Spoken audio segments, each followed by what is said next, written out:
Welcome, one and all, here to Call of Duty Challengers Elite. It's time for the first day of Elite Season 3 playoffs. My name is Infinity, and joining me on the desk, as always, is Andy, mate. You're looking brand spanking new. I feel great, man. I was talking to Seymour in Sport while you were going off and getting some more water. I feel like I'm giving off, like, Clark Kent at, like, the beach vibes today, and I'm out here for it, man. It's day one of playoffs for Season 3, Brody. Let's get into it. Yeah, mate, you absolutely are, man. I'm afraid what happens when those glasses come off, to be honest with you. But, yeah, it's going to be a great day of Call of Duty ahead of us, of course, as is always the case here in Call of Duty Challengers Elite. Now, kicking off the day with the European region, but just a quick reminder as how everything has gone down so far, how we've got to this point, really. Just a quick little reminder of what the groups look like. Starting off, really, with Group A, of course, we saw Noctum and Team Falcons being knocked out at the end of the group stage. Clutch Rain, topping the group at 5-0. That is really the point that we need to bold here, right? Oh, absolutely. I mean, the way that everything just kind of, like, shaped out as far as this group is concerned has been more than interesting, I suppose. I mean, Wubbabobs especially forming out that super team, being 4-1, Clutch Rain finishing off 5-0 overall. It's just absurd to me, but that one loss to Wubbabobs is what's probably going to haunt them going into playoffs. They know that they can probably produce a whole lot better results comparatively to what happened to the group stage. They just got to get it done in playoffs. Absolutely. And then look over towards Group B as well. This is the mostly expected, I think, results across the board here. Wubbabobs Academy and Revived, unfortunately, did not make it in towards playoffs. Really, the only surprise, I think, coming out of this group was that final matchup. Team Notorious falling to unnamed, I think it was in a 3-2 fashion, and that kind of shook up the standings just a tad. Not enough to actually do anything, though, to their first and fourth seed respectively. Yeah, and of course, Team Notorious, their one loss, their one stain was against Unnamed yesterday. It didn't really have many different implications as far as how this group was going to shake out. We knew the Team Notorious were going to have that head-to-head. We knew that they were going to have that map win-loss record over Deviants. They were going to walk away with that first seed regardless. Deviants, though, by the way, I mean, I was one of the many different people when we saw that roster get put together, questioning their results and how well they were going to be able to produce with that roster that they were able to scrummage together. But 4-1, 14-8, the number 2 seed coming out of Group B, things you'll have to see. Absolutely. And how does the bracket then look after all of those group standings? It looks pretty hot, especially on one particular side of the bracket. That lower side of the bracket, mate, is honestly insane. A Notorious taking on Atlas Lions today in the first round of play. A Wubbabobs also on that side of the bracket, alongside Signs, who, I mean, like, I don't think they're to be taken lightly. That is an insane side of the bracket for all those teams to be on. I mean, that bottom side of the bracket is just riddled with so much talent. The entire bracket, I should say, is just riddled with so much talent. You really do feel like this bracket can go any which way, and in between of all of that as well, with the ever so wonderful European teams that we have here for Season 3 playoffs. Anybody can be anybody, is what I'm after here, Brody. People are still learning about how they can manipulate the map set to the best of their advantage. I won't believe that Europe has seen many expos, if not just a single one at all, throughout Season 3 so far. Who knows what could be in store for here in playoffs? Some teams might just get upset. Yeah, who knows, man. I mean, like, the playoffs has always been the case, right? Especially for teams like Notorious, right? Where the first day of action, first day of playoffs just sometimes goes awry and you kind of slip out before you even know it. So, yeah, things can definitely go wrong here in playoffs. You might even see some names that you might not expect to go as far as they do. Well, go pretty far into the bracket. So let's not waste any more time, folks. Let's get into our first match of the day. We already talked very briefly about it. It's Team Notorious versus the Atlas Lions. Starting off, of course, the conversation. It's only right, isn't it? The Texas Open champions. Team Notorious recently made Call of Duty Challengers history, doing what a European team could not do for the last 3 years, which is win an open event. And Maple's back with the crown above his head. The last time that a European team was able to win a tournament such as replicate the, I guess, notoriety that was that Texas Open was way back in the Minnesota launch back in Modern Warfare 2019. Maple was on that roster. Team Singularity. Feels like it was eons ago. Eric Boom, Wee Man Metals, that is the supporting staff alongside Maple and what he's been able to put together for the entirety of the season. Elites have not gone their way, Brody. They finished top 8 in Season 1, top 6 in Season 2. And they were able to win that Texas Open. Could be the momentum swing to be able to really cement themselves as the number 1 team in Europe. Yeah, and you look at the names on the board again, you know, we talk about kind of what their season has been like so far. I mean, they've gone from strength to strength, right? I think back in Season 1, it really felt like sometimes Maple and Wee Man were the players to look out for. But as we got into Season 2, and then, of course, now into Season 3, looking over towards that Texas Open, it really does feel like Eric Boom, Metals, they've stepped up their game. And now any one of these 4 players can go off at any time. It is a dangerous squad who you go up against. On the other side, though, the Atlas Lions equally dangerous because this Spanish squad, well, they have been known to surprise, especially with that very deep losers bracket run they came out with in Season 2. You got to respect it, right? I mean, these 4 Spaniards have been able to put together something that is absolutely impressive. I mean, you even take a look at just the last 2 names on this roster sheet, Rancor Super. They actually played under Detroit Defiance with Fecal and Parasite at Texas.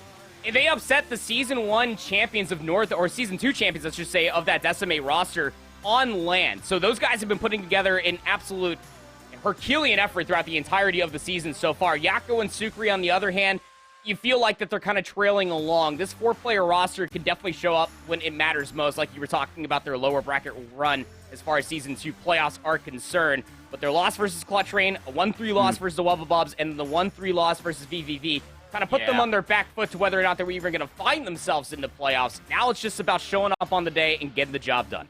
I think it's the latter of those 3 that really does hurt them the most, right? I don't think they expected that loss versus VVV at all.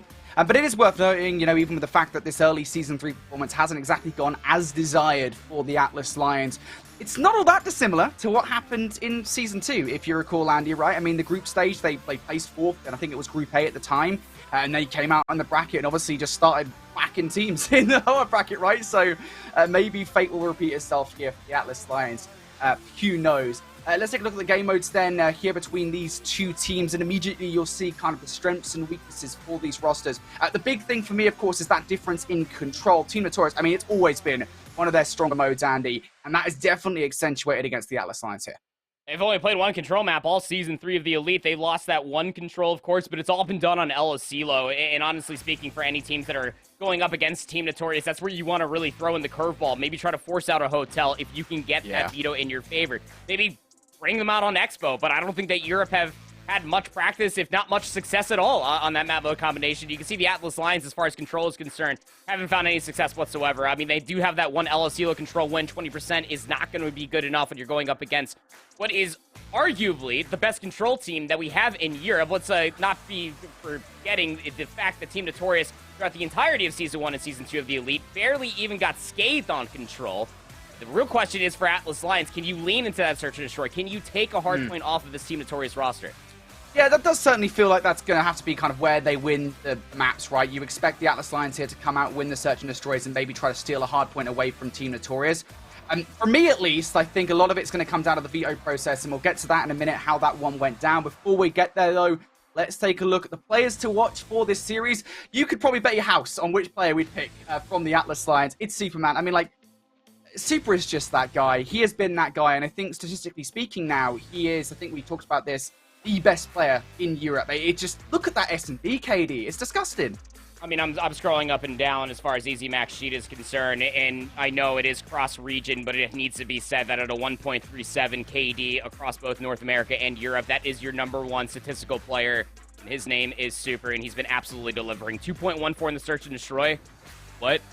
I mean, this team is 3-2 in Search and Destroy. I mean, if you have a guy that's dropping 2.14 in Search, you feel like you should be undefeated, but we'll talk more about that later on. But Metals has been stepping up in a massive way for Team Notorious. We talked about this ever since Team Notorious moved away from Raleigh. They had that fill-in, of course, with Parasite, was originally playing with Furies, but Metals steps up, and he is that roaming submachine gun that we felt like that Rocker Academy last year in Europe were missing, but Metals is delivering alongside the ever-so-wanted objective play coming out of one of Eric Boom. This guy has been flying and frying across all 3 game modes. Absolutely, the best that Metals has looked since, what, Black Ops 4, maybe? And that's not It's been anything, a while, man. Yeah, it's not anything negative on the guy. I just think maybe the run over the last few years hasn't been the best for Metals, but he is looking super fly here on Team Notorious and needs to have a good game to beat down this Atlas Lions roster, excuse me.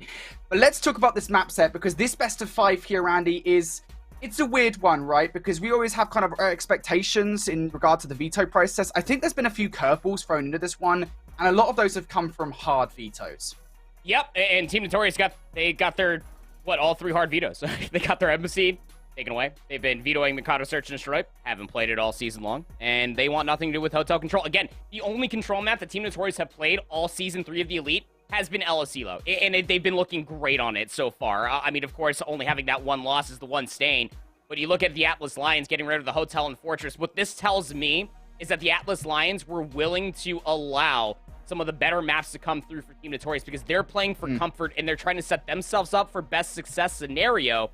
The only issue is that now they've allowed Team Notorious to also set themselves up for best success scenario. So again, if it's Atlas Lions, this is going to be an upset just on namesake, just off a series record and off of recency alone, but also in the map set, it's going to be an uphill battle for sure. I just think, like, and you and I always have this conversation about hard vetoes, right? And I've always been on the idea of, I think at this stage in the competition, at this stage in the year, really, having a hard veto isn't that okay, to be honest. Like, I think especially for Atlas Lions, more so it's fine for Team Notorious because their map pool is wider. For the Atlas Lions here, hard vetoing versus Notorious, like, you're not going to win the veto process that way. Like, you need to veto against them. And it, to me at least, like, maybe I'll be my words a few maps even in this series, and it does happen a lot, let's be honest. But like allowing Mikado hardpoint in at 3-0, allowing El Asilo control in at 4-1, those are pretty big blunders. In my mind, it has to be said. So we'll keep an eye on how that series does progress, but in towards another match that's going on right now. Awobabobs now 70 points up to the 11 of Signs. This is a blazing start here for the Awobabobs roster. And we hopped in. Steve was already on a 6 spree, so that's an early cruise missile. Denza's also on a 5, Harry on a 4, so may not be the only cruise missile in the back pocket for this Awobabobs squadron. And if it's your first time looking at Season 3 of the Elite Playoffs, probably asking yourself where all the Frenchmen go on Awobabobs. Well, this team got broken up. Abuse is the only one to stay with the name. Now they picked up the core 3, that is Denza, Vortex, and Harry, and they've been getting better and better as the season's been going on. Looking up all of P3. And the way that Signs have set themselves up here, Brody, they're going to chalk it and try to get a full 60 here on P4. This is going to have to be an all-in performance from Signs here at this hill. I mean, it's the right decision to make, right? I think for Signs in the positioning that we're in, you don't need to hit that too heavily, because if you do, you go, what, 2 or 3 players down. It's very easy for a Awobabobs to break in towards the next hard point. So best idea now to try and get that mental reset, get a full reset off the back of this hard point. You actually have to get the kills off the back of that. Now Awobabobs looking to aggress forward. Denza up top around the top side of administration building. Blade has eyes on it. Now looking to shoot down that hallway side, but the kills will be good for Adepa as he picks up not just 2, but the 3rd as well. Signs on the initial looking pretty good, but Awobabobs are spawning out the back. Yeah, I mean, they flipped the spawn, but this is a realistic situation for Signs to try to hold this within the hardpoint. And they're finding the kills as well. Awobabobs need to be careful here. They need to collect some of these kills. That's why you're seeing Abuser try to hit these routes through the hallways, but Depth picking it up. Double down, can't find the double there. So break finally comes through, and Awobabobs makes Signs absolutely pay for trying to go all in for P4. They don't get all the time that they were looking for here, Brody, and now they have to go, again, all in for a rotation over towards P5. Really do feel like this is going to be the name of the game for Signs. This one might be over very, very soon. I mean, it's worth saying, right, that it's not over until the fat lady sings, that's his phrase, right? That's fair. We've seen a lot of comebacks here on Embassy Hardpoint, so I don't want to count Signs out just yet. It's pretty easy to get a full 60 off the back of this hardpoint, for example, and find your way back on through, but these kills have to follow from Signs. You have to win out against Awobabobs. Now they're starting to encroach. Vortex from up top, looking to come on down while the rest of his team approach from the laundry side, and well, just like that, doesn't even really need to. Abuser, he's there, not just for 2 again. He'll pick up all 3 kills inside, and that break's not good enough for Signs. No, it's not. They're only able to get 20 seconds off P4, then P5 again. This is a big 25 to fight over if you're Signs, and it's only Yumeko that is in there for the chow. Where's the trade? Depa's a little bit late to try to look at it as well, and Awobabobs, I mean, they're just setting up comfortably. They're feasting inside of the kitchen hardpoint as well. 167 to 55, counting all the way up at the end of the first set. Abusa is on a 4 spree, 14-6. Vortex, 24 engagements, 15-9 for Harry as well. What is going on? Signs are getting outslayed, mate. That's what's going on. It really is as simple as that. You're fighting an uphill battle at this point, and there was such utility in the back pocket as well. For Awobabobs, it would be a shock if they didn't win that game, but we'll check in with it in a little bit to see if we get one of those crazy, stupid upsets here in European challenges. Turning our attention now over towards Team Notorious and the Atlas Lions for their first game in this series. We're going over towards Mikado Hardpoint. Of course, a little reminder that Team Notorious are 3-0 on this map mode combination this season of Challenges Elite. So, pretty good at it, Andy. They're definitely not bad. Give you that. As far as Hardpoint is concerned, 6-3 for Notorious. They have a wonderful 32 positive differential as far as Hardpoint is concerned. 1-1 here on Mercado Hardpoint. If you are looking at this from the Atlas Lions, they are looking from the outside in, trying to set up a little bit of a pinch. Notorious, they love playing inside this hardpoint, especially with their SMGs in hand. And the way that you're kind of hesitating throughout the entirety of this break attempt for Atlas Lions, you're allowing player number 5 of Metals to respawn up and try to cut down some of your reinforcements. The Atlas Lions, they've broken, but they can't generate time. You've got to be careful, though, for Team Notorious here, because they might just get pinched from behind. Players spawning towards the middle of the map. Yakko is one of those players, and he's going to pick up Eric Boom. Super now inside the point, also able to pick up a frag of his own. Throw his own frag out towards the door to try and provide some coverage, but as Metals doubles up, Team Notorious will deny that scrap for the Atlas Lions, and now we turn our attention towards the rotation. Metals over here, just trying to watch this cut. You have to imagine that he's probably going to fall here, and yeah, that's just way too many targets for him to look at. He does get overwhelmed. This is a brilliant rotation coming out from the Atlas Lions. Eric Boom almost resists enough to take the kill just by all in his lonesome. That is not enough, though, as the Atlas Lions touch first. Rancor has a 1.26 as far as hardpoint is concerned. Super 1.31. Those are your Infinity BL usual suspects to watch out for on the Atlas Lions. You can see right here on your screen. Super 9 and 4 trying to cut down these players over at Dark. Yakko's also having a pretty good start as well. The rotation over towards P3 isn't bad for the Atlas Lions, and they're finding the kills at the front gates. Team Notorious gonna have to almost chalk this unless, well, Weeman could just fly into the hill and maybe 1v3. Not gonna work at all. So Team Notorious got to chalk it set up for the rotation. It really does just add emphasis right onto the break that Atlas Lions got there pretty early on, because this game could look very different if Team Notorious do win that initial set of kills. So, got to give Tal props for getting that. Now we focus on the rotation. Team Notorious, they're going to be the first players to touch. Weeman was doing quite a lot, though, control the Cantina as he does get taken down. Now it should enable the Atlas Lions to start to aggress through this alleyway. That will slow up, though, as Supri goes down. Supri now just waiting to try and catch a couple of players off guard. Does manage to get Metals there as he tries to push through towards Cantina. Regain control of that point. Team Notorious now going to be in early control of this hill. Looking pretty good for it as well. Maybe now as a couple of players start to aggress through that back alley, the Atlas Lions can touch. And there is confirmation, by the way, off our screens. 250 to 67. Yeah, that's a map. Yeah, so where we left off is where that map essentially ended. Okay. This map is still raging on, by the way. And the way the Atlas Lions, again, play this rotation to a fine tee, honestly. They deny Team Notorious that back alley control, and the way that they were able to slowly encroach on the map. Team Notorious were essentially spawning in over by forklift, so this has been a real scrap of a P4. Weeman trying to get the last laugh will take down Yakko, so the scrap time will be taken into the bank of Team Notorious, but we look at the rotation over towards this courtyard, and it's an overall 3v3, but are they going to expect Yakko to spawn out over inside of lockers? Yeah, Yakko can do quite a lot of damage here. The route that he chooses to take that will decide effectively how this hill goes down.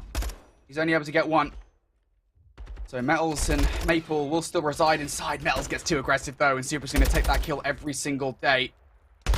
Full control just yet, though. Weeman and Maple still a lot to do here when Weeman is going to get that SIP kill required there for the cruise missile. That is a big spree to go on. And off the back of it as well, the kills are looking pretty good here for Team Notorious to hold on to the back 35 seconds. Al, they want to be careful about how much more they put into this, because a couple more kills going Notorious' way, and it might well open up a path towards the rotation. Fortunately enough, that does not happen, as Yakko will double up and Super will also get a two-piece. That's pretty good here for the scrap. Super is 18 and 8. He's leading this lobby. He's leading his team. You feel like that the scoreline should be a little bit different if Super gets a little bit more follow-up and someone maybe to meet his pace. But in for the money rotation that Brody likes to ever so call. P6 to P7 for all 2v2. But Team Notorious, I mean, these two players that are out here can't necessarily just fly in and try to challenge this. They know that the Atlas Lions have numbers inside the current hill. And things not going so well at the moment either, to be honest. I mean, Weeman's already gone down. Excuse me. One player from the Atlas Lions has already gone down inside. Renkor's now going to have to push back off the back of this. This is not what the Atlas Lion wanted to see here off the back of this hard point.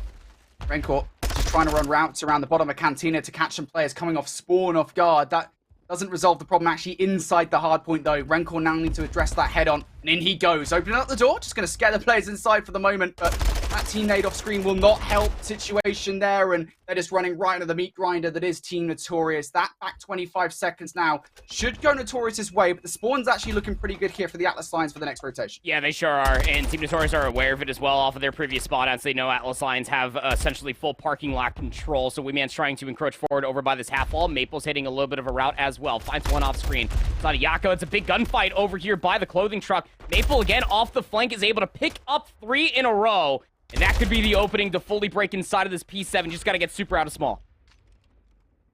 That's a problem. I think it's so weak, though, for the gunfight against Weeman, if you can even call it that. But there's no way you're winning that one. So Weeman does take him down. And Team Notorious completely fit the script here in a crucial moment in this game. You're already up by 40 seconds. You do not want to go up by any more if you're the Atlas Lions here in this situation. coverage is looking pretty good. Maple finally goes down at 16 and 12. The Atlas Lions has managed to contest at the very least, but Weeman is doing so much damage here across the way. There's two, there's three. Weeman is just lining them up, making it look so easy. And this is part of the reason why Weeman has such a massive KD as far as hardpoint is concerned. Yeah, he's being overshadowed by Metals in the 1.51, but that's just Weeman doing Weeman things. Finds himself in anchoring position, head glitch, whatever may have you, and he's just lining them up and knocking them down. What was a very competitive hardpoint and a very small Atlas Lions lead throughout that first set. Team Notorious, they were able to break on in P6 to P7. They walk away with the majority of the time. They're going to have about a 70-point lead over the Atlas Lions going in towards another set of hills. Super, again, just continuing on with these antics, but these stray kills just need to be able to generate more time off of it because, I mean, even Super finding 3 in that life, he's 24 and 13. Look at the follow-up off the respawn for Team Notorious. They wipe the slate clean, and they can generate more time. Time for the Atlas Lions to take here. P1's not generally speaking, I think, a hard point that you see teams take a ton of time off.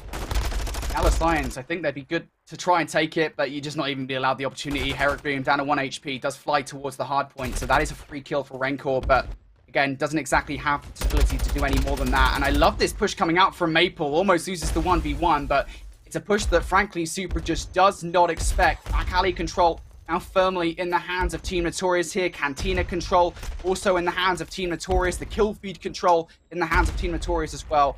You're looking pretty good if you're Team Notorious. Oh, absolutely. I mean, this has just been a absolute crazy story of Team Notorious as far as hardpoint is concerned. Just the trust and the faith to hold these solo angles for Maple that he knows that when Metals respawns, he's going to be able to pick up that back alley. Even Eric Boom finds 3 off the respawn from that Cantina control, but some trades are still coming through. Rancor, Yakko, they're pushing through Banana, they're past the hedges.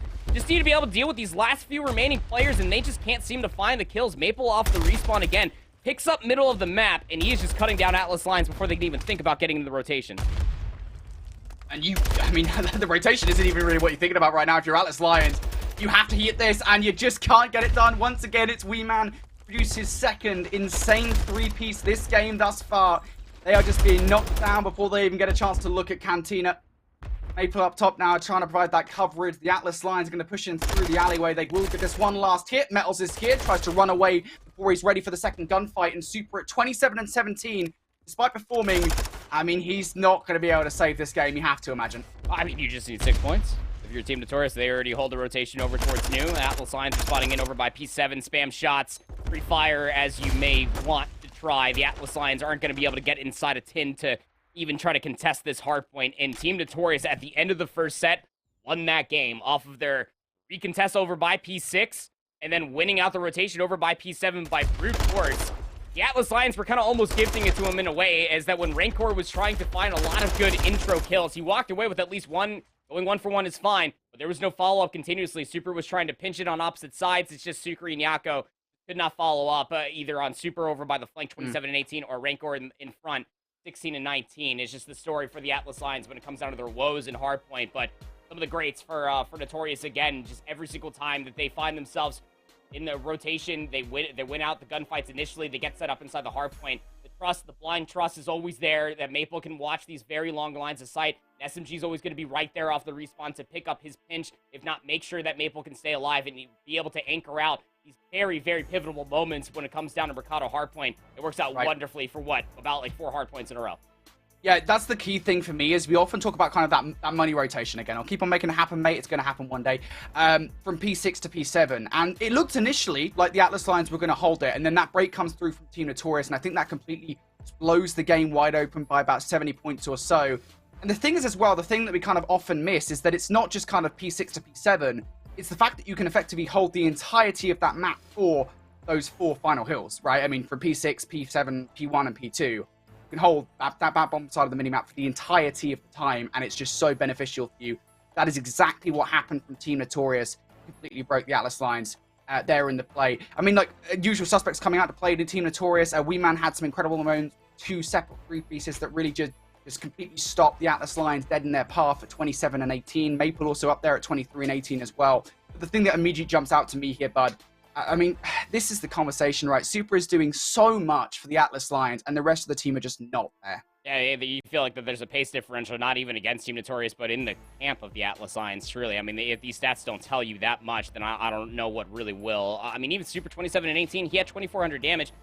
Sukri had 2,700 damage, but where's the follow-up? Again, I always was saying this since the beginning of the season when we took a look at this Atlas Lions roster that if Yakko can perform and follow up off the damage that I know Sukri's going to deliver on the map, then this team honestly could be unbeatable. But 15 and 24, 1,500 damage, it's just not going to be good enough. It felt like the Atlas Lions were just kind of spaced out through the entirety of the map, and there was just no follow-up on what Super was delivering.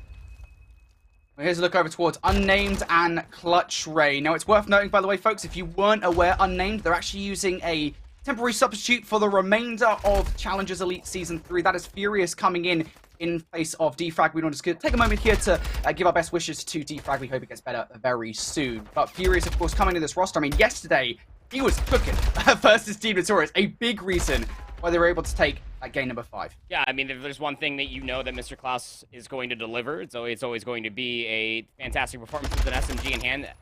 S&D, Hardpoint, everywhere in between, but they have their work cut out for them versus this Clutch Rain roster. We know what Cobra can deliver. Linz is 30 and 19 for crying out loud. This guy has been having a great season, especially throughout the entirety of the elites, but Unnamed still find themselves in a very small lead, but it's a lead nonetheless. The only issue is that the only player that maybe could try to influence this rotation is Henry on the force free inside the stairwell. Henry is definitely heating up here in this game at 28 and 20. We're going to be brought down. It's going to be Linz that's going to be doing that. It's not enough to actually remove them from the hard point, even if it does take Raffi down. That's enough, though, to weaken the defense for Clutch Rain to fly across parking lot. Twiz, I think he recognizes that he's already seen, and that's Furious in the middle of the map is watching him, and that's why he's hesitant to make that cross. This coverage from Unnamed here towards this hard point has been stellar. Finally, though, Furious will go down. So now the floodgates should open for Clutch Rain and make their way towards the hill. Lin's going to open up proceedings for the first blood, but Raffi going to answer back with the 2 of his own. Raffi on an absolute tear there. I think that was 3 for Akima's Unnamed. I mean, look, they can't finish things here. Yes, the back 15 will go Clutch Rain's way, but they have the rotation. Oh, this is a big moment again from Henry up top. Knows that Cobra's in here. He is essentially one shot in the stairwell, but the nade from Cobra, excuse me, is actually good. Ricochets off that half wall, and Linz finds one on the opposite side, so break might honestly be in, but Furious finds 2. Mythix now has 2 more players across this bridge side to deal with. He'll find the first. Clutch Rainer just so difficult to try to break inside of this setup, especially when you got Mythix on this head glitch.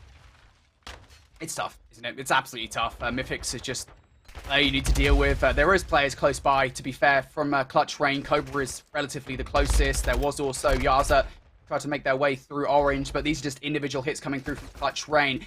Might well be good enough, to be fair, but Raffi looks like he's about to piece up again, and that's exactly what happens there towards the end of that hard point. It's Unnamed, take away the victory. We jumped in towards the end of the game when it was an extremely close affair, to be fair, as embassies generally speak are, but Unnamed able to chain together there the parking lot hold, and then, of course, P3 as well for the victory. Yeah, it was that break, especially going in towards P2 when we first hopped in. I mean, Henry was staying alive inside the stairwell for so long that Clutch Rain put so much emphasis on at least trying to get him out of that positioning that Mythix hits a long route, 30 and 28 for him, to be able to break inside P2 and walk away with the majority of the time. So big map 1 win. Hop over towards Signs versus Wubba getting it on here in Hotel Search and Destroy. Signs trying to bounce back in a big way, and a 2-0 lead in the Search is a good way to look. That's been huge for Signs to take, of course. Wubba haven't been the greatest in Search and Destroy thus far this season. I think it's been their Achilles heel. So if Signs are going to take anything in this series, I think that, you know, when you and I talked about the series, right, it's like we expect Signs to take the Search and Destroy. It's a must-win game mode. It's about stealing kind of a hard point of the control away from Wubba to try and win the series. It's just interesting, isn't it, to say that this Wubba roster is even struggling in Search and Destroy. I mean, the core 3, just off a namesake alone, have been great at Search and Destroy through the majority of this year, especially one of Steve Vortex finds himself on the donut, 0-3. Abuso always delivers, especially when the Wubba was the majority of a French roster. They find themselves 2-5. They are 1-0 on Hotel Search and Destroy. Find themselves down bad in a horrendous way. 0-3. Need this offense to stick. Spacious play coming up from Wubba's hit. Vortex going to be the brunt of it. 0-3 so far. Wants to get off the donut and on the breadstick at the very least. Ingos both there. Another player alongside. Vortex down. Denza down as well. Depa just makes it look so damn easy. User now has to be the savior for this roster in towards the site, and actually do individual one-on-one gunfights, not traded out, and it gets worse as well as Blade loses the trade. So very quickly, this has gone from a 4 versus 2 situation to now a 1 versus 2 for Science. Yeah, and Deliver doesn't have that silence. He has that AR with a trophy in his back pocket. Right above him is a inside the cat room. Deliver. Quick crab walking with the knife out. To this corner, just a tough one to clear, laying prone on top of that stairwell. So what was originally going to be looking like a Science clear-cut victory, trades from a Wubbabubs that much better and just could not follow through like you were talking about. Blade needed to find that trade to at least force out a numbers advantage for Clutch Rain, but Abusa simply will not have it. 8-3 now. Finally, a Wubbabubs get on the board. Yeah, those are the questions for me. It's just like, why? I think it was just too little of a trade coming through from Blade that going to end up costing them. It's not going to be a flawless search and destroy at all. Wubbabubs now going to be in towards that S&D. Over towards this one, though. Team Notorious and the Atlas Lions. Jacko up in a 1 versus 3 in the first round. Long-range shots out towards Eric Boom and not enough to get the frag. It will weaken Yakko down to 43 HP. Back up towards full health he goes, though. And you can just see, look at the mini-map. I mean, Yakko is between 3 different players. And escape is almost impossible. But not only does he get the kill against Metals, he does have a chance here to try and fake out these guys by wrapping back over towards A. This could work. And I think it's going to. Gonna fully wrap back around, but they thought it was going to be a B rotation. They lost count of where Yakko was located. It pops that silence, gets the bomb planted today. He might just be able to get some really good timing. It's about winning the gunfights. There's the first on a Maple. Ring around the Rosie, around the lockers. Yakko for the 1v3! What a play! That is incredible. Absolutely absurd scenes. Just to be able to find that first day alive inside of Tools. There was just, I mean, you can't really fault Team Notorious for not wanting just to push into a blind angle, not knowing which one to look at for Yakko, but the trade does not come through. The full ace for Yakko. We hopped in, it was a 1v3. Didn't see that one next to his name in this first round, and Yakko absolutely delivers with a full-on ace. Gets the clutch as well. And it really, like, honestly speaking, I mean, Super has a 2.14, but on El Asilo alone, Yakko has been absolutely delivering. Maple, on the other hand, on Search and Destroy, 1.10. His opening duel win percentage, 67%. The majority of that with the sniper. Starts with the fast nev in this round, though.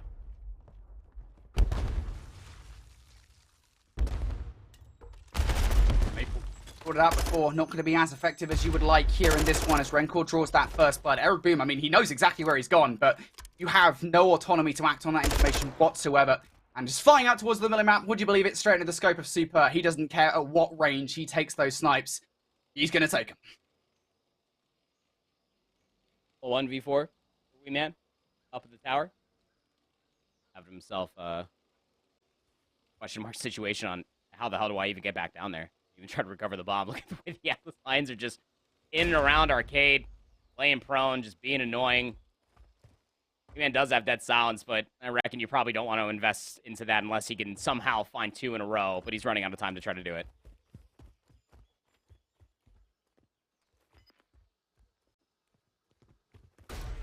Yeah, I don't think it's the right decision to invest the dead silence here at all. I think Wee Man knows that as well. Midpoint, if you get 1 kill, maybe. The 15 seconds left now as that stun connects. I think that basically seals the deal. Yep. Too little, too late, and it just felt like they were completely out of it as soon as the first blood just went away from them. Rancor, he's just that guy inside of the A-bomb site. We continuously talk about just how much Super is delivering on El Asilo. Yeah, he has a 2.38 KD across a 3-1 win-loss record for the Atlas Lions on El Asilo Search and Destroy, but Rancor is a little bit ahead of him at 2.62, finding a lot of those opening dual win percentages, 71.4%. See their 69% win percentage of opening duels being won by Super across all Search and Destroy, 2.14. Stat leader in Search and Destroy here for Europe. It's just, mate, that 2.14 KD is just disgusting. no matter which way you slice it. She's just so dominable in S&D. Early trades going down now, this time around in favor of Team Notorious. The Atlas Lions don't call that phase. Jacko, of course, has already died off his force spree. This round, he is still alive and is going for a punt. Has no coverage whatsoever. It's just working off the fact that Team Notorious are not going to check this. The post-plant, I think, is what's going to be suspect here. As Jacko flies out towards Bart, Team Notorious don't immediately jump. Gotta try to fish out some information, and by doing so, they're allowing Super to push all the way top kitchen. Metals needs to clear away the flank. Wee Man for the first, though. 1v3 for Super in a post-plant. Yeah, and they know it's Super as well. That's the problem. So they know he's going to have the sniper rifle. Please don't give him 3 kills. Please, for the love of everything. not giving free kills. Dead Silence not there, so they should hear him sprinting towards the bomb. This defuse should come through before Super's able to do anything effective, and yes, it will. But to be honest, mate, I mean, there are moments where I see Super, I think what was yesterday on this very map mode combination, where he almost pulled off a 1 versus 4 with a sniper rifle. I ain't counting him out ever, to be honest with you, bud. Yeah, no, he missed like the first 2 shots with the sniper rifle and then found 3 kills in quick succession of each other with the sniper. Yeah, you never really want to count out Super when he's alive on the map with the sniper rifle, but hey, on the last 2 players alive for Team Notorious, Eric and Metals, they read it correctly. Just get inside the bomb site. One holds the big window, one hops on the defuse. Super needed to get up close and personal with the sniper or the pistol. Couldn't get the job done. Team Notorious able to get themselves up on the board. Back on towards the offense we go. And the Atlas Lions took a very aggressive approach last defense. Looks like they're doing the same thing this time around. That stun did not go how Metals wanted it to. Let's try and stun through the door. Shots are actually pretty good here, so should be able to take Super down. Super's got to be like so weak. You breathe on him, he'll die. And that nade will take him down. Yep, good read coming out from Metals there. Probably heard him running straight at him. And Maples is about to be gifted a second as well. Raincore doesn't expect that aggression coming out from Maple. It's been a trade already in this round, but it's not enough to stop this map advantage that Team Notorious gained. Full A control. Metals gives a free one on the Sukri, who was playing top 10 on Barbecue. The way that Maple is positioning on the map, and with Weeman not committing towards the plant, it looks like Maple's trying to clear some more space around the back. Yeah, sure is. Finds the first and gets information on Sukri as well. That's the call for Weeman to approach past tools, get that bomb down at B.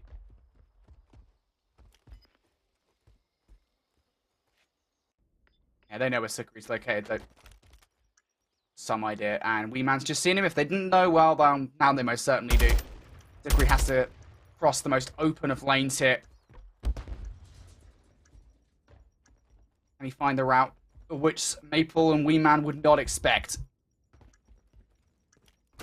Only trying it, but he's making so much noise. And all of these movements almost gets that kill versus Weeman, but just not to be. Team Notorious, yeah, that's absolutely a round they should win. Oh, totally. I mean, just completely swarming the A bomb site. They had Maple hitting the long route all the way past the A control zone just to create a little bit more space. I mean, with Metals going down top Barbecue, I love that reaction that comes through from Maple, especially because he was already back there. Might as well just fully commit around the back, get top Pride Rock, and just clear all of the B bomb site. He finds both players in succession. Didn't find both the kills in quick succession. But the information is just as good in the 2v1, just to be able to quick rotate over towards B, get that bomb down, and then force Sukri for the clutch and not deliver. 2 rounds in a row for Team Notorious. Ties things back up. It's been a good bounce back from Notorious. And that bounce back is immediately stopped in its tracks by Super off screen and manages to pick up 2 off the start. Business as usual here, folks. Don't worry about it. Weeman now left up last alive in this situation. Dead Silence has now been activated, so you want to make the best of it if you can. Probably going to make a fair bit of noise in doing so, but look at Atlas Lions. They're just completely pulling away from him. Trying to go over towards B. They're not inside the site yet, and that stun's going to confirm it here for Weeman. Sees the first dive across. Did he see Super throw a shoulder? He's got to know that Super has the boomstick as well, but the bomb is going down here at B. Weeman needs to be able to find these kills. Yeah. Super's just holding the angle. 3 in the round for Super with the sniper rifle. Almost what you come to expect for the Atlas Lions to stop the bleeding for Team Notorious and get the lead right back in their hands. It just feels like fate, man. You see Super at a 1v1 at some like medium to long range, and you know Super's sniping him. Oh dear. Not the player you wanted to come up against first there in that 1 versus 2 if you're a Weeman, but what can you do, 8? Super completely blows up the round with 3. Gives the Atlas Lions the lead once more. Notorious back on the offense. Take the bomb this time. They've been pretty good at reading the aggression from the Atlas Lions in the last few rounds, and oh my god, that is a nade and a half coming out from Weeman and Metals. I think double nading on towards Super to stop him in his tracks. Yeah, pretty good day 1 nades coming through just to clear the A control zone. They can't just fly inside the site. Trying to clear it, at least for 2 players. Weeman's going to be tasked to watch the flank, but inside the site, the push is on. Eric's going to be looking for the stretch, but Yakko finds the shots through the door, and Sukri's up top as well to keep this covered. Oh, was shot there, and immediately blown wide open by the Atlas Lions here. This is a very fast retaking of the map. Oh, Sukri almost lets that kill slip through his fingertips.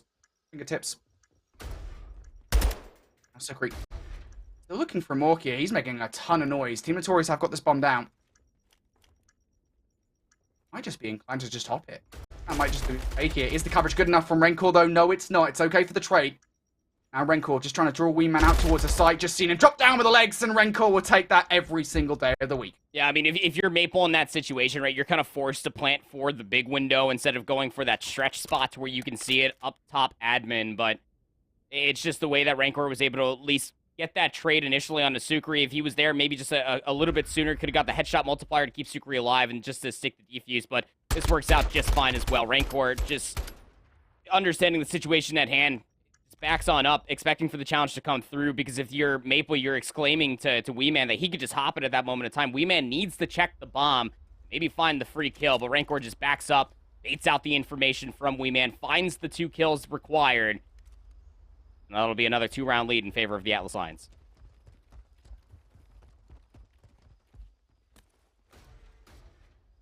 Nicely done. Complete flip of the switch there. They're able to string 2 rounds back to back. Now looking to accentuate that advantage once more. Xiako moving forward. Oh, almost catches Maple mid stun throw. Maple completely turns the tables on him to pick up that gunfight, and elsewhere Wee Man takes down Rencor as well. So the Atlas Lions now isolated in this situation as Sukri falls. Now we need one of those super 1v4s with the sniper rifle. Got time to make it work. Oh, the hit marker? Oh, man, I was so ready to pop off for that shot. That was crazy. To read the situation. I mean, if you're super in that 1v4, you're almost expecting for these players to be in pretty horrible positions, I suppose, but Maple's not going to let him have it. Maple's been pulling out the submachine gun, by the way, a lot on this LSELO Search and Destroy. Hasn't really been sniping too much, and I can't blame him.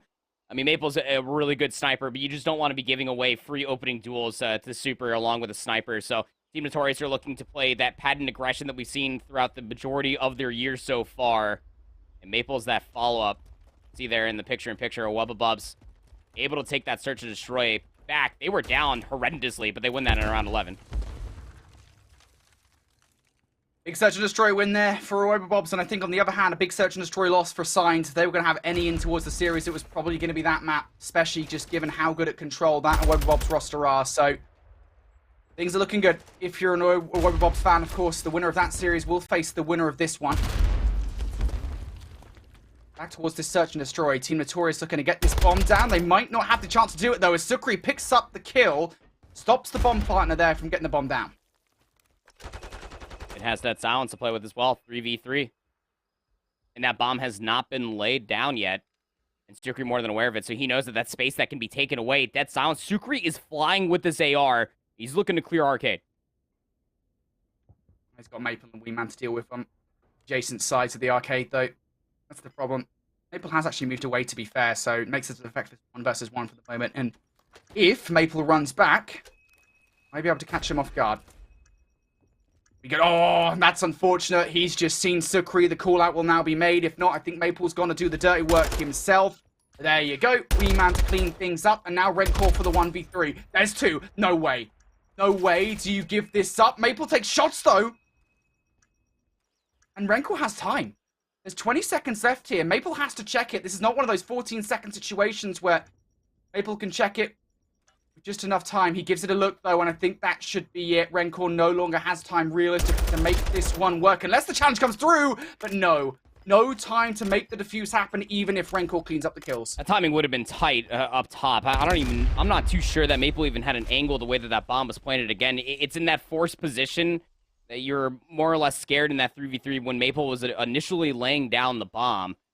He knows that that angle over by Kegs could be looked at, could be challenged through the big window, could be challenged up top kitchen.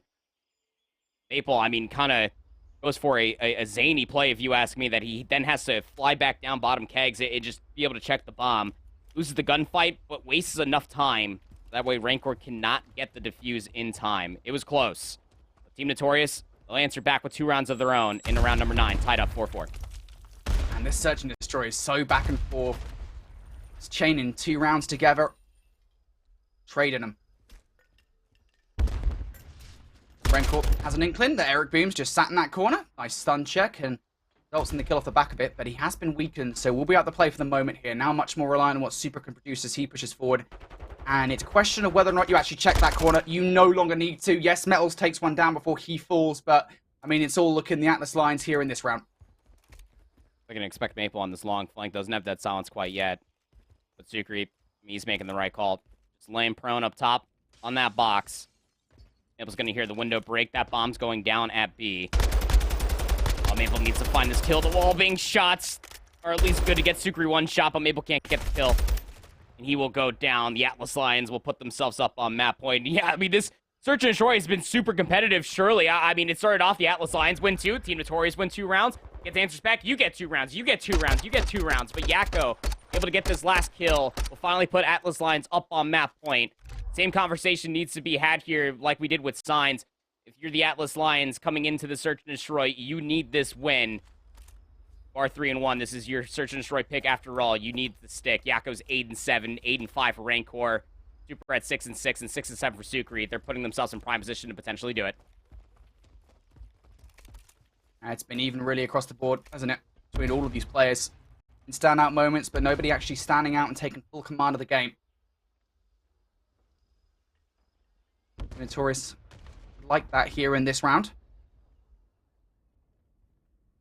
This time, Super's taking a more reserved approach, and that stun is more reserved than I think Metals wanted as well. In doing so, Metals has actually lost full control over that top side now. A 2-2 split coming out from Team Notorious here. They have to be cautious. Yakko, shots send him back in towards Garage. Maybe he gets that kill on towards Weeman, but doesn't have a single shot. This confirms that Keg's tools is no longer in your favor if you are the Atlas Lions, but Metal staying alive, especially over in that top admin positioning, has the bomb in hand. He's allowing his teammates to try to make plays across the map. Maple has top tower control. He's in an elongated 1v1 versus Sucre. He loses it. Metals for the trade. Team Notorious have numbers. And Metals does more than that as well. He picks up yet another frag. Super! He's feeling himself there, bud. You can absolutely tell that's Super, an informed Super at that, going for that final frag. But it is not to be. It's around 11 people. Good patience being exemplified here for Team Notorious in this round 10 offense. Again, that 2-2 split, Metal staying alive top admin was very important for the play, obviously, while more space was being created past the football field. And by that moment that those two players were able to shrug away Yakko from that top garage position and get inside of tools, they knew that the Atlas Lions were trapped. Bottom lockers, top kitchen, across the catwalk side, into the waiting hands of Maple, where he did find some shots, and the trades from Metals, so good. 9-7 for him and Weeman. Round 11 we go. Big map here in this series. Super. Trying to just do super things by opening things up with the opening snipe, bit of an off angle. So many of these trades early on have gone out through this one corridor. Eric Boom flies out. Too aggressive for my liking. Too aggressive for the liking of Rancor as well. Bomb's going to get planted. Post plant's actually inside. Weeman needs to clear so much space, but his that silence has already run out. Super's just going to hold it with the sniper. Numbers are dwindling for Notorious.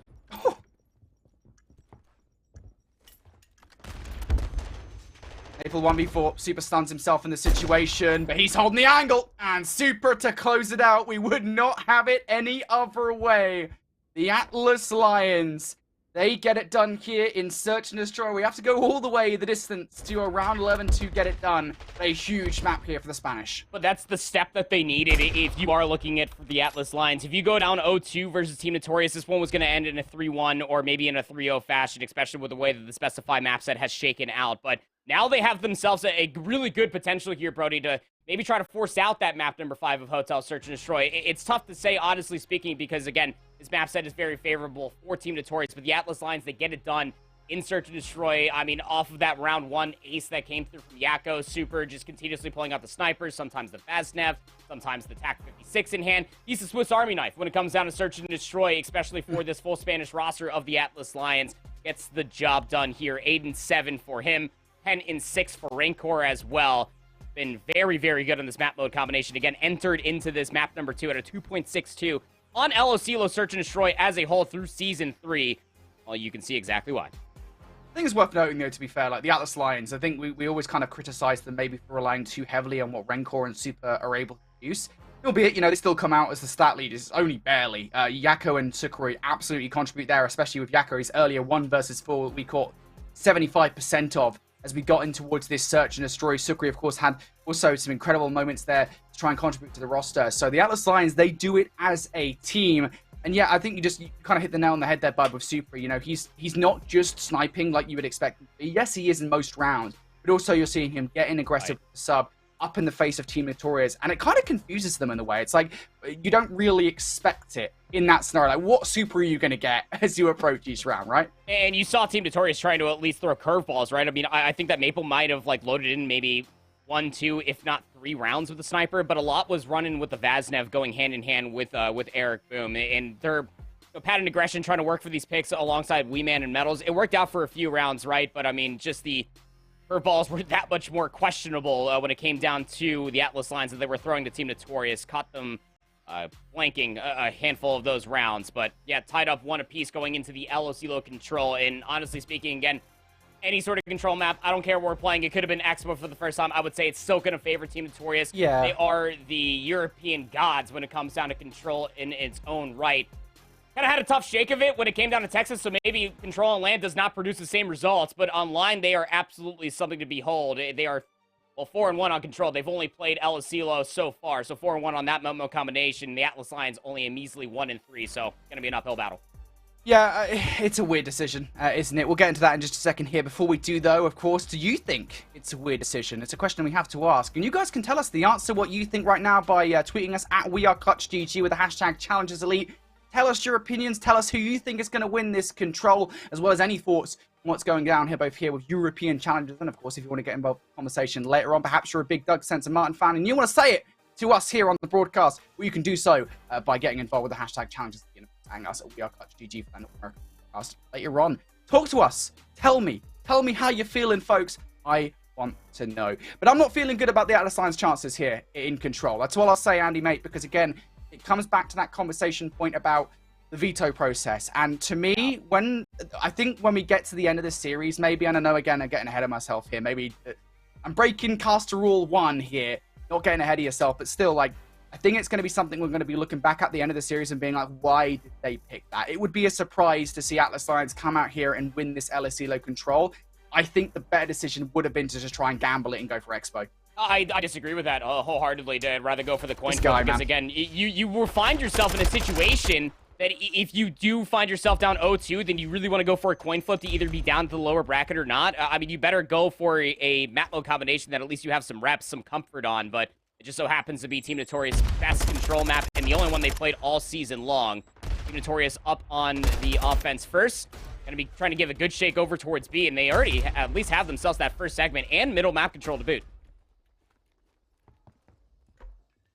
Team Notorious looking pretty good here, and there is that comparison for you folks. Team Notorious 4-1 here in control on LSC. Look, Atlas Lions 1-3. It's skewed pretty heavily in favor here of the Notorious roster. Things looking pretty good on that initial push over towards A. They do get that first tick through. Eric Boom now wants to continue that aggression, gets Yakko off guard, and, well, we'll be able to now continue that progression. But it's progression being made on both sides, and that's the problem for Atlas Lions. They finally do clear progression over towards A. They haven't quite cleared B just yet.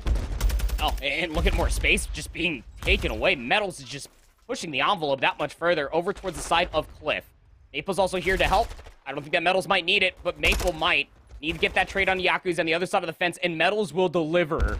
Second segment already packed it on in. Third segment, it's going to have to be chalk. The Atlas Lions spawning all the way over by Shaq. They have to go in for a full A defense. Yeah, well played early on, and the life differential between the two teams, I mean, it's a gulf, isn't it, at this point? 22 versus 14. Notorious have fully controlled this game thus far. Atlas Lions need to find a way to stabilize. So far, so good. They haven't removed Maple from the power position, though. I have to imagine after one kill, they will, and that is indeed the case here. So the Atlas Lions now not so much in a bad spot anymore. They've got full map control. Now they're only down by 4 lives. And putting themselves in pretty isolated positions as well. Rancor needs to hold that top tower position. Super's going to be looking for players off of spawn, but he's not getting any information, and Rancor gave up that top tower position, so if you are the Atlas Lions by proxy, you should know that your flank is available to try to push all the way through, and Eric Boom's already stalling out the clock.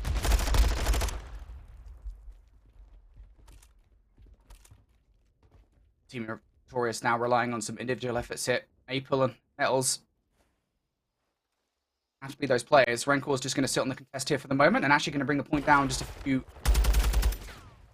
inches of segment. Still, though, Metals and Eric Boom threatening Rencor and the double challenge looking pretty good from up top. So this second tick of progression will go pretty fast here. And Sucre, I think, might be forced to just fly towards the point. That forced play does not favor him in the situation. What will favor him, though, is the fact that his teammates are there for the trade. Things looking pretty good, but Maple still hanging around at the moment. Going to be backed away by the door, so no longer is now starting to capture this point. Things reset momentarily. So have to deal with Rancor. He pushes all the way through top tower, and that's because Yako's still holding that bottom yellow shack positioning. And Team Notorious, again, gonna have to commit towards the flank. You'll also have to take a look at the lives. 8 plays up against 6. Yako needs to continue to deliver in this position. Will double up along with Super. Bring this is within 2 lives. 30 seconds left on the clock. This is a big round coming out from the Atlas Lions if they're able to hold.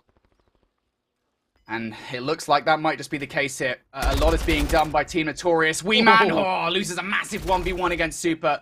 And that might well be the dagger in this one with 15 seconds left. These players from Notorious, they're trying to filter through. They're trying to sneak past behind enemy lines. And literally none of the plays are working. Yako now finds himself on 5 in a row with 8.7 seconds on the clock. Eric Boom will put a stop to it.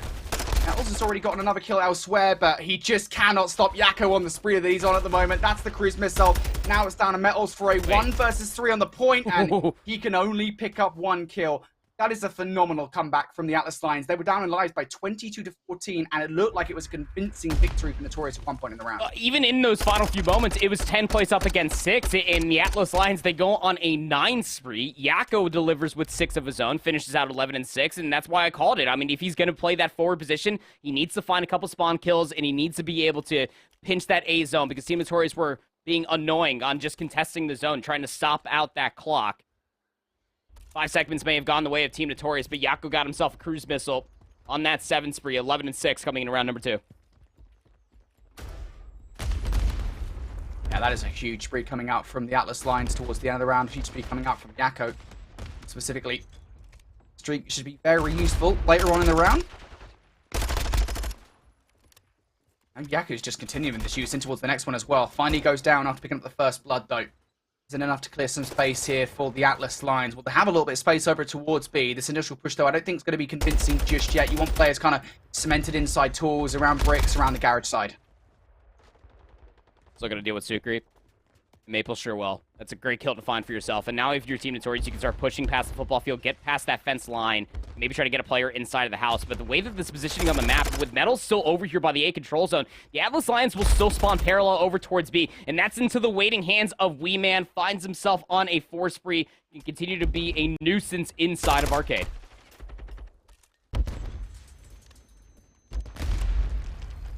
Again, looking pretty good here in this round, our Team Notorious, to be fair. They've let a couple of players slip by from the Atlas Lions once or twice, and that's really been the gist of it. To be honest, that's been it. The Atlas Lions do have a clear path towards B now. They're going to be able to stop the clock about 20 seconds down. Nobody's touched just yet, though, so it will dwindle all the way down to 15.1. Finally, Yako's now going to jump on this point. Can Team Notorious hold, though, is the question. E-Man already opening up, proceeding with a kill of his own.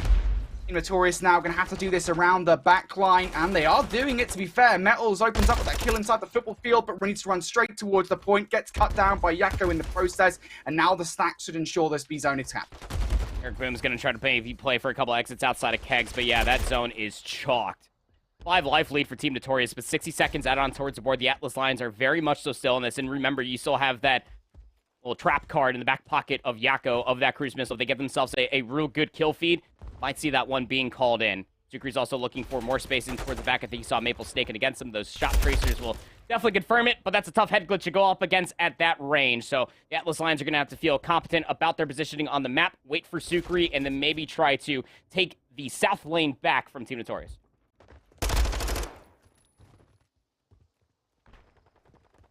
And Team Notorious, though, I will say, did such a good job early on in this round of dwindling down the time. The Atlas Lions don't actually have that much to work with, to be fair. Eric Boom, the furthest player push forward, has so much to do, and unfortunately looks away from Super at the wrong time, so loses that initial one. Now the space is cleared here for the Atlas Lions. Barrel towards the point. The Weeman is the immediate threat up top to deal with. Need to take him down, and you're just not going to do that from that distance if you're Rencor, not with the heady that Weeman has control of. Kills also being made by Maple and Metals. 15 seconds now. The Atlas Lions to find a route. Eric Boom actually does lose his one. This is going to force Notorious to restrict themselves back towards the point. Maple, is he ready for this? Yakko flies out. He's ready for the first at the very least. The kill is good. It's actually Wee Man that takes it. Kills looking good in favor of the trades here of Team Notorious. Last remaining player is going to be Rencor. He's not able to get anything done. A great round coming out from Notorious. I think the Atlas Lions, they'll be happy at the very least. They did manage to take B. Yeah, I don't know if happy is the right word, but you should at least be satisfied with being able to find 3 segments, especially with how that opening rip looked for Team Notorious. Wee Man, 16-8, double positive at the end of round number 2. Was just being funneled kills left, right, and center just off of the previous positioning because the opening breakoff for Team Notorious realistically saw mid-map control, but Metals was over on that A control zone continuously, forcing the Atlas Lions to spawn parallel to B. That was really their only good look because they knew they were going to try to brute force their way to that tower gunfight versus Wee Man or Maple, whoever was up there at that point in time. So they had to continuously try to chip away at B, got that full control zone captured. They find themselves down in segments.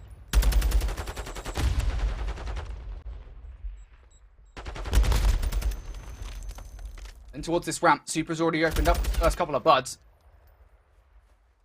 Start from the Atlas Lions, but they haven't done enough to clear the space as the response has also been pretty good coming out from Team Notorious. So they've immediately started to get control over towards A side. Again, it's the players in the move in the middle of the map like Rencor and over towards that hillside that are problematic for Team Notorious. Not enough to put a stop to them though. They're now looking to get the double stack free. Wee Man will now be the solo player on this control zone as the first tick goes by. Yakko is going to be down now, and I'd imagine the stack is probably going to be in for Team Notorious sooner rather than later. The longer time they take to capture this, the more of a chance the Atlas Lions have to stop it, but I'm not sure they have that chance anymore. Wee Man flies out, and that's an egregious challenge. It does not result in a frag, but the capture is good. And that slow capture, I mean, it's much more of a bait than it is anything. And Atlas Lions, I mean, they take said bait, and they maybe try to give themselves a good look to try to recontest over by A, but they lost a handful of lives along the way. These trades exiting that A control zone capture were good from the Atlas Lions. We'll keep this 23 playing up against 22. House control taken back thanks to Metal's kill there. So I have one player over on the full flank, and that's going to be super. That's one player you do not want on your side of the map.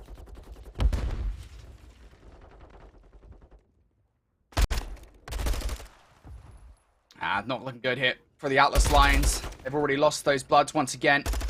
The transition is threatening now for Team Notorious. They're all pushing through that alleyway. Metal's now looking to regress here to try and catch some of the players coming off spawn. Oh, 1v1 against Super if he takes it at the right time, but Activate's dead silence. It's okay, as it's Super that's running right at him with a knife. He's more than happy to take that gunfight every day of the week. But despite using the streak in the play, and that was Wee Man that was utilizing it, they do not get anything for it. And off the back of it as well, Rencor, he was the player that cut majority of them down, is now on 5 in a row. It's just an interesting call.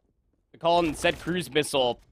The only player that was pushed up on the map had a Vaznev, and he was all the way onto the backside of Barbecue. The rest of your teammates were spawning up alongside you if you're Wee Man. So cruise missile gets called in.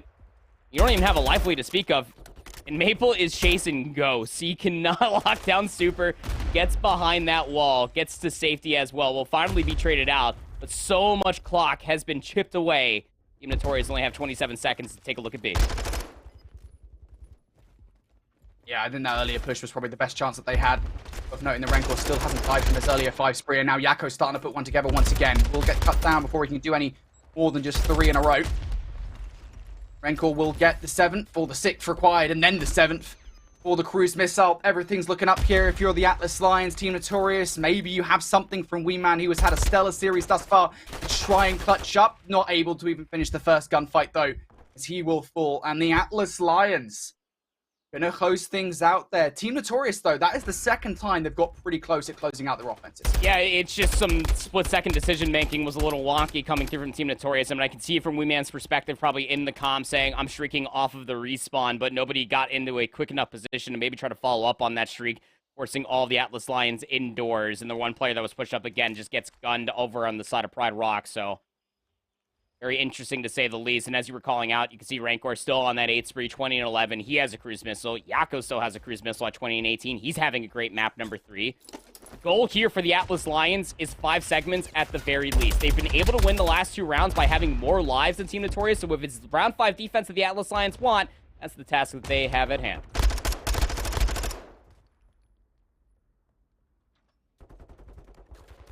Team Notorious haven't completely cleared base at the moment. That's the problem. You've got players like number 7, Super, who have managed to push all the way through. And Super does more than that as well. He doesn't just clear space. He actually gets the frag versus Wee Man to completely clear the point of B. Super's not done. 3 in a row.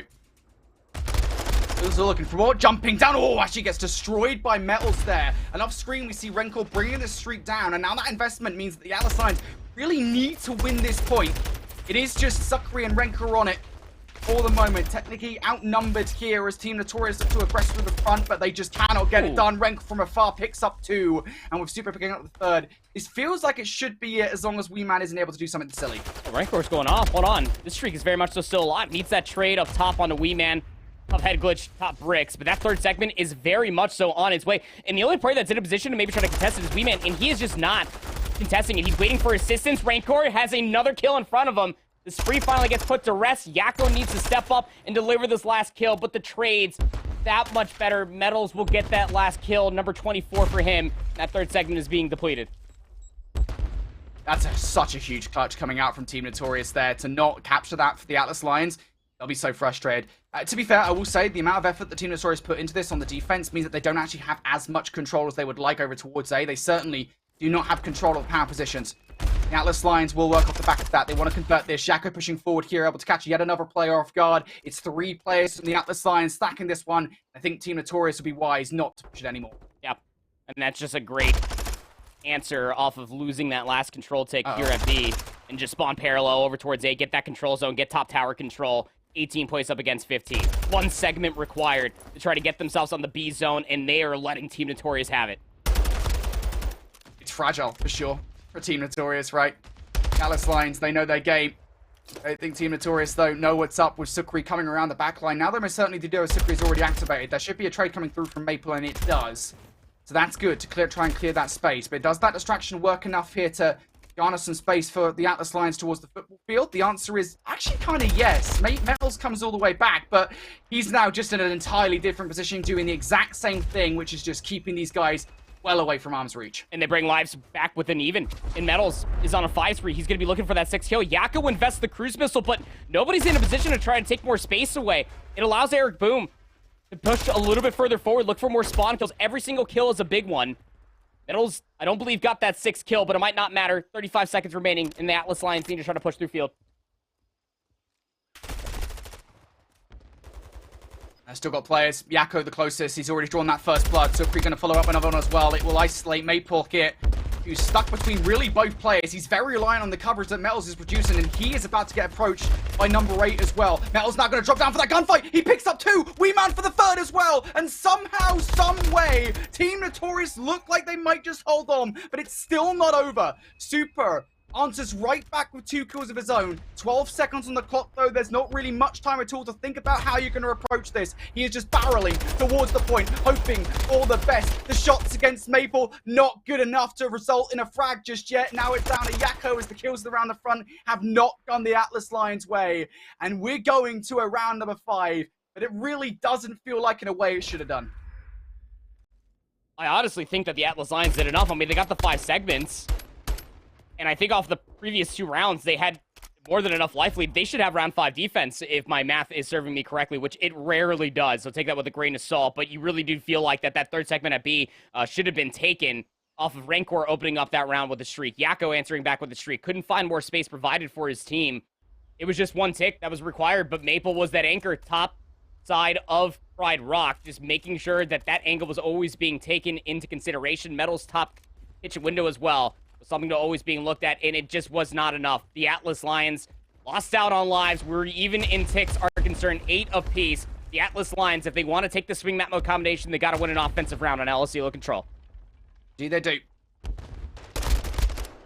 We'll say they've gone, and that initial push early on that worked out last time around from Super does not work out here. Fortunately enough for him, his team have picked up the slack. Sucri and Rencor on the point now. This is the last of those 2 as Sucri goes down. There's Rencor as well. And uh-oh, Spaghetti-O. The Atlas Lions here feel like they might just slipped up momentarily. Looking for stabilization. Is Super actually going to be able to push forwards here? Looking to try and clear out the space. Metals. That is a big kill to take there for Super because now there's nobody stopping these guys coming out their spawn. Also got Yakko looking to be a little bit of a nuisance pushing over towards field. He'll have an off-screen gunfight versus Wee Man if he pushes all the way through. But the focus over at A, Team Notorious, they want to try to invest some numbers into this. And Super just holding the angle, the reads, the kills, everything else in between is so good. The Atlas Lions get that A-zone capture. Maple's still top tower, by the way, so he'll find a two-piece for free. But Yakko off of that play previously found that kill on a Wee Man, and Rancor's stopping the clock here at B. Yeah, Team Notorious don't have anybody towards green side, and that's the problem again. Atlas Lions there continue to just rip off the spawn without much resistance whatsoever. Team Notorious need to get somebody there ASAP. That streak at the very least will slow the clock down. A lot of time for the Atlas Lions to make this happen though, and Yakko push forward. They're just not aware of it whatsoever. They have no idea where really any of these players are. Trade is good from Maple, but in doing so, he reveals this location towards Super around that backline, so should be dealt with relatively soon. But the Atlas Lions, again, they're more preoccupied with what's happening actually on the point. They're trying to send these individual players forward, and it's resulting in frags. I don't think it's enough to actually result in control just yet. Rancor just needs to hold on for the rest of his teammates to push all the way through. Nobody from the Atlas Lions even considered maybe trying to clear away House. Maple's just going to be in that position, something you have to consider in the upcoming affair over by the B zone. Confirmation that Wee Man is on this back truck. Rancor needs to find the trade, is able to deliver on that as well. But these lurking positions, Eric Boom over inside the football field. You also have Maple still to worry about inside of the house. Although you got some space across the map, it took so much time, and Team Notorious come up with the kills. That's not good enough. That's not good enough for the Atlas Lions. They've just completely broken down there as 3 kills come through. It's Eric Boom who is basically produced the majority of that. He's on 3 in a row now. Atlas Lions still got time to make this happen with 40 seconds on the clock, but you have to remove these annoying players, and Wee Man now starting to re-aggress again through the back line. That's going to cause some stress in the back of the heads here for the Atlas Lions. They've got players in behind as well, and that is just as equally problematic for Team Notorious. Rancor now going to produce a couple of kills. Yakko also now starting to regress towards a point, and Wee Man on the flank. I mean, his position becomes untenable. He needs to be able to fly all the way across the map. He's going to be resurging all the way through bottom tools. Nobody's top pride rock, so Maple's going to be able to find an angle maybe on the backside of this truck, and Yakko just decides to hit it. We're gifting free kills here if you're the Atlas Lion. 14 plays up against 7. Yeah, this has to be better from the Atlas Lions moving forward. But they're not out of the situation just yet.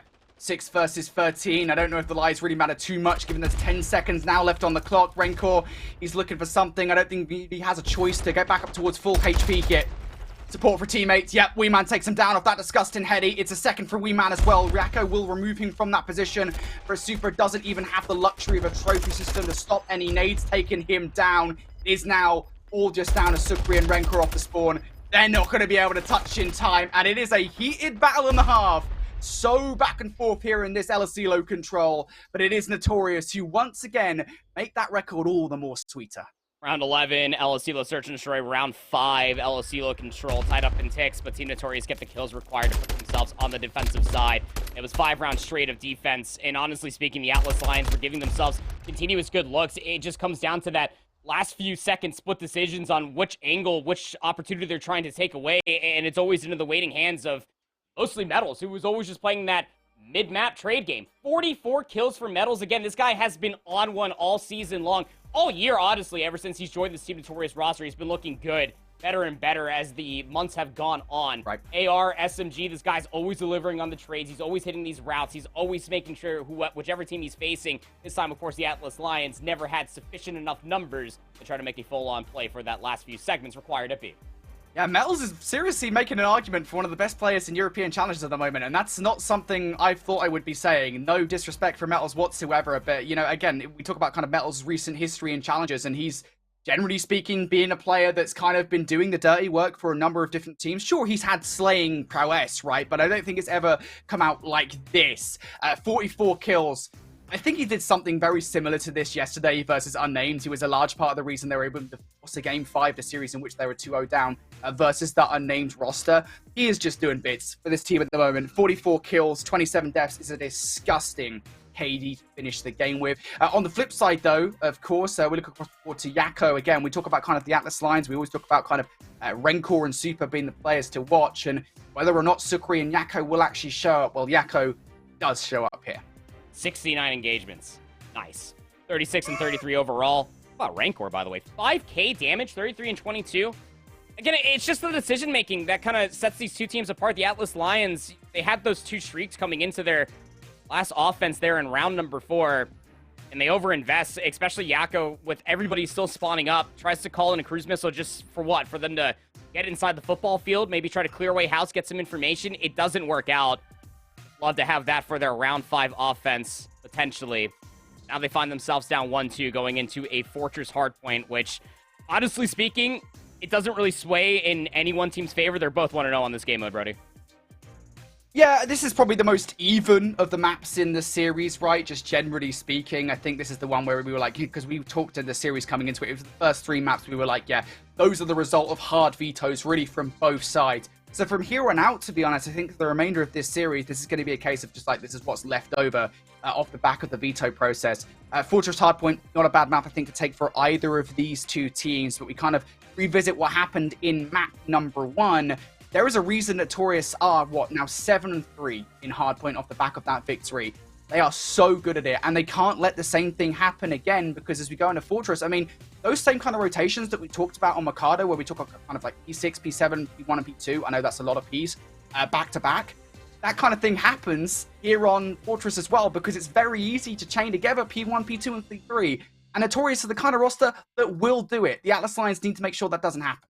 I think what's most important to take away, especially for that Mercado map number 1 between these two teams, is that it was incredibly close through, like the first 4 hard points, but then when we got into P5, and especially through P6 and P7, like you were just talking about, Brody, the Atlas Lions, they were setting themselves up continuously. It was a lot of 2v3s, a lot of situations where, yeah, they were surely down in numbers, but you felt like because they were within the hill, they had the setup, and Team Notorious were just breaking them left, right, and center. So you bring that on over towards a Fortress Hardpoint, and yeah, this is a map mode combination that can absolutely get away from you if you're not delivering on the slaying. I mean, Super was the only one that was delivering on said slaying for the Atlas Lions consistently through that Mercado map 1, and they still lost by 140 points. So I think that you're going to be looking for Yako to continue to deliver off of what they've been able to produce in the past 2 maps on a map like Fortress, because when an SMG can continue to roam in and around red, in and around from maps, in the middle of the map, with the AR support that we know that Rancor is going to deliver on Fortress, well, then you might be able to put Notorious on your back foot, but it is going to be an uphill battle, to say the least. It's funny in a way, isn't it? Just how much we revisit the conversations consistently about the Atlas Lions, right? Of just like Rancor and Super, they are consistently turning up, and it's about whether or not Sukri and Yako can kind of join the ensemble and actually be there, right? And it's kind of funny because when we talk about that big losers bracket run that happened during Season 2, it was a case where all 4 players were firing on all cylinders pretty much all the time. Especially for Yako and Sukri, that played out of their minds during that lower bracket run. So, like, that really does just seem to be the key to victory here for the Atlas Lions. They just need to pull it out here on Fortress Hardpoint. I make it sound so easy, mate. We know it's not. Yeah, we absolutely know it's not. Just do it, Forehead. Yeah, what are you doing, guys? I mean, you're going into this game mode, and it just needs to be said, as far as Fortress Hardpoint is concerned, even in that one map that was being played, Maple dropped a 1.69, 27-16 for Maple, and that's that kind of, no pun intended for his name, the jack of all trades that you need for this roster, because we've been seeing Maple pick up the Vaznev a handful of times if Maple has Death Silence available for himself, or even if he's feeling the hot hand. We know that Maple's going to hit these routes. We know he's going to hit these angles of opportunity. A couple of that along with Wee Man, who in that same map mode combination also dropped a 1.43 one time that they played Fortress Hardpoint. So I think you just need to be able to deliver. Again, if you are Rancor and Super, try to meet that pressure that you know you're going to get on the AR's line. But you're going to be looking for these roaming subs, Yako or even Super, to be able to deliver what we know Eric Boom and Metals are going to produce.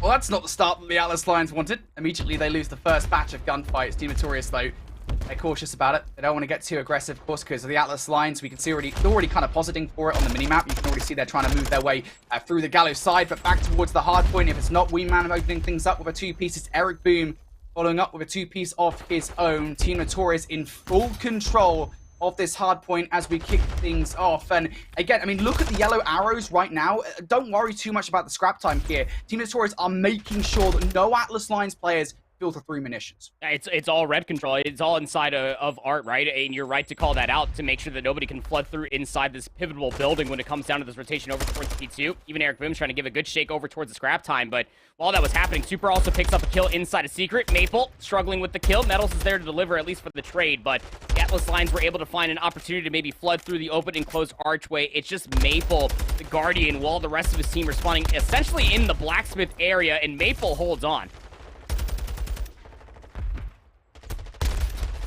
Still plays around. Now just reduced down to Eric Boom and Metals here if you're Team Notorious. Right around the back line. Eric Boom takes down one of them. Rancor still hanging around. Only able to produce one, though, and again, it's not enough here. Team Notorious holding on. Metals actually has quite a lot to do here and picks up that kill. This is still a wealth of time to get if you're Metals, and I think Metals might just be left to his own devices here by the Atlas Lions as they turn their focus over towards the next rotation. The vast majority of those gunfights already being won here by the Spaniards. Weeman just going to wait for the rest of his team now to aggress through that archway side. He even picks up one player coming off spawn. Does he manage to catch any more around the backline? No. Super Sukri, they're cautious enough to not let it happen. And those are big kills to find for yourself. If you didn't find the full-on flood and break inside of P2, you need those transitional gunfights to go your way for the Atlas Lions because you need P3 to be big. Yakko's also hitting a long route, to say the least, but he's got to get inside of close archway. Weeman delivers on the kill. Now the flood through this big gate is on. Maple for the first. Tories are going to get some close spawns as well, and they shrug Atlas Lions off the hard point. And Notorious not going to jump in just yet. They want to make sure nobody makes their way through double doors. It's not where the threat is coming from as the Atlas Lions now starting to regress through maps. Yakko, they get cut down by Metals there. That's a really horrible heady to try and take any player off, and Metals well aware of it. He will utilize it to garner the back control of the back 30 seconds here for Team Notorious. Now for the Atlas Lions, again, you can already start to see these white arrows on the minimap. It will actually be Yakko pushing through for the scrap time. Maple going to be tagged up enough. This kill should go Yakko's way, and that is 10 seconds of scrap that will go the way of the Atlas Lions, generally speaking. What I was going to say there, Randy, is you could see the Atlas Lions, I mean, they were preparing themselves with mid-map control. Team Notorious, though, they might have just broken it. Yeah, I would say that they surely have. When Weeman said in 7, he found 2 transitional gunfights, and now you're on the full backside of this munitions area. The Atlas Lions still have some close proximity spawns to be worried about, so Weeman, more than aware of it, his teammates are going to have to push across this P1 lane, if you will, or Weeman can become activated inside the hardpoint. And just as soon as I say that, 3 players get dropped down. Weeman was one of those players. 4 dead on Team Notorious' side. Atlas Lions are going to be able to set themselves up. They would do well to soak up this 30 seconds. Zebra just going to open these doors ever so slightly to see if anybody's coming up. Top doubles. Will be now. Eric Boom might just get some timing here on Super, and indeed he does. Now more to be done, though, for Eric Boom. Player in the corner, dead. Another one. Oh, almost dead as well. Yakko, though, will not allow that turn to happen. Maybe cut down just shy of a cruise missile there by Metals, picking up that frag. That is a lot of time now going the way of the Atlas Lions, just generally speaking off the back of that kill, but it will put them at least relatively close to Team Notorious. Still, there is a gulf between these two teams, 50 points or so, and that lead might well grow here as once again, it is Team Notorious touching first. Gonna be touching first, but you got at least one big kill from Sukri over by the P1 truck, so that mid-map, well, it's a little bit open. If you are the Atlas Lions, you need to be able to pounce on top of that as well, and it's Sukri that delivers from that route all the way through top single to make sure that munitions can be somewhat in control for the Atlas Lions. But again, they're from the outside looking in. It's still straight gunfights, trades to speak of as well. Weeman almost took down Sukri from that jump chow. Sukri at 13-9 is having a pretty decent fortress, map number 4 here for the Atlas Lions. Just need to generate some more time. Atlas Lions in control for the moment here. They haven't removed Team Notorious from the power positions, though. Looking particularly at Maple, top single. They can get a player right into the corner, and that might be the way to get time off the back of this, but Maple will back away here momentarily. Instead, he goes back towards bottom art.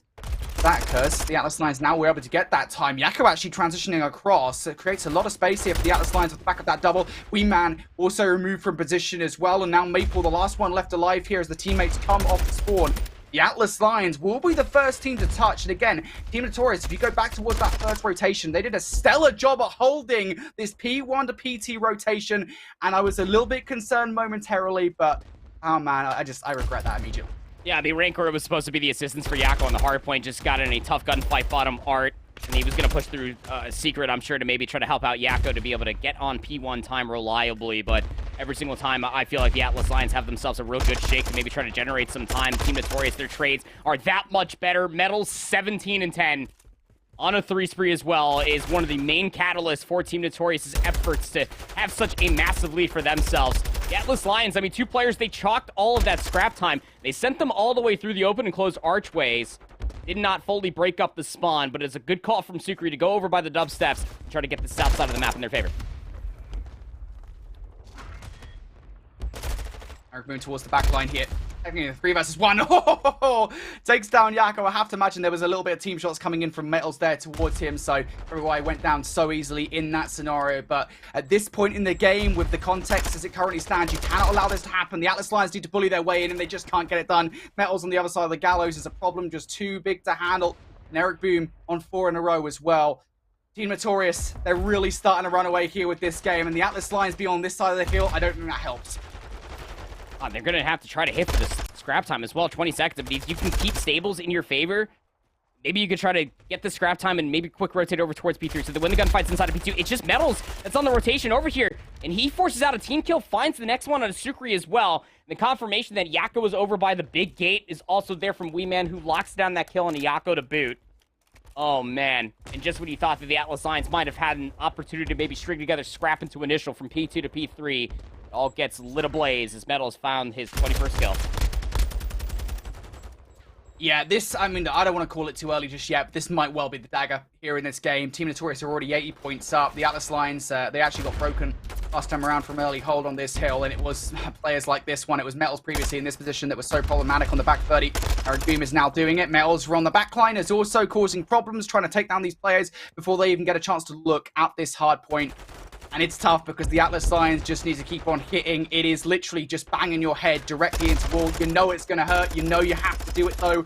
There is no other way about this one. 20 seconds left. And, I mean, the Atlas Lions, even if it goes their way, this has been a troublesome hill. It's just been a great hold for Team Notorious. You can't ask for anything better. Top circle control, making sure that top maps never gets really pushed all the way through. And it works out so well for Team Notorious. 225 to 105. And Maple is not done delivering on transitional gunfights. Super will finally take him down. So at least you have mid-map in your favor if you are Super. But look at the spawn that just occurred for Metals. He might actually find himself an opportunity to push all the way through P2. Rails is under threat. Atlas Lions might be set up, but they gotta hold on. Super in the middle of the map, though. Really starting to heat up here for the Atlas Lions. Whenever the Atlas Lions need a hero, generally speaking, it is Super that steps up to the plate, but does get cut short there with Cruise Missile. That would have been nice to have in the back pocket. It's okay, though. Sukri's going to have a two-piece of his own. We'll garner some control of this hard point momentarily here for the Atlas Lions, but Weeman's just going to wait patiently for players to come off the spawn. That patience does pay off as he picks up Yako unsuspectingly. Now here comes Notorious towards the point. Metal's initial push will not work. Will Eric Maple fare any better is the question. Eric's going to be tagged up by a stun. It's okay, though. Comes back off healthy from the stun. Will get taken down in the end. But ultimately, those numbers begin to overwhelm. Team Notorious cannot close things out here, but they'll get pretty close. Every single second that's soaked up here at P4 is just another nail in the coffin for the Atlas Lions when it comes down to their winners bracket. Hope, Super, trying to do a little bit more. It's just fighting for, what, 3 seconds? The rotation over towards P5. It is vacant. Eric Boom has maps control. The Atlas Lions are spawning inside of P3. They clear maps, so now they can get some space and maybe get on some time. It has to be perfect. I mean, we haven't used this phrase in a while, to be honest, but it has to be perfect hardpoint from here on out, Andy. And I just don't know if that's going to happen. And already things are starting to fall apart at the seams. Weeman on 5 in a row. Metal's now going to constantly get another frag. Sukri from the back line. He's not able to get anything more done. Eric Boom now potentially with a final save here in this game and in this series. He's going to pick up the double. And that will be all she wrote here as the Atlas Lions. They are sent packing off 2 dominant hardpoint victories in the best of 5. Yeah, 2 dominant hardpoint victories, I will say that much. I mean, Team Notorious got tested in the Search and Destroy and the Control, surely, but their hardpoint looks to be in prime form. They've only dropped 1 hardpoint map the entire time in Season 3 of the Elite, so it's almost what we come to expect. The slaying prowess, again, it looks almost very similar to how that Mercado did shake out. Super delivering on a handful of kills. Lack of follow-up, sure, but I mean, Team Notorious are constantly having a lot of individuals just show up with massive 2 pieces, 3 pieces. You can see it every single time that when the Atlas Lions, they are setting up inside of a hard point, there's that 1 spawn out, 2 spawn outs potentially to occur for Team Notorious that give them a very open flank of opportunity to be able to pinch all of these different setups that the Atlas Lions were giving themselves a good look at continuously through those hard points. It's just the breaks were just so consistent and so sublime from Team Notorious with that map number 4.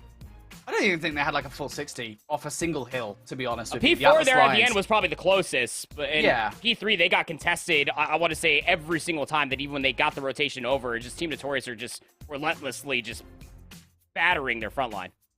Yeah, it's not good. It's not great, is it? Every single time that it felt like the Atlas Lions might have an in, try and come back in towards the game. Team Notorious, they slam the door right in their face. I think it's probably more accurate to say Metals and Weeman slam the door right in their face. Look at that, man. 28 and 19, 30 and 23 as well. 1 minute 22 inside the hill and 1 minute 5 respectively too. These guys, man, they are just so horrible to deal with. Metals, generally speaking. I think in the last, like, 3 spawns he's played, he must have put up, like, I don't know, 80 frags between all of those games at this point. Like, silly, man. Silly. Yeah, he's pretty good. That was pretty good at the game. 20 out of 28 kills, non-traded, by the way. 3,200 damage. That kind of gets outshined by Weeman, but hey, the shot multiplier goes burr. Weeman there for the 30 bomb. Here's your best-of-5 map set and how things have shaken out again. I really do feel like that the only way the Atlas Lions were going to take this series is if they took that control off of Team Notorious and 2-3-5 them in this series. The hardpoint was going to be an uphill battle. We knew that much for certainty. They get the job done on the search and destroy, kind of falter off of some split-second decision-making there in the map number 3, the LSU control. It will have to then go down to the lower bracket and try to make on, or what is going to have to be called for another Herculean run. They did it last season, so just do it again for it. Why not? Go for it. You know, I know you're joking. I know there's like a sense of humor in there, bud, but like... No, I'm serious. I don't think it's out of the realms of possibility at this point, to be honest, after what they did last season, like through the teams they did as well. Ah, man, I just don't want to ever count this team out. They can get their stuff together. Oh, that losers bracket run, man, it's stuffed. Here's a look at the winners bracket then as it currently stands. Of course, Team Notorious with their victory over the Atlas Lions. They move forward to face Wobabobs in a tale as old as time. That's the winners bracket semi-final we're extremely looking forward to. Elsewhere on the upside of that bracket, of course, unnamed, actually 3-0ing Clutch Rain. And just given how great Clutch Rain have been, that is an absolute shocker, as Unnamed now going to join Deviants in the upper bracket semi-final. They beat BBV 3-1. I mean, that's a comfortable 3-0 at that. They 3-0'd them on Hotel Control, did Unnamed versus Clutch Rain 6-4 on the Mercado Search and Destroy. Hardpoint a little bit closer on Embassy, 250 to 214. But yeah, shocked to say the least that Clutch Rain did not even take a map off of Unnamed. But they are pretty darn good at the video game. We'll have to see how they get tested when they go up against the Defiance roster. I know that one of which is Eric Boom is probably smiling from cheek to cheek that he gets to go up against this Wobabobs roster, going up against Vortex and Denza. I know Eric Boom always loves that matchup. Yeah, it feels like the power dynamic, I think, between those teams has certainly changed basically in the last season or so, right? Because Wobabobs with the change, we don't really know where they're at the moment, but prior to that, I think top 8 of the last LAN event was not what they wanted whatsoever, of course, formerly then.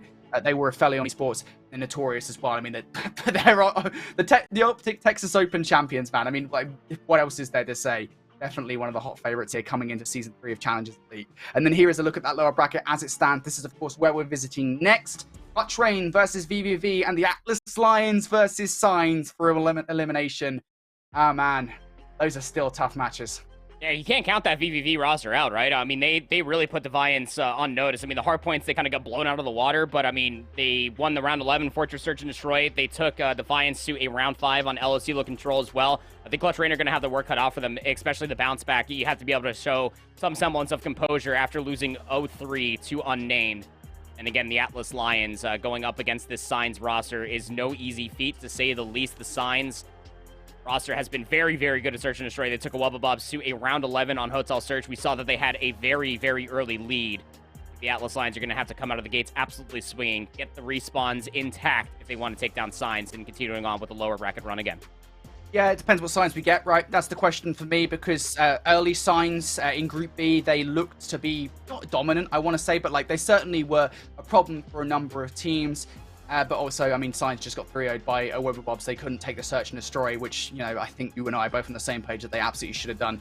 So, we'll see, man. A lot of questions here over the Atlas Lions and over Signs as well. That is going to be our next matchup on broadcast, folks, as we drop down to the lower bracket. We're about to eliminate some teams. It's always fun when we get to do that here on Call of Duty Challengers Elite. Go get yourselves a cup of tea, folks, and a few biscuits as well. We'll be back. More action on the other side of this break.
Welcome everybody here to Call of Duty Challengers Elite. It's time for more action, this time from the lower bracket of European playoffs. We're about to eliminate, well, at least a couple of teams here. We're sadly going to have to say goodbye to some folks here as we cut our field down to 6 teams. And we have, yet again, another banger matchup. We're just about to eliminate either the Atlas Lions or Signs. Yeah, and honestly speaking, I mean, if you are Atlas Lions or Signs, this is fortunately the hand that you've been dealt. And you just got to try to come out here and try to make a lower bracket run happen. We saw it happen from the Atlas Lions in Season 2 when they were playing underneath the banner of La Nave del Mysterio. They got to try to get it done here after a very close 1-3 loss, I will say that much, versus Team Notorious in Winners Round 1. Yeah, it's a tough draw, isn't it, when you get Team Notorious, the literal champions of the last open event, as your first Winners Round matchup. But at the end of the day, that's what you draw after the group stage that they had. So now they're hoping one of those lower bracket runs that they are, well, I don't want to say known for because they've only done it once, technically speaking, but still it's something that we have to note. We talk about this Atlas Lions roster. You know what? While we're talking about them, let's just get into the conversation here about this Atlas Lions team because, as you said, I mean, their last matchup was relatively close. They got the map that they desired. They had to win that search and destroy considering, I mean, their record was significantly better than Notorious is in it. But the rest of the maps, I know their hard point, they got completely blown out of the water. The control, to be fair, would have gone either way. Yeah, we always know we're going to get out of the Atlas Lions, and that is that last individual in that list of a roster, and that is Super. The guy has just been putting up immaculate numbers, really, for the past, year and a half, honestly. Even when he was playing underneath AIM Esports last year, delivers it continuously through Vanguard, and then coming into Modern Warfare 2. This guy is something to absolutely behold. Rancor's also been stepping up in a massive way, but even at the end of the last matchup in Winners Round 1 versus Team Notorious, Yako was actually having a fantastic map 2 and 3. He had an ace to start off the El Estilo Search and Destroy, and then he also goes on a massive spree on El Estilo Control. It's just about piecing it all together in the hard points when it comes down to this Atlas Lions roster. Yeah, it's just the thing they have to figure out, right? I mean, it's the only real hole. I say the only real hole. Control also. They're 1 in 5 in Control. We'll get to that in just a second, but they've got some holes in their gameplay that need to be fixed if they wanted to go up against and actually succeed against some of those tougher teams, just like they did before. Signs, on the other hand, I mean, they are still going to be a real test, I think, here, and it's nice to have a chance to actually speak about this Signs roster on the whole, because this season, and this is the roster, by the way, Deliver, Blade, Depper, and Yumiko, they've been making, slow, incremental progress. The first season was not good at all. I think Signs didn't win a single series. The second, of course, when they brought Nadox into the fold, a little bit better. They managed to make playoffs that time, but couldn't get any further than a double-rounded. This time around, I mean, look, they're a lot more convincing. Players are actually positive, which is the first time it's happened the entire season. Secondly, they're actually winning game modes, especially in Search and Destroy. Yeah, and honestly speaking, that's what you're going to really need if you are Signs. I talked about it before we hopped to the break when we were looking at the overall bracket. Signs Search and Destroy this season has honestly been really, really good. I mean, it's their best game mode. We'll talk more about that later on, but you can see the introduction for Blade, rather than playing with Nadox this time around, has actually been working quite wonderfully for them, specifically in the Search and Destroy.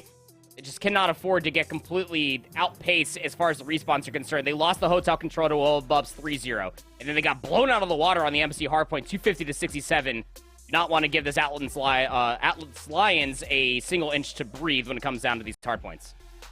Yeah, absolutely. Signs, as I said, I mean, when it comes down to it, these Search and Destroyers, they're going to be instrumental. This roster has been looking so good. Again, they've made a couple of changes this season. Blade is that newest addition to this roster. And speaking of Blade, well, I do actually want to take a moment here to highlight kind of what he's actually been able to bring to the roster here in just a second. But before we get to that, his actual head-to-head in terms of those map win percentages across the board.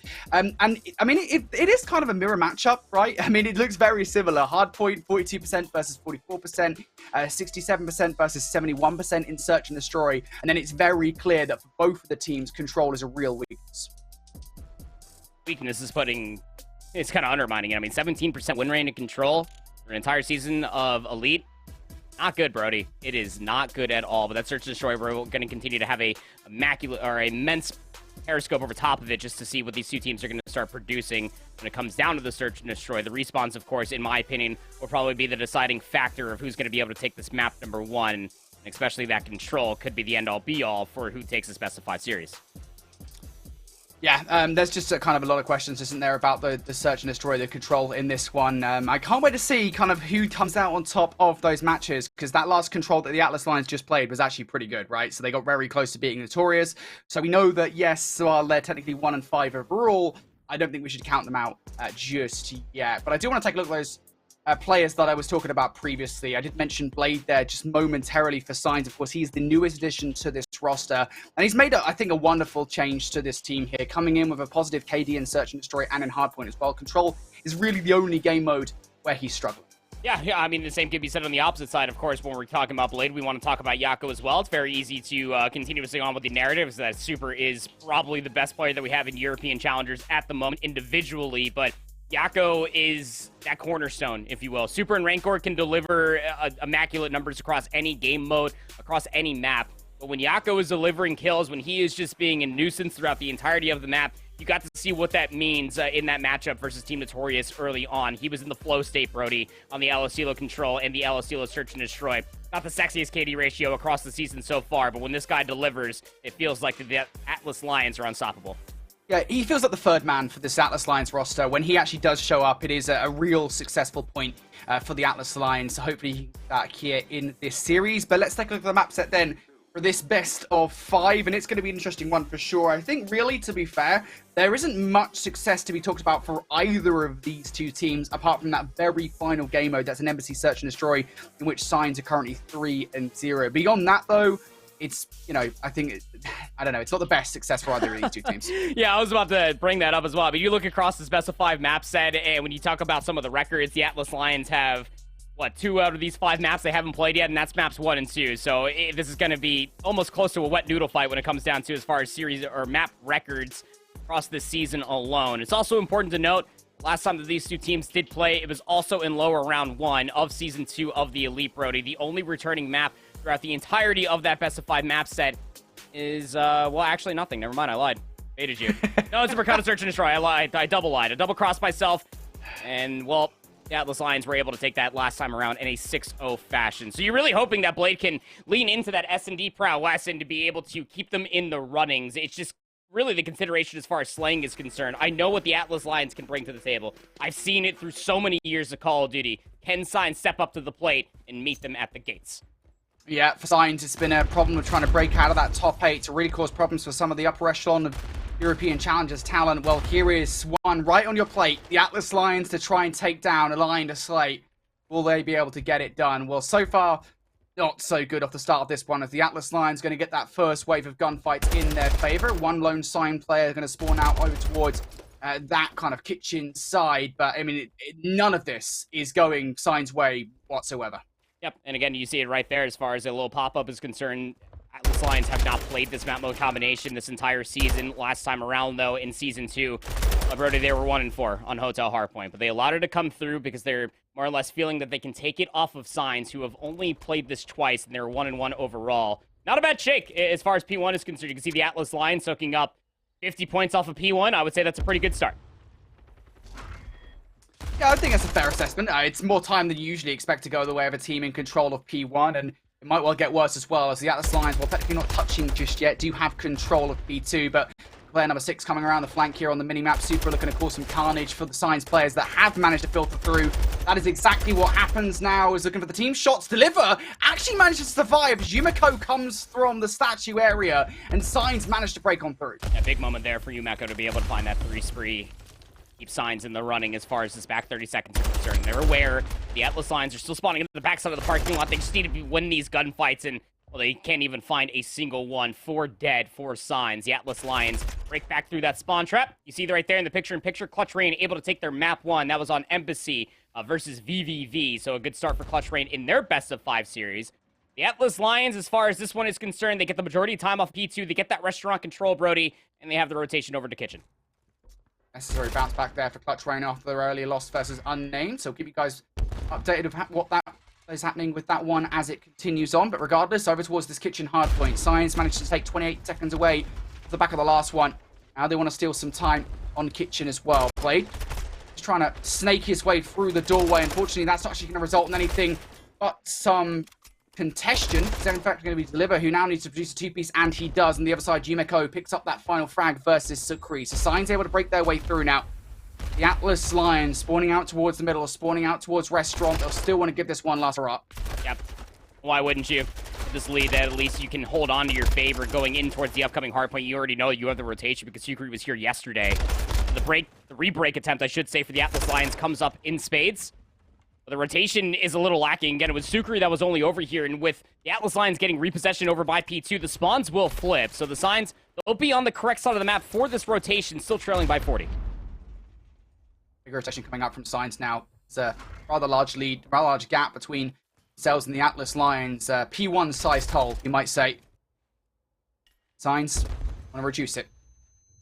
First hold looking good, but the Atlas Lions now starting to swarm around this backline. They've got to be wary of players coming off the spawn here. If Yumeko can keep them at bay for long enough, Leper might come and help in time, and, well, doesn't even need to, but from the front lines comes Super, who will double up here to get control. The Atlas Lions now know exactly where Signs are spawning, but Super's the only one on the hill. He's relying on far coverage from the Atlas Lions. He is twisted. He is just drop-shotting ghosts at this point, just snapping on everything. The trust is here for his teammates. Sukri delivers for 2.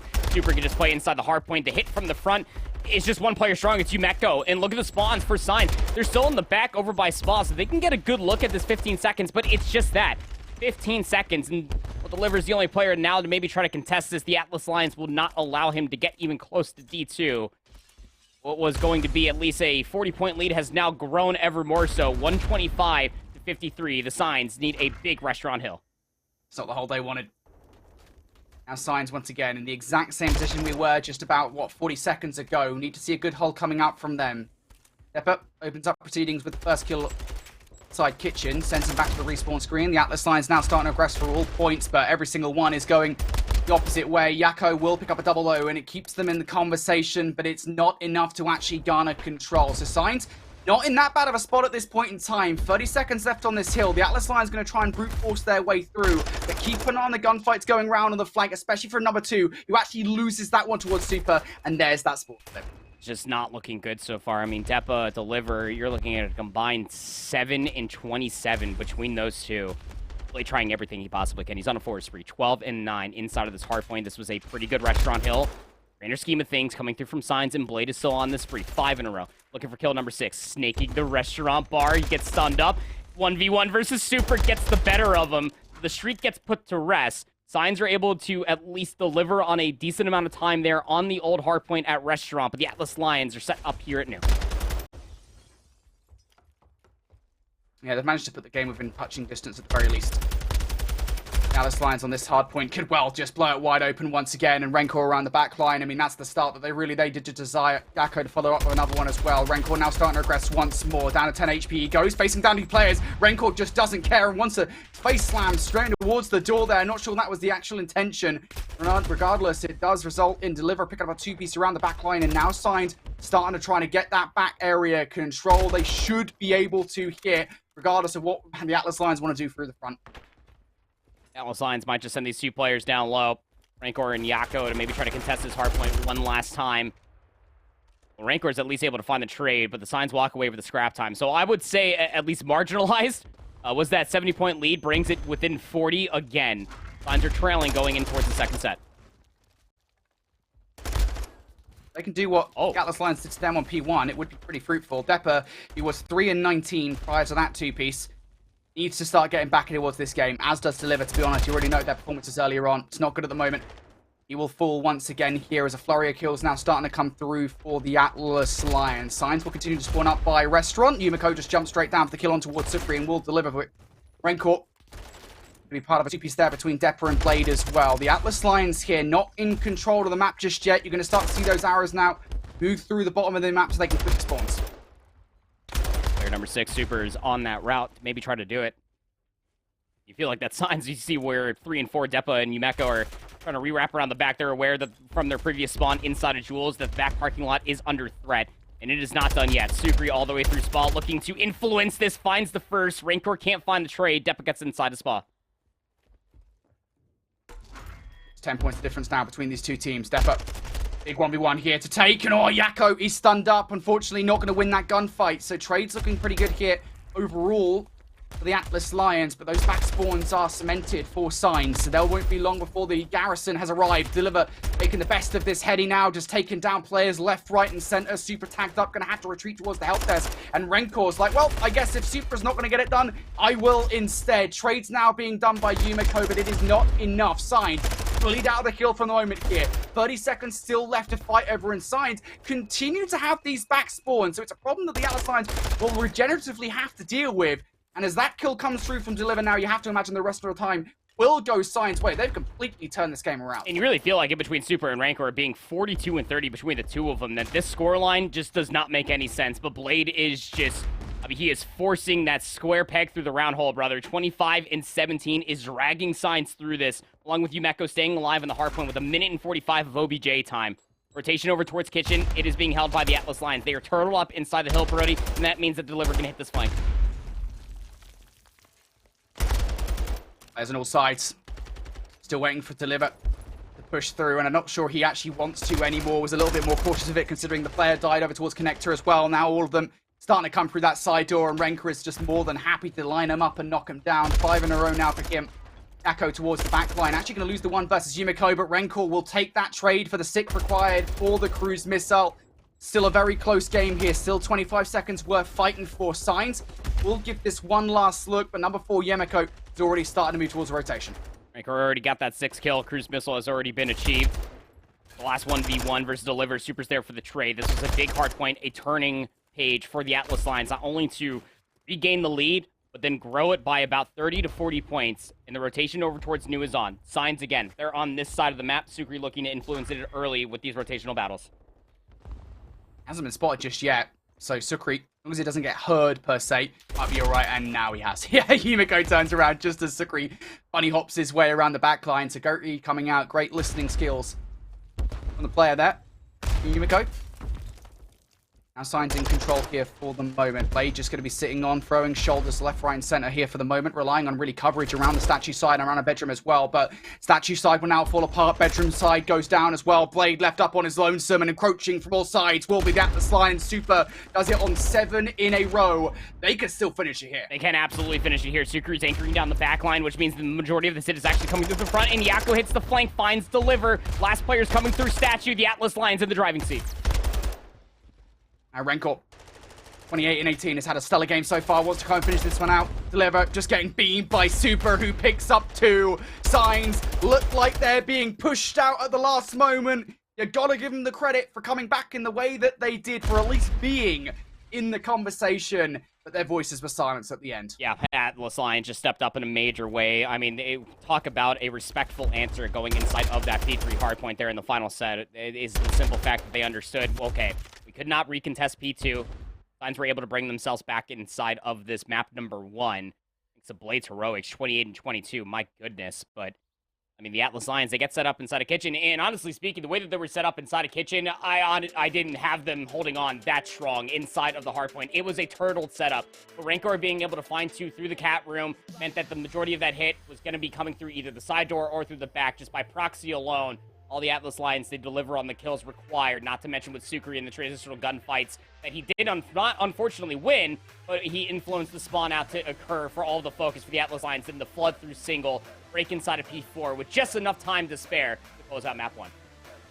Yeah, I think it's worth saying, to be fair, that the scoreline, while it did look horrendous, and I don't think there's any covering it up there for Signs towards the middle of the game, a lot of that was actually down to just like an early 50-point hold on P1. Like, that's where the vast majority of that damage came from. It's an unusual thing to see.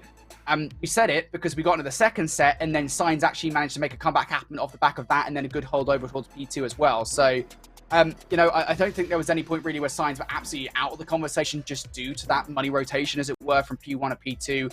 They made the best of that situation. Yeah, no, it is just not enough. For the Atlas Lions, it is Super and Rancor coming out to play at 31 and 17, at 28 and 18. Gakko also at 23 and 19, just slightly trailing behind that duo. The Atlas Lions, they slay out. Yep. Almost what you expect coming through from Super, dropping a 30 bomb. A combination that they have not played all season long. And again, it wasn't exactly fruitful for them in Season 1 either, or Season 2 rather. Rancor, Super, the usual suspects as you like to call it, and not to mention the player that we wanted to highlight.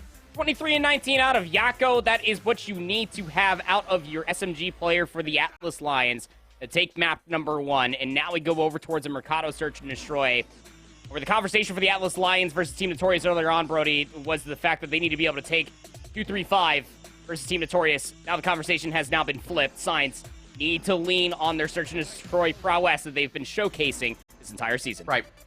Yeah, it's worth saying again, though, that like the situation is a little bit different here because unlike that last series where maybe, you know, we had a team that had an advantage in one game mode versus the other team that had an advantage in another, here the advantages and the disadvantages lie very much in the same game modes. For Science and the Atlas Lions, they're good at Search and Destroy, not great at Control. But that next Search and Destroy is going to be crucial here for both of those teams. In towards Clutch Rain and VVV, and it's Clutch Rain at the moment here, down 3-2 in the Search and Destroy, being 1-0 up in the series. Twiz now looking for the kill versus Chunk, but down to 70. Why 3? They know exactly where he is. 1v3, knowing exactly where he is. So much to do. He has to just basically concede so much space. He's BB Connor at range. Yeah, he's going to be able to find that first gunfight, so not out of the realm of possibility coming through from Twiz. The biggest issue is he's nowhere close to getting dead silence. Yeah, I imagine as soon as he crosses here, his number should be up. Vital should take him down. Yep, Vital's just seen him. There you go. Twiz has actually seen him, though, picking up the sniper off the back of it. So this is still possible now. The fact that he's made the cross makes this realistic. But he has to predict exactly when Chunk is around the backline. He hasn't done so now. He knows, but it might be too little too late. Chunk, better weapon for that scenario there, whereas the Vaznev is just better. VVV leaning on their Search and Destroy. Again, this is a map mode combination that honestly is not bad for VVV. I mean, I say that they are 2-5 overall, but I mean, their differential, their average score margin is just by -2, Brody. And on Fortress, they are 2-0 on it. Clutch Rain on the opposite side are 0-1. They lost it 1-6. I don't remember who that was against, but nonetheless, things that you want to see if you are a fan of this VVV roster. Stepping up here in the Search and Destroy, potentially tie up the series. They lead by 2.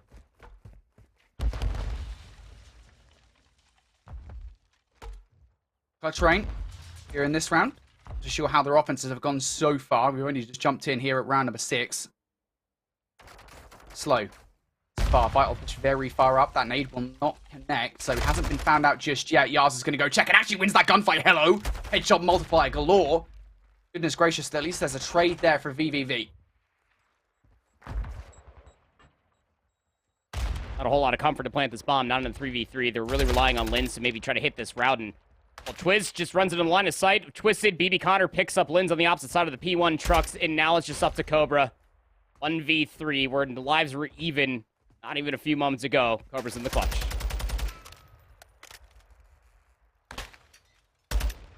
You don't need to do much here if you're Chunk. You can already see that kind of him throwing shoulders, or rather throwing his entire body across the way. Just wasting time. Number 8 on the minimap, that's BB Connor making his way around the back line to end the life of Cobra, and it doesn't even matter. Chunk is going to be one to finish him off. VVV once again. Despite that first blood coming through from Clutch Rain, they're quick to trade on out and put numbers in their favor. It's legitimately just that as well, is that even when the trades has come through, we were in a 3v3. You saw VVV, they didn't get too cutesy along with their positioning. The only person that really was taking a further egregious approach was just BB Connor, but that was mostly just to make sure that the flank all the way through P1 trucks was secure, and he catches Linz off guard, who does not clear all of P1. Either that or BB Connor was inside the truck. I'm not too sure. It happened off screen. Regardless of the matter, 7-4 for Vital, 6-5 for Connor. And very much so in the driver's seat to try to close out this map number 2. Do they have the driver's license is the question. Seems like they might have got it.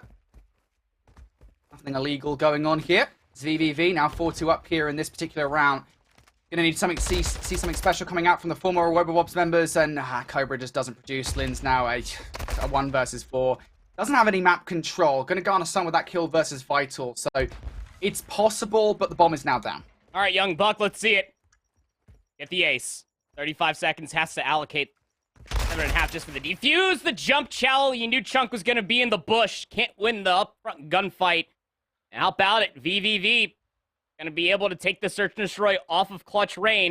And that's a big one at that, especially for the overall stipulation of the series. They set themselves up for a hotel control, but that's why I talked about VVV on the Search and Destroy on the day. It is no easy feat taking, you say, what, the team that they played against earlier, was Defiance into a round 11 on Fortress, and they were able to close it out. So, tied up in that series. Signs looking to do the same thing here in this one. Towards this search and destroy. This is completely fit from his head. Yumeko, I think he might have picked up all of them in that final play. If not, certainly did the vast majority of the damage there. As we start off Mikado Los Alamos with a rare B hit. Hello, hello. I mean, you got to throw caution in the wind, right? I don't even know if it's caution in the wind. It's just strategy, isn't it? Because you don't have any trophy systems, no dead silence. It's round 1, search and destroy for crying out loud. So, reverse your way over towards B, especially where you're expecting a lot more of the focus defensively to be through the middle of the map, if not over by that Cantina A-bomb site. No one to find a kill there was Super, so Yumeko able to clean up the last 2 required. Let's see what Atlas Lions do for their offense. A lot of utility being thrown over towards A. Do Signs take the bait? Yumeko's hit. He already picked up 2 massive kills, able to line a couple up last round. Is he going to get anything? Yes, he does. Catches one off guard. There's 2 as well, and somehow gets away with life. Oh my god. Yakko and Super now completely isolated inside silos. Oh, you know someone's up here as well. Stuns, nades, something tagged. Yakko, Super, they're trapped on the side and Yumeko just hits that? What? 5 in a row through 2 rounds. Super only has a sniper rifle, 1v4. I mean, he's superhuman, but I don't know. I don't think this one's possible. Yeah, not even going to get a chance with the snipe. Just takes a little bit too long there. Sometimes I think Super's a little bit snappier with a scope, but Deliver is gifted some time to finish this one off. Yumeko, I mean, the fact that he even gets the first 2, I think is disgusting enough. The third, that's egregious. Dude, that challenge on the big door was crazy. You're a madman for that, Yumeko, but it works out. I mean, hey, worst comes to worst, at least you find the trade. You had numbers regardless, but now through 2 rounds, Yumeko is 5-0. Unless he's running score streaks, Brony, which we know sometimes happens in Search and Destroy, is 1 kill away from getting himself that cruise missile. Hopefully he's left. He's on score streaks. Super. Ah, you haven't left. Anyway, Yumeko to try and pull off a 6th kill in this round, especially as the rest of the team have fallen around him. That's a beautiful opening nade coming out here from the Atlas Lions, and Yumeko will not get that cruise missile now. This round has gone from a pretty promising situation to, well, a dreadful one, to be honest. Deliver in a 1v3. Trophy system player, AR in hand. At least he has the bomb. But I mean, we have Codcaster. Of course, Deliver does not. He has so much space he has to clear, and I think that he wants to clear all of this and maybe go over towards B, but Rancor is just already snaking the bomb site over at Cantina. The Atlas Lions, by way of Super's opening Semtex, finds 2 kills. Degrees wall bang onto Yumeko, takes him off of that spree as well. It was a tussle and a half across the A-bomb site, of which the Atlas Lions came out on top. It's Mikado Los Alamos, isn't it? It's just sometimes how these A-hit goes, right? It's just, you know, you throw your nades over the top, you hope that you have enough to dismantle the trophy systems, or 1 or 2, however many they've got down. You have to hope that the nades off the back of that are able to grab a kill. If it gets more than that, though, Super are going to double up here. Big round for the Atlas Lions to find themselves into the situation. Now, back over towards A for this one, and well, there's those nades once again. This time, Signs caught up, but just 1 kill. Rancor opens up with 2. First with the nade. Finds the next with the gunny. Yumeko needs to dive and duck away. And, well, there's Super again. Sniper up top, Cantina. Yumeko has dead silence, has both of his throwables left, but 1v4 with a Vaznev, you're going to be challenging into the unknown here. Good luck, have fun, brother. Yeah, it's very hard to retake when you've lost full control over the site. The best thing you can do is maybe get away with 1 frag, but he's dead to rights. Even if Rancor doesn't take him down, somebody else will. Big round coming up from the Atlas Lions, and once again, Andy, it is off the opening nade. Yes, Rancor follows up with another one, but these opening nades at the moment are landing from the Atlas Lions. It's just got to be talked about continuously. I know that Signs and their Search and Destroy, it is easily their best game mode, but you're going up against Superman. I mean, this guy in Search and Destroy just this season alone, I mean, sure, it kind of got boasted down a little bit. Now he's at a 1.90 comparatively to 2.14. Excuse me, Super. Still crazy to say the least. 1.81 for Rancor. And their opening dual win percentage is at 60% or more. So things you got to be looking at for Signs. Can they find that first blood and deliver on with numbers advantage when they find it?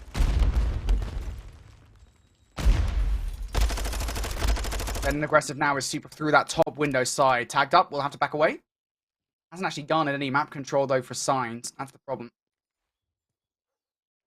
Yakko, you can see him down low, just chilling on the bomb site. Blade might be able to take him down if he peeks it, but I don't know why you'd even bother. Super, though, does actually get spotted out by Depper and doesn't even care. Blade enacts on that information and immediately gets just rolled.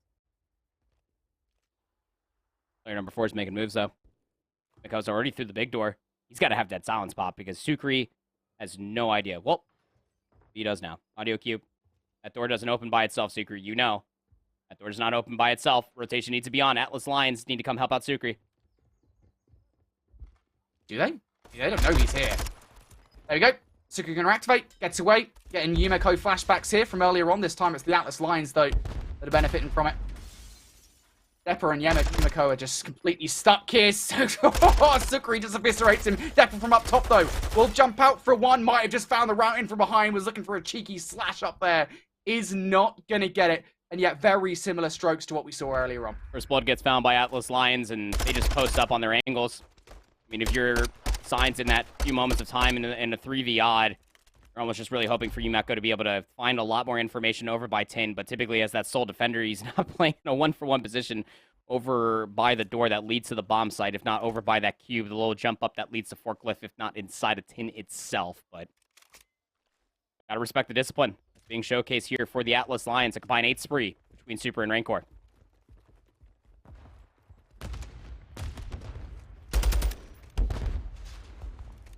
This is very aggressive from the Atlas Lions here in this round.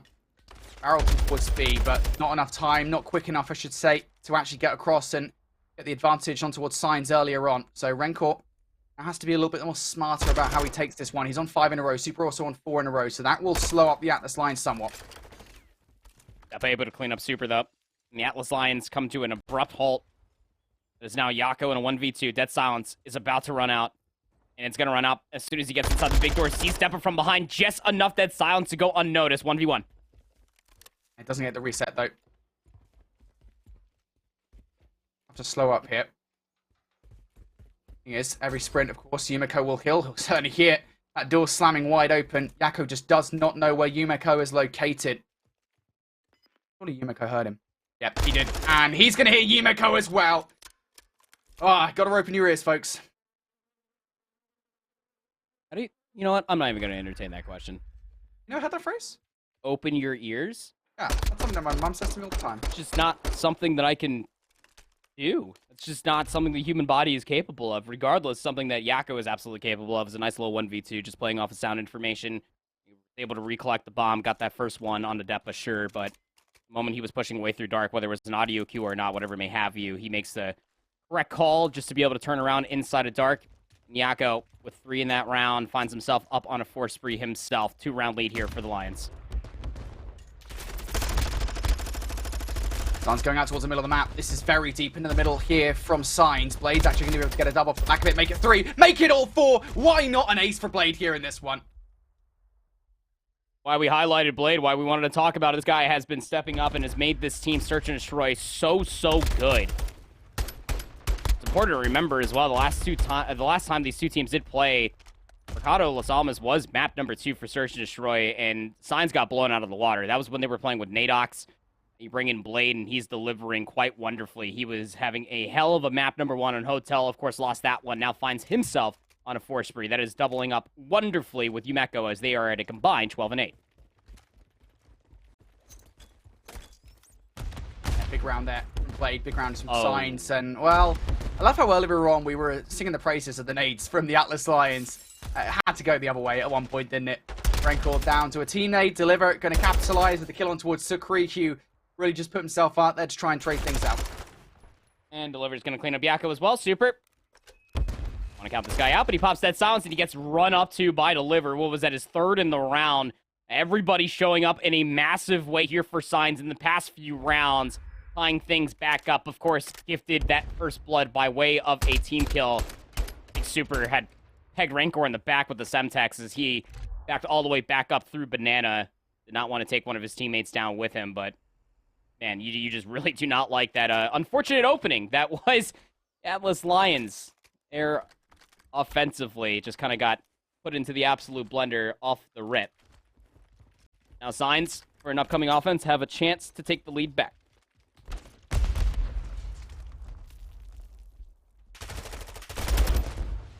at this, already through the middle of the map. They just don't expect it. The Atlas Lions, they push through the middle, try and get the bomb. Or Signs, excuse me, trying to get the bomb on towards the site, and the Atlas Lions, I mean, they have an immediate answer. Depper now has to pull up another race hit. He's just shooting everything. I mean, Super's holding the boomstick there in the cuts.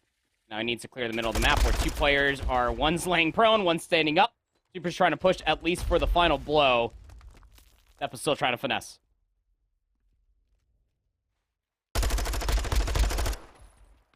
Going out from Depper. Ooh, he's getting good looks at these players, man. And that's enough as well to send Sukri away. I think Depper's getting a little bit too confident here, though. As soon as he goes for this first kill, you have to imagine a trade is going to be good for Super. Yeah, he's been seen as well. Just see the barrel of his gun. If Sukri doesn't take him down now, Super most certainly will. And Super even takes some shots into his teammate there as well. Why not? Just for good measure. Super will get that final blow as well. The sniper rifle on the yellow van. Again, Super, I mean, he opens up the round in a very notable position. With that boomstick, he eviscerates Yumiko for that first blood. There on out, like you were calling, Yako just hits middle of the map because he has that trust, of course, with Super's boomstick. I would fly across the middle of the map of Mercado Las Almas if I had Super looking over me with that boomstick. So Yako able to put the pressure on, finds two along with Super in that round. Atlas Lions up on map point.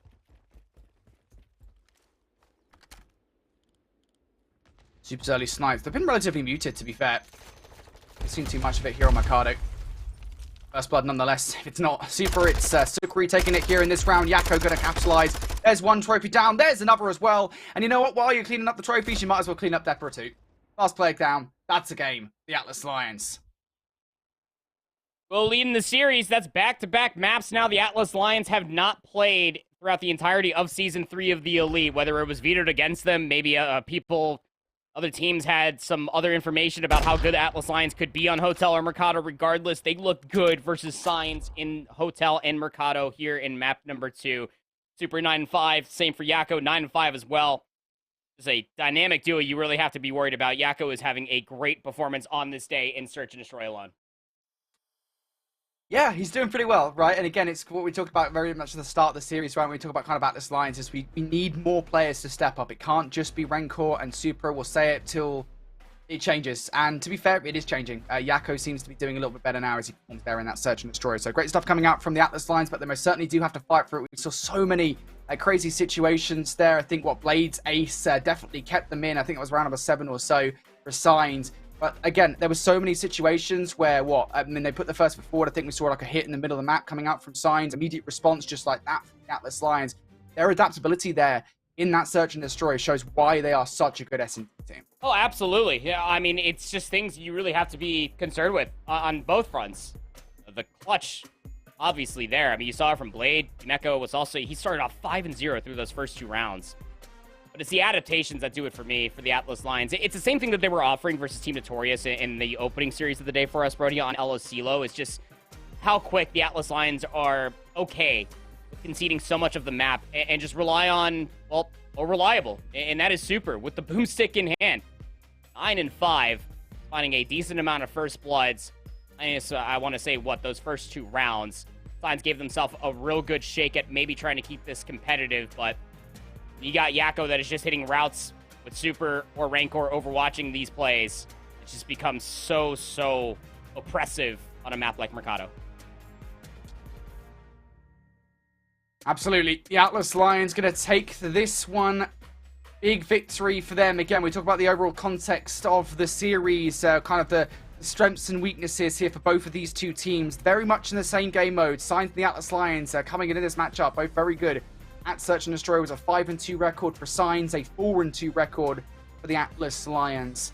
And going into Control, well, this is both teams' weakness. 1-5 coming into this one for both of these two teams. And for El Asilo, I mean, we've seen Signs play this twice. The Atlas Lions, I mean, we know their story on this map. Yeah, this one's going to get interesting, right? Because, I mean, you saw it at the top of at least this block for the broadcast that both teams were, sitting at 17% win percentage when it comes down to Control this entire season so far. Though, as far as recency is concerned, the Atlas Lions, they get this El Asilo Control pick. It's where they spent the majority of their time, albeit in losses 1-4 on it. Gonna have a real good look off of their even a 3-2 loss versus Notorious earlier to potentially have a 3-0 versus Signs again. All right, here's a series between Clutch Rain and VVV. VVV, of course, taking that search and destroy in rather indomitable fashion against the Clutch Rain roster that had looked so good during the group stage. Now, though, not quite as confident here in towards this hotel control. We're having Clutch Rain start things off on the offensive side. These initial picks over towards B, though, haven't been quite successful just yet. And they're going to do something rather unusual. They're going to do it again. And so, honestly speaking, I mean, you might not have had much more of a choice in it as well with BB Connor's previous positioning. A lot of the middle of the map, you're spawning parallel. Clutch Rain trying to brute force their way through B, and it's just not working out for them. So now they're going to exhaust so much time just to try to clear middle of the map, try to rotate over towards A, and add 60 seconds onto the board.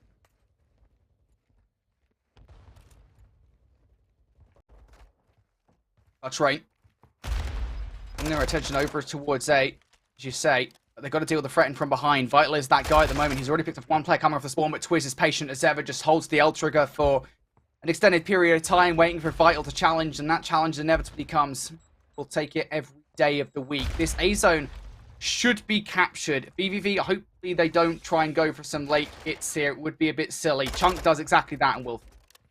You're okay with that, though, honestly speaking. That's not a terrible life to lose because you still have Twisted off the respawn. He's looking for bedroom control. Vital's also playing for a couple of exits, and well, VVV are actually putting a lot of players over by double arches and through the chandelier side. Twisted Chow's top catwalk as well, so now you realistically don't have anybody in bedroom control. Hold on a second. Twiz, Linz, able to double down yet again. They are flying across the middle of the map and looking for further pressure. Yeah, I love this from Twiz as well, just trying to spawn trap the players. Chunk is the only player that's managed to get past here. What damage can he do? Taking some shots out towards Yaza. Going to go for the reach-out and wins the gunfight. Now turning around for the second. Chunk, that is a huge two-piece for you. As VVV now immediately regained map control. Every single gunfight goes their way.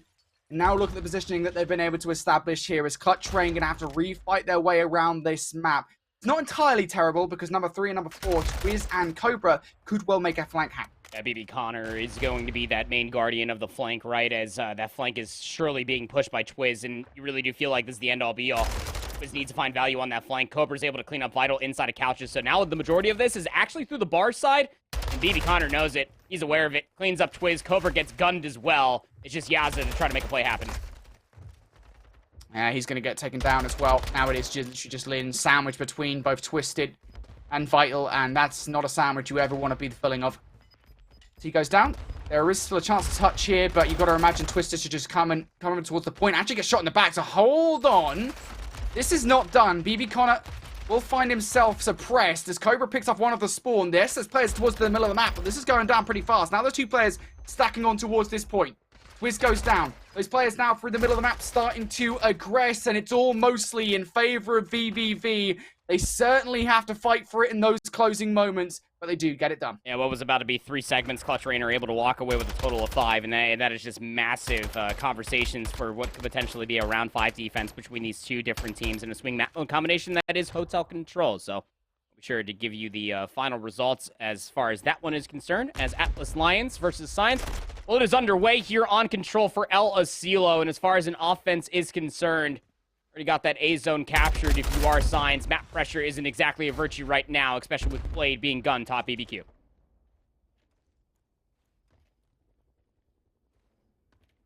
No problem for Science here. Look at just the amount of aggression coming out from the Atlas Lions on the defense, though. You've got players push through all the way towards top arcade, players push through towards green as well. And Deliver, the way he deals with it is just to straight ignore it, pushing all the way towards the A point that's already been contested. On that route, he's going to pick up at least 1. Can any more be found is the question. Super over towards that green side. I have to come and help out the rest of his team in the middle of the map, though. Oh, that's unfortunate there for Sukri, who does go down. Still a look at the 3 players from Science that are still hanging around the joint. It's going to be a pinstripe kill feed here. Defra looking to keep the hopes and dreams of capturing this point alive, and the last bullet actually picks up the frag that might require it.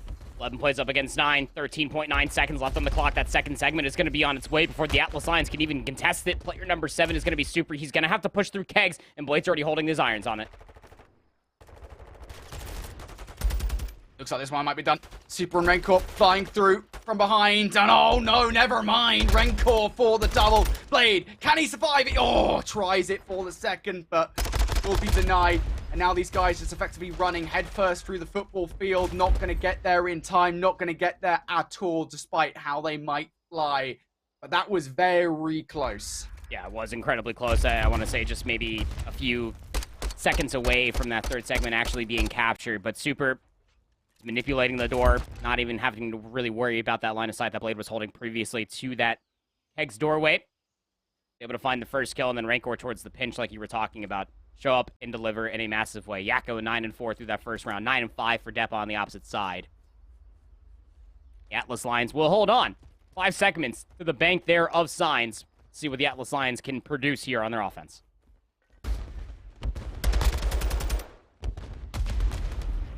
First start coming up from the Atlas Lions. Already starting to expand themselves around this A side. Yumeko to deal with up top. He's in that power position.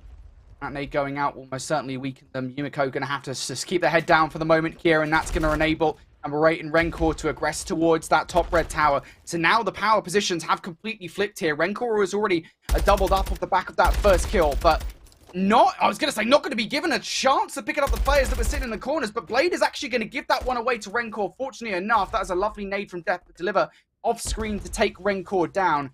And all is calm here for the moment as the Atlas Lions, they've got some pressure towards the middle of the map, but at least they don't have red tower control. Yakko is just going to touch that A zone, and that's immediate information for Signs just to look that way. Didn't even lock that first segment. Rancor is going to be looking for this top tower control. They're still trying to assault this A zone. While 2 players spawn parallel towards the B zone, they're trying to deal with Yumeko inside of this house. And even off screen as well, Rancor was able to at least take down Deliver in that top tower positioning. And an elongated 1v1 versus Depa, who is just snaking that sidebar. Zukri at least there for the trade, but running out of time. A zone, first segment, finally tacked over. Yeah, he's all alone though. Super has already been cut off by Blade. Zukri at least will hit the full regen, but that won't last that long as Blade going to take him down off the back of a Semtex that made him weak down to 40 HP. The numbers still here favoring heavily Signs in this position. Rencor still giving them a good look at this A zone. Has to take down Deliver though towards this red tower side. You do not want to let Deliver get to that point, and I don't think you've got that choice anymore. Everything's looking good here if you're a Signs fan. Yakko now the last remaining player, and again it's Deliver up top. It's just so horrendous to deal with. Sukri needs to find this kill. 3-12 isn't exactly having a great shake of things when it comes down to this map number 3, and Signs are just, well, they're delivering on all the kills that they could possibly find. Just a single segment captured for the Atlas Lions in their opening offense here in a map number 3. A must-needed map number 3 for Signs to stay alive, not only in playoffs, but this best-of-5 series. Let's not forget that the Atlas Lions are comfortably up in this series 2-0. Just can't really find these opening kills to be able to get themselves comfortably inside the zones. Not comparatively. The hell, what it even look like versus Team Notorious not even a few moments ago. So got a lot of consideration to put into your cap if you are the Atlas Lions to how you adjust these opening breaks versus Signs.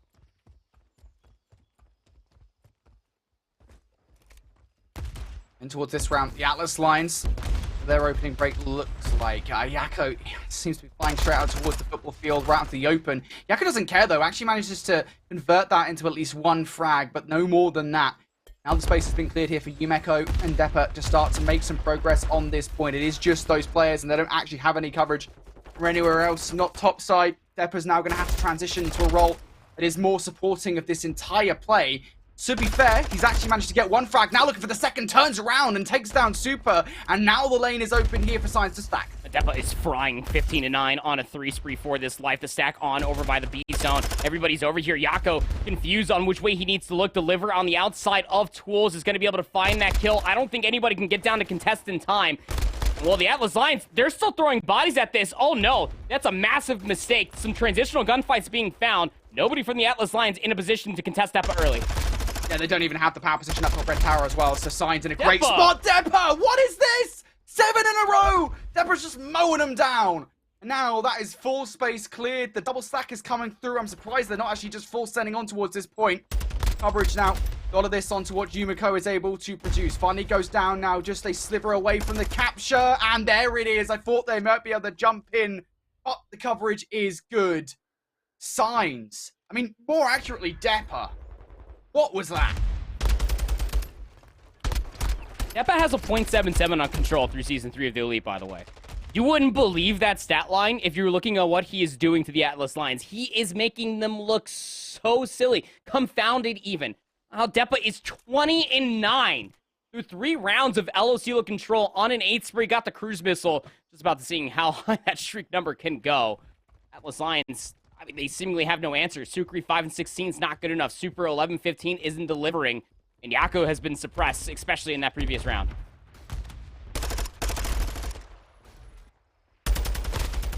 Well, Atlas Lions now need a response in kind. It has to be much more certain than what we've seen in the past, and it is. So I thought for a second then maybe Blade was able to double up, but not going to get that just yet. Deliver going to drop down, and I think you're really feeling the aggression at the moment from Signs. Confidence from Signs that they feel like they can just take these 1 versus X situations and win them with ease. That's a byproduct of just how easily they won that last round. But now A is about to clear. You have to imagine Super really clearing a lot of space in and around Checkers on 5 in a row. This is what you've been missing the past few rounds for the Atlas Lions. Is Super going rogue like this on a 5 spree has the potential to be able to get kill number 6. Does have 2 throwables that he can use. As you get a player weak, he knows that Depa's around dice. Oh, Depa, it might get the better of him. Yeah, gonna shut down Super. No streaks have been earned. 60 seconds out on towards the board. The Atlas Lions have a 4 life lead to boot. Well, at least the transitional gunfights haven't been won. Depa actually stabilize even more so now. But nobody up top inside green. The Atlas Lions here got quite a bit of space to work with. They've still got to punch her a hole though, and that has to come by way of a player like Yako getting in from behind. But he's just going to chill at the moment while the rest of the team are down. So they transfer themselves over towards the A side, but Yako still looking to be quiet, does not want to touch that point. You can see the way in which he's playing. But as he picks up that frag against Yumiko, and elsewhere, Grencore picks up another one as well. Now Yako can activate. Look at this map control as well. Deliver's really the only one that can really stop this from happening, and he's already eating some shots as well. Sucre's going to clear him out. That's 4 dead. The Atlas Lions only have 1 player on the control zone, but they are being put in a spawn trap. Depa deals with Rancor, at least top BBQ. But that stack just might be too potent. Signs need to fly. Depa's going to utilize the streak. Is there a trophy system to protect, or can Depa just bring this down just outside of it? He does pick up 1. Stops the capture here momentarily. Deliver can't pick up the kill versus Rancor though. And Depa is now just haphazardly firing shots through the tarp in any hope that it might connect. It will not. It's a futile hope at that, as the Atlas Lions, they clutch up here. And that's a huge round because that streak comes out from Signs. They don't have that in the Arsenal end. No, they don't have that coming into round number 5, though. I feel like for the Atlas Lions, they know that they're in a very uphill battle. They knew that it was going to be back-to-back offenses because they only got a single segment on their initial offense versus Signs here in the LOC control. But even more so than that, I talked about how the adaptations need to be bountiful for Atlas Lions, especially through their opening breaks. They deliver on all of that, plus some extra, winning the opening gunfights, getting that A control zone quick as they did. And transitioning over towards B. The swarm throughout the middle of the map and clearing house while systematically clearing all of the B zone was just so sublime coming through for the Atlas Lions. Did it once, gonna have to do it again.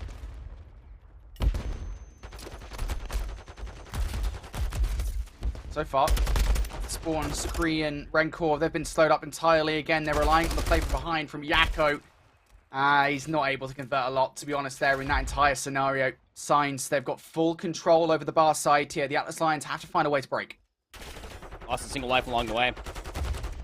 They have to battle out from their spawn first. Depa's going to give a kill over towards Super. Now needs to turn his attention towards Deliver, who finds 2 top admin. Oh, Super in a 1v2, 1 versus the stair, next versus the pillar, and then he slides into another 1v2, this time with guns. Blade's going to clean out Super. And the returning gunfights are so good. Sucre might have been able to find a consolation kill, but he needs to find another one on a Depa on the control zone. Just the Atlas Lions struggling to find any semblance of map control. Yeah, I mean, that was the best look, right? Signs, they've just got full map control. Deliver now on 3 in a row. Going to transition himself over towards A as he recognizes that's where the vast majority of the threat is coming from. Makes the first look so easy. Sucre hanging about. Deliver's going to go for the reposition to try and take that player down. Yako in the corner looking over in that direction. It doesn't matter whether you are or not. Delivers on 5 in a row. Looking to really just start to dominate these Atlas Lions players. And it's a big streak to try and play for, considering the current situation, even if you do end up losing A. But Blade around the front line doesn't want that to happen. Down to 4 HP he goes here in this 1 versus 2. There's 1 looking for Super as well. He will be denied that frag. And on the other side, Deliver is being pushed back too. He will finally pick up that frag. But for the Atlas Lions, they're okay with that trade. A should be done. they bring at least the life lead down to 4. You even saw there in the picture-in-picture clutch rain of VVV going to a round number 5 on their hotel control map number 3. Big swing map mode combination in the other lower round 1 matchup. But on your screens right now, the Atlas Lions looking for more transitional gunfights. They didn't clear away their side of house, so Umeko is still alive on this side of the map. Player number 7-5, Super and Sukri up top kitchen need to hold this position while the rest of their teammates clear away house and move their way across the football field. Can TP do anything in from behind? Yes, he can. The drop shot, good for the kill on towards Depra. Deliver, though. He's wise to it. Depra doesn't expect him to be in that position, given the fact they had somebody up top AC. Presence still hanging about here for Signs. Yakko, oh, good positioning, good call timing as well. Tries to pick up the second. It's okay, though, because the advanced switching for Sukri now is going to spawn trap Signs. They're in trouble here, Andy. This attack now is starting to come on through. Sukri just wants to get the point done, retreats back towards the point to try and get this series done as well. And just like that, Signs not going to be able to touch. They are going home in top 8 once again. And Signs, their boogeymen are honestly all just located in Spain, aren't they? Because the last time they were in lower round 1 for Signs, this core 3 played up against what was La Nave del Mysterio. Happens again down here in lower round 1. Now under the banner of the Atlas Lions, they get 3-0'd again. 2 offensive rounds in a row for the Atlas Lions. And honestly speaking, the way that final round played out around number 5, I did not even have the Atlas Lions taking even that A control zone. But it really goes to show you that when their backs are against the wall, in any map, on Control, in Modern Warfare 2, one good push is all you need to be able to clear your side of the map, then push a little bit further forward, get inside some power positions, find the traits required, and get that control zone in your favor. The Atlas Lions, they did that back-to-back offensive rounds. This, unfortunate to say, commiseration to Signs, had a pretty good shake as far as the season is concerned. They will bow out at top 8. Yeah, I don't think it's that disappointing for Signs, really. I mean, I know they wanted improvements over their last placement in Season 2, but nonetheless, I think this is kind of just where this roster is at in the European scene at the moment. It's like, you know, it was so stacked with talent. Look at rosters like Unnamed and even BBV now, putting their heads in, putting their, whatever, they're putting their name in the conversation, right? That's what I'm trying to say here. And, you know, they're looking pretty good off the back of that as well. So for Signs here, top 8 is not a bad placement for them whatsoever, but I think they need to stick. You know, moving forward here, losing this series, I would love to see them kind of just stick with this roster moving forward. Don't make another change again, because at this point, you know, you've already made a ton of differences between the last season and this one. Like, just stick with it, guys. Just, I would love to see that move. Yeah, I mean, they were surely showcasing a lot of good strengths. I mean, they faltered pretty heavily versus a Webbabubs in their winners round 1 match. Again, unable to take a control round. Got a 100-point clubbed in the opening hard point. They took them over around 11 on Hotel Search and Destroy, which is no easy feat versus that Webbabubs roster, who again are so good on Hotel Search and Destroy. And the same could be said here. I mean, there were so many different times through the Hotel Hardpoint map number 1, through the Mercado Search and Destroy, and hell, even more so in this map number 3, we're like, okay, Signs are in a good position to close out this map. I mean, Deliver goes 22 and 19, 29 and 21 from Depa, was putting on a Herculean performance for the majority of these rounds. But it's the overall cohesion, the teamwork, the understanding, adjustments as well, the Atlas Lions, that were too much to bear for Signs to hold on to this best of 5. It's that clutch factor, man. It's just like the Atlas Lions. You can never count these guys out. I know it's a very early doors for any potential lower bracket run, so I don't even want to entertain the prospect at this point. But I mean, that alone from last season is enough to suggest that this Atlas Lions roster, man, I mean, if their backs are against the wall, that is when the Lion is absolutely most dangerous. And you're seeing that here in this series, a Hotel Hardpoint that was relatively close towards the end, but pretty indomitable, especially towards the first half of that Hardpoint. Back and forth, Mikado, Search and Destroy that ended up going Tao's way. And then, of course, that LSC low control. A brilliant comeback from them to close out this series 3-0. And that's ultimately the bounce back I think that they needed, right, Andy? Because the Atlas Lions, coming off that earlier loss versus Team Notorious, it's not how they wanted to start playoffs. They needed something like this just to immediately, all right, let's just get rid of that, back to the mines. Now we can start to make our lower bracket run. Yep, and it's exactly what you wanted to see coming out from this Atlas Lions roster. I mean, it's almost the same exact thing that kind of happened in the previous season of Challengers Elite. They lost to the Originals back in Season 2 of the Elite, and then they went on this crazy run all the way to lose to the Webbabubs in Grand Finals. 0-4 was that scoreline, but regardless of the matter, it's the run that you always have to think that the Atlas Lions can surely go on once again, especially when Rancor and Super in the wakes of just dropping the numbers that they are. If Yakko can continue on with the performance that we've been seeing, especially in the past few maps, honestly, I can see Atlas Lions doing it again, but it is early days as far as this lower bracket run is concerned. Still so much more to do. Yep, that's the key to victory again. We'll keep on saying it. It is the fact that you need everybody firing on all cylinders. If they can do that, if they can have those Jacko performances consistently, and even Sucre getting involved in the conversation as well. The Atlas Lions roster, I mean, we saw it. We know exactly what that roster looks like. It is a scary prospect to see. So a big victory there for the Atlas Lions as they're going to send Signs home in top 8. That being said, I believe we're currently waiting for the result of Cut Train and BVB. That one is currently 1-1 between those two teams. And I think, you know, as we transition our conversation over there, Randy, something has to be said about this Cut Train conversation, this Cut Train talking point of being 5-0 in groups, being this indomitable team in Group A, and then transitioning in towards the playoff bracket, getting 3-0'd by Unnamed, and now almost, I want to say struggling versus VVV. I mean, when you're talking about both Unnamed and VVV, I mean, from namesakes alone, comparatively to what Clutch Rain is, again, Cobra and Lins joining the ranks of that Clutch Rain roster, they're not bad teams, are VVV and Unnamed. I mean, household names across the board between those two rosters as well. You know you're going to get tested for sure, especially against an unnamed team. But I mean, this VVV roster, I mean, I wasn't necessarily too hot on them coming in towards the season. They qualify for Season 3 of the Elite, and they make it all the way towards playoffs. And the arguments just continue on to be able to see how strong this team honestly has been getting along the way ever since qualifying for Season 3 of the Elite. Didn't have a bad cup as well soon after qualifying for the Elite as well, Brody. And they're keeping things relatively competitive. On being able to take a Fortress Search and Destroy, any Search and Destroy versus Clutch Rain if you're VVV is immaculate to say the least. Again, we're still waiting for that round 5 conclusion on Hotel Control, but it is a pretty steep likelihood, honestly, that VVV could eliminate Clutch Rain here in lower round 1. Yeah, and that would be insane. Again, like, you have to say it, right? Clutch Rain, I mean, they beat Awobabobs, for heaven's sake. Like, that's such a big victory in a 3-0 fashion, I think it was, or 3-2 fashion, excuse me. I think it was, especially for Clutch Rain, I think for Cobra and Lins against Abuser, who obviously, you know, made that decision to abandon ship on that original Awobabobs roster. That was huge. And I think it was, like, almost vindication in a way for Clutch Rain. It's like, hang on, this roster is quite a lot. This is a good roster. So I like the look of this Clutch Rain team. Whether or not they can win versus VV is kind of, we'll see. Regardless, guys, I think we're waiting on kind of some technical decisions with Clutch Rain and VVV, so it's probably best here to take a very short break while we get everything sorted here. I'm going to call for one anyway. Hopefully, Cade's listening to me. It's wonderful like that. We're back in just a second here, folks, with some more Call of Duty challenges. Hopefully, the conclusion of Clutch Rain and VVV.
What's up, folks? We're not going to make you wait long here for the remainder of this game between Clutch Rain and VVV. Of course, worth noting, while it says 0-0 in this hotel control, this is actually 2-2. So the winner this round will take it.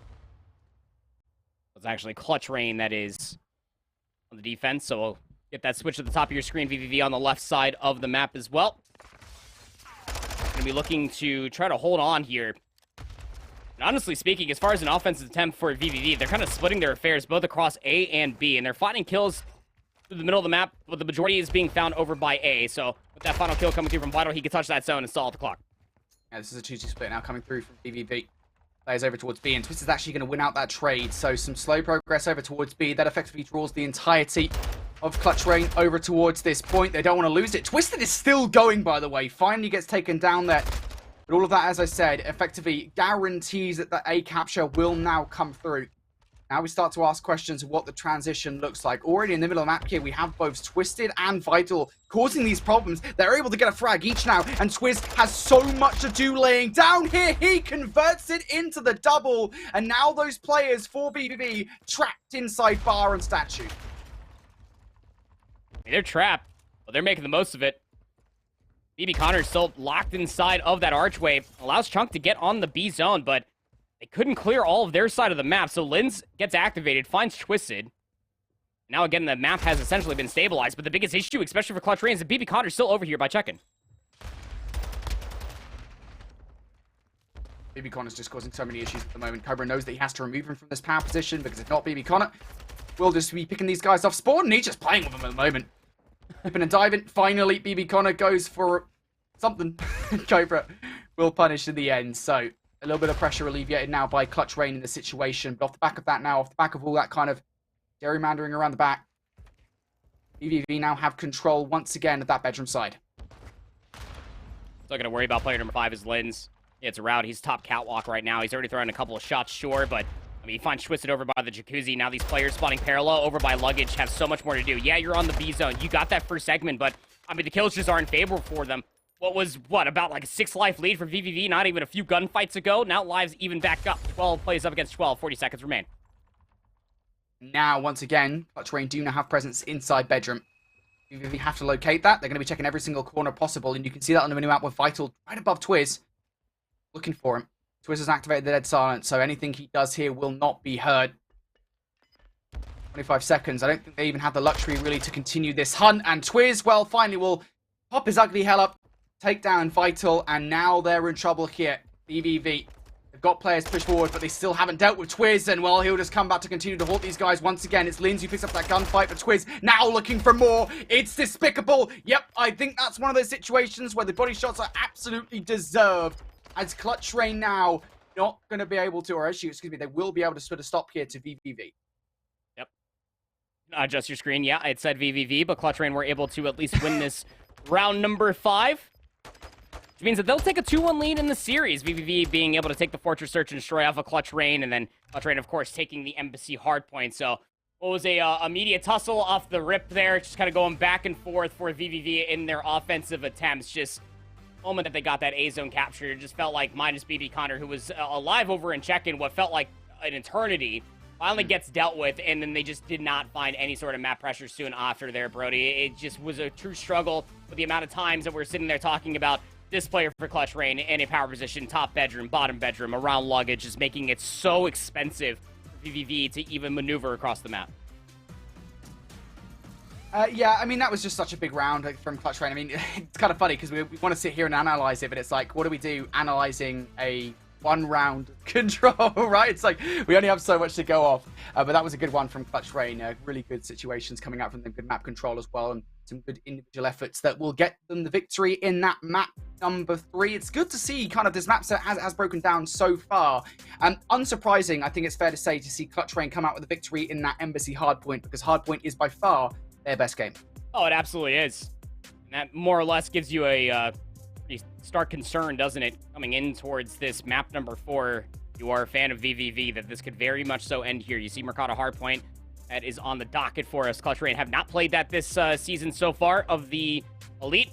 Same for VVV, but VVV coming into this, what is that now, 2-6 overall as far as Hardpoint is concerned. That is under 27% win percentage. far as Hardpoint is concerned, and the only player that is sitting up at a positive KD is Twisted at a 1.0. Better hope that you're able to deliver as far as slaying is concerned, otherwise this Clutch Rain roster, specifically Linz, will absolutely run over you. Yeah, it's crazy, isn't it? Because when we talk about kind of Clutch Rain, I feel like maybe the other two players will get lost a little bit in all of like the roster moves that happen, because Cobra and Linz are such a big couple of talking points here for Clutch Rain, because it basically boosted their roster, like doubled the power of the team. Because Cobra and Linz, like, I think a lot of the talking points when it came back to that older Wobbabobs roster were very often about Abuser and about Brezzy, because Abuser obviously was at the time and now potentially still is the number one. I don't want to take that away from him solidly yet, the number one player in European Challengers. And Brezzy, obviously, I mean, he's got so many Challengers Elite wins under his belt. He needs a new belt. I think Cobra and Linz, so they just bring so much to this Clutch Rain roster that it has to be talked about in a positive light. And I think they're showing it here now that they've joined this new Clutch Rain roster. They're still looking pretty good. Worth saying, by the way, once again, that the names are flipped here at the top of our screen, so we'll get that sorted here in a second. 1.41 overall KD for Linz and Hardpoint. 1.34 for Cobra. It's very easy to continuously talk about these guys. They are Challengers champions within their own rights. Coming into this one, though, going to be interesting to see how Clutch Rain try to maneuver this side of the map, because they're still fighting a lot of good gunfights. They're finding a lot of good information here, Brody, and they're generating P1 time while holding the rotation anew. Yeah, that's the idea here. Clutch Rain, isn't it? Just making sure you do have a foot in towards that new hard point and towards the next rotation. Cobra now playing Ring Around Rosie around the truck with Chunk. Chunk will win that particular game. Now that will isolate Yaza and Twiz over towards the new hard point. Technically, they find themselves in a 2 versus 3. Yaza and Twiz, though, they're making it look pretty easy, mate. Chunk, BB Connor, they'll be down. Now Vital, the last player left alive here, and he's going to have to find a route inside the cantina. And Yaza will just hunt him down. This is looking so good off the first few seconds of this hard point here for Clutch Rain. Names may be flipped, but I mean, take no part in considering the odds that Clutch Rain are absolutely in the driver's seat. Even trades to speak of, VVV finally find themselves inside the hard point, but we're battling for 25 seconds. If anything, Clutch Rain actually have the majority of numbers here, so they can recontest for the scrap time. And even off screen, there's a rotational battle that's about to be ensuing. Cobra versus Vital could be massive when it comes down to whether or not VVV roster can even get themselves fully back into this game. And that's tough for me to say because we're only 2 hard points in. Will Clutch Rain have a 70, or what is going to be about a 70-point lead early? Yeah, I don't want to read in it too much because it's P1 and P2, right? We generally expect those kind of, I guess, advantages to be happening off the back of those 2 hard points, but still, this is pretty impressive from Clutch Rain thus far. Now they've already broken in towards the Elephant Room as well. This is, excuse me, VVV are in their colors sometimes. Like to confuse me here. Regardless though, VVV now in control here for the moment. Vital now looking to kill over towards Dark, and he won't actually find that. Yaza will pick that one. Twisted in for a good trade, but Linz is still hanging around this one, and now numbers are going to be favoring Clutch Rain here on a potential break. Linz is going to get 2, 3 off screen. That is going to be the break required here for Clutch Rain, but it's not over yet as Vital, well, he enters in, and he gets a gift to the face. It's a Semtex. Oh, man, Twitch just says hold that real fast, and that's a tough break to swallow if you are VVV. Again, that was going to be the firm handshake, right? If it's Mercado Los Almas, you're looking at the P1 and P2 for Clutch Rain. They get themselves a solid 70 points between those 2 hills. And VVV were trying to get themselves at least an answer, full 40 to 60 if they could here on P3. There's trailing by a whole hard point. Rotation over towards P4 is being held by VVV once again, but Cobra's already in a position to try to influence some gunfights in the back alley. Big positions here for VVV. Players all coming around the back alley here, so this is a lot of power in the hands of Twisted, but that power swiftly removed as now it is just up to Vital. He's going to take down 1, but no more than that. Brilliant break coming through now for a Clutch Rain as they want to really put the lead back in their favor by, well, a large margin once again. Currently 60 points, could be 100 by the end of this hill. As such, VVV will give this one more hit. 2 players from the Cantina side, 2 players from the Warehouse side as well, and, well, every single gunfight at the moment is going Clutch Rain's way. Twiz is now on 5 in a row. Linz 10 and 5, double positive. 4 Hills finally gets taken down. Cobra's there for the quick trade on a Chunk, and I mean, it was a successful P1 to P2, a good breakover by P3. Clutch Rain deliver once again. 130 to 42, and that lead is growing ever more so. Clutch Rain already have numbers over here inside of 10 to try to reinforce this rotation over towards Courtyard. The numbers are good for VVV, but the trades need to be on point, and Twiz is influencing all of that. Linz off the respawn, finds 2 again. 4 dead for VVV. How can you keep letting this happen, man? I mean, I know that they don't really have much choice in the matter, to be honest, but, like, Lin's at 13-6 now. Twiz at 11-4. Yaza 10-7. I mean, like, everybody is just doing so much at the moment here for Clutch Rain. And now Yins is starting to streak out once again on 5 in a row. 1 kill away from the cruise missile. Cobra should have already earned his as well. Clutch Rain are just in such a powerful position here that VVV, they look like they might be out of their depth. In they come for the back 25. Vital flies out, immediately slapped down. Linz will get the second as well. That's 7 in a row now for him. Yeah, it feels like a walk in the park at the moment.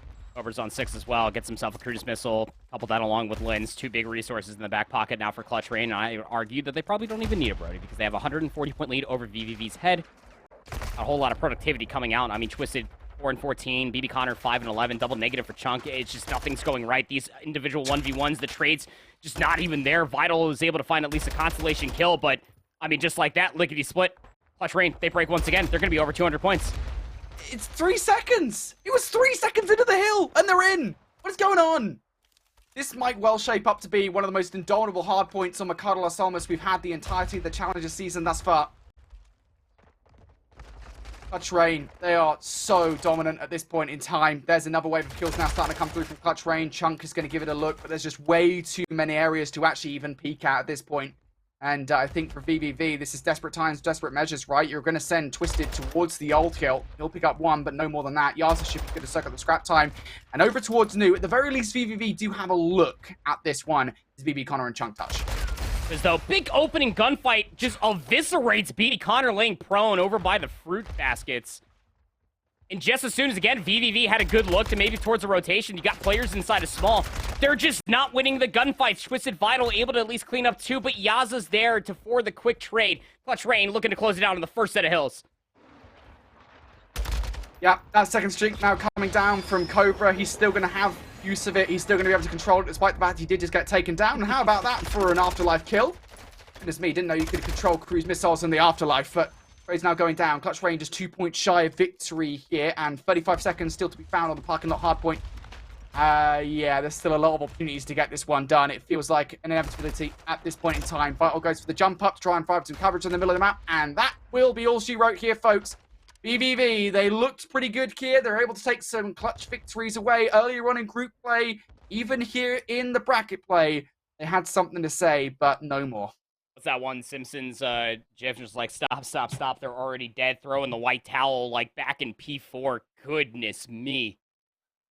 250 to 55. Like, are we sure that VVV even loaded into that map number 4? Because, I mean, that was just some of the most absurd gameplay I ever saw from Clutch Rain. I think that that's like the second time that you and me, Brody, specifically, were casting in Mercado Las Almas, and it ends on the first set of hard points. There's 7 hills. Oh my god. And you really do feel like that if you're looking at this from VVV's perspective, that they go in for the firm handshake. They chalk P2. They couldn't break that hard point. They're set up inside of 10. They get broken within, what, the first 10, 15, 20 seconds almost? So then they have to chalk that, rotate over towards P4.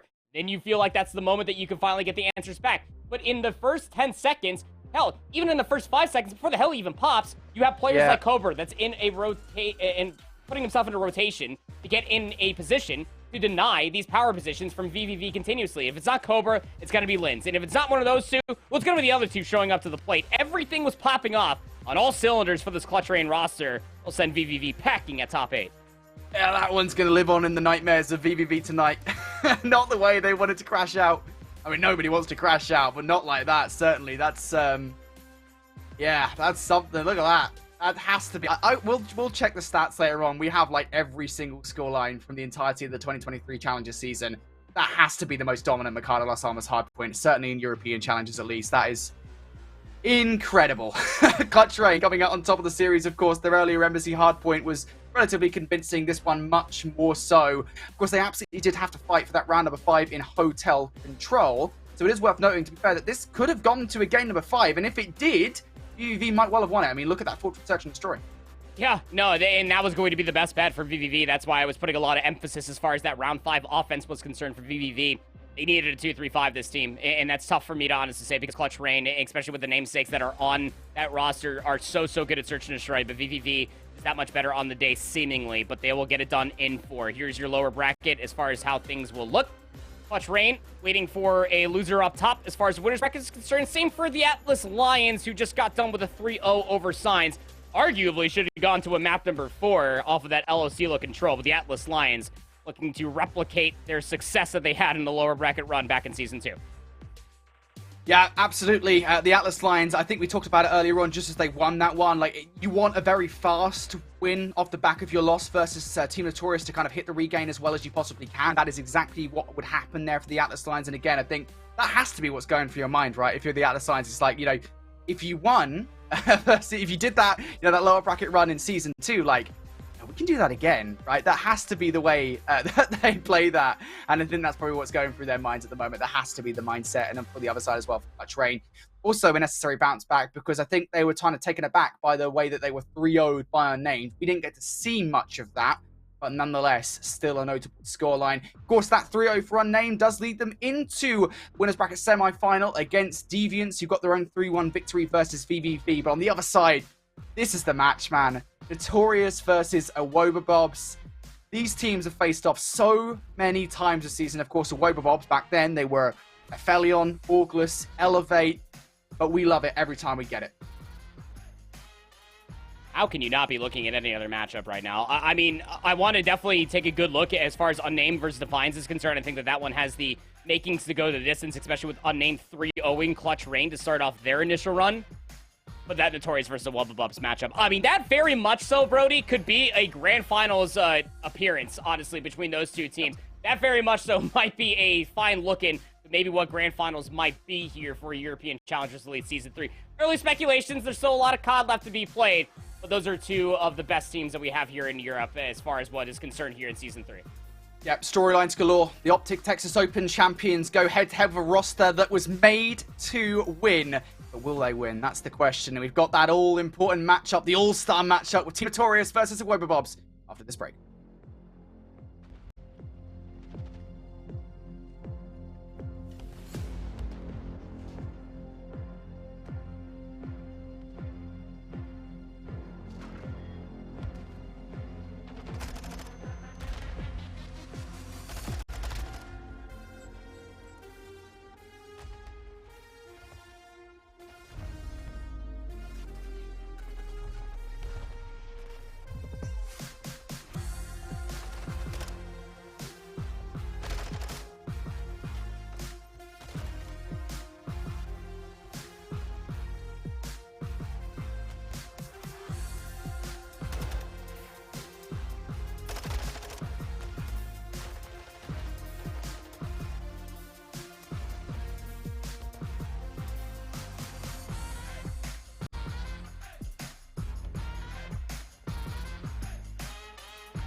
Hi everybody, welcome back here to Call of Duty Challengers Elite. It's time now for our upper bracket semi-final. This is where we're getting to the good old matches. Not that the other ones beforehand weren't good, but these ones, they're even better. I'm Infinity. On my right, say I got it this time, is Proper Animate. We got a bang on our hands. It's Notorious and Awobabobs. I can't count. I don't have enough fingers, as you would love to say. I need to go to my toes for how many times we've seen this series this season.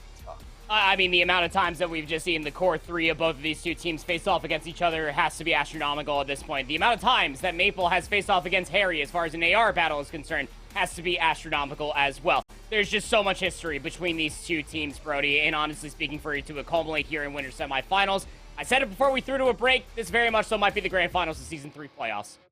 Yeah, I mean, it's the right call to make, isn't it? As I said before the break, it's like, this is one of the teams, obviously our Optic Texas Open champions, that have won. So currently they are the #1 team in Europe, at least in my opinion. I don't think there's much doubt there. Versus a team that is trying to dethrone them from that position. A team that was made. They brought Abuser onto this roster to do exactly this, to take down Team Notorious from their position. Can they get it done? Is the question. I think it's a good idea to start talking about these teams then. Let's get underway here by talking about Team Notorious, of course. We've talked about these guys so much today. And again, we have to underline it, put it in italics, bolded as well. The Optic Texas Open champions for a reason. These guys, again, I mean, they have those key qualities of all 4 players being able to turn up when required. And the only thing that's kind of standing them as far as recency is concerned is their online performances. Again, through Season 1 and Season 2 of the Elite, they didn't even break top 4. It's just interesting to say the least, but I mean, these 4 players sticking together as long as they have been. The core 3, honestly, Eric Boom, Maple, Wee Man had to play with a last-ditch sub at Raleigh. It's shout out Parasite Man. It was originally supposed to be Furious as the 4th player of them. They moved to play with Metals. In this roster, honestly speaking, it feels like their skill ceiling holds no bounds. Metals has been getting progressively better throughout the entirety of the year. Eric Boom's OBJ gameplay has been absolutely sublime. Maple with the sniper, we know what we're going to get, and Wee Man's always there to deliver on the vibes and the kills as well. Yeah, I love it. I love the composition of this roster again. Ever since bringing Metals onto the team, it's just been an uphill, I guess, ascendancy for this team. Notorious have been looking so good, and I've loved every single second of it, especially that beautiful, juicy European victory at LAN. You know I love that one, Andy. Moving forward, though, over towards the other side of the board here, this is an Awobabobs roster again that I think we had a lot of questions about, right? And I still think I do, personally, because you can't understate it. It's such a massive risk for Abuser to make the decision to effectively just blow up the entirety of that Awobabobs roster that didn't just win Challengers Elite Season 2, they decimated the entirety of the playoff bracket. They didn't drop a single map. To jump ship and join this roster, that's a huge risk. Yeah, you have to make it matter, right? But within their own right, joining Denza, Vortex, Harry, that core 3, what was the Elevate roster, of course, playing with Gizmo, got 2nd place all the way back at Raleigh, losing to the original LIG Academy, which is, of course, Exceed & Co., but even more so than that, it's about finding their footing as far as this core 3 is concerned. Denza, Vortex, Harry looking to have a much better performance this time around in Season 3 of the Elite, and moving to play with Abuser, who has been arguing to be #1, #2, top 3 statistical player as far as European Challengers is concerned. It's a good step in the right direction. It's just about working its fine kinks out, right? I mean, we saw some growing pains early from this season. We know those coaches, Roper, Cynical, looking to get these boys better and better as the season has progressed. All right, well, let's look at the strengths and weaknesses of these rosters then, how their kind of map win records have gone so far this year. And once again, we find ourselves in a situation where things are very similar across the board. Hardpoint has been looking pretty good for both of these two rosters, 8-3 across the board for Notorious and Awobabobs. Search and Destroy has been the Achilles heel for both of these two teams, and for Control as well. Unsurprisingly, 6-0 for Awobabobs and 5-1 for Team Notorious. It doesn't really make anything easier for us here on the casting desk, does it, Andy? No, it really doesn't, because it all comes down to their pick bans and veto process, right? It's also very interesting to see that Team Notorious aren't the team on the screen with 100% win rate in Control. Again, these guys have been lights out, the Control kings of Europe, as I like to coin them here for Team Notorious, but it's Awobabobs that come in with the flawless record as far as that Game 3 is concerned. Search and Destroy woes for sure. Going to be taking a very, very keen eye as far as Awobabobs and what they actually look like in Search and Destroy on the day, because in their first matchup, they get put to the test and went to a round 11 in their opening winners round 1 matchup here. We know what Team Notorious can deliver when it comes down to the Search and Destroy gameplay as well.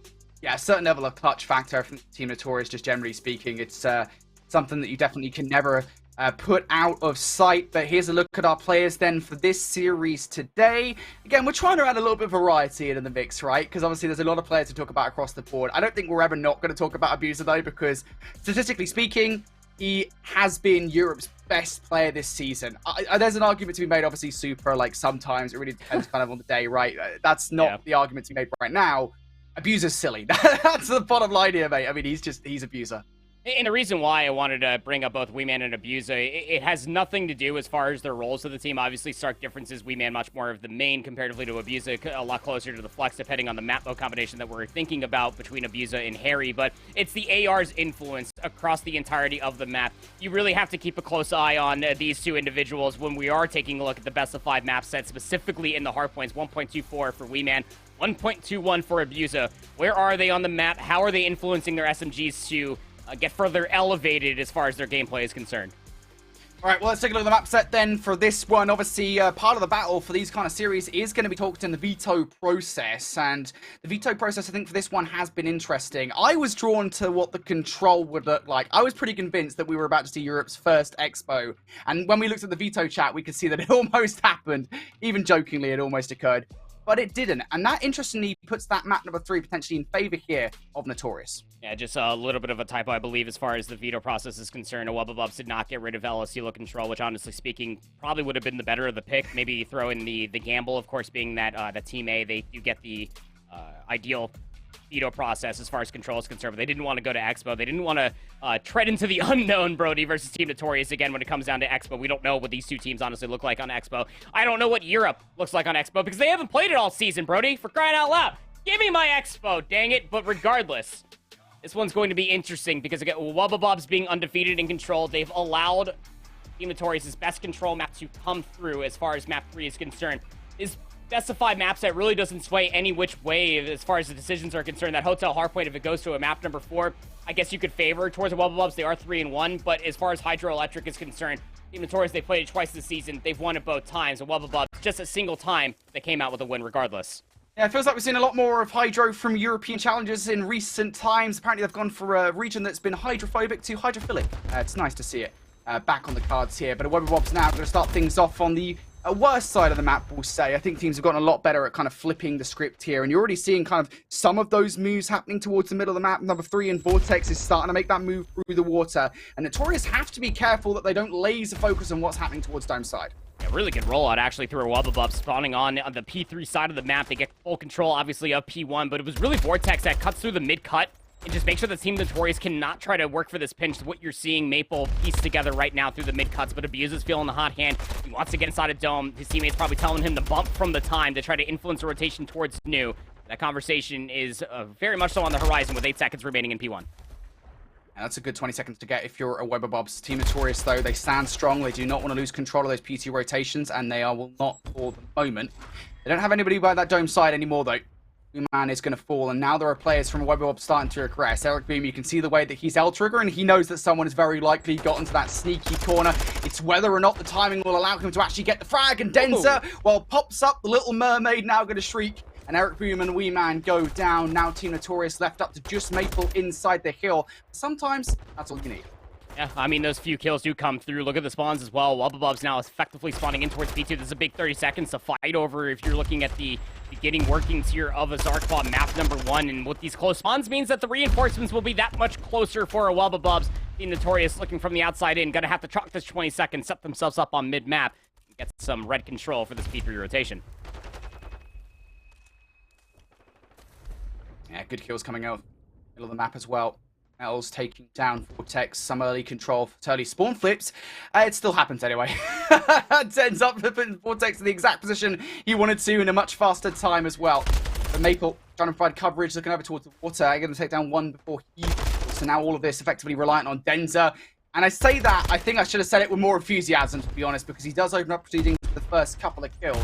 Nonetheless, though, doesn't stop Notorious from starting to soak up some of this time. But Wubba's now starting to aggress through the front. Vortex going to double up here. Leaves Maple all isolated inside the water, and it's Vortex for 3, Vortex for 4. What is that? That is Steve Vortex, everybody. Love him, hate him. Guy's pretty good at the toy. Able to go on a massive forward spree. Denza's also 10-4 as well from their previous influence over by P2. But just as soon as you start finding all the kills, Team Notorious are still in a good position to try to contest this from the front. They're doing just that. 15 seconds left inside of P3. Eric Boom wants to deal with these players that are still spawning in the backside of P3, and that might be a decision he will come to regret as he will be cut down. The rotation over towards P4. Yeah, it was hell for Team Notorious, but Denza, again, he's got his flippers on, man. He's already hitting these swim routes. Team Notorious pay for playing all the way in the back of the map. Yeah, you got a feeling, though, he's going to get overwhelmed sooner rather than later, though. You're facing down 3 players around that back line. It's an inevitability that you will go down, and indeed you will. So Team Notorious going to clear house now, and now they've got control of those back spawns as well as control of this hard point. And they get more than that, though. That's the question. Metal's on our screen now on 3 in a row. Going to get shut down by Abuser as part of a 2-piece. Now Abuser, Vortex can start to get control of this backline. Vortex looking to trade out his teammate, and the call should be good there from Harry as to where Maple is coming. Vortex to take him down. And with 30 seconds left on this hill, Webwobs, they'll be happy that they're able to flip it in this situation. I mean, at the end of the day, you're happy with how this first set's been going overall for a Wubba Team Notorious have a good look at the initial 20. They're able to maybe walk away with 15 seconds, and a Wubba just snap trades coming through. They're able to put themselves in a position to be able to walk away with the majority of time. This has been a continuation ever since P2, Brody, and ever since that 20-point lead that they started off of P1 itself. So Team Notorious, they need an answer. They need an answer as far as what Steve Vortex is putting on the table. The beams coming out onto Wee Man and towards the back. A 5 spree for Vortex. 13-8 to his name. Yeah, this is one of those rare performances that we see where Vortex is just going absolutely bananas. Generally speaking, he's the guy that does the dirty work for this Webwob squad. And he doesn't even need to do that at the moment. He's doing all the work. The clean work, the dirty work, all of it. 5 in a row. Will get shut down. Now Abuser's on 5 of his own. Looking for more. Can approach through this side area, and Wee Man just walks right into his gunny. Abuser looking for more, doesn't really need it because the cruise missile has already been accrued, but Trade's now starting to go down inside the hard point, and Harry, at the moment at least, coming out on top, looking for another one. Unfortunately, cannot land all the shots required. Derek Boom gets the mantle over that generator. Now looking for more inside here. There's just too much for Eric Boom. He takes down 2, will not find any more. The Deviant's able to take that map 1 versus unnamed. That was on Hotel Hardpoint, 250 to 198. Big win there for Deviants. We'll continue to give you updates as that match progresses. But here at the end of the first set, as far as Team Notorious versus Wubbabobs is concerned, it just feels like that the overwhelming factor that's coming through from Vortex and Denza is just too much to bear. Even Abuse on the opposite side as well. The AR just getting in the hill, getting the dirty work done. 17 and 12. Team Notorious are just a few moments away. I mean, if Metals and Eric can get set up inside this hard point, get some assistance from their ARs across these longer lines of sight, they are just a few moments away from locking down a good chunk of time, but it becomes so much more treacherous when Denza's piecing together 2 pieces like that. Yeah, this is a really big moment here in this game with 30 seconds left on this hard point. And Webwobs, they're on the better side of the map for P2 as well. Team Notorious need to be careful. They might well be out of their depth sooner rather than later. The positioning as well for a Webwobs. Abuser on this heady. It's almost impossible to take somebody off it. Around the flank comes Vortex as well. Just to give it a look, I think it's actually going to reposition towards the middle of the map. Oh, Abuser inside, starting to piece up, finally goes down. Now Denza popping up on 4 in a row. It just feels like consistently for a Webwob, somebody is always on some form of a streak. 3, 4, 5 in a row. It's consistent. Notorious, they are getting outslayed. Yeah, it's consistent slaying, Brody. You're not wrong. 158 to 76. Rotation already being held yesterday by a Wubbabobs. They're playing all the way into the backside of this Ruins area. Trying to overwhelm him from the front, though. Wee Man trying to get further activated at 9:15. I would say an uncharacteristic performance of Wee Man's AR caliber when it comes down to a map like Hydro, but just again, the pressure from within the hardpoint needs to be met. Vortex is breaking ankles for the scrap for this last 30 seconds or so, and that's 30 seconds that you wanted if you are Team Notorious from the front. Now you need to make the decision. Do we try to recontest this? Can you even get past the middle of the map because Harry is top Ruins? Yeah, you have to. Yeah, you have to keep on hitting this. With 25 seconds left, this is a wealth of time to give away, given the current situation of this game. And the Webwobs are going to play on that. Denza are now starting to push through the middle of the map, and that's just disgusting. Getting that Q through the window. Metals has no chance. Down to 20 HP. Is going to get the full regen off before Wee Man comes for the challenge. Wee Man wisely not going to take it just yet. Instead, looking for the kills towards players swinging out wide from water. Vortex plays on that perfectly with that frag. And now Webwobs starting on the march once again towards this hard point. Fortunately enough, the vast majority of the kills going in their favor at first. Metals is trying to anchor out the spawns. Abuses on this God Rock all the way in the back, and I think that Metals, I mean, his Spidey sense might be tingling, but he can't win the gunfights, and simultaneously of Abuser breaking the monotony of the spawns here at P3. His teammates find success from the front. How many times are we going to see clinical breaks like this from a Webwobs? It's just too many if you're a Notorious fan. They're getting bullied here in map number 1. Denza! From afar, Eric Boom didn't see much of him there through the window, and Denza made his presence well known.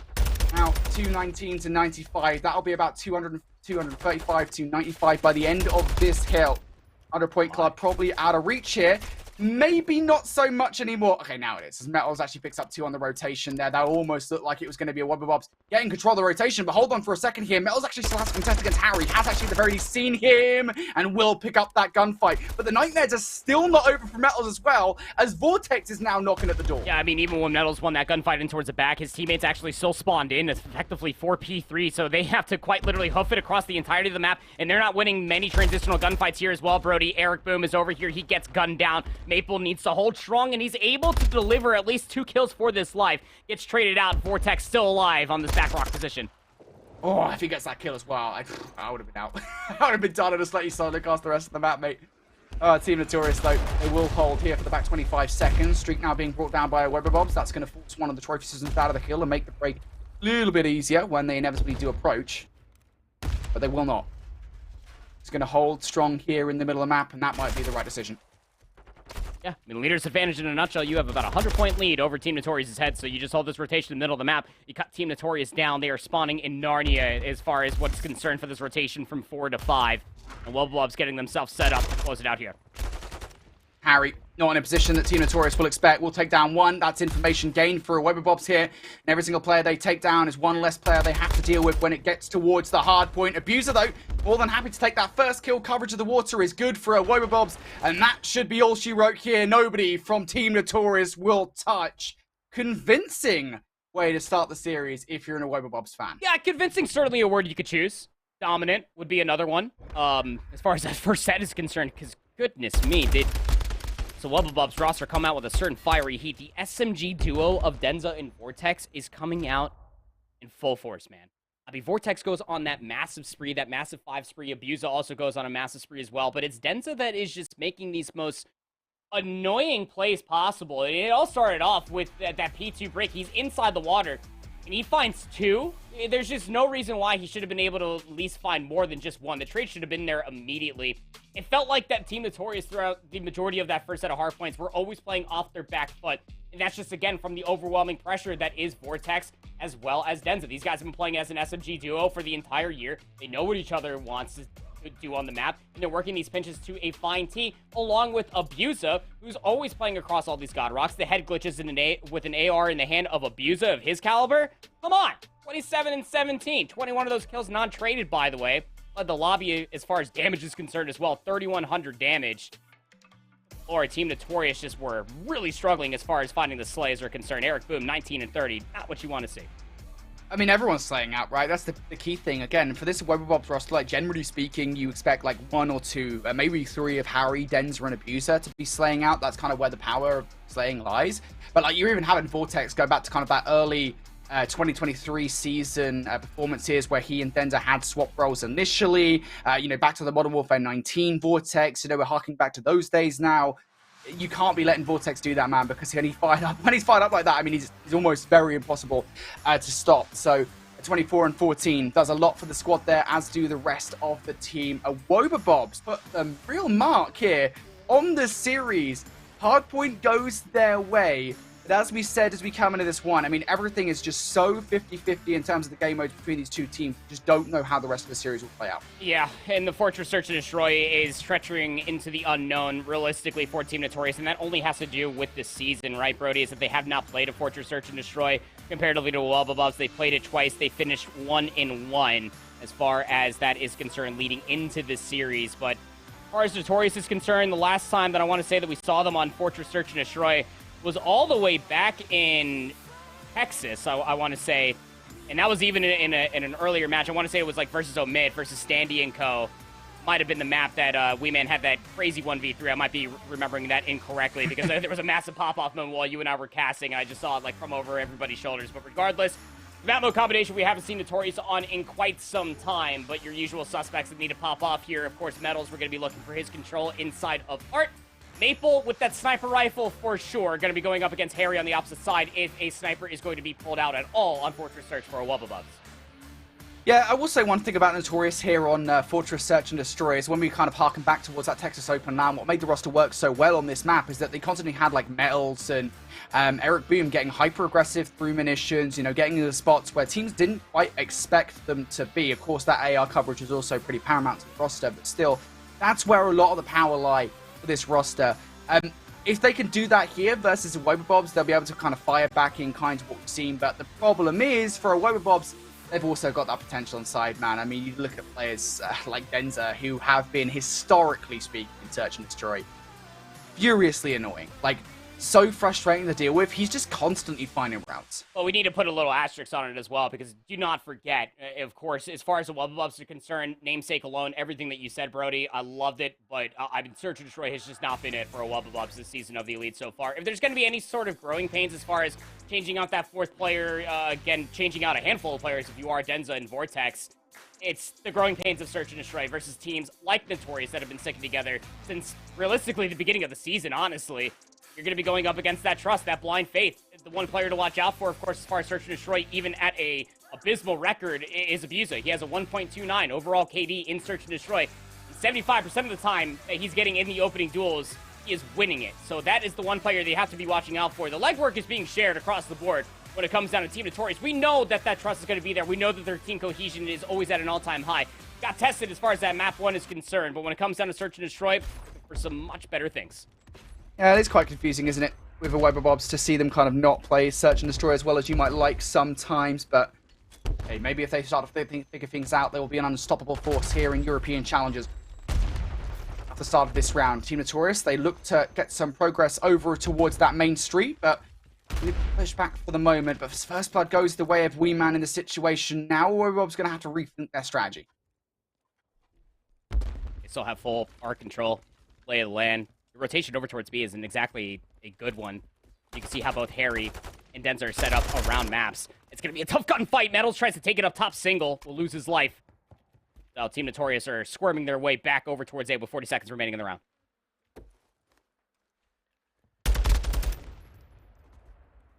Things get worse as well for Awobabobs here.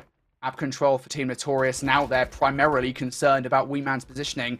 And yet somehow Harry has the knowledge to just look over towards the bomb site while it's being planted, get the kill on towards Maple, and now, off the back of that, Wee Man and Eric Boom are entirely split up.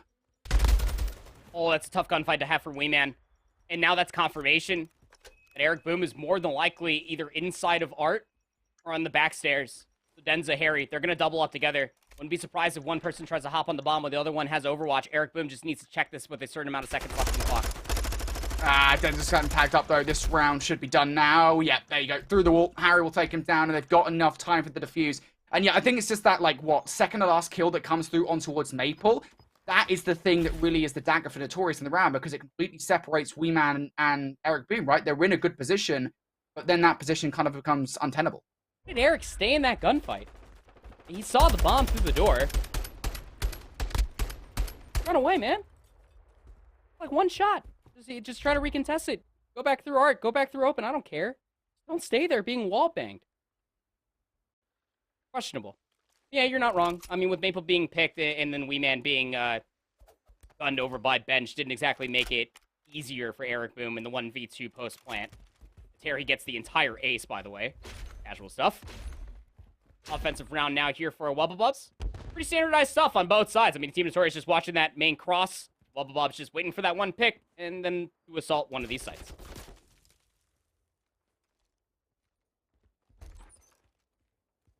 It's looking for any information you can get here for Awobabobs in the situation. Vortex is going to throw a nade out. Tries to get it to drop just outside the door to check that nobody's on the other side. That check does provide some information. Nobody is there. Isn't enough to get the bomb down just yet. Now the rest of the ensemble starting to join the fun here. Team Notorious, they'll soon realize it. This bomb's going down. Vortex, he's ready for it though. The first pushover by Eric Boom has been dealt with, and now Notorious here have still stopped the bomb from going down, but Vortex starting to push forward and Maple up close and personal snipes him. Takes Vortex out of the equation. Denza's still holding the bomb. They're thinking about the rotation across the middle of the map. And Abusa's going to take down Maple along the way. The opportunity to rotate over towards B is here in Metals. As well as Wee Man are not in a position to stop this. Oh, what crazy good decision-making this round has been for a Wubba Wee Man for a 1v3. You get the first. Getting away, though, is actually going to escape here momentarily. Is he going to hit the regen in time for Harry? Doesn't even need to. And now he's got a plethora of time. He's made those kills pretty fast. He's just watching from the other side. And doesn't want to jump just yet. Abuser, he's being so patient with it. And there's the peak. And Abuser. And the 1v3 would have been nice, but... It's so hard to retake that B-bomb site, especially, I mean, your last known position for Abuser was on the back ring staircase, so he could have been anywhere. And you saw Wee Man as well. You don't have all the time in the world to maybe clear all of top ring. Might have been able to see Abuser if he's just either crouched or prone up top, but I mean, Abuser just puts himself in that close archway corner that leads into P3 and is able to stop Wee Man's clutch. But it was definitely close. Wubba decision-making to play the beginning of that round relatively slow, wait for Vortex to get that trophy system to stop nades from coming in the front of Gallows was so big for them to be able to sway numbers in their favor early. 2-0 lead goes the Wubba in the search. And in this round, they're relying on the heavy aggression straight towards A. Harry flew across, didn't even need to do anything as Denzer and Vortex did the vast majority of the legwork, cleaned up shop. And now Maple. 1 versus 4 scenario. He's got the first, knows where a second is, but not much information beyond that. No bomb. No Deddy. Open a dream, maybe? He just has so much to clear. He's got 50 seconds to do it, but an AR is not exactly the right tool to try to clear all of art, is it, Brody? It's a nice tool to try and take a gunfight by street, but yeah, even Maple in that situation, just completely dead in the tracks. And it's that pushing towards A-bomb site, right? Again, it's aggressive from Wubba. It works pretty much immediately off the back of those first 2 frags. And this is what we come to expect, especially from the core 3 of Wubba. Hell, even add Abuser into the mix as well when he was playing with the predominantly French roster that was Wubba back in Season 2. They're so good at throwing curveballs. They're never offering the same thing twice. And I know it's only 3 rounds in, but how starkly different that defensive rollout was for Wubba comparatively. Team Notorious just were not ready for it. That aggressive approach over towards A. How about this from Wubba? Not done with the curveballs yet. Yeah, they might regret it though. Trade's starting to go down. Now a 2 versus 2. Abuser going to catch Wee Man off guard, looking for the double, and he finds it. And that's going to be the cruise missile now. As Maple once again left up in a 1 versus X situation. This one is significantly more manageable, but Abuser, I mean, it's the aggression of which he just flies out towards Archway and snaps. The 7th kill. Got the cruise missile. It's egregious. The ARs for Wubba are just beaming right now. Gotta have an answer coming through for his roster, because I'm right there with you, man. Like, there's no reason why Wubba should have been able to get away with highway robbery through the middle of the map like that. The setup for Team Notorious was standardized. It just came down to the trades. One player couldn't get inside of benches to find the trades. Abuser makes a mockery of them. 7 in a row. Find 13 and 3 is the ARs for Wubba. What? This is aggressive coming out from Boardwalks. And finally, Notorious make them regret that aggression. Nettles just waiting patiently, diligently up top inside doubles. Will draw first blood and a double as well. Now Abuser, he's 9 and 1. He's got a 1 versus 2 on the cards. I don't want to count him out. You can't count him out. That silence hasn't been accrued quite yet. Eric Boom's going to be top singles away. He's going to hear that door crack open. That should be confirmation as well for Maple. I believe he has the boomstick, just watching this very long angle. Yeah, he sure does. Abuse is just going to drop into the line of sight of Maple. Going to find that kill. Stopping the bleeding marginally, but I mean, it's like a Hello Kitty Band-Aid over top of a big old gash right now. That 4-0 lead start that Wubba had so far, it just needs to be a continuation of answers coming through from Notorious. They got to find out that first blood. They need to sway numbers in their favor, much like how you just saw that offense unfold. A good read, at least, coming out, I think, from Team Notorious in that round. Recognizing that 4-0 up, Wubba are probably going to be highly aggressive, and they've shown that so far. Now on the offense. So aggression coming out from Team Notorious this time around.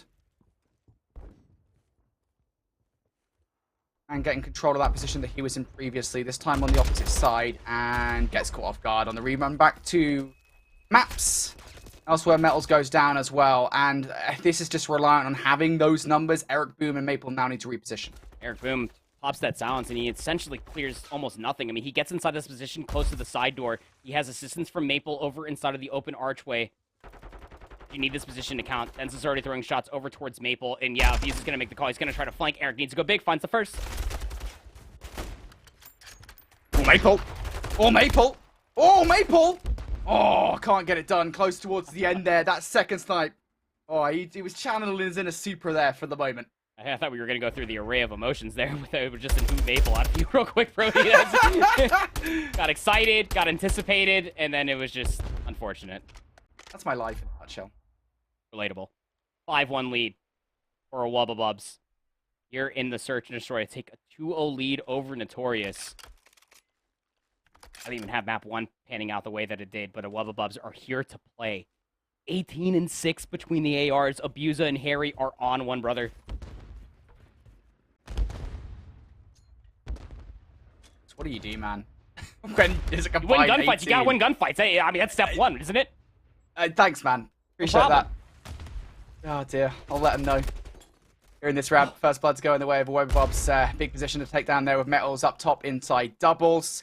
Now Eric Boom has a lot more to do over here. He has to kind of hope and pray that Abuser actually steps out.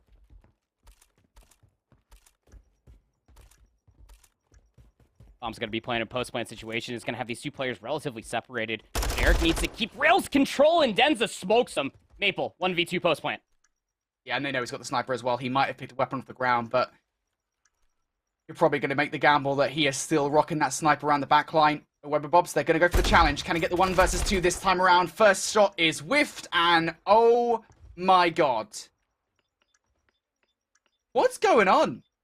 Wubba Bob's coming out now. I mean, the hard point was indomitable, and now this Search and Destroy as well. Ooh. Whole new team. 20-7 for the ARs in 7 rounds of Search and Destroy on Fortress? What? Insane. Even like the teamwork there as far as the opening rip is concerned for defense out of a Wubba Bubs. They saw that barrel up top boat, and that communicates wonderfully to Denza just walloping that spot. This is the Wubba Bubs roster in Search and Destroy that we've come to almost expect, but never really got through the group stage. Yeah, absolutely. Here's a look over towards another match that's going on. This is the other winners bracket semi-final between Deviants and Unnamed. Now it's Furious in a 1 versus 1 against Journey. Oh, almost something to happen, but not enough time there. Journey, here's him coming, of course. With the amount of doors you have to get through that tools area, you're probably always going to hear somebody coming. Again, this Deviants roster. It's just interesting, isn't it? I mean, very hot on this 4-player roster. It's just interesting to really talk about how the majority of them have really all been playing ARs through the majority of the year. But, I mean, you get a player like Journey who historically has been lights out as far as SMG gameplay is concerned, dating all the way back to so many different Call of Duties of history. Need to be able to have an answer for this unnamed roster. Again, Furious subbed in fully here. But this roster's only going to make their Search and Destroy that much more deadly, sitting at 5-2. That's the key thing, isn't it? What Furious brings to the table here in Search and Destroy. Never will be underestimated. Saw that yesterday in that game 5 versus Notorious. I'm on our radar. Shots taken down by Torts. Furious is actually going to get taken out of this round. Rafi goes down as well. And now Henry, I mean, he has the bomb in hand at the very least, but a 1 versus 4 and had no map control. Not a good combo. Also important to note as well, I mean, between these two rosters, when it comes down to LOCelo, Search and Destroy, I mean, they're both absolutely stellar. I mean, Search and Destroy maybe a little bit lackluster as far as Deviants is concerned for the namesake, 1-1 on LOCelo. Whereas he's only sporting a 0.69 KD on the mode itself. Gizmo is leading the team beside Lucky 1.17, 1.18 respectively. But Unnamed are undefeated on LOCelo, Search and Destroy. And it's again what you get along with Mythix, 1.33 on this map, 1.25 for Furious.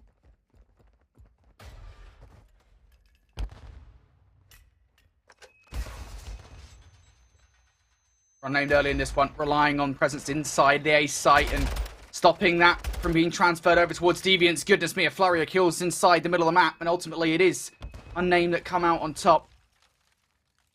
It is Lucky now, who should be able to retrieve the bomb at least. Dead Silence has already been activated, so you want to make the best of it you can.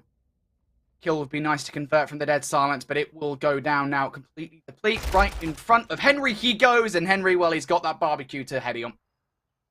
3 in the round for Henry. Opens up top. Backs all the way up at the 2v1. He's just holding his iron. 7-3 for Henry. Finally break the mold there of the Viants, who are trying to string together a handful of rounds. This is very, very competitive between these two teams. Need to be able to really kind of work against those first bloods. I feel like it's an inevitability, right? Have we seen Lucky with the sniper rifle out since we hopped into the search and destroy? I'm not too sure we have. Mythic's still sitting on the donut, 0-4, but Henry and Furious are delivering on the goods. I don't think you really need to do anything when Henry and Furious are doing what they're doing at the moment for Unnamed. Cautious about Journey. Mythic should catch him off guard. Can he get off the donut with a free kill? Yes, he can. I'll take that every day. Now that makes Deviants feel a little bit more unsettled. This is Lucky with the sniper rifle that you wanted to see. The nade will open up the site. I think Henry's going to look to plant on the other side. Just closes the door at him. Stun out to open it again? No, actually it won't. Door's getting a lot of action.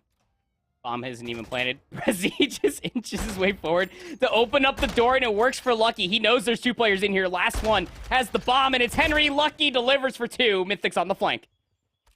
2 in a row here for this round for Mythics. For the ace, he's already off the donut. Dead Silence activated.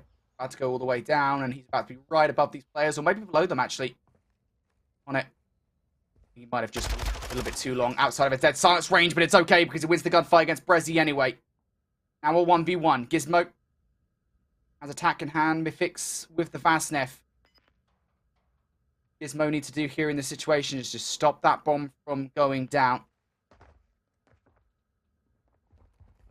Guys on that back area. Mythics now has grabbed the bomb at the very least, and with 10 seconds left here, Mythics needs to make the choice. Do you plant the bomb, or do you wait for Gizmo to come check it? Gizmo takes some shots off, jumps down, and Mythics for the ace!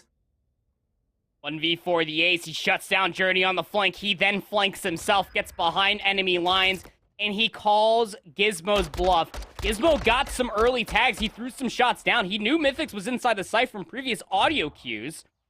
But you don't want to risk the potential post plant against a submachine gun that could be in a 1-for-1 position, especially Mythics, who had a donut and gets the ace. What kind of power do I have within my voice that allows Mythics to do that? Insane to call the bluff there for Gizmo and to win the gunfight as well. Can't really fault Gizmo on that one, but it's a 2-round lead here for Unnamed.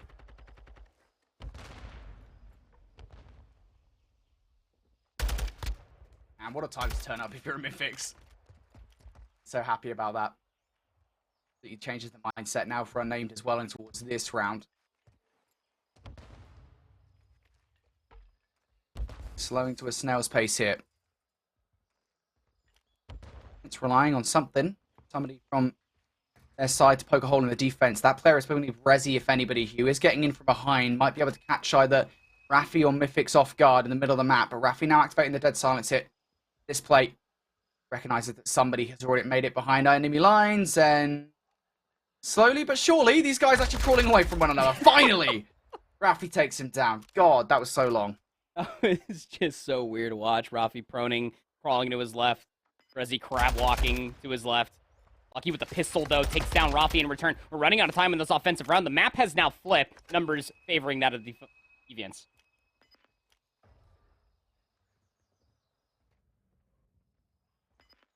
Deviants off the back of those numbers will be able to get the bomb down. Henry, a lot of noise here. Oh, and throws utility at the complete wrong time. Might have been able to take one down with him. But if not, let's just refer back to Mythic, shall we? 1 versus 3. Oh, going to get shut down before that cruise missile can be earned. Big round for Deviants there. Yeah, big round, big kill to find on the Mythics, who again was on 5 in a row, was 1 kill away from getting himself that cruise missile, so Gizmo needed to take the chow. Got the first boulder and everything, only, I want to say, 8-1 to the shoulder there from Mythics and the submachine gun in hand, but able to break the mold. Unnamed, they won those rounds in a row. Bring this back within 1. Gizmo and Journey having a very good performance so far. Combined 14-9 between the two of them. And that play took a long time, wrapping all the way back through A, but they cleared so much space and found kills along the way. Unnamed need to be on their toes for more curveballs out of Deviants.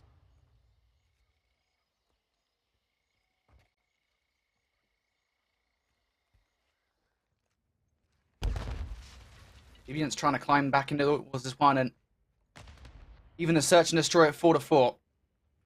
It's again heavily reliant on what's going on in the middle of the map. They've got one player pushed all the way forward, top side. That's Journey. Just patiently waiting for Unnamed to make a move. Lucky's just keeping all of the football field under wraps with the sniper in hand.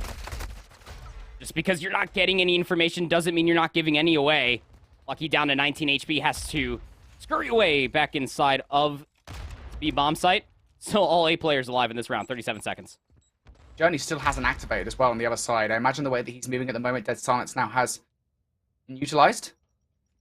Unnamed will find themselves sandwiched between 3 players on one side and Journey on the other. But as Gizmo falls now, there goes Brezzy as well. Journey's positioning becomes much more important, and he's waiting for somebody to push it. You can see him through the X-ray that we have here in COD Custom Mode. He's waiting for somebody to push from Unnamed. That doesn't happen quick enough. Now needs to activate. Lucky can't get it done. Journey takes one down with him, and it's just too little too late. Unnamed, they get it done. Yeah, even in that defensive setup for Deviants, right? I mean, the way that they just kind of neglected, I wouldn't necessarily say fully neglected the middle of the map, but I mean, your one main defender through the middle of the map was going to be Brezzy inside of Tools, and you saw what he was looking for.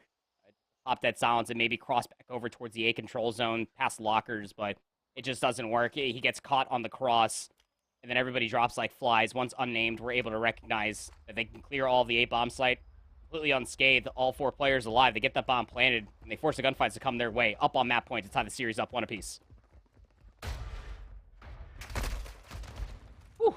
Brezzy has a little look towards the middle of the map, thinks better of it. As soon as those first shots come through from Mythics, and for a nade that was thrown in relatively the right direction from Journey, it doesn't actually connect. At the very least, Mythics is being forced further and further away with all his utility thrown in his direction. Elsewhere, Furious now enacting this flank, of course, has got the kill in the middle of getting that Dead Silence, so the reset should be good. Can Gizmo get away? Yes, he can. Bomb now down. Still going to be worried about, though, for these potential flank plays to come all the way through. Everybody is more or less isolated. It's all about the trade game in this post plant. Pick a corner as to where these guys are located. Henry, Semtex should give them the information that nobody's over by the sofas. Now they're going to jump straight on the defuse here. Journey, the last one left alive. And indeed, there you go. Unnamed, they get it done with a great retake. The search and destroy specialists on that roster, to be fair, you almost feel like they have to win their S&Ds. Yeah, I mean, it's no even shade as far as, Furious stepping into this roster. It's just what Furious delivers as far as search and destroy is concerned. We've been seeing this for, God, how many years? I mean, what was that? It was like the originals rosters back on Vanguard, and the only reason why they were still continuously in conversation was because Furious was continuously popping off on search and destroy, just making really egregious flank plays happen into really electric round conclusions. 10-7 for Furious there in the map number 2. The venue will remain the same. The game mode will change, and so will the teams. It's Control here for Notorious versus the Wubba-Bubs.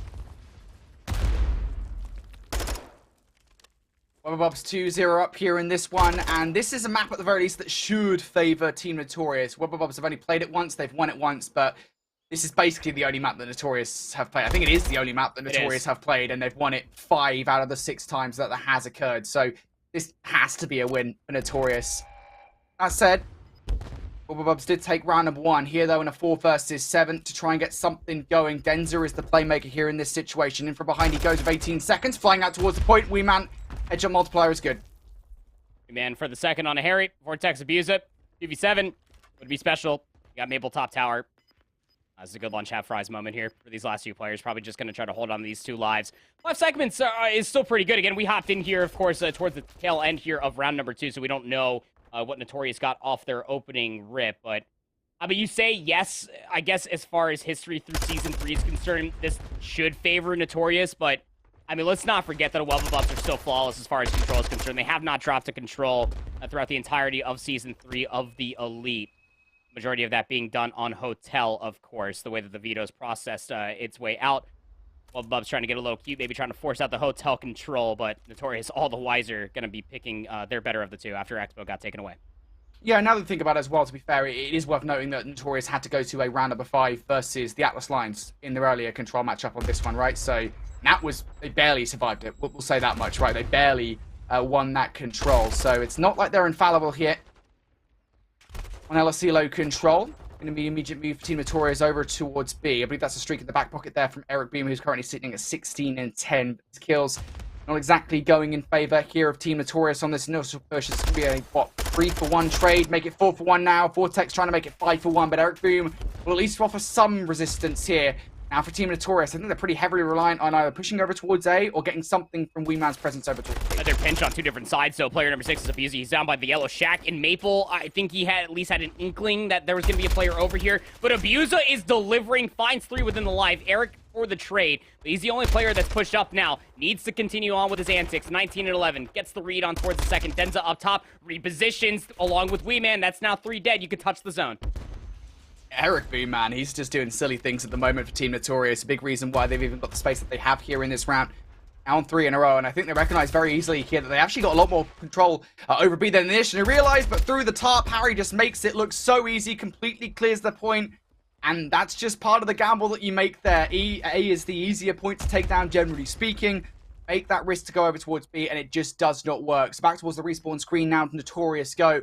And the Wubbabubs, I mean, the status quo has been restored here. Denza's back in that position, back spawn trapping these Notorious players. And he has Vortex up top tower as well to try to help out his affairs. 20 and 12 now for Eric Boom. Again, has to go massive for his team. Oh, it's just Metals alive on this A control zone. He is stalling out the clock. He has some assistance here from both Maple and Weeman. But now you're just turtled up inside the zone. Wubbabubs looking to brute force their way back through the front. Metals aware, pushes through, finds his 3rd in the life. For more as well. Oh my god, stunned up. Gets the headshot on towards Vortex. And that's 4 in a row. And he looks like it's about to fall by the wayside. Harry gives it one last look, but Weeman slaps him right back away. So there's the extra 60 seconds now on the clock. Wubbabubs, they're smart about it.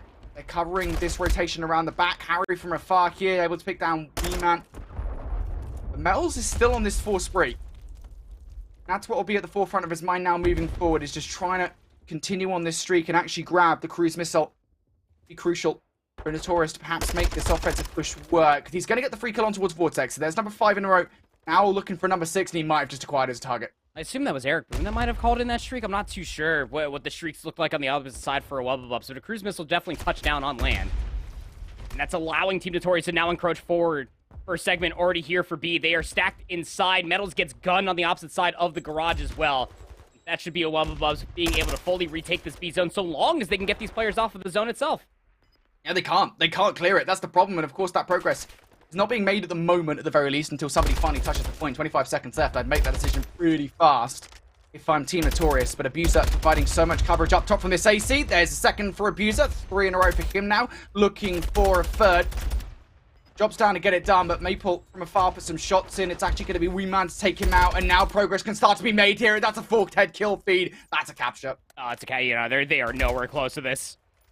Get that full wipe over by the B zone. You know everybody's spawning out on Bufu.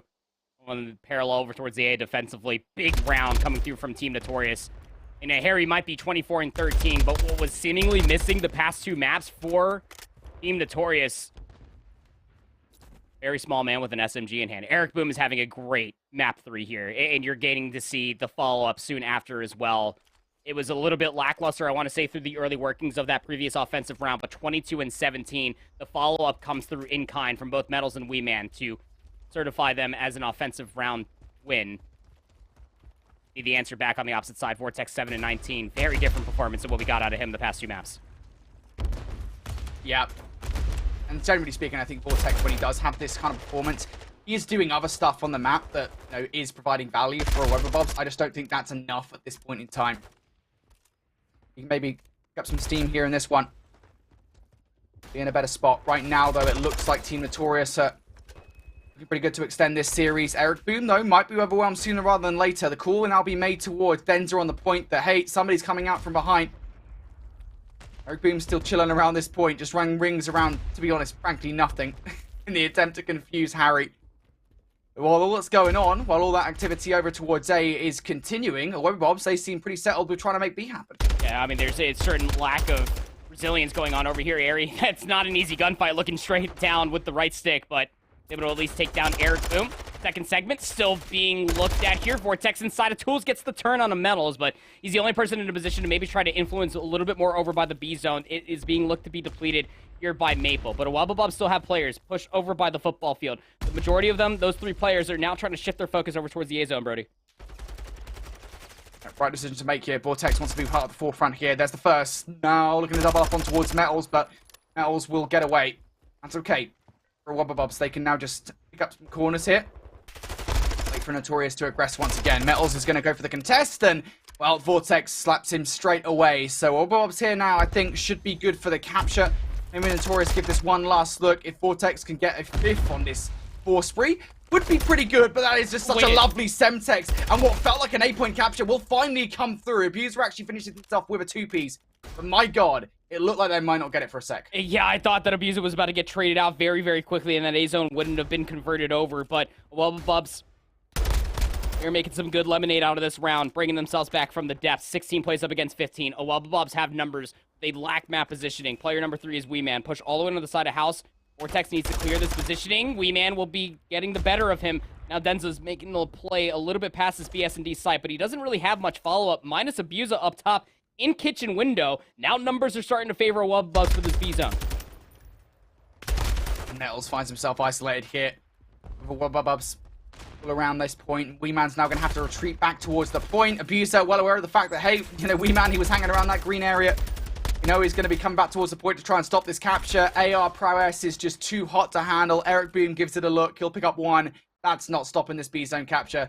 You know what it's time for? It's time for a round 5. And unless Notorious were able to answer back with 5 rounds of their own in their initial offense, the Wobbabobs should have defense. But again, missing that first round, it's all just speculation. So we get the proverbial drum roll to see which side is going to be what. But, I mean, hell, off of back-to-back offensive rounds, I don't even know if you would want it because there's been really, really close calls for both these two teams to be able to convert these offensive round wins. It was Abuser there to be able to get the final nail as far as that A-zone is concerned. Vortex turned up in a big way in that offensive round for Wobbabobs.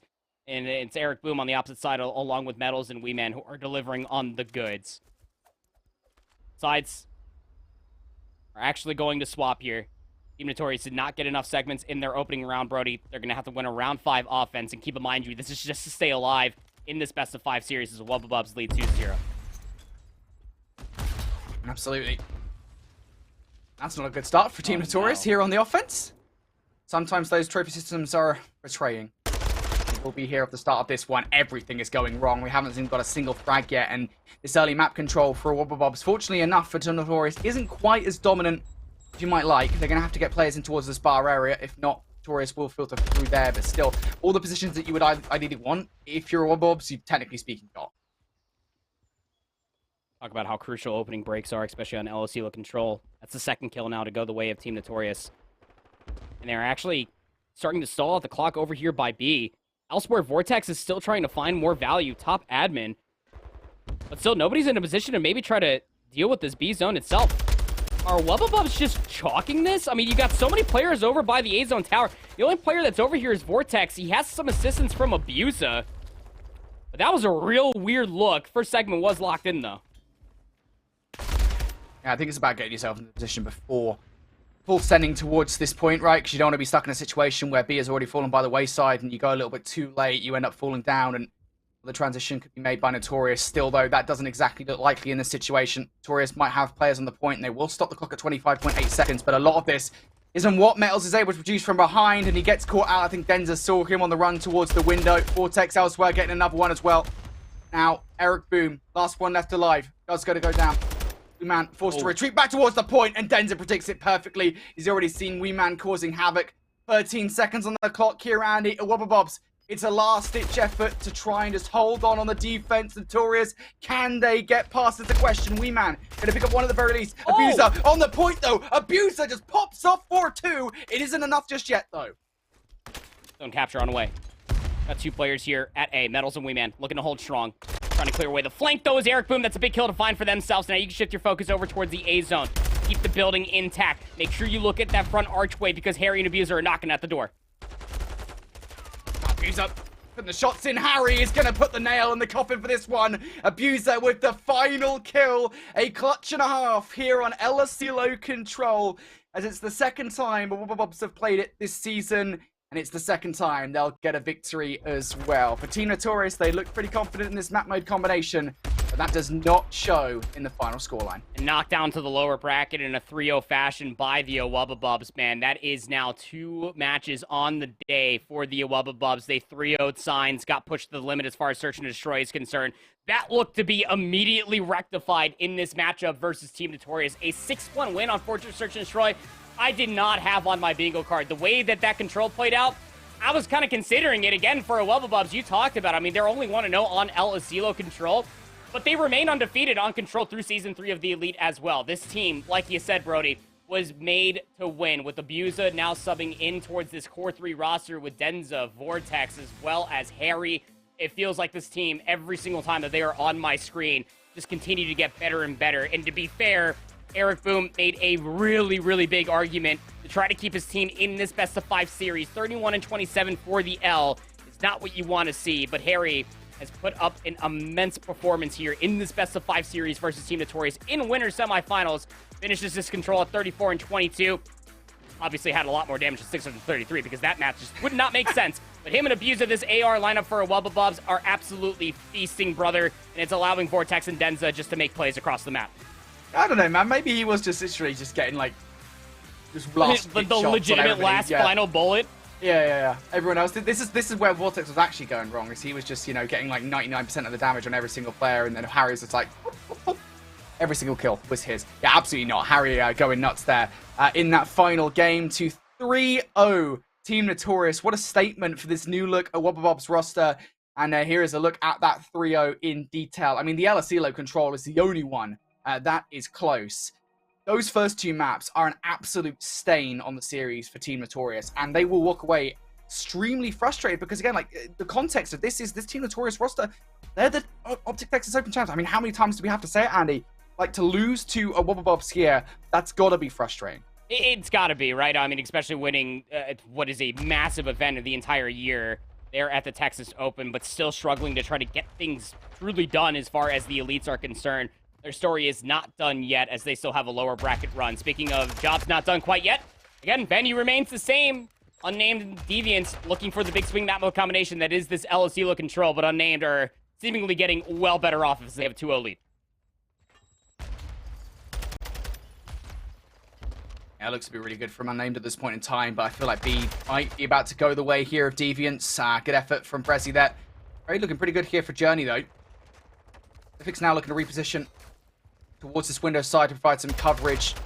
Players there, I was going to say maybe they will expect it. Gizmo does look in that direction, but the first 3 shots for Mythics, are good enough.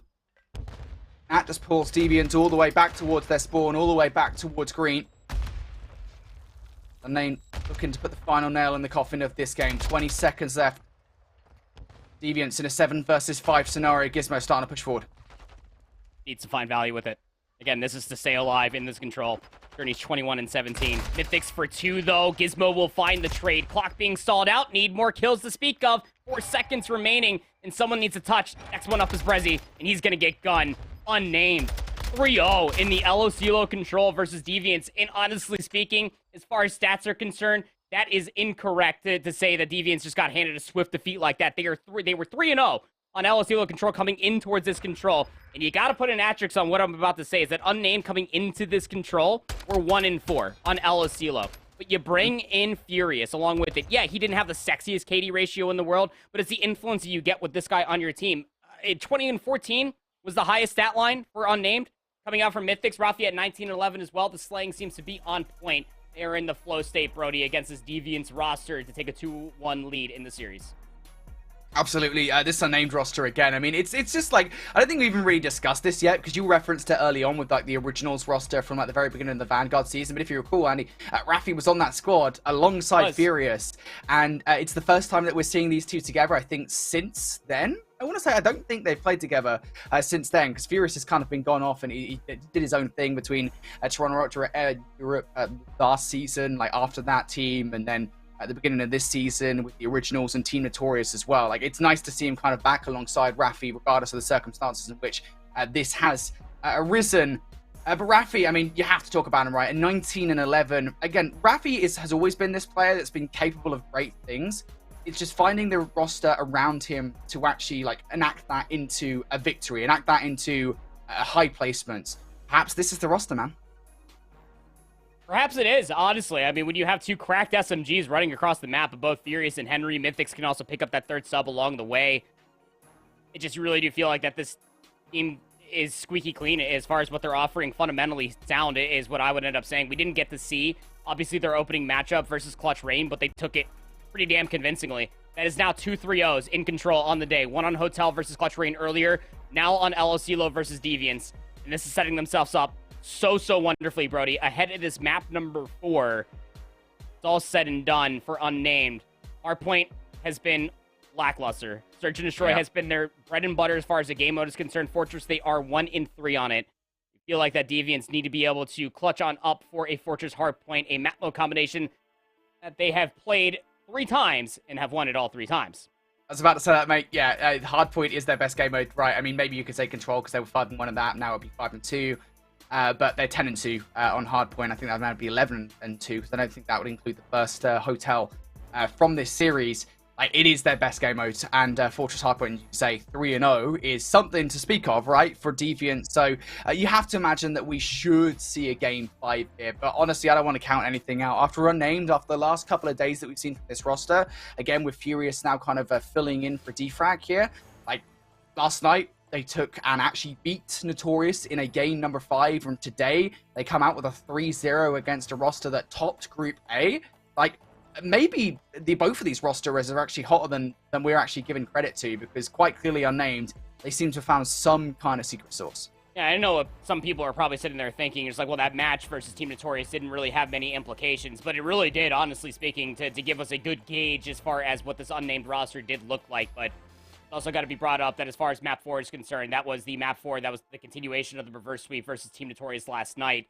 And Team Notorious were able to win at 250 to 140. It was in that map number 4, going back and rewatching it, was the one fact that Team Notorious were just much more fluid throughout the entirety of the map. The SMGs were getting away with highway robbery. We Man and Maple were continuing to get away with their longer lines of sight and just gunning down the SMGs of Unnamed before they can get into these very annoying positions. But it's a steep turnover. I want to say within about 24 hours, you have to be able to make your Fortress Hardpoint look that much better. It's almost unheard of to be able to see such a stark difference between the 2 days, but at least you got that buffer of winning 2 in 3, that if this does go to a map number 5, well, you would think that it's a pretty good look for Unnamed to potentially take the series.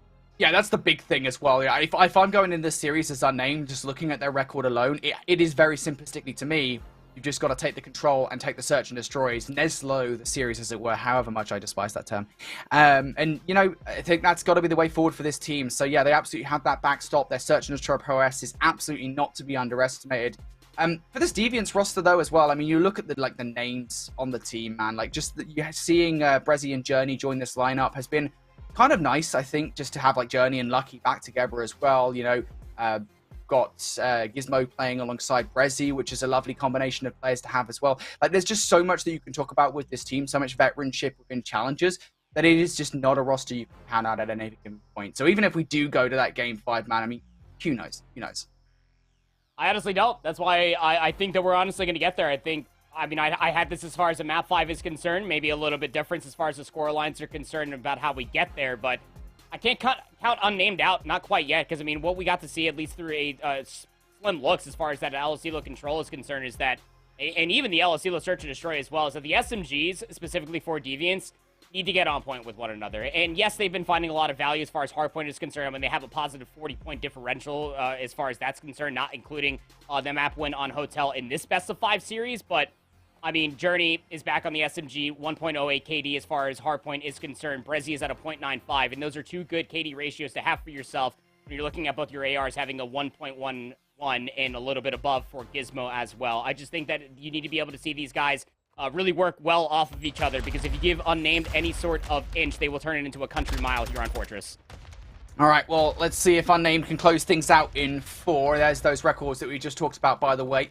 Unnamed do not favor this map whatsoever. Deviants haven't lost it yet as this combination of players, so hopefully that will bode well for them, and we might well see a game at number 5. To begin with, though, Deviants going to be the team to touch things up here on P1. We're going to get the vast majority of time. Lucky now with a couple of kills. Journey also stringing together a couple of kills too, and that's a lot of coverage for Deviants. Not so much for Unnamed. Things look okay for the potential rotation over towards P2, but as those players are removed from missions now, This is not the start you wanted if you're unnamed. No, it's not, and the blunder does not stop whirring on as Brezzy finds 2 on the cross as well. 5 seconds is left inside of P1, but the rotation over towards P2 was won the moment that we spawned into the map for Deviants. Lucky on 3 in a row, Brezzy on 4. Lucky gets gunned off the streak, but the initial setup is here for Deviants on the new hill. Yeah, this is going to be a big hit coming through from Unnamed right now. Got to stop Brezzy as well. He's on 5 in a row.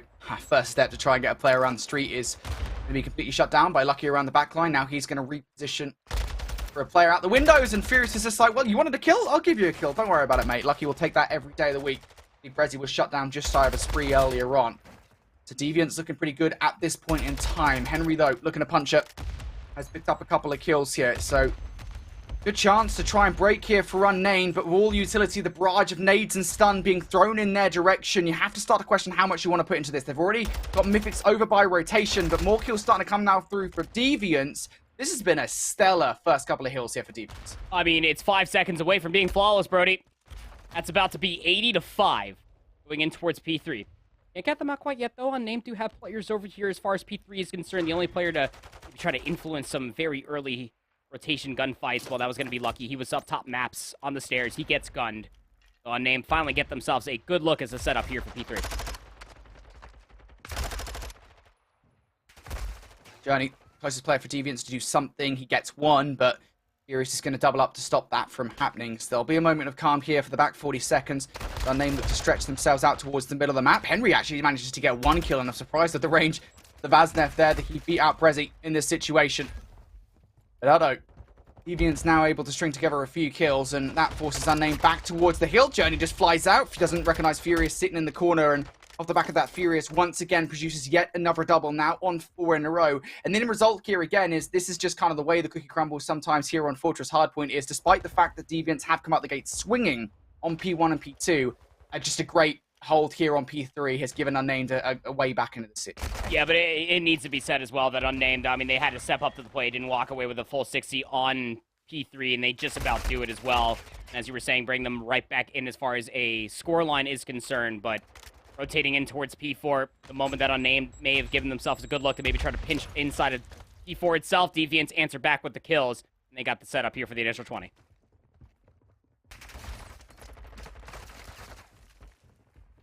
Rafi looking to make his way up the stairs, has the support of Mythics around that street area, and Furious as well. This is a good effort from Unnamed. How many 2 pieces is Furious going to get? Make it 3 around the back line. Nicely done from Unnamed here, as that 3-piece alongside Rafi's 4th will effectively clear house here over towards Munitions. And a back 20 that would put them just behind Deviants in this game. That Deviants roster spawned relatively close here towards the hard point, so it won't be long before Furious has to deal with the wrath of not just 1, but 4 players from Deviants looking to get that scrap time, and that is exactly what will happen. Neither team just yet, though. Secure over towards the next rotation. It's Mythics who has just sat there patiently waiting inside the stables. He's found out. A little tussle going in for the scrap time actually benefits Deviants to be able to lock down inside of stables. You also have 2 players that are sitting around P2 over by the gallows as well. Unnamed's hit is mostly actually coming through maps, and yeah, Deviants with those 2 players over inside of P2 weren't really ready for it. And he asked how many 2-pieces we're going to see from Furious. Well, there's another one. 12 and 10 for Furious. 13 and 11 for Rafi. And Furious is not done layering on the pressure quite yet. Still 30 seconds to fight for here at P5. Time going their way as well. Coverage from Rafi and Furious, as you said, is pretty good. They're running a lot of crossfire that's keeping Mythic safe for the moment, but Furious now needs to do a little bit more. Aggressive is Journey, and Lucky, and he goes down. Brezzy inside bottom maps, he immediately gets shut down. So off the back of this 13 seconds, Unnamed about to take the lead away from Deviants here in this game. And Deviants now want to do what they did in the first set. Get control of P1 and also string that back-to-back with P2. Unnamed, though, you can already see them starting to get aggressive. Gizmo, he's ready for both Furious and Mythics. Just how nonchalantly he does that is insane. It's just such a big kill to find for themselves. Keep in mind, Furious was on a 5 spree at the end of that first set of hard points. And well, with Gizmo being able to find that 2-piece, it not only allows for Deviants to maybe try to remain in control of Art, but it also keeps Furious away from that cruise missile. An Avenue was hit, though. Furious is all the way back behind the pallet truck, but through all of this play, Unnamed are trying to just get out from this spawn trap. I feel like I'm getting flashbacks to Fortress Control, Brody. I thought we got rid of it, but Deviants are putting on the spawn trap to Unnamed.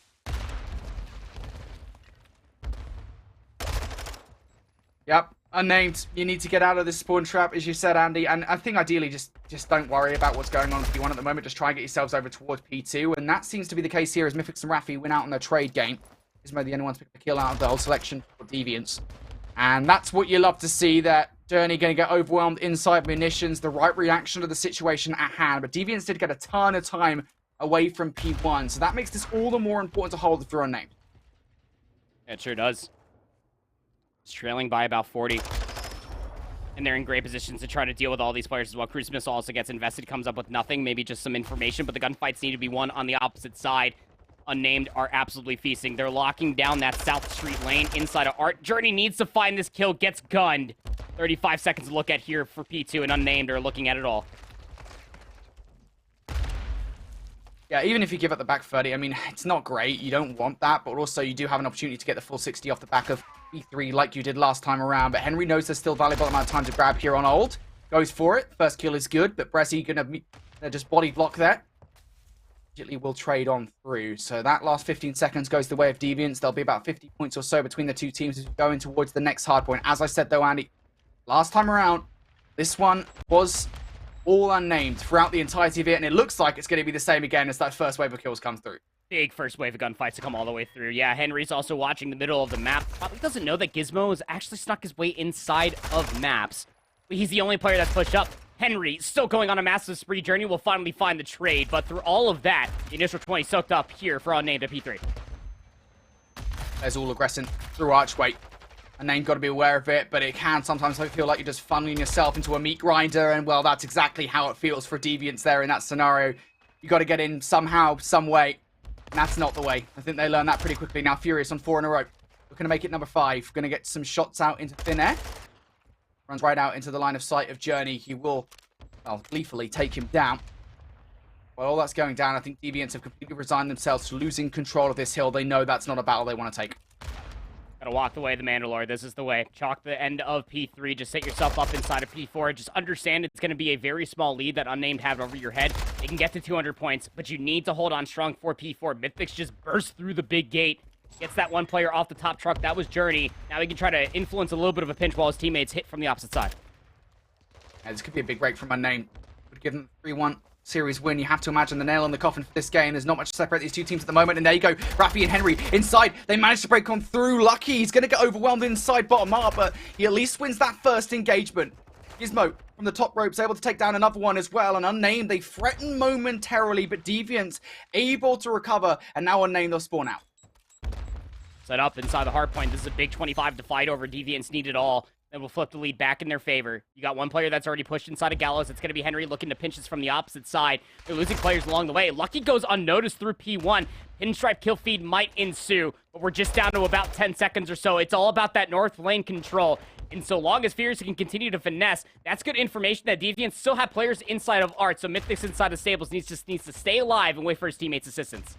It's exactly the same situation as last time, though. Deviants managed to sniff that player out. Now Deviants trying to get a player in towards the point. It's going to be Gizmo, who ends up going down to Furious. Now he's just picked a corner and relying on the coverage being provided by players spawning up towards those close steps. 215 to 215. So, Unnamed now will slowly take the lead. Raffi going to pick up a double over towards the Gallows. Make that 3. It's actually Furious who doubles up as well. Unnamed can finish it here. Do it. 30 seconds remaining. And Raffi's getting a lot of good information. The cross from over by P2. The fly out from top single. They are going to be walking into yet another meat grinder. But Deviants, they got to break it the hard way. They find the kills. They're breaking it from the front. But some trades are still coming through. Unnamed are not done fighting for this time yet. Won't give Deviants the victory this time here.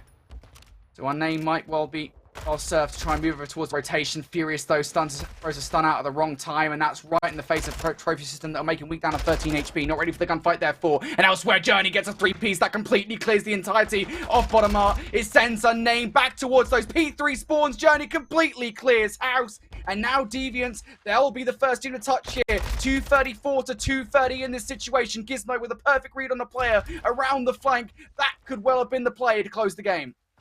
They get Journey off the point, though. Or they get Lucky off the point, excuse me. So now Unnamed, they control the hill. Both teams can still close it out here. Gizmo needs to push back the double stairs. He is under so much pressure. Pinstripe kill feed is on. Nobody's in the hill. Yeah, closest player to do anything about this is going to be lucky for Deviant, and he actually picks up one. Somehow still survives the gunfight despite being facing down a fair few players from Unnamed. Now Henry jumping in for this time. Going to be on 246. Removed from the time now. Deviants can still finish it here if they manage to strike up every single second. Raffi gives it a look but can only pick up one. Now needs some more getting into the time, but the coverage from Lucky is sublime. Can these guys get past the street? You have to imagine the answer is yes, at least for contention. It's going to be good here to at least force the next rotation. And Raffi, he's already there. Deviants, can they get there in time? Furious is covering well enough. Gizmo gets a lookout from the close steps, but Furious and Raffi combine 4-3. And Unnamed continue their miraculous run through this upper bracket as they book a place in the upper bracket final. One player leaving the lobby there at the end for Deviants, who was actually over inside of Blacksmith, could have very much so tried to go for the 1v1 over inside of P2. At least it looks like just a straight leave of the lobby, whether it was a lag out or not. I'm not too sure, but we'll call a spade a spade. 31 and 26 for Furious, 33 and 23 out of Raffi. That's what I was talking about coming in towards a Fortress hardpoint for this Unnamed roster, a revitalized Unnamed roster. Again, obviously, Defrag, I hope you're doing well, and I hope you are getting much better here, friend. But when you get Furious on the map and he reaches that state that he is just moving throughout all the different fixtures, it just felt like that you had to check every single corner, and even if you checked it once, you might as well check it again, because Furious might have been in that corner the first, if not second time, and he was letting all of Deviants have it through the majority of the tail end, or the tail end of the first set, and then the continuation throughout the end of the second as well. This Unnamed roster is finding new strides when it comes down to Furious and the SMG duo of Henry. Yeah, this roster just feels like an upgraded Originals team from last season, from early Vanguard, man. I mean, it's just like Henry's on the team as well. I think he might have even played for the Originals at one point, unless my history of European challenges is mistaking me, and then Mythics as well. I mean, those guys, they were also contributing, but Raffi and Furious, man, those guys are just insane. And, you know, I guess Furious is just turning out to play, right? It's one of those moments where it feels like, look, you've got another chance here, even if it's just as a fill-in to prove what you're made of. Show everybody, hey, look, this is what I can do here in the Challenger circuit, and Furious is absolutely doing that, just piecing up. What a clutch that was from Unnamed there towards the end of the game, because it felt like at least early on, right from the rip, again, it's pretty common to see it here on P1 and P2 on Fortress Hardpoint, where it felt like Deviants were going to run away with the game, but it wasn't to be. Apparently there is some conversations going on within the team chats there. I mean, it looked weird, man, because, I mean, he was in P5, essentially. He could have contested P2, but it was, in fact, at least a claim scanner repair, so the admins are going to have to take a look at that. Shout out, Peter, man. Didn't work cut out for you today, man. God, love the admins. Lets me just sit here and try to be as pretty as possible for Infinity to try to give him some steep analysis, but regardless of the matter, yeah, I mean, as far as it stands, that was about a 4-point differential in between these two teams. Where, honestly, the rotation over towards P2 needed to be looked at immediately off of that last-second contest, but, I mean, both teams were in prime position, I will say, to be able to close it out. It's tough to be able to say which way it would honestly sway over. Yeah, indeed. I think the best thing to do now, while we wait for this replay to be investigated, a potential replay to be investigated, we take a very brief break here, and on the other side, we'll have a result for you guys as regard to what is happening here. Who will win? We'll find out after the break.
What's up, guys? We're vibing here with Call of Duty Challengers Elite. Now, it might look like we're bringing us back to bring you more action. We're not. That's a lie. We're bringing you the result of that final game. So, just to clarify, what has been... The call has been made by the GB admins. The decision for the victory to go to unnamed, it will stand. So, they will be moving on with a 3-1 victory here over Deviants Gaming. They'll be through to the upper bracket final, Andy, where tomorrow... or next week, sorry. I think it's tomorrow. I wish it was tomorrow, because then we could have it sooner. They get to face up against Awobabobs. It gives them time, doesn't it, for this unnamed roster? It's also really funny the way that they're shorthanded in our bracket here says name, but they're actually unnamed. No, they don't have a name. Dang it. They beat Deviants here 3-1. It gives them just under a week's time to prepare for Awobabobs, to continue to scrim, to get better. Whether that means that D-Fry comes back or Fury stays with this roster, man, I don't really care, because this team has been getting progressively better ever since this substitute has happened. Rio versus Clutch Rain, the 3-1 versus Deviants. Being able to take a hard point off of Deviants alone was something to stowed for itself, but Brody, they haven't lost a single control round in playoffs so far, so I'm pretty hot on this unnamed roster to potentially deliver the goods to Awobabobs. The question has to be asked. I mean, what is their ceiling? Right? Because, like, I mean, if they're taking down Deviants, they're taking down Clutch Rain, and they're taking down Notorious in 3 successive series with Furious on the team, I think, honestly, this roster should not be underestimated moving forward, and I think Awobabobs would do well to not take them lightly in that upper bracket final. I mean, that said, Awobabobs is starting to look like Season 1 Elevate all over again, where they're just trouncing through the bracket, a little bit of Awobabobs from Season 2 mixed in there as well. So that's going to be an awesome upper bracket final. Here's a look at the lower bracket, though. As we said, VVV and Signs are eliminated with their losses to Clutch Rain and the Atlas Lions, respectively. That means tomorrow we'll have, or next week, I can't say tomorrow. Next week, we'll have Clutch Rain versus Notorious and Deviants versus the Atlas Lions. Man, I really want more COD tomorrow. Well, I mean, hey, look at it this way. I mean, we do technically have Call of Duty that's on tomorrow. It's true. CDL is back, but honestly, if you go into cryostasis right after the series, then it could be tomorrow. You could just wake up tomorrow out of a cryo. That would be very costly, mate. But it also technically would not be tomorrow. It's still next week, the way that you look at it. And yeah, it would be pretty expensive. Deviants versus the Atlas Lions. My eyes are on that matchup, as well as for Team Notorious. I mean, they got to bounce back in a massive way, because they,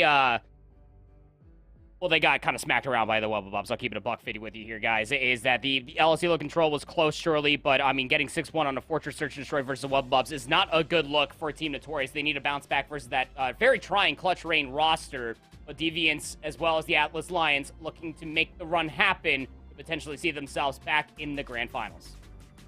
And our final 6 teams are looking pretty hot here, mate. I think, you know, mostly I think we're pretty content with what we've got here for our final 6 teams, especially with kind of what's happened so far in this season. These are more or less the 6 teams that we expect to be in this position for Europe.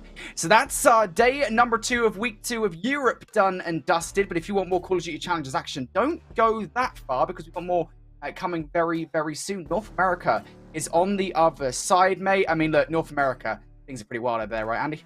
I mean, North America is just kind of, it is quite literally the wild, wild west. And I mean that both geographically and phonetically as well, because, I mean, everybody is so close when it comes down to that playoff bracket. Anybody can beat anybody at any given time. The best teams, honestly speaking, coming into the number 1 seed, ROKKR CSG, aren't even in the playoff bracket. So, honestly speaking, I don't know who's the favorite to take it, Brody. All I can tell you is that, well, I'm going to be there. You all better be there as well, because those matches are going to be insane. Absolutely. Well, North American Challengers resumes in about half an hour or so don't go far. Get yourself some food, as the ride is far from over.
All right, welcome back to Challengers Elite and playoffs now for the North American region. Whew, it's going to get saucy. It's going to get spicy. We had multiple tiebreaker situations going into the final day of group play, Austin, and now we've got the bracket. Before we start digging into all of our thoughts and expansions on that, want to know first and foremost, how you feeling today?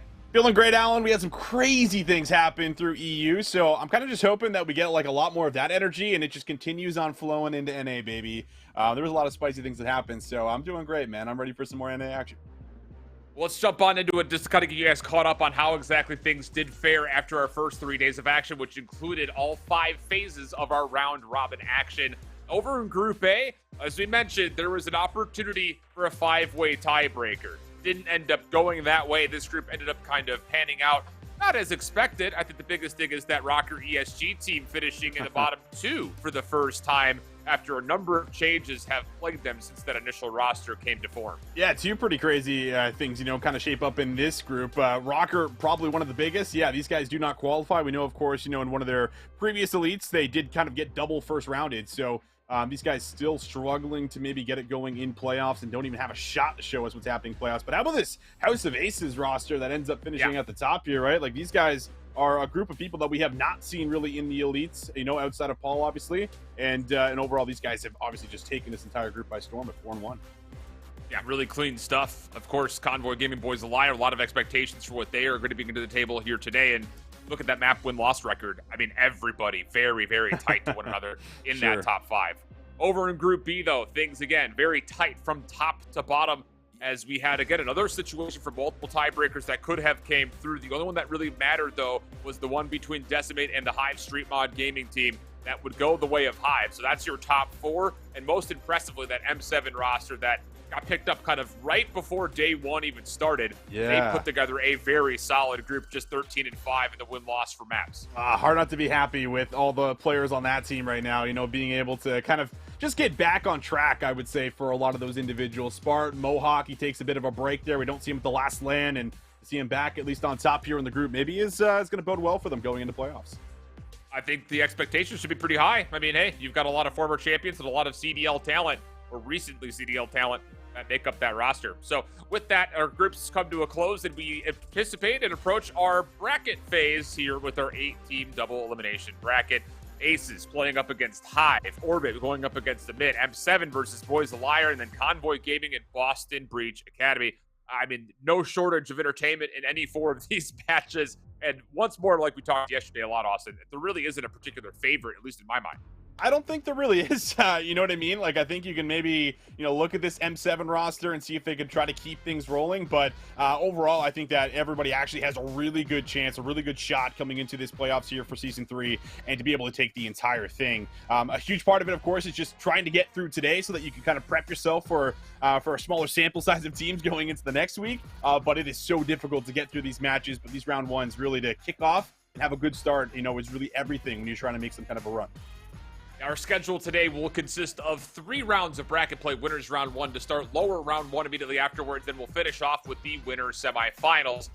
Whew, it's going to get real saucy, really electric. And hey, we kind of mentioned it. We don't know who we like as far as potential favorites. That's not just us trying to stay unbiased, but legitimately we don't know. But you can get active on social media and let us know who you think may very well be someone who you value as far as not just a team, but maybe an individual that very well may be next up to the CDL or could possibly be a favorite in this season's playoffs. Make sure you tweet using the hashtag ChallengersElite or just tweet at WeAreClutchGG, and we'll love to read over your thoughts and feelings as we get through the entirety of the day. But with that, let's jump into what our first matchup is going to be. Convoy Gaming and Boston Breach Academy. A little animosity shared between both of these 2 teams. Doug throwing out some shots Gunless's direction yesterday. Right. And you know what? They square up against each other here to start off their bracket. Yeah, it's just how Call of Duty works, right? We get a little bit of smack talk. Well, why not just kind of set them up versus each other here for the round 1? So definitely going to be happy about that. But I mean, a very interesting matchup for as far as, what we have here. You have a couple of roster changes coming in to the playoffs as a whole. And I mean, we had 2 Real come in. Now you have Brent moving up as well. So it's very interesting with this Boston Academy roster with Johnny coming in and also teaming with Sensor after everything that happened between them, right? So there's a lot of emotion, I guess, built into this round 1 matchup that we have lined up. Yeah, I didn't even think about that part of it. Yeah, there were some shots at the end of Vanguard between those 2. Warranted or not, they happened. So with that, let's take a look at our rosters here to get to know both of these two teams because of, again, those changes that you mentioned. They are kind of pretty prevalent for the side of Boston. But we'll start with the first side of things with Convoy Gaming. They have largely stuck together now over the course of the last couple of events. Classic, Gunless, Pristini, and Rex. And I will say Rex has been really solid for this team, and he's definitely stepped in the fold, and maybe he's the next one that I've got an eye for when it comes to give this guy a chance in the league. It's looking that way at the moment. Rex has just been a standout AR, and to do it, with this lineup and kind of be the hard anchor with a bunch of veterans really does speak up to just his potential and what he brings to the table. So Rex has been insane, and then alongside them, everyone else has been pretty good too, right? These guys are really good at hardpoint, so when you're really good at hardpoint, typically the KDs are pretty decent across the board, and that is the case for just about every single individual here, as Classic kind of does a little bit more of the OBJ work, but a lot more players, I would say, vets stepping up here on this lineup.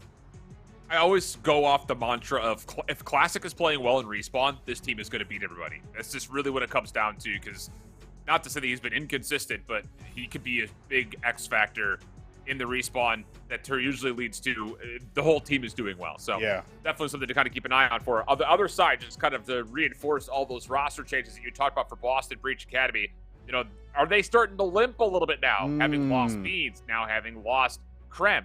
You kind of look to, I think, Pentagram first and foremost as, okay, you were playing kind of a more support style SMG when Kremp was in the mix. Who's going to be the Rogue Slayer now with Sensor and Shawnee running the ARs? You feel like it's got to really be Johnny, right? Like, the guy was putting up some insane numbers when we were watching him, throughout the last season and, building up to what he was, basically outputting, which was just insane numbers. 30-40 kills. We're seeing some control, crazy bombs coming through there for him. He's the guy that has to step up. He's the one that's going to have to really pick up the slaying. Pentagram, though, I think yesterday we could see that there was a lot more pressure on him specifically, and he was really struggling to deliver. So we'll see if any of that changes coming into today's matchup. But it's definitely, still learning here with Johnny coming into the mix. Yeah, I think that's a really strong point, but Boston has done something like this before. It just comes down to will they be able to do this again as we take a look at how both teams fared over the course of Season 3. I think the biggest standout in these head-to-head team statistics is Convoy Gaming and their hardpoint, dude. Woo. They have looked unreal, and that's where I kind of was, marinating off of if Classic is playing well in Respawn, this team could beat anybody. And that is the case at the moment in hardpoints, man. My goodness, you take a look at that. 89% have only dropped one map on Mercado. Other than that, the other three maps that they have in the pool, these guys are just always winning them. And some of them, winning in pretty dominating fashion as well. So they have definitely learned something, picked something up when it comes down to the respawns. But alongside it, the control has also, been at least decent. The S&Ds, well, that's maybe how the series goes. Whoever takes the S&Ds could be the team that ends up coming out on top, with both being pretty weak in it. It definitely feels that way, especially when you look at these two teams side by side, head-to-head comparison. The other thing to keep in mind is that Convoy Gaming have not lost a map 1 yet in their group stage. So maybe the X factor could be if Boston can come out and actually take away map number 1. We'll talk more about that eventually. But let's take a look at our two highlighted players going into this series. I think it's very well merited that we put a large spotlight on Pristini. He has been great in the Respawn, really kind of getting back to United form. Like, he's not just taking over, he's doing a little bit of everything, and it's worked out for his squad. Whereas on the other side, Pentagram really has, I think, shown up finally since really we talked about him in Cold War. We didn't really have a chance to really see much of his gameplay in Vanguard due to some uncharacteristically lower performances than what we were used to seeing. Absolutely. And, Pentagram was even, teaming with some of these guys, right? Like Gunless, Pristini, a little bit earlier on in the season. And they had dropped him. So, having a chance to be able to rebound and put up some of the statistics that we've seen from him now really does speak up to the type of player Pentagram is. Some of that Cold War form, like you alluded to, could be coming back into the mix potentially here for Modern Warfare 2. But he has been great. Struggled a little bit yesterday. Again, Johnny coming in. So we'll have to see how he's going to perform, because you have to be on point against Pristini and Classic. Well, we should be knocking at the door of a map 1 start, so let's take a look at our series layout for this best of 5. You had mentioned it. I think it's a very huge point for us to look at. The fact of the matter is Convoy has spread their map pool wide and large, and both hard points that are in the mix for Convoy are both the maps that they are 3-0 on. So not great news maybe necessarily for Boston looking at just that statistic alone, but what are your other thoughts looking at this full best of 5 year partner? Yeah, I mean, the Expo is a little bit interesting. It'll be my first Expo cast, so I'll be a little bit hyped about same here. that. But that one, I think, is a little bit interesting too, right? You know, how are these teams going to be able to perform on a map that doesn't have a ton of play time just yet? So again, you know, have they picked up on something? So that one, I think, is very pivotal. But again, coming back to the S&Ds, you know, this Fortress S&D and maybe even potentially this Hotel S&D that we'll get in the map 5 could very well play the difference in a series like this when they're both heavily stacked in the respawn specifically. That is where their strength lies. So, you know, where can they pick apart the series? I'm looking at probably that S&D and that Control have to take it against Convoy. Well, let's find out. We're jumping right on into the action. We are in playoffs for the North American Season 3 Elite. Convoy Gaming, Boston Breach Academy, Fortress Hardpoint. You would think that this would be a very favorable rep towards Convoy, who are 3-0 on it, where Boston are just a mere 1-1. Not a lot of reps, obviously, but still 2 reps out of the potential of, what, 8 maps, I think, in total they played in Hardpoint. Not bad overall. Just comes down to can they clean things up with the new roster. Let's go. Let's go, baby. Let's see what happens. 5-0 in the map 1s for Convoy. We'll see if Boston Academy can shake that up in playoffs as kills just continue to rain on through back and forth, but Convoy Gaming still in firm control of the map, have themselves in a position to hold on to the spawn. But now you're starting to see some moves maybe from Sensor into the back, might be able to play for some of those spawns. Johnny also able to pick up 2. Clean stuff at the moment. Boston trying to hold on towards this Gallows opening. Sensor in trouble. It's Pristini up top that gets elimination. Now he wants more. Goodness, bold challenge from Pristini and nearly comes out the victor. But as Pentagram wins the 1v1, Boston will spawn up in place for Gallows. Nice cleanup from Johnny along the side. Also gets a read that there's another member nearby. But Boston just largely trying to just lock up and hold down. And with that elimination, once again, spawn stay anchored. All because of Sensor doing a great job in the back right now. And now the kills also coming through up front in the hills. So everything looking good for Boston. Might be able to lock in this entire full 60. But Rex, we talked about this player overall, he's been just the absolute KD leader. He is just insane at times. We'll see if he can try to break in with the help of Classic, who gets into an awkward engagement, but we'll be able to get the hip fire. Comes up with 1, but can he fight for scrap time?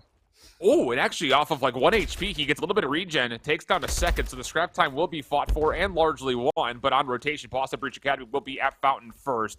And the setup is absolutely picture perfect. Johnny can just watch crosses to the front door. You've also got a deep player in Sensor that's trying to watch over from the gate side. But as he's taken down, now Convoy can start to stack. Does Sensor spawn in? Yes, he sure does. Johnny making safe the front. Nice double from Johnny. How about 3? He's going to shut down the entire play before it can get off the ground. And Convoy Gaming are now staggering, trying to look for some sort of a setup. I mean, look at Johnny. He just repositions and almost finds another there. That 3-piece just delays everything here from Convoy Gaming. You can see it on the map. I mean, 30 seconds already gone over to Boston here. They're finally to get their first real attempt up front. And now Pentagram is also threatening the flank play. That's 2 for Pentagram. The subs doing all the work here, making the AR's job very easy to simply sit in the back and soak time. Yeah, I'll say, I mean, right now, a combination of nearly 20 eliminations for the SMGs for Boston. And Shawnee's just hanging out inside the hard point. He really hasn't had to do too much. That's great news if you're a Boston fan. Convoy looking to try to punish these exits. Largely do okay as the new hard point about to open, but just as soon as you thought there may be a threat for Convoy to put together a pretty stiff perimeter, they get bounced out. And now Convoy's in a lot of trouble. Full setup for Boston from the front. Spawns are good for Pristini, but he's got to get involved real quick because here comes the hit. Yeah, the impactful kills in the back haven't been here so far for Convoy. They could be here now. Pristini, can he find the nade kill? He'll bait out Shani, and that's a great play out of Pristini. He'll deal with 2 all by himself right through P2. Should loosen up a little bit of this hit now from Boston as Pentagram's forced to wait for his teammates, but he'll be caught out. Rex going to be able to take him down, and now finally a little bit of establishment coming through here for Convoy Gaming. Yeah, that was required for Convoy. They were about to be in major trouble if they didn't hold this hard point. So 20 seconds still to fight for. If they can get a full 60 here on munitions, which with those shots from Classic, they very well may. Skid to get back to within about 10, 15 or so points before we jump on over to the final hard point at Blacksmith. Boston getting a couple of good exit kills, but hold on a second. Convoy are spawning out, and Boston are not going to get a read on this. There's no way they get a read on this. Surely not. Shawnee's watching a close corner, but he's completely predicted. Classic finding the kill. Now Sensor's kind of caught in a weird position. He's good to trade 1 out, but it's a 3-for-1 exchange. Convoy the victors, and as they make safe all the trophies around the hard point, they have a chance to take the lead here. Oh, they sure do. Great chance with the 2-and-2 split there coming through the map. Johnny and Pentagram, though, doing a good job of responding. They'll find a couple of kills. Johnny going to do his best to soak up time, and with the help of Pentagram, he'll keep him safe. And, well, Pentagram's starting to put together a couple of these ridiculous multi-kills. 14-8. That he struggled yesterday, but he's certainly coming into this first game with a lot of fire. We'll see if he can continue the spree. No, he will not be able to. See, he shut them down, and maybe a chance for Convoy to get in for scrap time. Yeah, but good help here from Sensor. Doubles almost finds number 3 in the closed archway. But still, the damage was dealt, and Boston reaffirmed their lead with conviction. My goodness, Boston Breach Academy looking electric. Everyone at least even. Everyone getting into the hard point. Convoy Gaming struggling a little bit to get these ARs to pack a big of a punch, at least to what they're used to seeing. But back over towards this stables area.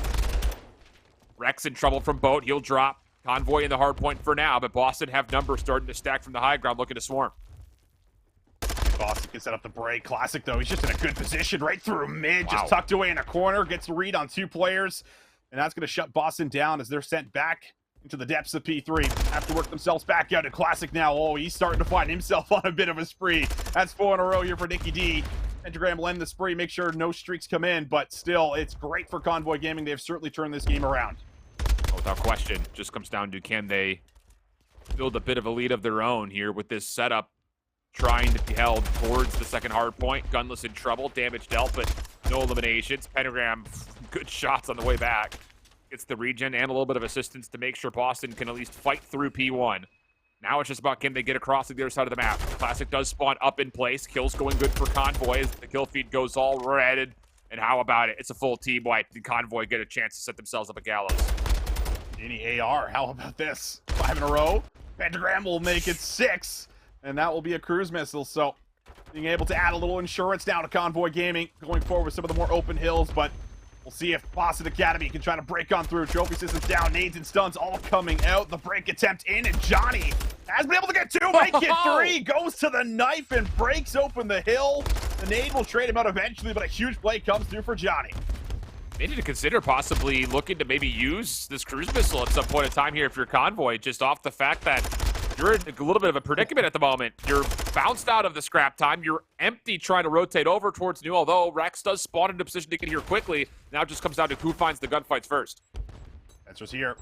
Ready, nade stuns. Gonna tag him up. He's not gonna be able to peek this. It has to rely on the teamwork. Teamwork is there. And it looks like, once again, Boston should be good for the spawns. Classic's the only one through, but he's able to dodge out of the stun. Might have a shot to make a big play. Waits for the challenge to come to him, but he is struggling to come out with a gunfight. His teammates now starting to get with him. But will they be able to break on through? Boston still setting up, still holding, and now the streak comes in for Pristini. Have to find a connection. There's just no other help, though. It's the problem. Boston are still finding the elimination, so as the cruise missile touches down, Boston's setup is fine. 30 seconds still to fight for. Convoy looking to still force their way in, and finally a couple of key gunfights do come out, leaving just Sensor by himself. He does well to get the first, but flat out overwhelmed. The Boston, they want to give this another go, try to hit this back, see if they can get the scrap time, get themselves over 200 points. It's going to work out to great accord. I mean, that's 2 P3s now that have basically been full 60s, and even off-screen, Pristini realizes the importance of that, remaining 10 seconds. Tries to hit it as everyone else sets up for new. And that gunfight is lost from Pristini. So now Boston Academy still growing their lead to about 210 points. They can put it away in this hill, if maybe not this one, then the next. As Pentagram, he's set up, and he'll find the first. Just down to who wins these gunfights up top. Pentagram will get traded out. Now they hit from the side door. Classic just caught down low. Nothing he could do. Hard point goes Dutra. Boston with numbers. A chance to reinforce. And Convoy kind of have to sit and wait. I mean, look at the spawn. Classic's all the way out. You do lose a member here. Yeah, we've seen this a couple of times today at the moment, but largely speaking, Convoy are just kind of down to the dumps, not just because of the DC, but also just simply due to the fact that, well, they were kind of spawning at a bad spot, but everyone will leave, and Boston will stay in, get themselves a 250, and then we'll consult the admins to see what happens. Yeah, we'll see what happens there. Admins have been very busy today, and they'll have to give us another result for the map 1. Meanwhile, we have our second stream going on. Boys, a liar. How about this for our map number 1 on Hydro? 222 to 167. Scrap time looks to be secured, and they might be set up now for what could be a closeout here on this point as we rotate to the final hill. Yeah, it looks like it's been a pretty slow one here for Noisy. Yeah, 13 to 20 is his KD at the moment. So need to get a hold and need to see him start to wake up. Neptune's on 5, Mohawk on 3, and M7 are one good break away from winning map number 1 here. Again, the main focus of this stream will be over, a course of are kind of his 4 matches are going on simultaneously. Mohawk getting to 5 here on the break. Looking good. M7 with numbers also to fight off Poison Liars reinforcements. Let's see if they can try to close it out here. Neptune going to reinforce. Multiple members in the point. Just have to kind of flood on in. Zero even pulls out a sub just to add in the pressure. With 25 seconds left. Just needs 6 of it. And you can get it done with the spawns in the back. But Noisy may be coming alive a little bit. He'll certainly contest it and make it a little difficult. Neptune gets one more, though. Throws himself in the point, and that should be the closeout as Neptune puts it away and adds to the 30 bomb to close this map number 1 out here on Hydro. You know, it's just you kind of talking back to the storylines about, you know, if Classic's playing well in Respawn, no one's going to touch Convoy Gaming. That isn't really a knock at Classic. It's just he's not the guy you look to pop off. It's kind of the same thing in this M7 roster for somebody like Neptune. If he's going 30 and 13 on a Hydro with a sub, just chalk it, go next, brother. I mean, what are you going to say about that? 3,100 total damage, 25 non-traded. Big map from Travis. As we look over to House Faces and Hive Street Mob. Also on Hydro. A little bit of a tighter affair here, though, as you rotate back over towards the bridge. Now we'll rotate back over. Still very much doable here for House of Aces. And, well, this team has been, I think, very surprising to very many, including myself, for as far as their performance so far, excuse me. We'll see if that continues. In the back, Infinite just trying to lock down spawns. He gets a read on Zyral. And that should secure it here for them into the back. We'll see if he can try to play his life. Doesn't have an AR, but at least is still in a good position. Yeah. Infinite going to be tested, though, around the back. He's got a number of members to deal with. Goodness, nice finesse for the first. Doesn't quite get a chance to get a read on the second. But he does allow an opportunity for Snoopy to try to pick things up. Thresh will beat him to the punch. And with that, Hive Street Mob are going to be in this hard point as it opens immediately. And you still got Rupert watching the cross. This could work out pretty darn well. Snoopy taking control of Ruins. Looking for more. Again, this kid's absolutely twisted. How fast he moves. He's got a good read that there's a player above him, but he doesn't necessarily need to get the kill. Still finds it anyways. And now as he turns back to the hard point, his teammates are calling for help because here comes the House of Aces with 3 members breaking. They're able to get in, but are they going to be able to hold? A couple spawns do come through in the back. It splits, though, across the map for the other 2.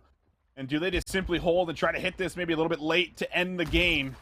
They're going to lose 1. Meanwhile, Zyral, he's got to make moves to New, and Infinite will be able to shut him down as well. So scrap time, I think, should be conceded unless they want to give it a hit. You still got 1 more player in the back, but Jinshroid is there. He'll shut it down critically, and that will be enough to at least see 1 more point. Zyral with 1.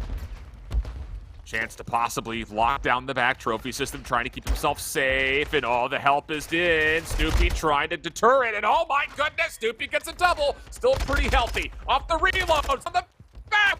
For 3, and that may be the map-winning play, and it sure looks to be 32. Make it 33 from Snoopy. Goodness gracious. Has he ever come to play? Snoopy is a little bit different. You watch this man with an AR, you watch this guy with a sub, it does not matter. He will make highlights happen in your map. And he brings a few of them there in the end as he's able to basically, you know, single-handedly there, just that push through Ruins. It's the little finesse, right? It's just the mechanics mixed with the intuition of just understanding and knowing the timings of when players are going to be challenging you, how they're going to be setting up to trade you. The reads are there, the kills come on through, and it's a heck of a map number 1 to kick off that Hydro for that series.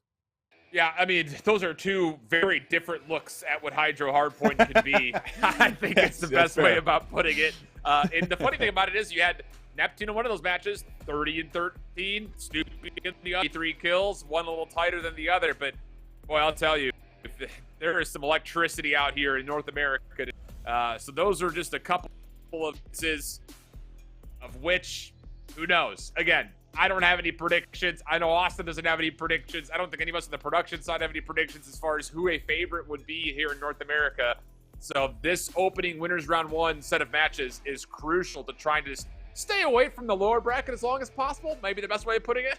Yeah, that's always the goal, right? You want to stay alive in the upper bracket as long as possible, but when you have everyone that's just as closely matched and as many tiebreakers as we have, man, it's just so difficult to take one team over the other. Even, you know, when they're having, like, their stronger game modes, I think a really good example of that is the Boston and Convoy series, right? Like, Convoy 5-0, you know, in the mat number 1s, and, you know, they were on the cusp of probably losing that one, potentially, even if they didn't have the leg out. So, very, very interesting stuff that happens, you know, once we get into playoffs. Sometimes the stats that we see in this season don't always translate. Well, looking over the rules, the result is going to stand Convoy Gaming was required to provide proof of a scan repair if that was indeed what happened. They were not able to provide that, and there's nothing the admins could do if you don't have any proof of how you disconnected. So Boston will get the 250 to 179 win, and that could be huge towards the overall temperature of this series, because we talked about Convoy Gaming. Their hard point's been incredible, but more so, they were flawless in their map number 1. So we've got a question mark surrounding our search and destroys. And with Boston getting on the board first, it kind of throws all of the attention back to, can Convoy find a way to bounce back and improve on a mode that they have not been necessarily great at? And it's a spot and a position that they just have not found themselves in so far here during the regular season, right? Like, it is always led with them grabbing the map number 1, and then they kind of worry about what's next. If we lose the next 2 maps, well, we have a shot at least to win our second hard point and then maybe force it into the map number 5, right? Like, that is something that you could have, at least held on to. Where now it's, okay, well, we actually have to win this search and destroy or control. Probably the search and destroy first. So it's just a much different situation that you haven't found yourselves in so far. And you have to try to respond against, a Boston Academy that is still very hot. And based off of how the subs were just playing, maybe Johnny and Pentagram bring some of that aggression right into this Fortune S&D that we're going to jump into. I think that's a huge shout. The interesting thing, though, about this series, and we talked about Rex briefly when we were showing the rosters, he's actually been great in the search and destroy on a team that you normally would look to someone like Classic first, right? Like, just because of his long-sided history. He's always been an S&D demon. But Rex has been, I would say, one of the statistical best players in North American Challengers this year, not just in this season, not just for Convoy Gaming. He has been consistent in putting up numbers like this time and time again, getting half of his opening duels won. That's pretty huge considering his roles in AR. Sure is. I mean, it just feels like when you're ever on Rex's POV, like the guy is not missing, and he's always setting himself up for success. And I think that's, what you really have to praise Rex for, because it's not easy to make it into the league as a main AR, but you look for the right criteria on what's going to fit. And it's someone that can almost always hold their own, can win huge 1v1 battles for you. And that is something that I think Rex continuously does when you watch this guy play, whether it's Respawn or S&D. But he has been, one of the big leaders here, and I guess you have to look to him again, right, to at least get that ball rolling and to also help everyone mentally reset after just realizing that you kind of lost the map 1 but didn't get to really finish it out as a team. Indeed the case. On the other side of things, we talked about Big Nate. What a story he's had. You go back to Black Ops 4, he almost has a chance to join, what was it, UIU at Champs? This is like that whole moment of like, UIU wants to make a move, they may want Pentagram. He ends up sticking with his team Carnage, I want to say is what it was. They don't do well at Champs, but he comes immediately into Modern Warfare 19 and especially Cold War as one of the indomitable SMGs in the scene, not just in North America, but in Challengers, period. Still hasn't gotten his shot really yet outside of a couple of moments with LAT, right? Like he subbed in for 1 week, I think. Yeah. So his search and destroy has also been a huge catalyst for the success for Boston. At least that's the hope here with the new roster as well. Yeah, definitely looking for it. 1.23 KD, man. The guy's definitely been great for you. And again, like kind of just watching up until what we kind of saw yesterday, because I think it's just an off day. Like Pentagram has just been like the entry guy now for this team. I think before Kremp had played that, super high tempo play style. Pentagram realizing maybe he has to pick up some of that, and I think obviously it's worked out for him very well. But he is usually the leader in some of these kind of aggressive plays with that KD and with some of his opening engagements. Man is bringing home a lot of kills. I'll say it's just been really fun to kind of see him come into form, right? Like the teams he's been on in the past, it's been one of those things where it's just like, what is it that we're just not getting the same Pentagram as before? And maybe there was a little bit of a light bulb moment kind of playing alongside Kremp, who loves to play with speed and tempo, kind of maybe forces Nate to pick up his own pace a little bit to match what he's seeing on the map from his SMG duo. But then on the other side, you've also got 2 pretty slow ARs behind you. So maybe there is a little bit of like, I need to be the glue. I need to kind of measure out what both of my sides are doing. What is my sub duo doing? What are my 2 ARs doing? How do I find the best position to work with? And I think when you put Nate into moments where that awareness is called upon, that's where I think he really shines. Yeah, and his ability to adapt. He joined when Sensor was switching to an AR, right? Because Beans got called up. Yeah. So he has to adapt with that, and then he has to adapt again within days as Johnny comes in. So, yeah, his ability to be able to kind of, switch it up on the fly is certainly something to praise. So, looking at Nate to try to do something big here for us and continue to keep that story rolling. But either way, man, it's going to be great. These two have at least shown us, a pretty competitive map number 1. So you can only imagine that's going to be in store for us for the rest of the series. Have to think so, without question.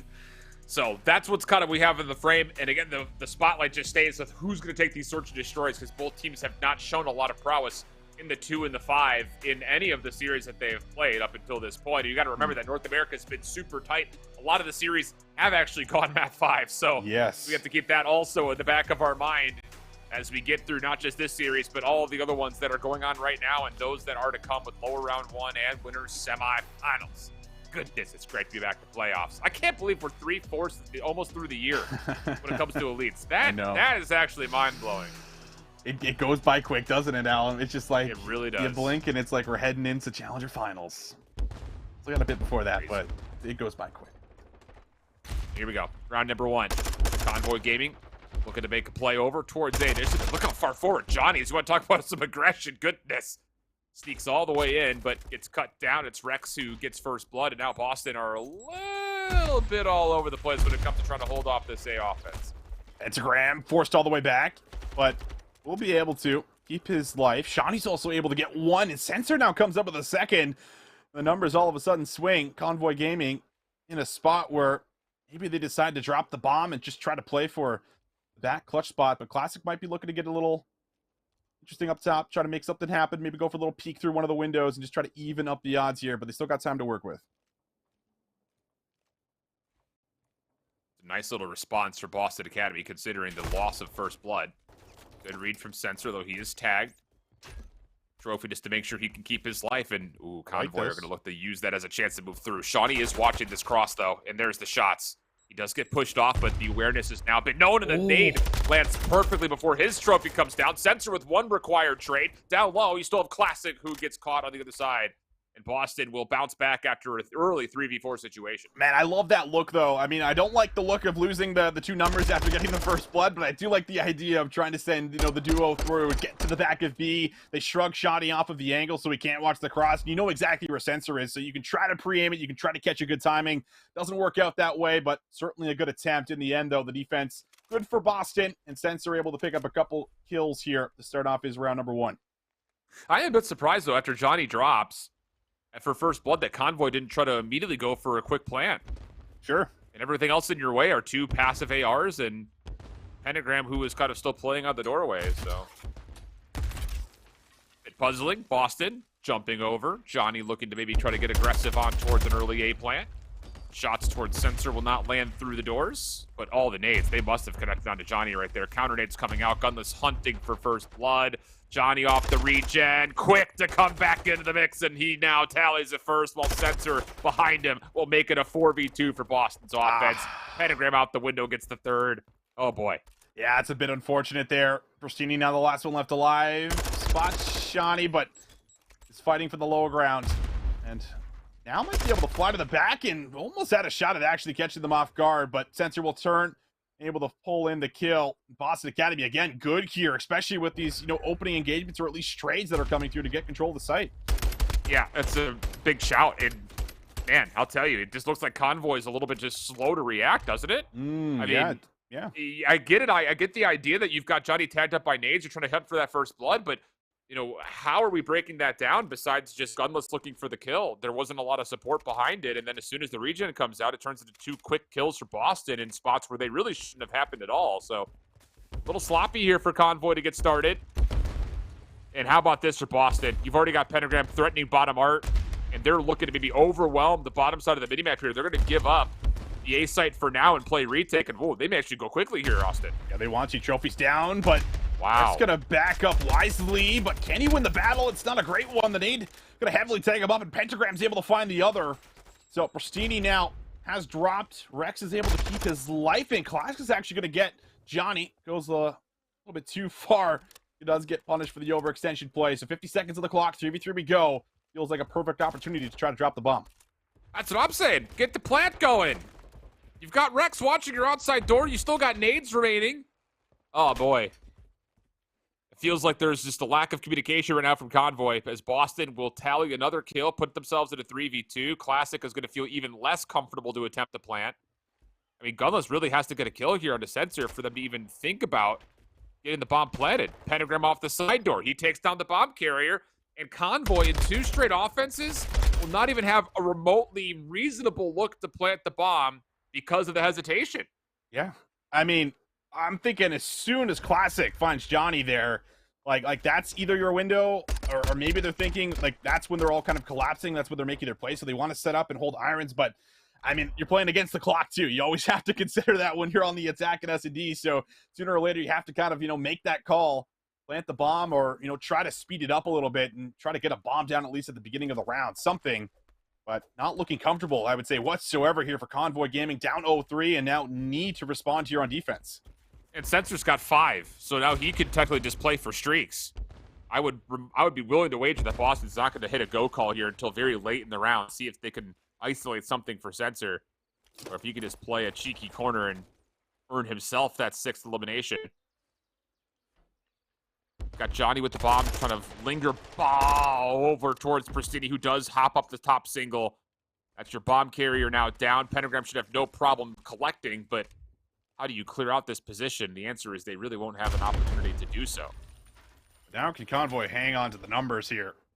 You've seen a first blood happen in the first round, and then, of course, just immediately end up dropping 2. Pentagram going to go for the aggressive peek.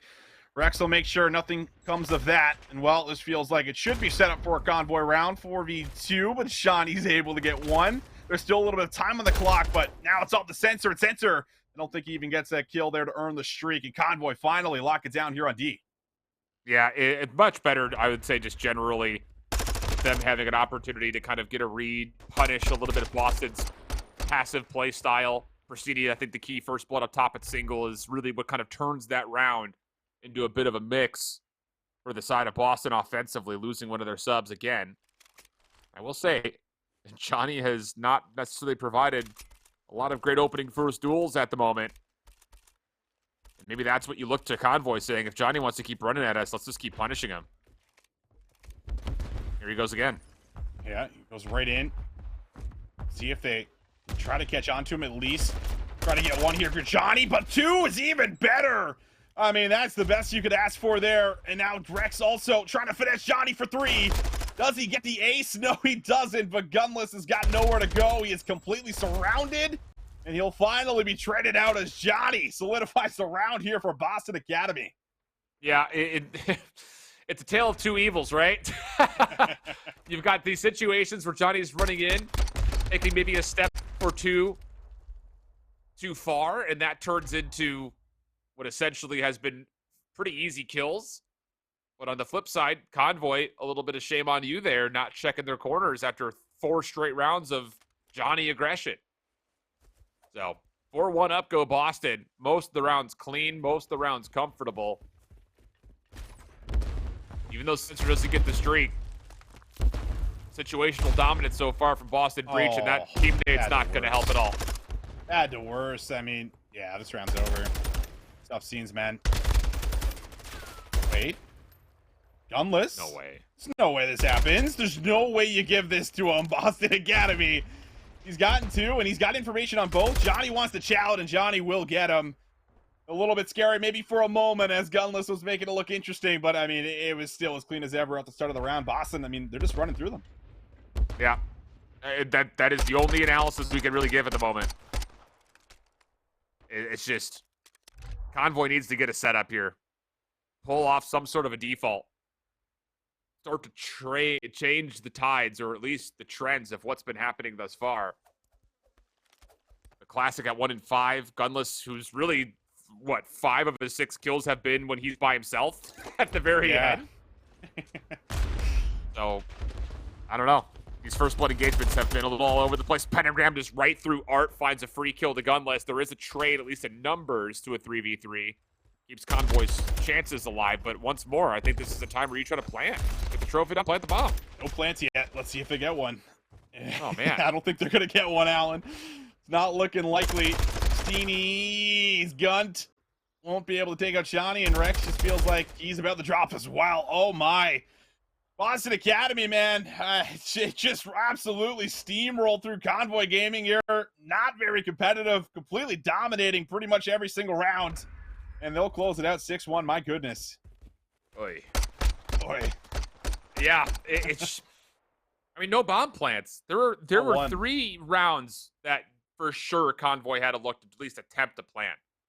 And I think it's just something to be said about. Maybe that's been the character point of their search and destroy for the season and why their win percentage has been so low. It's like, are we trying to play for, 2 kills first, then we try to plant? I don't know. Weird scenes. We go over to another pretty one-sided search and destroy, this time in favor of Boys a Liar. 1v1 between Zero and Prolut. And Prolut on the corner should get this kill, but also has the time to his name. Forced gunfight has to come out and know where he's there. I expect this M7 team to only get, better and better when it comes down to S&D, but Boys a Liar have been able to at least hold on to it for the majority of the game. As Prolut's finally able to get another here on the board. But overall, 4-2. We'll see what are happening with the bomb plants, I guess. It's kind of interesting. We're getting a lot of, looks within the same maps. They got, double looks in Hydro there earlier. Now we're getting, a double look in here in Fortress. So I guess we'll see what plays different. And, well, no plan so far for M7. No.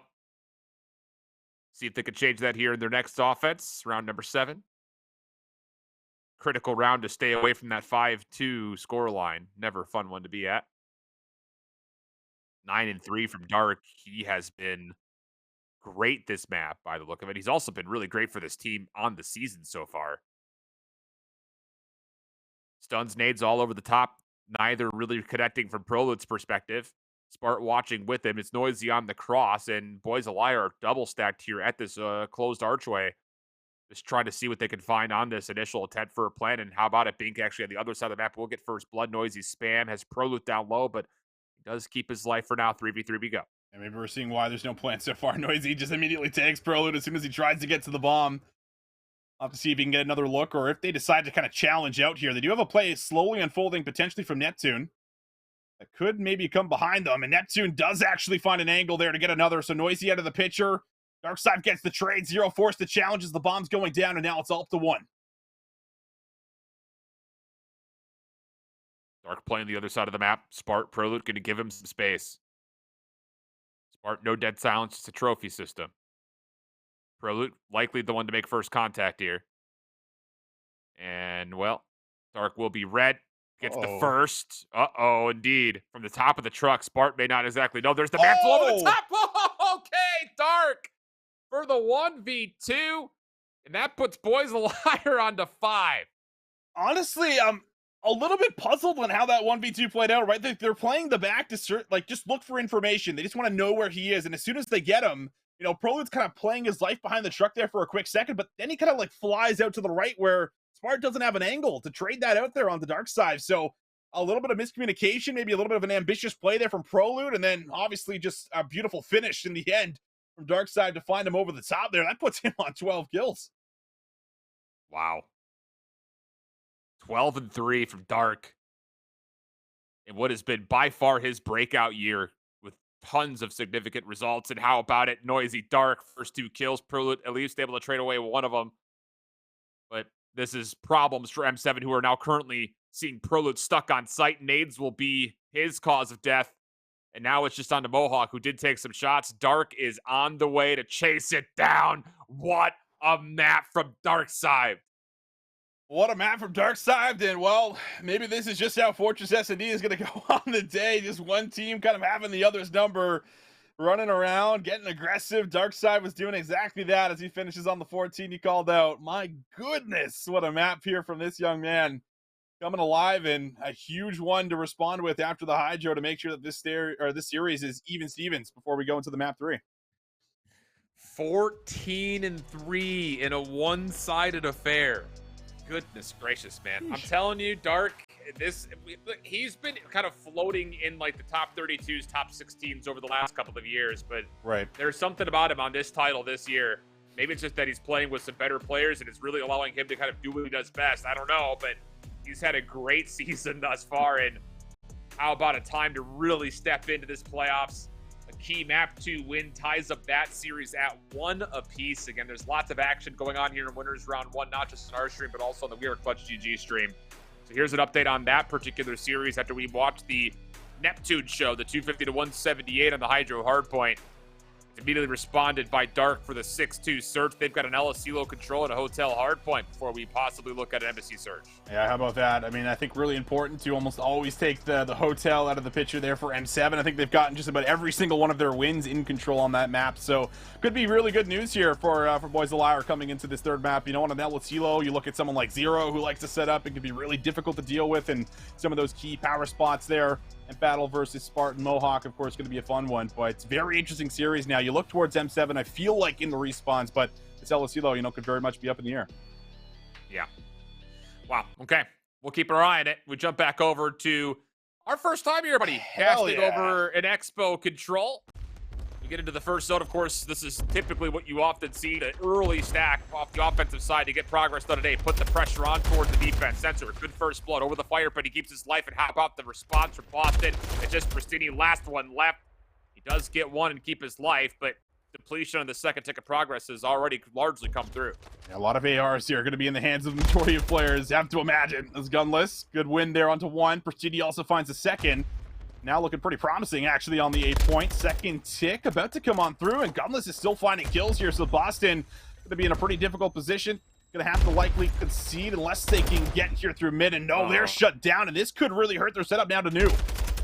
Sure could. Oh, big one from Sean. He keeps that bar position at least contested. He gets a second. Nearly also had Gunless on the exchange. The third? How about that from Shawnee? Nearly collects the full team wipe. And now Boston can start to move forward. Shawnee very aware that someone's up top in the projection room, but doesn't really turn into too much as Gunless finds himself on 4. Maybe a 5th down low towards Johnny. He wants it. He's chasing it down. Johnny trying to slip away, but ultimately punished. We have a 1 life advantage as Convoy starts to take some control over towards Theater. Oh, Gunless is taking some control by the Theater right now. He's got a streak. He's on 6. He has turned up and, well, turned this one around so far. Johnny, though, still battling out with him in those 1v1s. We'll be able to take him off the spree as we'll take a look at that first tick. Slowly coming over. Pristini shut down, and now Boston Academy have numbers and should be able to retake with ease, and they will be able to do so. It's just all about, can they get a little bit further, though? Can you get upstairs? Control that second floor just around this control zone. This little side staircase could often be a get-out-of-jail-free card for the offense, and Classic will hold that. Keep Boston a little bit at bay. Well played here. Convoy now back to a 14v14. Nades over the top. Beautiful. Pentagram in trouble, and he gets taken out. Classic on 3 and a chance to touch the zone, stop the clock. Heck of a play here from Nicky D. Could he find number 4 behind him? Got a read, maybe a sound cue. Pristini's there for the quick trade. And now looking promising for what could be an offensive win. Gunless is back on another spree. Ends with 6. Goes back on 5 and almost just destroys Johnny there in that engagement. Boston are finding kills, but they're slightly down in lives. Might be able to find the retake, and they do. They stop the final tick for now. They just need to get better map control, though. You just cannot get stuck on this control zone. And you can see that's exactly what Sensor and Pentagram are trying to do. Work their way up through middle. Through the pool goes Pristini. Trying to work around the back, possibly. And he's going to have a route to get in. Look at the play from Boston on the minimap. Pentagram around the back has completely suffocated this Convoy attack from the front. And now Pristini is the only one who could possibly make a play. He doesn't have the dead silence to kind of do it safely and securely. Shawnee, oh, that's a snapper. I like it. Able to get some good tags there on a Rex. Rex will get the best of them. Now down to about 20 seconds as the clock will be stopped there for a very quick moment. Starting to light up with red, but Sensor in a good spot. Trying to roam around the point. Just trying to be annoying, but can he get here in time? They're on it. They're looking to stack it. And Pristini might have got the job done. One more 1v1. He'll take it. And Convoy Gaming, they get there in the final moments. Steal that away from Boston Academy. Yeah, it just kind of felt like Boston were a little late off of that finesse play deep to get a read. Like, wait a second, Pristini's on the zone. We have to get back here because they were trying to keep forcing those spawn kills. I mean, they were in a great position to possibly win that by eliminations, but Pristini slips the net, gets on, and with 2 ticks of progress already gone, all he had to do is keep his life. And that works out for Convoy getting on the board first. A tight opening round, though. Gunless a huge factor in it. 13 kills from the offensive side. Not bad at all for Gunless. And, well, now Johnny's nearly taken completely off guard, but flips away to the bottom side of this restaurant area and into the zone for some progress of his own. Pristini. Oh, he just finds the perfect angle just to slowly work through this left side. Johnny. Oh, he wins it with the sub. Not an easy gunfight. Genie shots don't all connect, but it is still at least enough to kind of force them now to go right over to B, and you're going to have to worry about a lot of different angles here. A lot of flanks can come in here from Convoy Gaming on the retake. Thing is, Boston now are looking to kind of set up their operations in B. Classic trying to work his way back around. Okay. Obliterates Pentagram, and as Johnny drops deep, now all of a sudden Convoy can make their play forward. Boston still stacking, looking to maybe get away with a second tick of progress here. Censor's kill may allow him to secure it. Yeah, Shawnee's help is good. And now you still have 2 players on for the 3rd tick. Rex is not in a position to challenge this, so he turns his attention back looking for kills off spawn. But the problem here is you have an extra 60 seconds. It's a 2-minute clock for Boston with, I would say, the harder zone already captured. Yeah, definitely the harder zone to try to capture. It takes a little bit too long, I think, to try to set up some of those flank plays. Maybe 2 individual, no trades come in, and now finally kills are starting to rain through. You can put them in a pretty nasty spawn trap, though, if you do capture the zone and you're seeing it live in action. Not easy to make it out, but Johnny will be able to at least deal with that first one. Still so many ARs you're going to have to deal with, and now Rex, I think, might be out of ammo. Yeah, it looks that way. He's just got to splinter cell this thing. Knives only. Oh, he's in a little bit of trouble. Runs forward, but Censor will not beat him to the blade this time. So Boston work out of the spawn trap. Does take them a lot of lives, but they can keep holding these positions. Their ability to get to A quickly is definitely there. Convoy continue just to push through, and now they've got full sauna control. They've got, this play in Classic, just trying to play around the vector area, and Boston just are having a tough time finding a route to work with. Yeah, they are. They just can't find any holes. There's no gaps right now. Only, 11 lives left as well here for Boston Academy, so have to make something happen on this play potentially. Johnny's maybe going to backtrack a little bit and just try to clear out the spawn, but gets some bad timing there. Pristini will be able to take him out. And it is kind of back into this spawn trap once again. You might just have to start overextending and pushing through together. And if that's the thing, you said it, it has to be together. Can't just trust that there's going to be individual 1v1s, one around the back towards Bus, as well as these players deep around the back, especially the 17 playing up against 7. So I think the play maybe got a little bit too cute. Convoy now can just kill clock. Rex holding prone on the cross. Johnny looking to step in. Not a lot of information, though. Stuns over the top will allow Convoy to push forward, get the kills, and with that, they will take the edge in this control. 1-1 the count, but tick progression favoring Convoy. Oh, a lot of lives as well now. They're going to be up just massively. 17-3, I think, is what we finish on there. So only losing 13 there on the defense, and it was mainly because of the control of the spawn. It was pretty clear, I guess, after... watching it back, that they were just kind of okay giving up that first zone and setting up the spawn trap because they kept Boston there for just about those whole 2 minutes that we were talking about, Alan. Yeah, and I think the biggest thing about that, if you're Boston, I don't think they've played this map yet, but at least from what I've been able to tell, kind of looking at early vibe, if you get back into your control, you win street, and you open up some space at the bottom side of the map, it's going to force the defense to give away those pillars positions to the top side of B. At least that's based on what I've seen so far, but we'll see if anyone's got more ideas for how to break through that in the future as Convoy start off this next offense very swimmingly. 3 for 1, make it a full 4 for 1 exchange. That should likely be the majority, if not all, of the A zone gone. Oh, Pristini, he's played this map a couple times, tries to come right off his spawn, but Johnny able to find the head there. Clean shots over the top of the staircase, and it looks to be similar from last time. Shawnee's nade will take out Pentagram, and that's probably going to hurt the retake here and should, once again, lock in the full minute. And that is just, as fast as you'd ever want. That's 2 minutes and 21 seconds to fully work with now going over to B. And once again, Boston do not have good control in front of the B zone at the moment. Not a huge fan of that last second play after the team nade. Try to fight back that A zone. Just get yourself into a forward position and again, force those spawn traps. Classic side stairs denied. Johnny's still alive. Trophy's trying to keep Convoy a chance to stack this thing from the front with Pristini finessing around the back. And I'm telling you, dude, Pristini is like in his E United form. He is just rogue and wild. And I love it. 3 in a row for Pristini. 14 and 11. Ooh. And now how about 4 in a row? Chance for Convoy. Please tell me the Pentagram was weak there because, oh my goodness, Pristini just smoked them in like 3 bullets. Insane stuff there. Nukes coming out of Pristini's gun. And maybe looking for what could be the closeout here. We'll see a nice kill from Shani. He'll come from behind, but Brasini wants to keep the spree going. He'll find 5, and he can just continue to push forward and be annoying. Fighting for the street.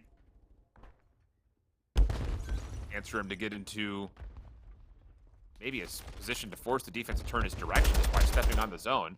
Gets Johnny for the free one, and now all of a sudden Convoy Gaming could just win the map right here. Yeah, doesn't look like Boston have gotten too many reps on this map at the moment, whereas Convoy are looking like a masterclass. I mean, Gunless 28-11, Pristini 18-11 on 7. I mean, everywhere you look, it's a kill favoring Convoy Gaming. Second tick in, third on the way. And it looks like a 3-0 is in the cards as Convoy get on the board here in the series. My goodness. It's a heck of a way to respond, though. Is it ever?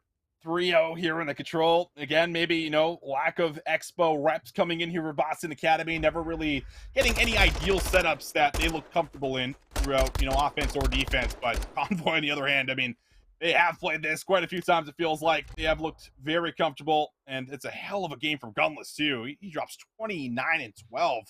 He is just miles ahead of anyone else in the lobby. Yep. I mean, he had 13 in the first round, brother. I'm saying. Over to the control here. Again, this is a 1-1 count. We'll get that map count updated for you guys as we're into the last final moments here in this second round of the control. Noisy's double actually is going to allow Boys a Liar to take a last-second offense, getting them up now 2-0 with a chance after the dominant search and destroy. Put together a dominant control and really force some mental anxiety in M7's direction. Yeah, I mean, I talked about it coming into this map, right? Like, overall, we haven't really seen a lot outside of Hotel here for M7. That's kind of been their only map that they've won in this game mode. So, El Asilo still giving them problems, down 0-2, and gonna have to try to rally together. Spark seems to be playing pretty well. At least he's finding a lot of kills, but not everyone across the board's been able to get involved just yet. 18-12, but none of those kills on the objective yet for M7. Dropping that defense is going to hurt. Have to have it here. Darkside inside tools, backs away, knows that he's been seen. Prolud on the hunt. Dark still finds a kill. I'm telling you, man, Dark is playing his life like a top-level challengers, if not CDL-level player right now. He has been finessing, and it's paying dividends for him. Just not giving away any freebies, and it's what you need out of a sub-player. Especially an entry. It's been great so far. Darkside's now in the back. Won't commit for the gunfight, but look at this heads-up player, right? Doesn't need to chow. Just try to get up top and see if you can maybe fight the next player, but Smart was onto him. He's got the reads, and he'll read the second. That should clear off enough space to potentially get something done. Still 0 here to play defense, and he's good for 1 to make sure Smart doesn't get the touch just yet. Troubling position, though, for M7. 0 still watching the open doors. Bink looking to go up high. Neptune's double actually allow him to get on to B. This could make the defense actually move around quite a bit here. And yeah, Zero's going to give up the A defense with that threat towards B now established. Quick kills coming through. M7 are actually, they're not playing for A. They're looking to actually give this a go here at B. I thought that was just going to be Neptune saying, hey, look at me, look at me. Everyone else go A, but eventually they're trying to make that play. It's just a little bit too late. Smart the one on for B for maybe a first tick of progress here. And both teams are a little bit lost on where this hit's actually coming from. Yeah, it seems to be that way. Like, you can see them just kind of bouncing between either zone, maybe just trying to bait all of the defenders on one side of the map, force that kind of back Pride rock spawn, and see if you can get numbers on A. It works out for them for what could be the full capture, but Boys a Liar might give this one more good hit. Smart will come from behind. He's good for 1, but has to reinforce the point because Bink has opened it up and has to now make the big heroic moment, but Bink will shut down 2, and that is it here for control. Should be no touch at B, and there isn't. Boys a Liar makes light work of M7, the map 3. And it's another map that felt like there was just a lack of decision-making for M7. I thought for sure that little double from Neptune was going to be a, I'll touch B, you guys come off spawn and go A. But a little bit of second guessing as far as where the rest of the defenders were, and M7 kind of get caught between both zones. Almost the same situation would have happened on the other side, though. Boys a Liar was also kind of caught in the middle of the map for a moment. They just were, fortunately for their regard, able to come away the victors of the kills. So, interesting scenes. We head on over to the Hive Street Mob and House of Aces game in the control. And at the moment, really just kind of stalemate over the middle of the map as House of Aces are looking to get their first touches onto B. Yeah, Archives just trying to get some stun checks in, trying to get a read on the player in the back, and predicts wrong. But Paul X is here maybe to follow up again, and that should be enough. to maybe get themselves on the point. 12 playing up against 12, but Infinite on the pinch, wants to break it open. And that should be good here for the defense to likely hold, but there is still 2 members. They are close. The spawns are coming in luggage, but the kills just aren't all convincing. There's a good look, but not enough there to make it happen. Yeah. Tough seeds. So Hive, Street Mob Gaming find their way into small advantage. Dude. That doesn't look as impressive because it's in slow motion, but I promise you that was nuts. Holy smokes, little snapper from Snoopy.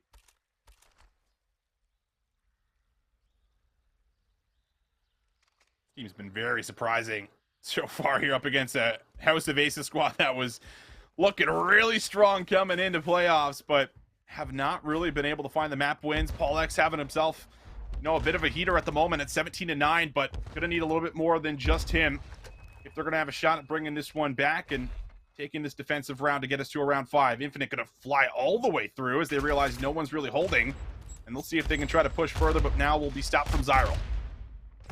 Yeah, stuns and Semtexes don't largely land into Zyral, but the numbers for Hive are just so incredible. And look at this, Aces are late to be. They still think there may be some lingerers around the A zone, but now Hive make their plans known. Oh, Infinite, nice shots up top.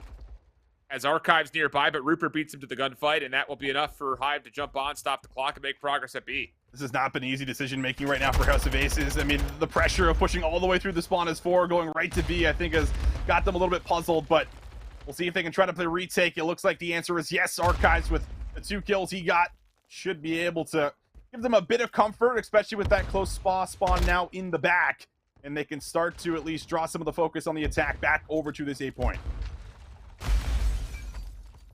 Well, it's going to be a stack, and House of Aces will not have anyone nearby to contest. Not immediately.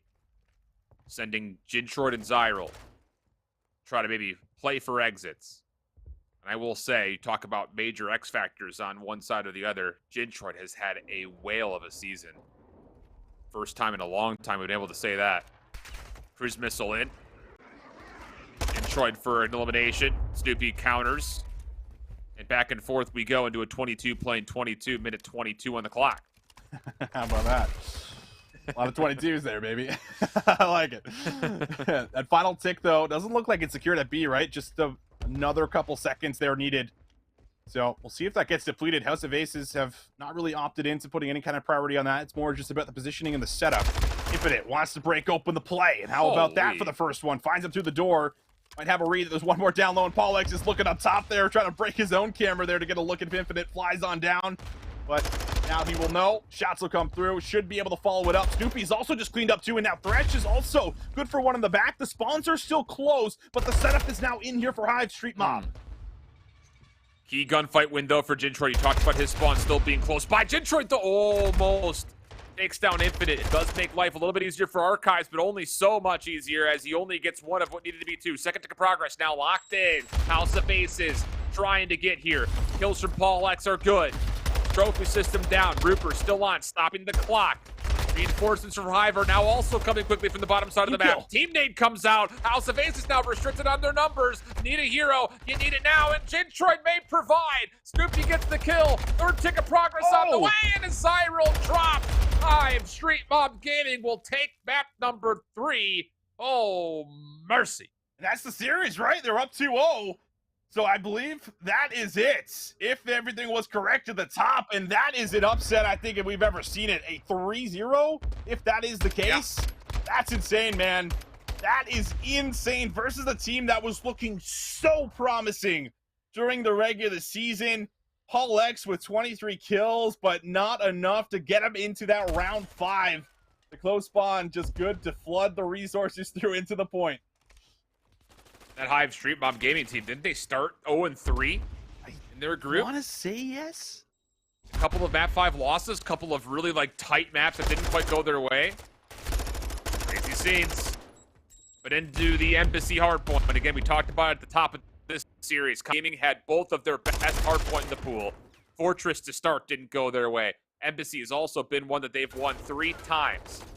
Need to have it here to get to a map number 5. And at the moment, Boston putting together one hell of a fight.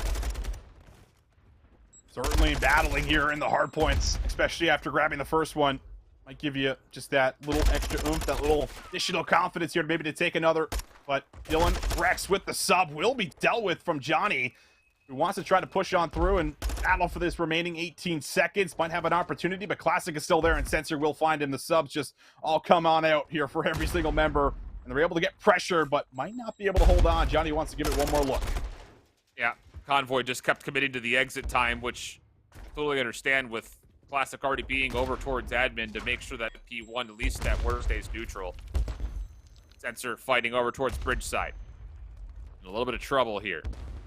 But meanwhile, on the low ground, Johnny, first 2 kills are good, and Sensor's just keeping attention here. This is fine. I mean, make this a Mexican standoff. Doesn't really make much of a difference. That just means that anybody from Convoy can't get over to the hard point, and this is critical time here for Boston.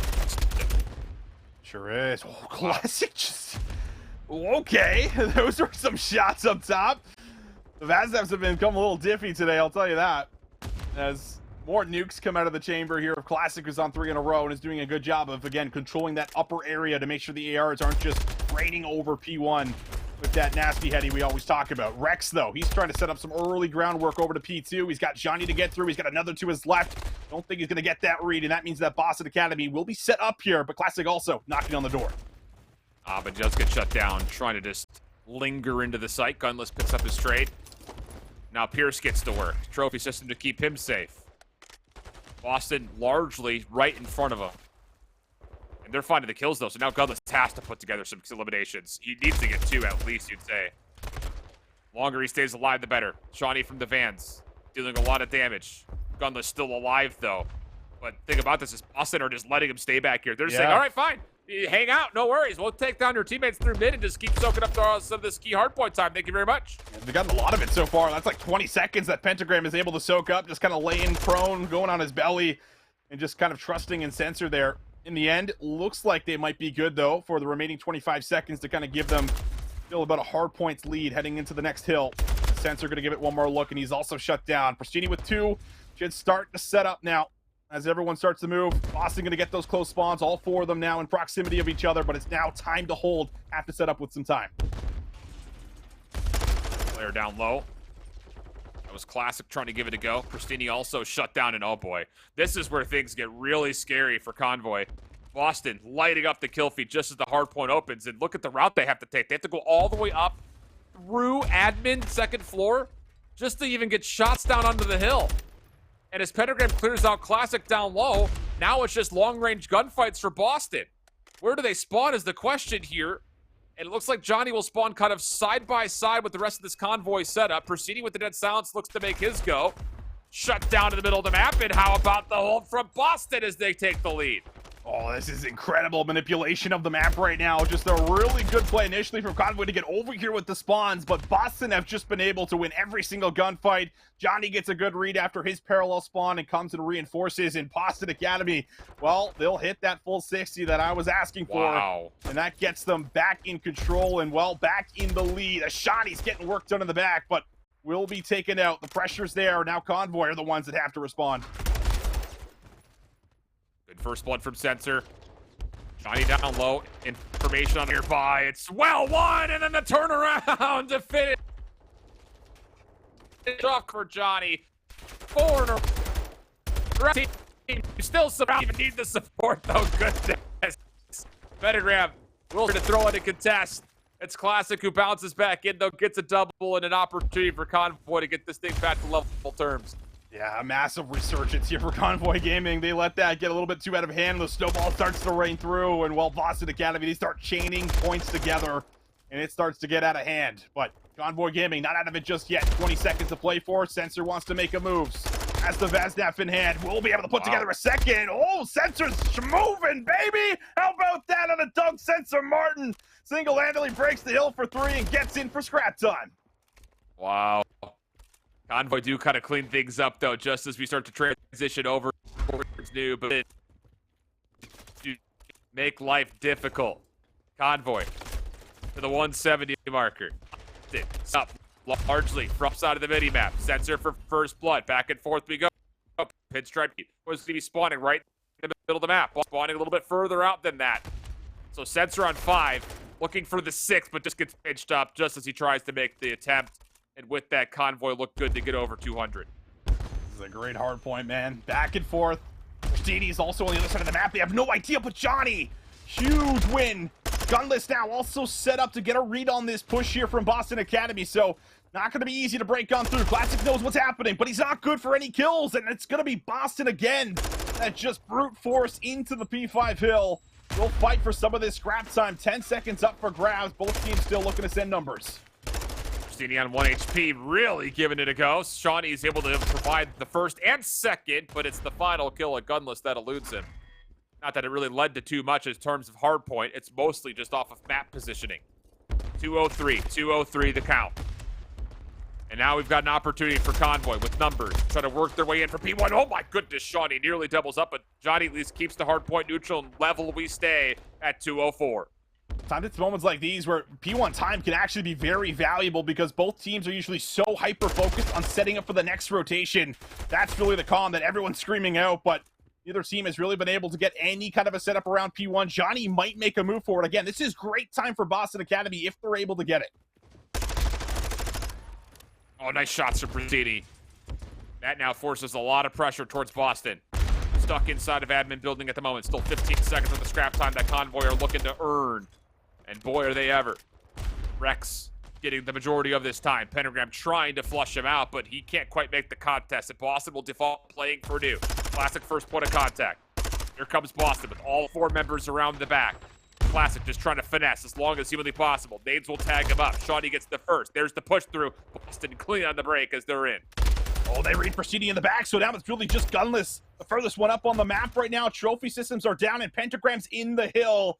Boston Academy starting to get the setup that they want, and they're getting the kills that they want as well. 3 players going to drop down for Convoy.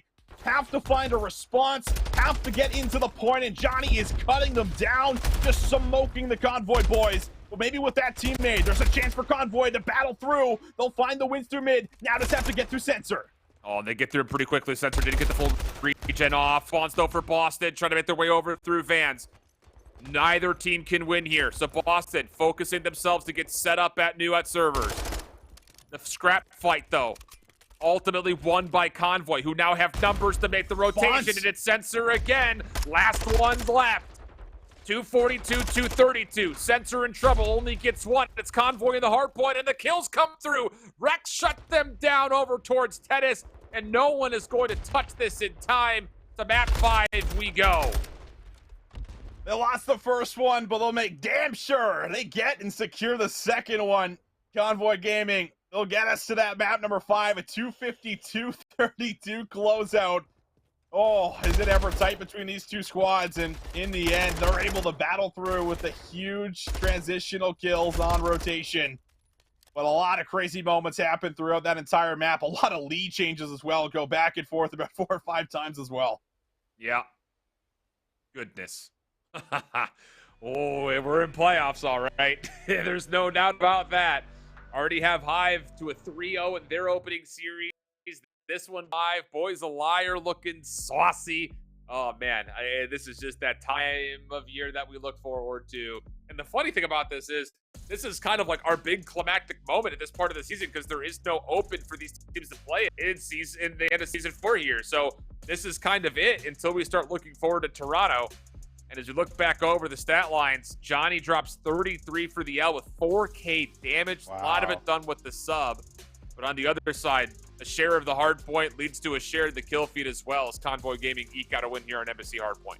Yeah, I'd like to give a lot of credit to Gunless. I mean, he was really kind of struggling in that map number 1, was just not able to get anything going. But, you know, since we saw him just kind of take over there in the Expo, he's been able to find himself back in the groove. 30 kills come through for him. Right above him is Rex. And, I mean, that's the AR pressure. And, I mean, that's what we always kind of talk about with this Convoy Gaming roster. That's the reason, you know, they're so good in the respawns, specifically the hard points. It's the slang that they bring out. It's the huge rotational kills. And that clutch factor that comes through for the Vets always pays off as they find that break and get in there to close it out. But certainly a tight affair, and well, we're going into another S&D, and let's be honest, Alan, we can't sugarcoat it. Convoy Gaming looked a little lost there in the map number 2 here, so we're going to have to see a huge resurgence for them again going into this hotel to try to pull off the reverse sweep. Yeah, there's no way to put it politely, I think. It's just no plans for Convoy in any of their offenses, even though I think both of us were looking at it saying, hey, you've got a wide open site to try to make some play happen off the OBJ. So that's going to have to be a fix here if you're going to pull off the reverse sweep. In the Hotel Search and Destroy, we have not seen Convoy play at all. Whereas for Boston, they are 1-2 on the map on average. Their score differential is about -2 rounds. They usually lose it at an average of 3 to 5, just due to the fact that they've won it a single time, obviously. So, not exactly a one-sided set of losses for Boston, but not the cleanest results either through 3 times playing the map. No, not at all. But Convoy Gaming have been able to slowly bring it back, man. It's the vets. It's this team that is either 2-0 up or 0-2 down that eventually gets us to a map 5, right? It's going to go there one way or the other, it feels like. But can they actually, put it away? Because, that's where they've just looked a little bit shaky, especially kind of looking over some of their maps during the regular season. It's not something that you would expect either with all the veteranship that you kind of have built into this roster. And now that they've also stuck for a little bit, I feel like everything would be kind of on point, but hasn't been there. Now we'll take a look at this replay here in the final moments. And if we're looking at a replay at this, I'm imagining Boys of Liar are doing something a little bit special here on this map, Alan. Well, this maybe looks not. a little one-sided here. Mohawk's got himself on 8 as M7 have full control here at the kitchen side. Oh my, Mohawk! Okay. I thought it was Okay. one of these like replays where we're like, okay, Boys of Liar are bringing it back. You know what I mean? They're chaining hills together, but Mo just kind of took over, I guess. 30 and 13 says, eat one of these on your way out. Take one and call me in the morning. And if I'm not mistaken, that means that this series would also be going to a map 5. So we've got another tight set of series across North America here in Winners Round 1.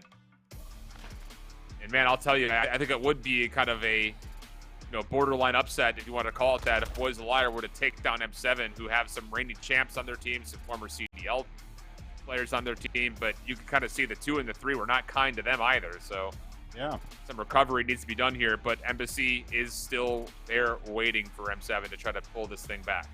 Yeah, still a chance to try to at least respond on the second search and destroy it. And again, I look at this roster on paper and I just feel like they should be one of the best S&D squads that we have here in North America, but haven't been able to put it together in the same ways that maybe we've seen in the past there on old titles that these guys have been champions on. But either way, it's still huge for them to be able to come together, put the season they have together, but can they actually finish and start the playoffs off on the right foot?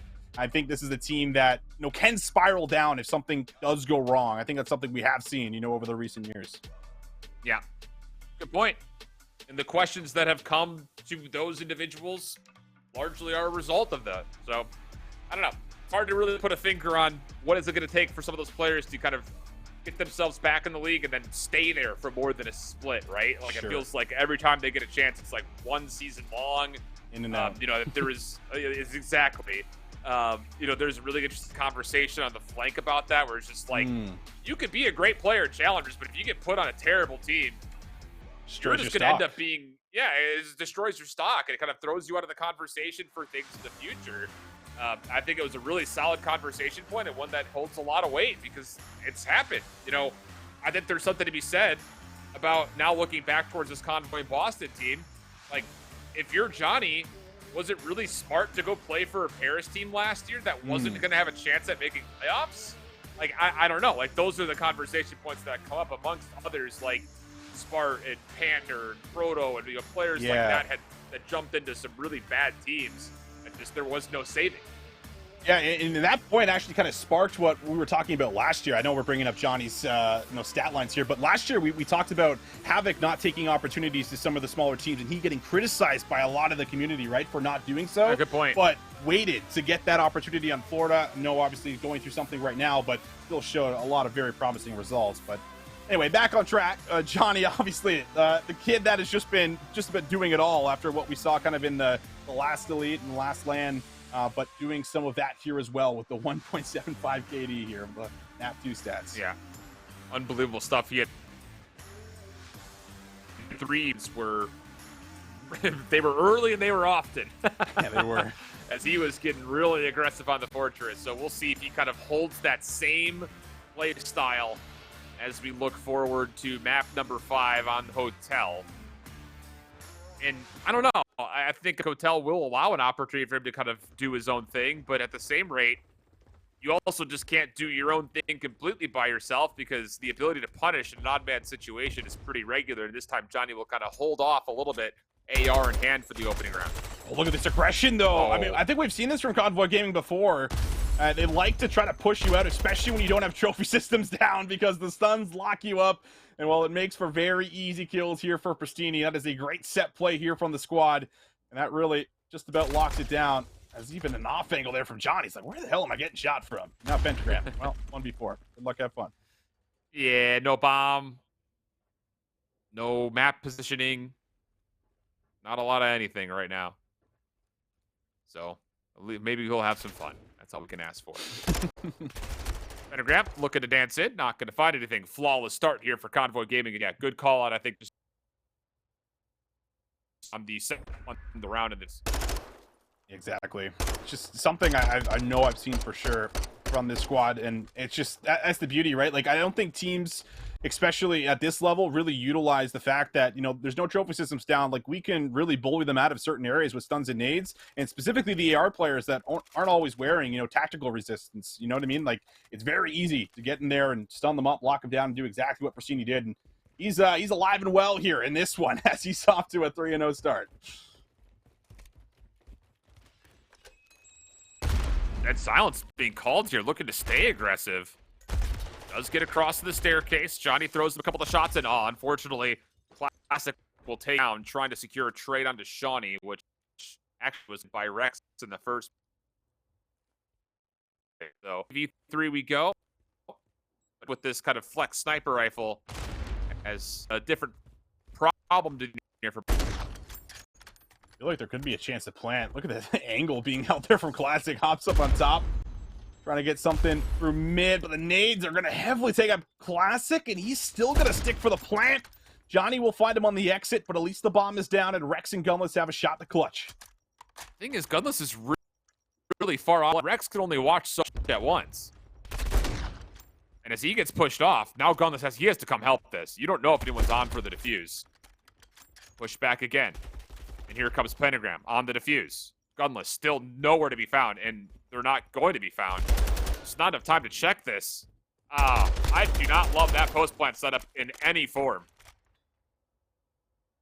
Yeah, it's really tough, especially once like Rex gets shrugged off the angle. I think Gunless just has to collapse and just help a little bit sooner, right? But in his mind, maybe he's expecting a late play to kind of maybe happen through main. Hard to say, not in the heads of the players, but definitely takes a little bit too long. Maybe even playing the gamble that they're not on the bomb, but obviously they were. Boston's not playing around. They'll simply stick for the defuse, and they do even us up here, one apiece.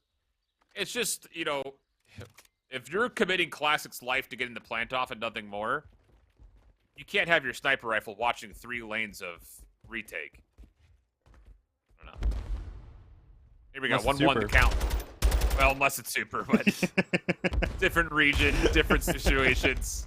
Boston getting aggressive through the A zone. Quick plant on the way from Sensor. Rex wants to challenge, but the set nades are so good. Again, pushing him out of the picture. Another Semtex from up top. Boston having a 2-folded post plant. 2 players from the back, 2 players from the front. Convoy looking to hit this long flank around, and Shawnee will be denied, and with that also Sensor. So now it's just down to 2 from the bedroom side. Oh, it's not easy to play this position right now, especially with Pentagram. He's going to be kind of going for these checks. Oh, yeah, both got subs, so Guy would have to fry him, and oh, he gets 2! They line up for him! And Johnny actually has made this very possible. He might have gotten a sound cue, but he's going to lose Pentagram, and Pentagram just can't assist him here in the efforts. That was a really strong attempt, though. Johnny finds 2 in the lineup, just can't find anything else. Yeah, that last comm right there, I think it was Johnny and Pentagram wanting to chow the bomb at the same time just in case somebody else hopped it. Even you don't really have a lot of confirmation outside of the fact that you got 2 kills if you're Johnny. And yeah, I think that was the comm. Yeah, Pentagram with the challenge over towards Valet. And then Johnny tried to again and re-aggress was on that defuse. So a near 2v4, but Convoy survived through it. And a really heavy-handed flank is the cause for why.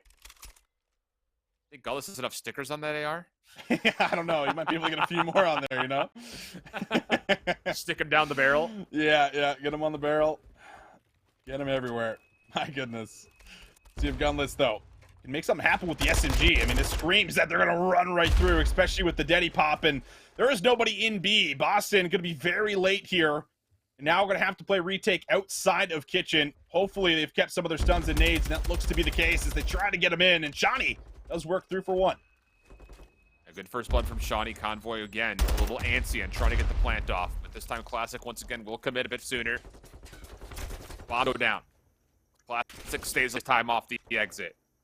Retake not coming immediately from Boston. Looking to set themselves up in this 3v3. Not a lot of utility remaining, you'd think.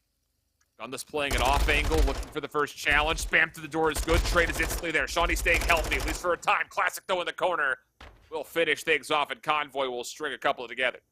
That's always the problem when you only send one person over to that site to defend, and as soon as he drops, I mean, the only thing he can do is they're flying B, boys. Like, they're running on through, so you have to get here as fast as possible, and when your setup has a lot of ARs already built into it, it's really difficult to get into a position where you can actually stop them before they get into Kitchen. And well, after the plant went down, you could obviously see how much more difficult it was to try to work in for some of the angles. Good attempt. Trades do come in, but not enough to get the last kill. And that means the Convoy Gaming are still piecing together rounds and still looking very clean so far here in this S&D. Yeah. Quick hit once again towards A for Boston. This time Convoy. Once more. 3-1 split. Defense looking to hit a very early flank. And no one is even close to watching this for Boston. So it's going to be a very similar round as 2 rounds ago. 2 in bedroom, 2 in the back. This time, though, Convoy hitting through mid-map. Pentagram doesn't see any of this. Hold on. Classic may sneak through. Break up this post plant single-handedly. Gets the first. You have Rex sneaking forward. Gunless makes safe one of the players at bedroom. And Pentagram, who also may not have been scouted, may have to be a hero here just based on the fact that no one knows where he is. Finally, the kill comes up, but Classic will hop for the defuse. Hop for the defuse, and Pentagram with a sub. It's a tough angle to work from there. And Rex will make sure he does not miss the mark. Classic sure gets the defuse. And well, Convoy Gaming just so fast to react this S&D compared to the last one that we saw in Fortress. Yes. Absolutely, yes. It just makes sense, it feels like, doesn't it? Yeah. You get the space you need. At worst, you get tagged by nades. Just get the bomb down. Force a little bit of pressure over to your opponents. And this time it works out nicely. So 4-1 the count. Rex is 7-1, talking back to his search and destroy statistics. Whereas Johnny's early round pressure in Fortress has not been prevalent as of yet for Boston. And Boston have just really struggled, I think, with kind of getting a read on some of the initial kind of play calls here for Convoy Gaming. Pentagram this time will actually fly out again. It's the isolated player that goes down immediately. Pentagram just thinks he has the stun, so it's a free kill. That's not the case, but Sensor, good shots there. Not easy to take out Rex. And he'll make sure he stops the spree as he evens us up. 3v3, minute on the clock. Still, the Boston are not really in a position to contest this A site. Unless Sensor just tries to play for a timing to shoulder check it and catches someone off guard. But Convoy taking their time. Feeling out the middle of the map largely. Now Classic looks to plant. Johnny, information on a player deep in towards the restaurant side of the map. But all there is that shoulder check. Sensor does find a kill, but it's not before Classic gets the bomb planted. 3v2 we go. Steeny's position here is everything if Convoy Gaming are going to pull this out. And he's going to come around the back. And actually cuts one through mid. Might have got the sound cue, and now simultaneously Gunless able to find one all up to the last remaining Boston player. And it's not going to happen. 2v3.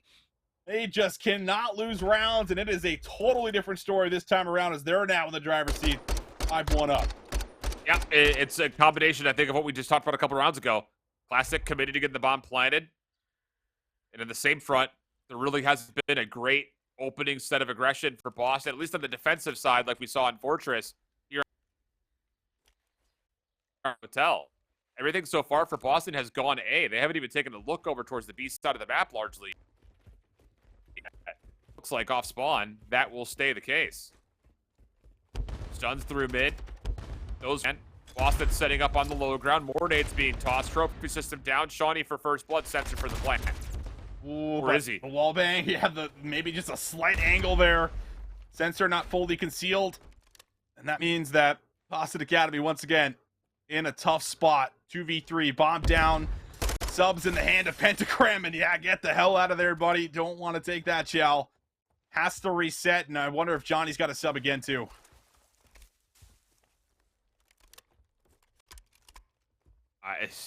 Man. Nope, he's got a sniper rifle this time.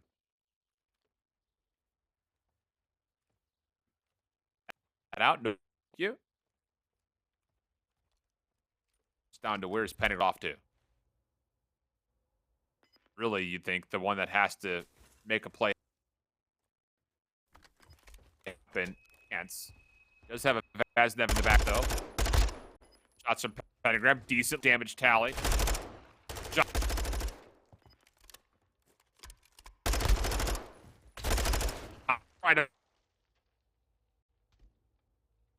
Wow.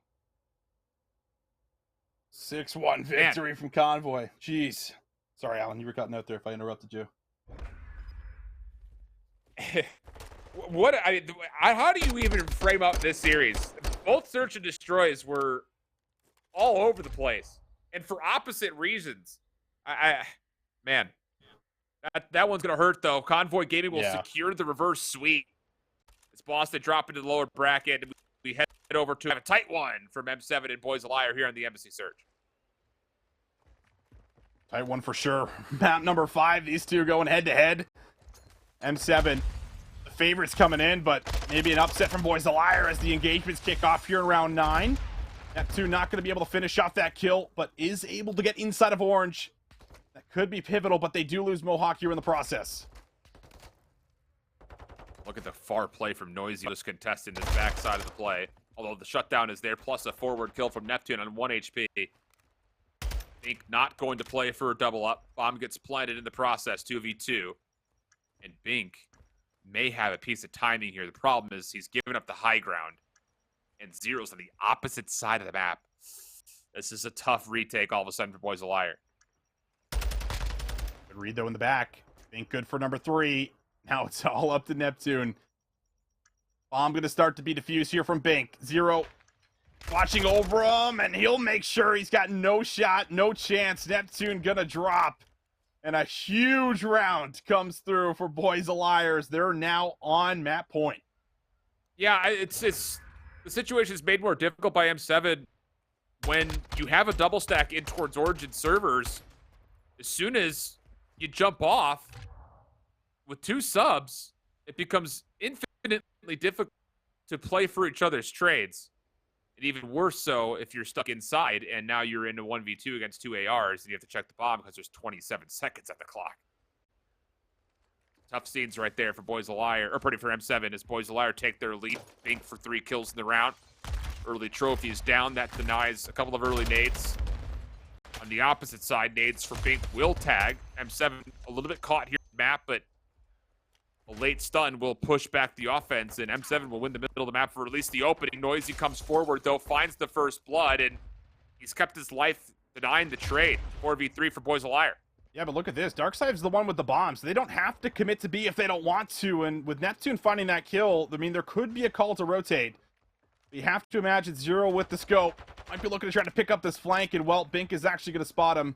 That's going to force Spark back. Good information, at least for the defense here, to set up and know that they should be okay with all the members still on the offensive side, but Bink's going to start to slowly work through A and maybe clear some space.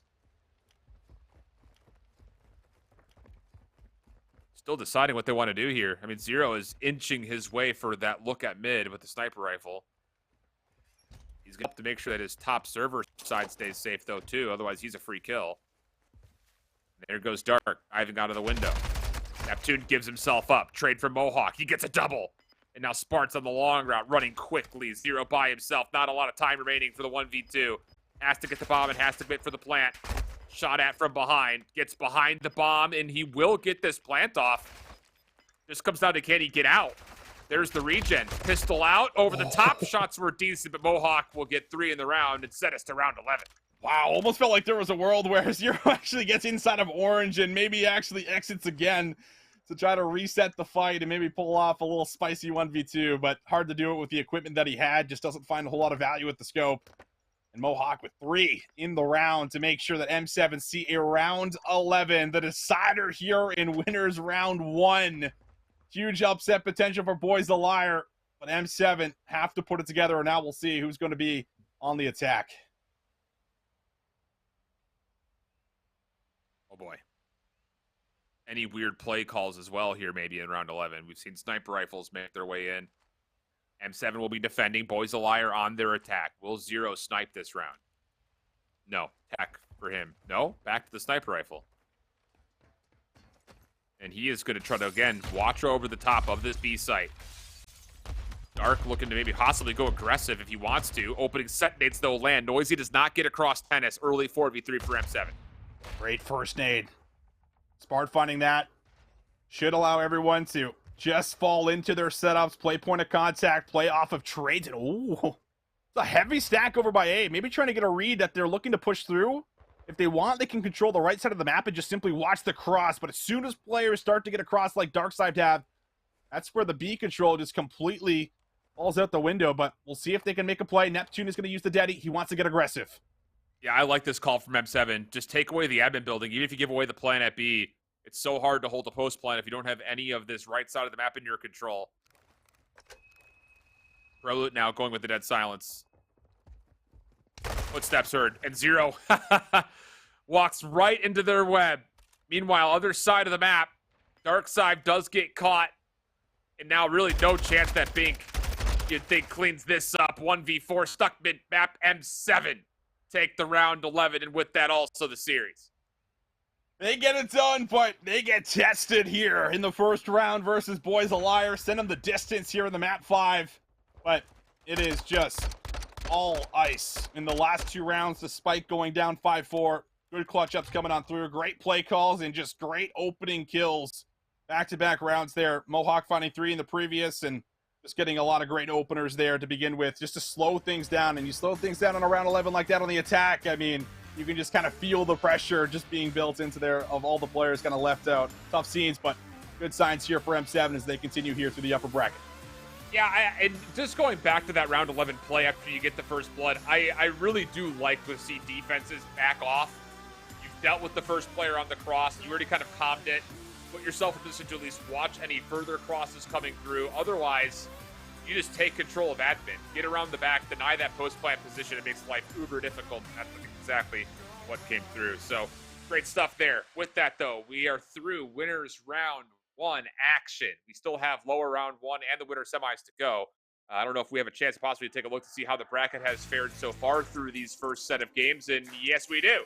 Omit takes a map 5 win versus Orbit. How about that for a result? Wow. Map 5 win for M7, as we just saw. And then Convoy Gaming, the reverse sweep of Boston Breach Academy, gets us those winner semifinal matchups. A couple of surprises, and all of a sudden that top side of the bracket becomes, if anyone's taking, Hive with their 3-0 looking like a big throw on the day, Austin. Yeah, Hive and Omit for the second round is something that's just never going to be on anyone's bingo card, right? You're looking at everything that we saw from House of Aces coming in. Don't expect a 3-0. Some of those maps, of course, very close. And then Omit able to do the exact same thing with the 3-2 victory, obviously having to go the distance to get it done. But yeah, not what I expected whatsoever there. And then you have now this M7 and Convoy square up, which should be very interesting again when we get into the respawns. Indeed the case. Of course, with that, we also have our lower bracket to look at. That's where our action coming up is going to be directed towards. See how those matches are going to frame up our teams together. We've got Aces, House of Aces versus Orbit, and then Boys a Liar and Boston Breach Academy. Goodness, Boys a Liar and Boston Breach Academy in lower round 1. I mean, again, I'm not sitting here saying anyone who didn't necessarily see both of those two teams being in the lower bracket this early. Yeah, it's not something I don't think I predicted either, that's for sure. I mean, someone's definitely got to go down here one way or the other, but I think we definitely expected some of these matches maybe to go the other way. But it's going to be a very stacked lower bracket, as it just always shapes up to be when you're in challenges, whether it's E or an A. It does not matter. No free matches, man. No free matches from here on out. That's for sure. Fair enough. Well, with that, now it's just down to waiting for the veto process to come through. A wild set of opening matches, as that's the only thing we can predict here in North America. Let us know what your thoughts are. Get on socials, get active on Twitter. use the hashtag Challengers Elite or tweet at WeAreClutchGG. Get your chance, your tweet here on stream, and give us something to talk about while we're waiting for these matches to get going. For now, though, we step away for just a brief break. Again, Vito's picks going through for lower round 1 action, which is going to grace our screens next. Don't go anywhere. More Challengers Elite right after this.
Welcome back. Winner round one.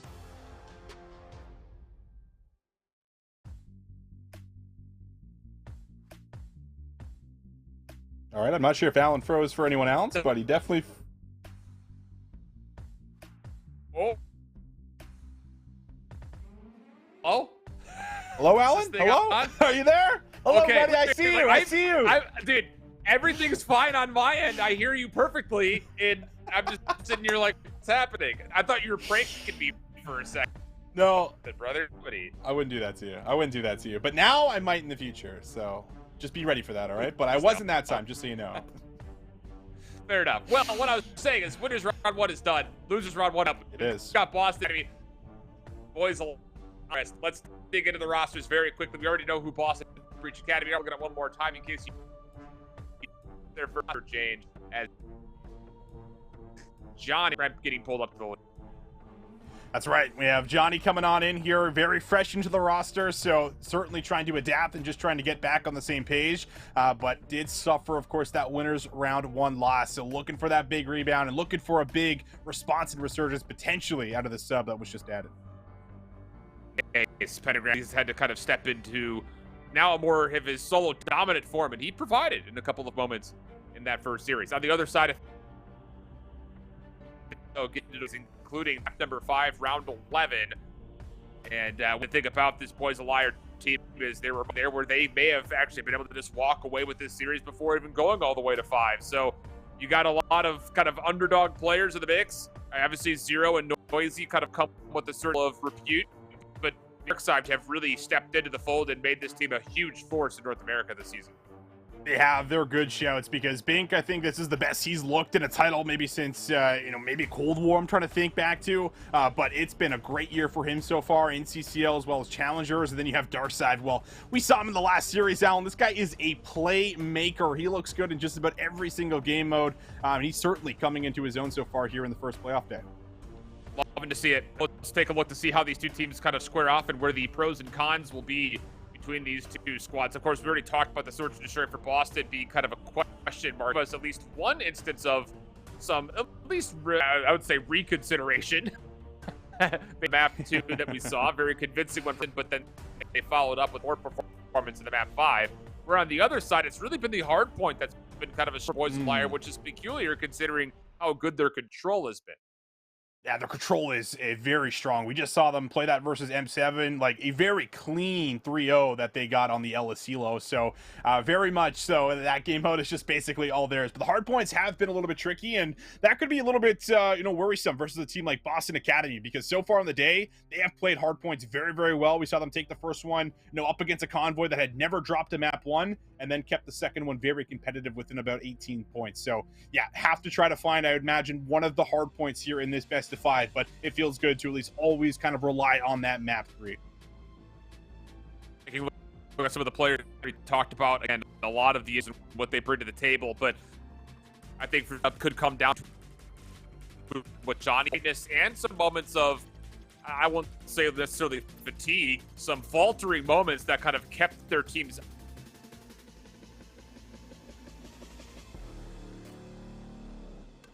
from deep as what we've seen from Noisy as far as how many numbers are there to kind of boost up those totals. There's still the two players that's got to keep your eye on throughout this series. Without a doubt. I mean, Johnny, we just said it, right? Like, he is the guy coming into this roster. You expect him to slay out. You expect him to fill the shoes of someone like a Beans or a Kremp. But then on the other side, I feel like there's been a lot more of a conversation kind of built around the objective players and the guys that are going to be able to kind of get you wins when it comes down to it and not maybe look so sexy when it comes down to the stats. And Noisy is one of those guys, but he has been at least popping off within the S&Ds. Man has been leading the charge and usually is also the bomb carrier, if I remember correctly. So the fact that he's got a KD like that while probably working in some objective work is definitely something to bode well going into a series again versus a team that is not so good within the S&Ds. So with that, let's take a look at our best of 5 playoff for this lower round 1 elimination matchup. The interesting thing about it is we've got back-to-back embassies, which for Boston Breach Academy may not.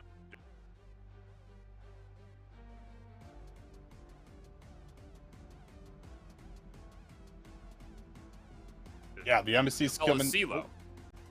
Sorry. Sorry, Alan. It's okay. You're fine. I just wasn't sure if you were done. Embassy, yeah, coming in the double dose here, and I mean, you did just play on it, so there is at least something to take away from that. I mean, I'm sure Josh was kind of watching, obviously, over all of those games and maybe trying to give them a couple of pointers. The Embassy hardpoint, and within 18 seconds, I think for the most part, Boston actually played that really, really well. I just came down to a perfect rotation in the end. So I think for the most part, they're throwing a lot of maps back into the mix that they just played. They make some slight adjustments here going into this set, and they might be able to come out here with the dub. But so we'll have to see basically what they've learned and what they've taken, from that previous series, and what will they be able to input into this one. Quick turn and flat out, just did video chat.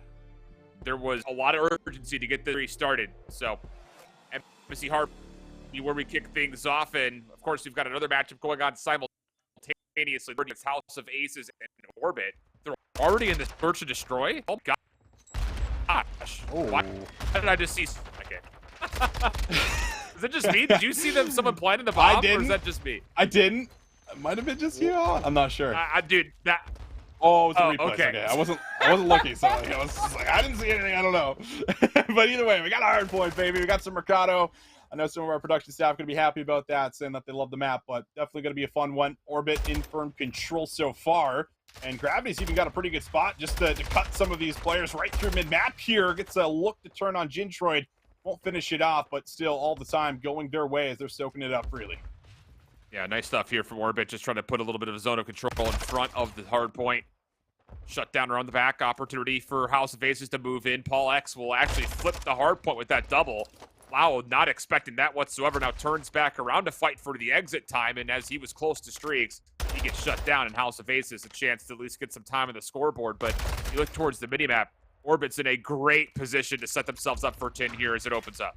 You have to ask yourself, is it really worth it? Don't really get all of those remaining 20 seconds, but Paul, he was cooking in the last series, man. He was putting up some big numbers, so looking at him maybe to lead the charge once again for the squad as Paul's trying to work himself in. Might get a read through mid, but bad timing, still enough to at least get himself a touch. His teammates have been able to break. The kills have been there, but Geo is also going to be able to break back in as it remains scrappy, but it will be Orbit that maintain the points. Yeah, really clean stuff on the set. Aces trying to get in and trying to contest, but largely it's pushed away with some really good gunfights. And a lot of those we didn't really necessarily, you're not going to see all of them, but based on the positions they came through, that's a really great individual response. Lau just keeping his life at the hard point for even longer while his teammates are already focused on rotation to barbershop. So again, just the individual trust that Orbit can kind of lock down solo time comes through nicely. 12 and 5 for Lau off the get-go. Scrap time earned for House of Aces, but once again, Orbit in a picture-perfect set.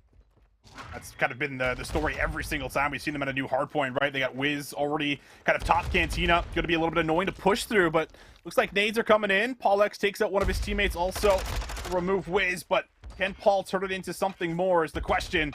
Kills coming on through. Now House of Aces, they've made their way up back alley. Dead silence call going to come through for Paul as they might be looking to try to set up the break. A lot of this coming like through the back. I love this look from Aces. This is going to block spawns while also throwing a lot of force on the front. And oh goodness, Geo nearly got all three to kind of save the play for Orbit, but ultimately Paul X gets what he came for. Now a chance for him to kind of reinforce the spawns from the backside, although Orbit just walking in through middle. Jintroid will finally deal with the last remaining threat. Scrap time will be earned up, but again, Orbit are set up for a new. So a lot of focus here for Orbit to win rotation to get themselves the early time. And sooner or later, you have to try to put yourself in the spot where you're rotating first, you're kind of ahead of the play, or else you're playing catch up for a very long time on a map like Mercado. Not always what you want, but Gravity, he is starting to zone around the hill. Almost has another good look there at Archives, forces him back. Wiz will chase for the kill and now heavily punished, so that's going to leave the hill very vulnerable, and that means they can flood on through. House of Aces get 10 control. They get some members inside of the point, and now maybe a chance to start to build this lead their way. Yeah, a little double focus coming out of Aces, some of it through back alley, others through dark, and not a lot of it working in any regard at all. Gravity is only able to find a single kill, so now the first real formidable hard point that House of Aces will have in front of them. Looking good for the back 30 because, again, Orbit are kind of focused on rotation. They will have Wiz to contest Old, but that's kind of a moot point, it feels like, especially with him dropping. And all of a sudden, shoes on the opposite foot as Orbit are lacking numbers as towards new. They are lacking numbers. Finally, a moment where they might be able to start to win some of these transitional rotations. Paul X is the leading charge. I mean, the man has looked so good with a sub. Wants to put together a couple more kills, but can't string anything else there on the push. So now Archives, next one up to try to make something happen alongside Zyril for what could be a huge break and maybe a huge point in the game. But Gravity, what a double that is. That's going to slow it down. And Paul X might have to wait for some teammates. Asnev here on 5 in a row.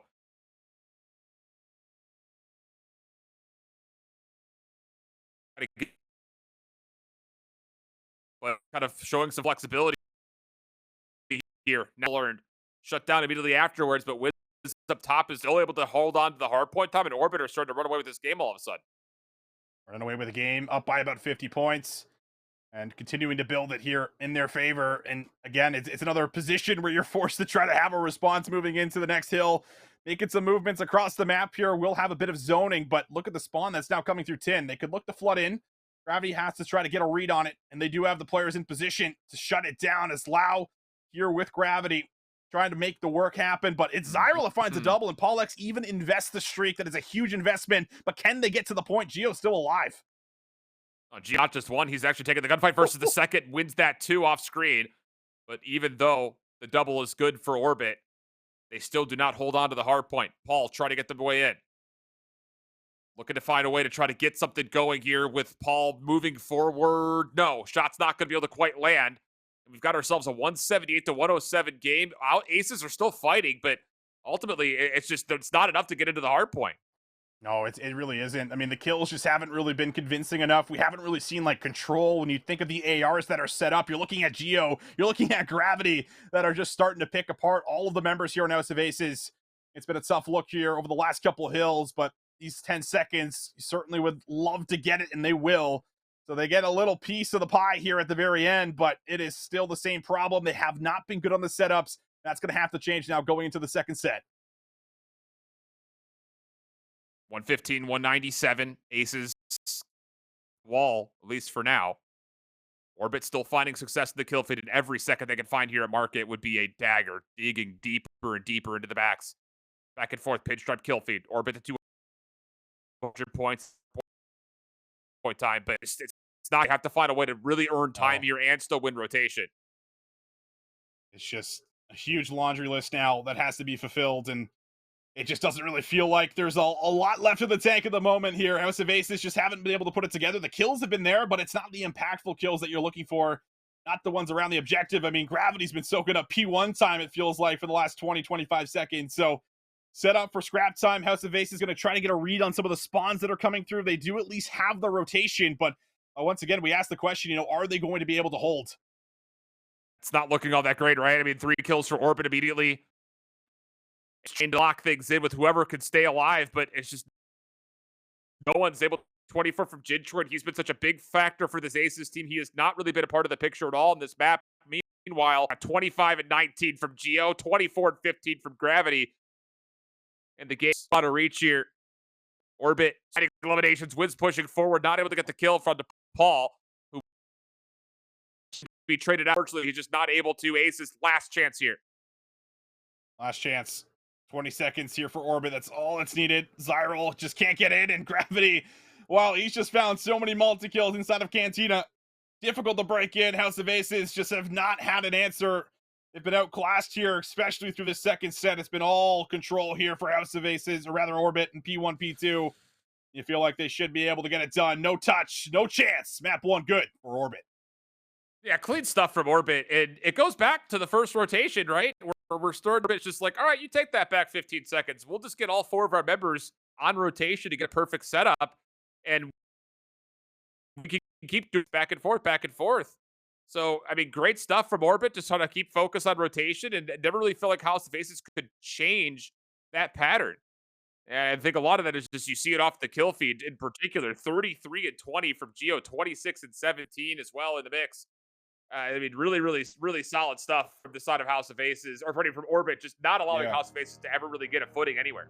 Yeah, it really does kind of come down to the ARs, right? When Gravity and Gio are just putting numbers like that, it just, I think that, like, so much the traffic on the map that your subs have to deal with, time to get to the point, it only ever felt like we had like 1-2 members try to make a solid play for Hill. So very problematic, but a very hard to control with at least coming into the series. We wanted to get away with those respawns because the SCDs could definitely get a little tricky here versus that squad. Yeah, man, tough scenes, but I mean, the search and destroy, who knows? Hard to say. We'll kind of come to find out exactly is happening when it comes down to that, because again, we really don't have a team in the mix, at least to my knowledge, at least in this lower bracket set of games, where the search and destroy is like a powerhouse mode for them. It seems like that's almost everyone's weak point in certain moments. I mean, we kind of saw it for Boston Academy, kind of the same thing in terms for Boys of Liar. They're a little bit better on the win percentage, but you know, it doesn't really come with a level of like, oh, these guys are for sure going to win their 2s and 5s. So it kind of leaves a bit of a question mark, you know, as we kind of consider the length of these series. Yeah, I know. I mean, it definitely does, especially like in some of these gruelers that you get into in the lower bracket, man. Gets very interesting, very spicy, but long series ahead, and I still expect those guys to try to find the same form that they did during the regular season. You know, it's hard not to count them out, I would say, just based off of at least what we've seen from the results, right? Like, they have shown a lot of grit. They have pulled off a couple of big wins versus some pretty solid squads that we have here for North America Challengers. So it's a matter of putting it together on the day. And I mean, sometimes that does happen. We've seen that, you know, happen to multiple good teams with, you know, Fame on that old Rocker squad that got double first rounded. It just sometimes doesn't click on the day. That maybe sometimes could be the case, but chance to bring it back, have to respond in the S&D. We'll see if they're going to be able to do it, Alan. All right, well, looks like we're going to be taking a little bit of a break here, as I guess my internet's been a little bit all over the place here today, I guess. We'll kind of find things out here as we go, but last I heard, we're going to take a break and maybe pull a little caster swap. So we'll be right back, and hopefully everything will be kind of figured out as we continue on throughout the rest of the evening. Don't go far.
Hello, everybody, and welcome back to Challengers Elite Playoffs as we kick it off here once again with North America. I'm Visions, that's proper. We did do a little bit of a swap up, so I know that looks much different than Alan, but still very handsome, and I'm very excited to cast with you once again, Alan. Yeah, I mean, my hair looks better. I don't know about my voice, man, but I'm just happy to be here to cast some Call of Duty with you. North America has been an absolute riot. The first winners round 1 matches have delivered. Let's continue on with it, shall we? I am ready, my man. It has been a very interesting first round that we have down in the lower bracket. We saw, of course, what was kind of playing out there for us in the last map that we just saw with Boys a Liar coming on through. So there's a lot of spicy series kind of coming on in here for us, Andy. It's been very electric of the day. I know you did EU a little bit earlier on as well. So we've had a lot of interesting upsets, and that seems to be at least the trend somewhat in some of the matchups that we've had here for the round ones. Yeah, and I talked about this with Infinity earlier when we were casting Europe. It just feels like that when we get to the stretch of playoffs, it doesn't matter what region that you're talking about. There's always that one team that seems to level up over the other competition. And the same could be said on the opposite shoe, is that some teams play down to where they were not playing throughout the group stage. So it's Call of Duty in a nutshell, brother. You got to be able to play your best Call of Duty when it matters the most. And hey, no better time than ever to do it here in playoffs. Yeah, playoffs, that's what would really matter the most here. Getting ready for some of those future lands, whatever it might be. We'll take a look back over, what did play out there for us in that map 1. It looks like it is a good win here for Boston as they come out with it. But 25 here for Pentagram. We kind of highlighted him as, being the man that really has to step up, right? Fill the shoes of someone like Kremp. Johnny coming in, you expect more kills to come through, but that isn't always the case based off of what we've seen these last couple days. And it's just interesting, the duality of this Boston Academy, or I guess the triality, is that even a word? I don't know. I'm making it a word, brother, because when you move away from Beans, you have Sensor move to main AR. You pick up Pentagram to be that SMG duo with Kremp. You lose Kremp. Now you pick up Johnny. And yesterday, Johnny was running a lot of the SMG. Now today, Johnny is going back to his roots, picking up the SMG, being a cracked out SMG across the entirety of the map, keeping pace with Pentagram. And that's the role that you more or less have to fill. It's big shoes at that to fill Boston Kremp's shoes when you think about how he's dropping 40 bombs on maps like Hydroelectric. But Embassy, so long as Johnny can almost stretch to go even with about 3,200 damage, that's good enough for me, brother. I like it. Good stats coming on through, and a good start for Boston, too. Just like we kind of saw in that last series, just coming through with the very first one. Definitely how you want to start it. But they did receive, or we're on the receiving end of the reverse sweep, so now have to try to put together another S&D and hopefully maybe don't have the same story. But we'll take a break, at least from that one. We'll jump back into it soon, guys. Meanwhile, we'll take a look at what's happening in this. We just saw Orbit come out with a map 1 win. Now we'll see what's kind of shaping up for us here as we take a look at the bomb down 15 seconds. And Zyle doesn't have a lot of options. Oh, not a whole lot of options, not a whole lot of time to search for even more options that are just dwindling out. This round has sifted through the fingers of House of Aces. They're able to find the kills, but Orbit are going to be able to get this first round win. And it's interesting, right? Because we hopped in, we didn't get to see the opening rip, but obviously getting that bomb planted at B and having one player of Gravity just staying alive top admin. You don't deal with that player up top. That player up front is just more of a nuisance than it is anything. That clutch spot reigns supreme when that bomb is planted at B. Always pays off, you feel like, for sure.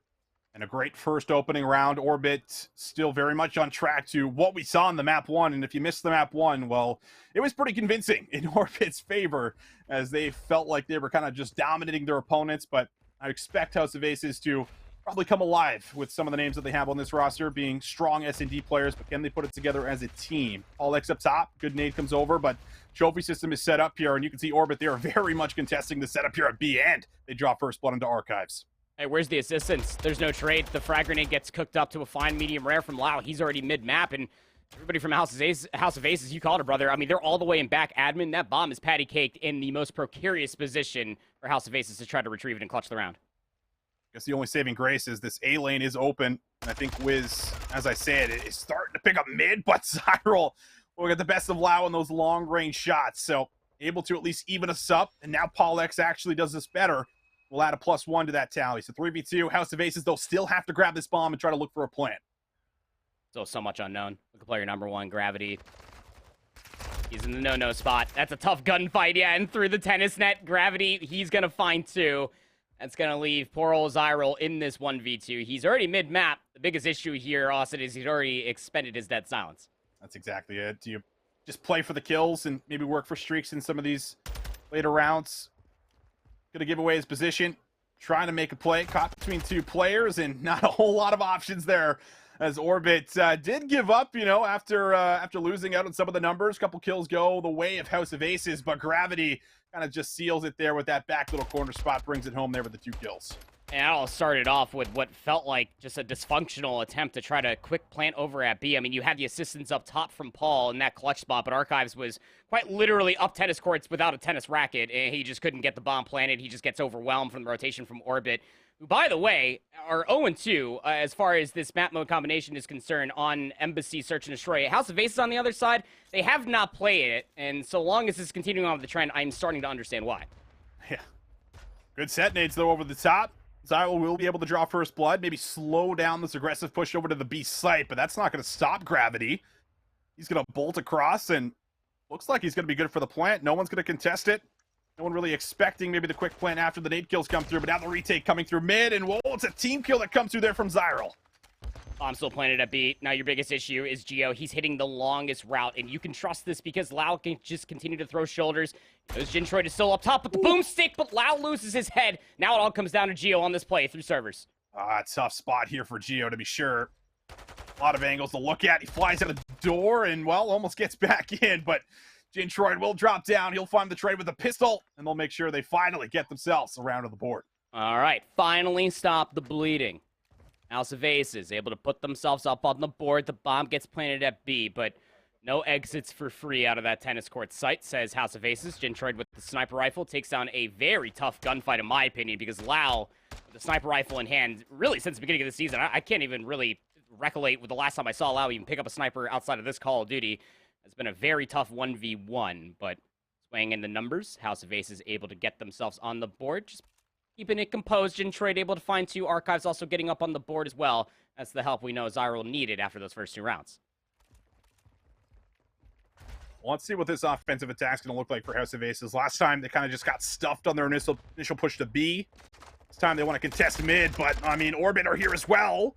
We will see a couple trades go back and forth. 2v2 right away, just about 50 seconds into a map like Embassy. A lot of the map open, as they're going to spot another. Nade's going to come over the top, but won't finish off the player. Now we'll see what they decide to do with the minute left. And actually, it's Zyro for 1, almost the second. God, Zyro. What do you have for dinner? Or at least, what did he eat before this match? Forces out the 1v2 from Lau, and the moment he just peeks the Xbox, he gets lit asunder. I mean, that round, in the blink of an eye, snap of a finger, we were down to a 2v2 very quickly. But it's Zyro in this positioning over by Vance. I know you love your search and destroy, Austin. You know as well as I do. You get an AR in this position, the Vans have already exploded. It's just become a bountiful amount of head glitches, and Zyro working it to a fine tee. 2 rounds in a row for House of Aces. Yeah, I start foaming up the mouth a little bit when I see those Vans exploding. I get the head of those bad boys, let me tell you. I bet. It's a great spot, but Zyro's the one using it. He's the one picking up a huge amount of kills so far for House of Aces. 6-1 now, as you mentioned. See if that continues. Jintroid gonna throw a bit of an aggressive route right through A, try to get into the admin building, and he will do so successfully. No one's gonna get a read on this, so Orbit could honestly be up in arms by the time that this play unfolds. And yeah, that's an easy pick up there for Jintroid. He's going to pressure maybe even the second, and well, no one even turns, but that's a huge save from Gravity. Will keep the play alive. All pops dead silence. He's trying to follow up with this over at Potts, but that dead silence you see bottom right side has now fully exhausted. These 2 players, though, I mean, Gravity and Lau, they are trapped inside of admin. What does their utility look like? Probably playing for a pick. Gravity being that AR, we know he's got a trophy. You heard the sniper crack out from Lau. Going to be playing for that pick as well. And he's able to find one on his Zyro, so 2v2, but they still don't know that Paul is playing this close to Potts. With a pick. And now they're going to fly on through. Paul might be able to pick up 2 here. Doesn't want to stick around for the second. Lau going to invest the dead silence. Realizes I kind of need to hunt down Paul, and he'll snap on Paul. Turns it into a 1v1. Still has the scope in the back pocket, but Archive's position. He's going to give up that cross maybe at the worst time. But will Lau be able to get to A undetected? No, he's going to spot him, and it's a 1v2. Just cannot give up any rounds. It's another one on the board here for Orbit. Oh, my goodness. Put it in the file cabinet. Go back up top, Paper Archives. File it under things that absolutely you hate to see. I mean, you really felt that, especially with Paul in that position over by Potts. He finds the first that it should have been easy pickings to clean up the round. Not going to be the case. Breaking the mold as Orbit takes a 3-2 lead. Well, we'll head back over to our main matchup. I know this is the one you guys are, I'm sure, are begging to see. Boston Academy, Boys a Liar. Here in the map 2, of course, on Embassy again. 3v3 right away into the round number 2. Pentagram trying to sneak through the back here. Might be able to find a free pickup onto Bink. We'll see if he decides to go out the door, try to go up top and try to find some kills. Bomb will go down. 3v3. A lot of time to try to make this play happen as far as for a retake is concerned. And Pentagram's looking to make that play all the way upside and top admin. That's great confirmation, even in Shawnee's death, that Bink is in fact back there. But are they going to expect Darkside all the way back AC? Trying to play for him, but Darkside's going to find Sensor. Pentagram just here a little bit too late. And now there's no real time. I don't think he has an AR in his back pocket. This is Bink's round to win. There's no options here for Pentagram, as you can just kind of hear the sub shots come over the top. But marshmallows from this range. Bink will play the clock, and Pentagram will give him a good fight, and we'll take it as he closes the gap. But just the 3 spree, however, the round going the way of Boys a Liar. A frustrating last kill to come through from Pentagram, who honestly made a very big heads-up play, getting inside top admin, making sure that the clutch spot was at least considered. But, I mean, Bink was essentially playing all the way in the backside of the map when he took down Shawnee. And once Darkside was able to find at least that first kill player on the bomb, maybe looking for the defuse, it just simply all crumbled soon after. Players are looking to end the lobby. Don't know what's going on. I'm just a beautiful caster. But all I can tell you is for certainty is we're going to go back to Orbit, who just won another round. And that might be 4-2. It is 4-2. So Orbit so still, yeah, quick maths, right? Good for a lot of the control so far. And I mean, we've seen a lot of these rounds basically be like thrown away, I would say, from House of Aces that haven't really been able to close out some of their number advantages, and now going to need that, and as well as maybe even drawing some of these early first bloods to try to get an advantage here at the start of these rounds. Yeah, I'd say offense has been a real big struggle for House of Aces on how they can truly execute over towards one of these sites. Obviously didn't get to see that one unfold. All we saw was the end screen. Now we get to see Orbit on another attack. It's going to be a full-on B assault over here. Austin, all 8 players over here. Everyone looking to get involved at B. But it's the kill that goes on to Lau that will at least stop Orbit for a second or two. Let's make them reevaluate, think about if they want to try to push through again, or maybe just try to find someone that's going a little bit too aggressive. Kind of like in Archives, and I think a nade and a stun comes out. Yep, that's certainly the case. The trophy system did not keep him safe. And now we'll just see a Chow come out there from Wiz. Doesn't check his left after the nuns, or nades, excuse me, had connected. And now Gravity's kind of left all alone here in a 1v4. Jintroid just has to watch this cross. I mean, you have everything covered, right? Got a player that's looking over by Pots. I mean, Tom's also eating a couple shots. Jintroid, he's got a sniper in this gunfight. Tom's got a 1 shot. He's running out of bullets. Only 22 left in the bag. Nothing you can do there. House of Aces, finally, they get involved. They find some good engagements off the start, and they're able to capitalize off the back end of it. Finally get themselves another round here, but continue to build off of it. I mean, that's kind of what we have to continue to see, especially going into this next round. Yeah, I mean, from what it's worth, I mean, the only A hit that we've realistically seen is House of Aces in that 2v2, at least from the rounds that we got to see. Obviously, there's one missing, right. But regardless of the matter, I mean, I love that call that's coming up from House of Aces. It's the nades early on that keep Orbit honest on their side of admin. They can't really exit out, can't check the corners in time, and House of Aces just clean up the kills. 4-3 goes the tally. House of Aces looking to execute through mid-map, potentially over to A. Well, we talked about their offenses being a problem. They're going to try for this A play again. Stun check might be good to stop them, but Jintroid is still able to find Wiz here throughout all of the chaos. Lau gets one back and does find the eventual trade, but he is by no means safe. He is feeling the pressure, but still gets one with about 6 HP. Geo finds another through mid, and now Paul, for a 1v2, doesn't finish his food on the first, but has lots of time to play with. That Silence is about to be charged as well. He's going to probably have to use this just to clear all of top admin, get across the map. But I love what Geo and Gravity have decided to do. Just watch mid-map. Gravity can just continue to snake this P2 area and just keep this covered. The issue with this is that it might give Paul some isolated 1v1s. He's also used his Dead Silence to basically clear out admin. None of the defenders are there. The timing there I thought was interesting. I thought he maybe got across, but looks like that's not the case. No 1v2 here for Paul X. Orbit now on map point. And when that A execute starts to come through, it happens so fast. Gravity was over here, but the biggest concern has to come from Gio, right? He's the player that's playing top servers. He drops down. Mid-map isn't being covered. You don't have anybody top admin, nobody top paper for this execute for House of Aces, and Gio just gets the freest coverage in the world. I mean, he's only 3 and 7, but just that AR pincher that was able to develop in between him and Gravity just made House of Aces feel so trapped and force out that 2v1 very, very quickly. ARs have certainly been on point, especially after that map 1 between the two. It might just pay off here in the map number 5. Need a win here, and Jintroid says no problem. He's found 2. But Gio is there for the trade, and now Lau, I mean, he is in a prime position to find isolated kills. Paul would have to hit some long-range shots, so they will spot him. Last position, going to be given away, but still a chance to regroup with his teammate and hit out one of the sites. A long-range Marshmallow fight. Lau didn't want to stay in it.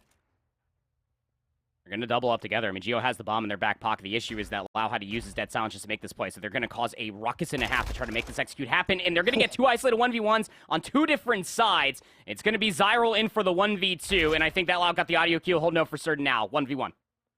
1v1 around that Zyral. Needs to keep his team in it. Bomb's going to go down at A, and Zyral, he's going to have an AR. Gio has a stun and a nade to work with here. That is going to be absolutely beautiful. You get any information, you stun nade him, finish off the kill. But Zyral's taking a route.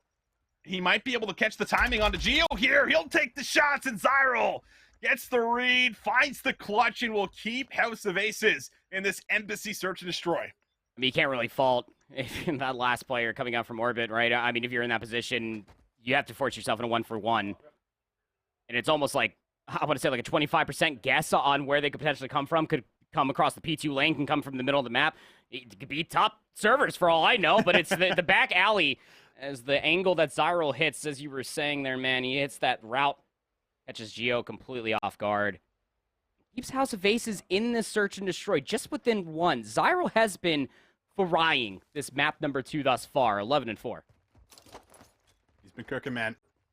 Need some more of it, though, and it's a hard ask. Nades are good.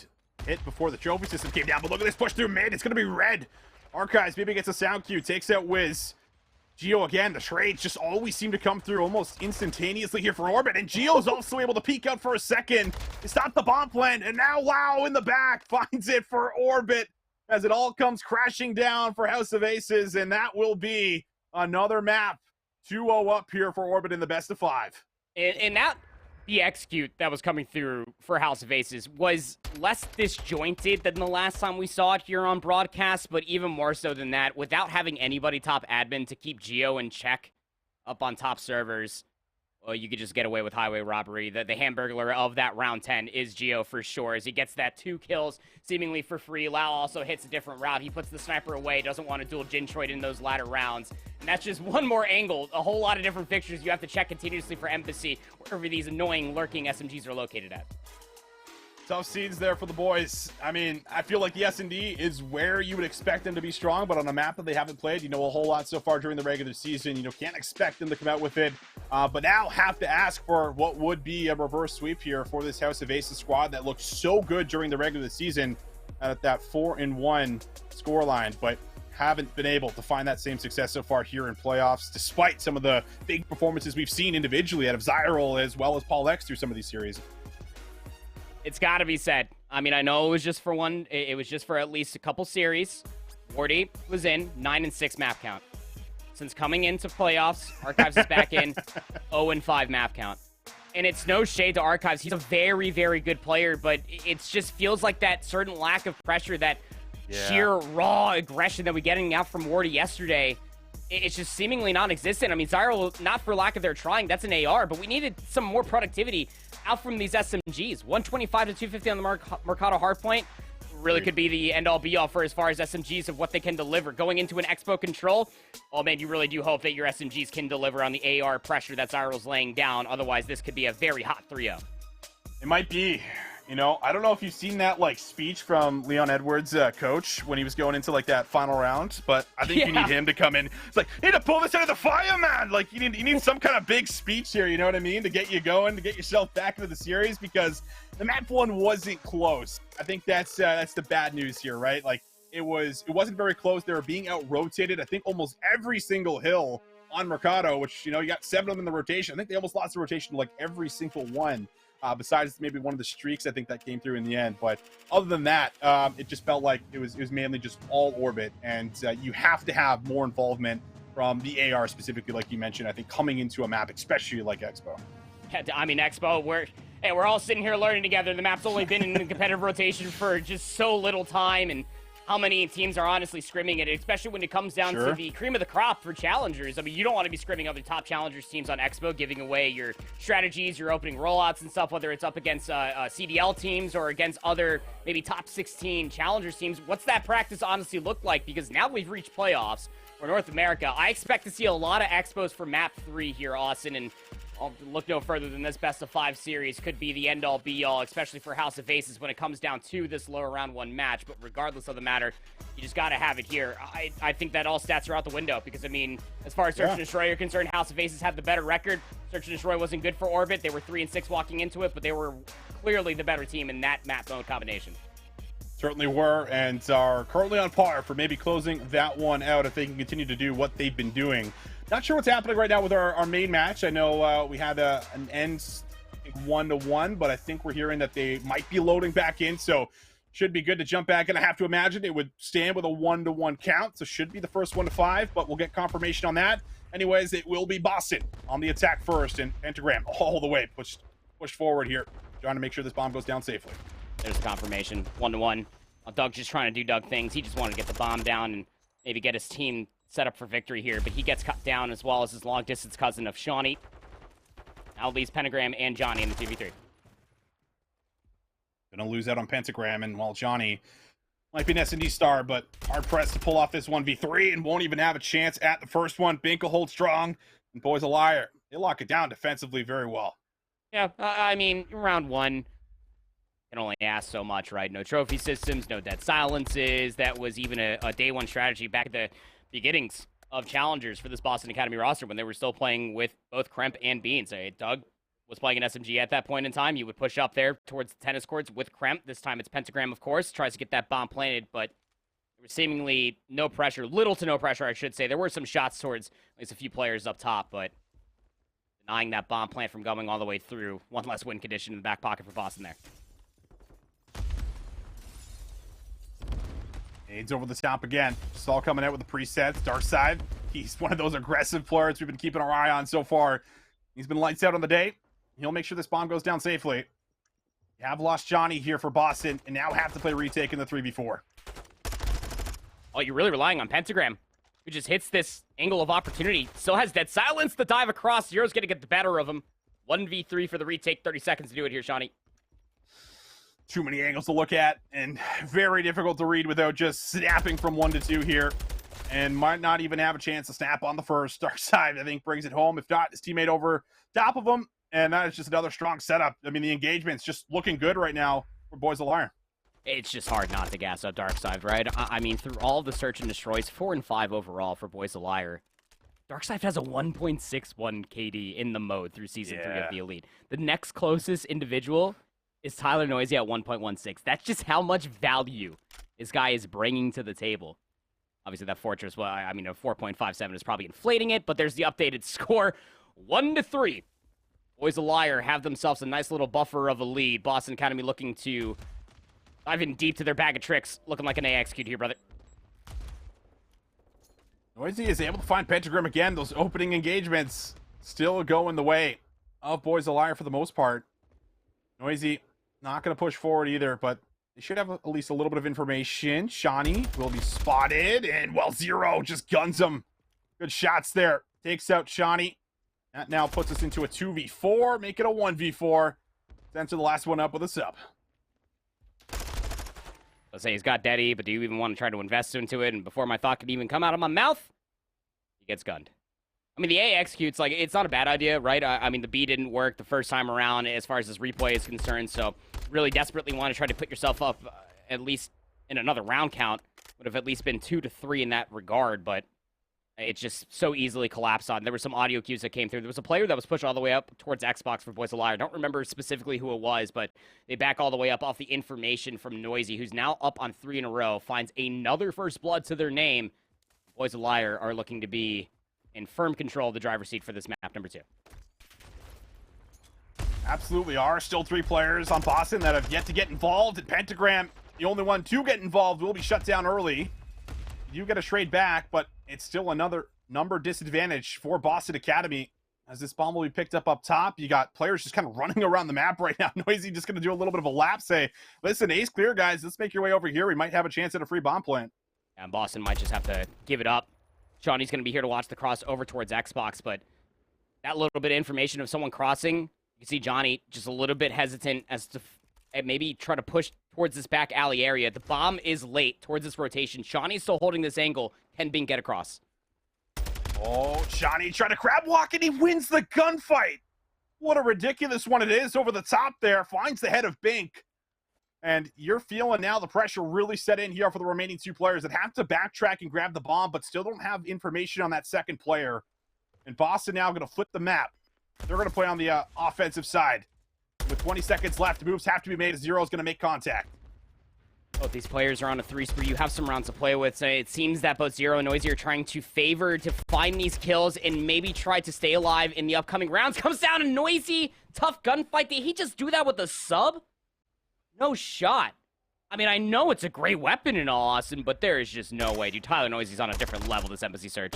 Oh, those are clean shots, man. Those That are is not an easy gunfight. What? Wow. I'm just saying, I was telling Alan earlier, I said, Vazdev shoot a little diffy today, is what I said. I stand by that statement. That's all I'm saying. Couple of nasty shots coming out there. And that one is gonna sting, right? That one seals it. That one should be 5-1 up, so just need one more round to put it away. And it is too much to ask for right now for Boston. Sensor hasn't got involved since the restart. Shawnee just gets his first kill in that previous round, and they're going to full send it. Sensor brings out the sub again, wants to get aggressive, wants to get the bomb down. Already lost Shawnee, top admin as well. Numbers dwindling. Can Sensor get this bomb down? Yeah, he absolutely can. I mean, the coverage from Pentagram and Johnny is great. Doug can't get away with his life, but 2v2, bomb laid down here at B. How does Darkside decide to play this? He's got the Deddy popped. He can make the aggressive move. He can clear out admin. Gonna have to get through the first, though. Johnny pinned in the corner. Tough spot, but he still takes it. And, well, that might have just sealed the round. As Zero doesn't have the dead silence. Will be able to find Johnny, but has to read and predict Pentagram up top. And, well, switches at the worst possible time. Boston will find themselves another round here, but still have to climb a huge mountain. Yeah, I mean, they stopped the bleeding with a Hello Kitty Band-Aid. It's just not... It has to be the step in the right direction, you would feel like, for Boston, just to be able to brute force their way over towards the B bomb site. Offensively, it works out, but defense becomes another consideration of just how well Boys of Liar have just been mowing them over. I mean, in the replay alone, Noisy and Darkside are combined 12-4. What? It's just insane. Some productivity needs to be exemplified here, as you can see there in the pop-up. Boys of Liar up on that point.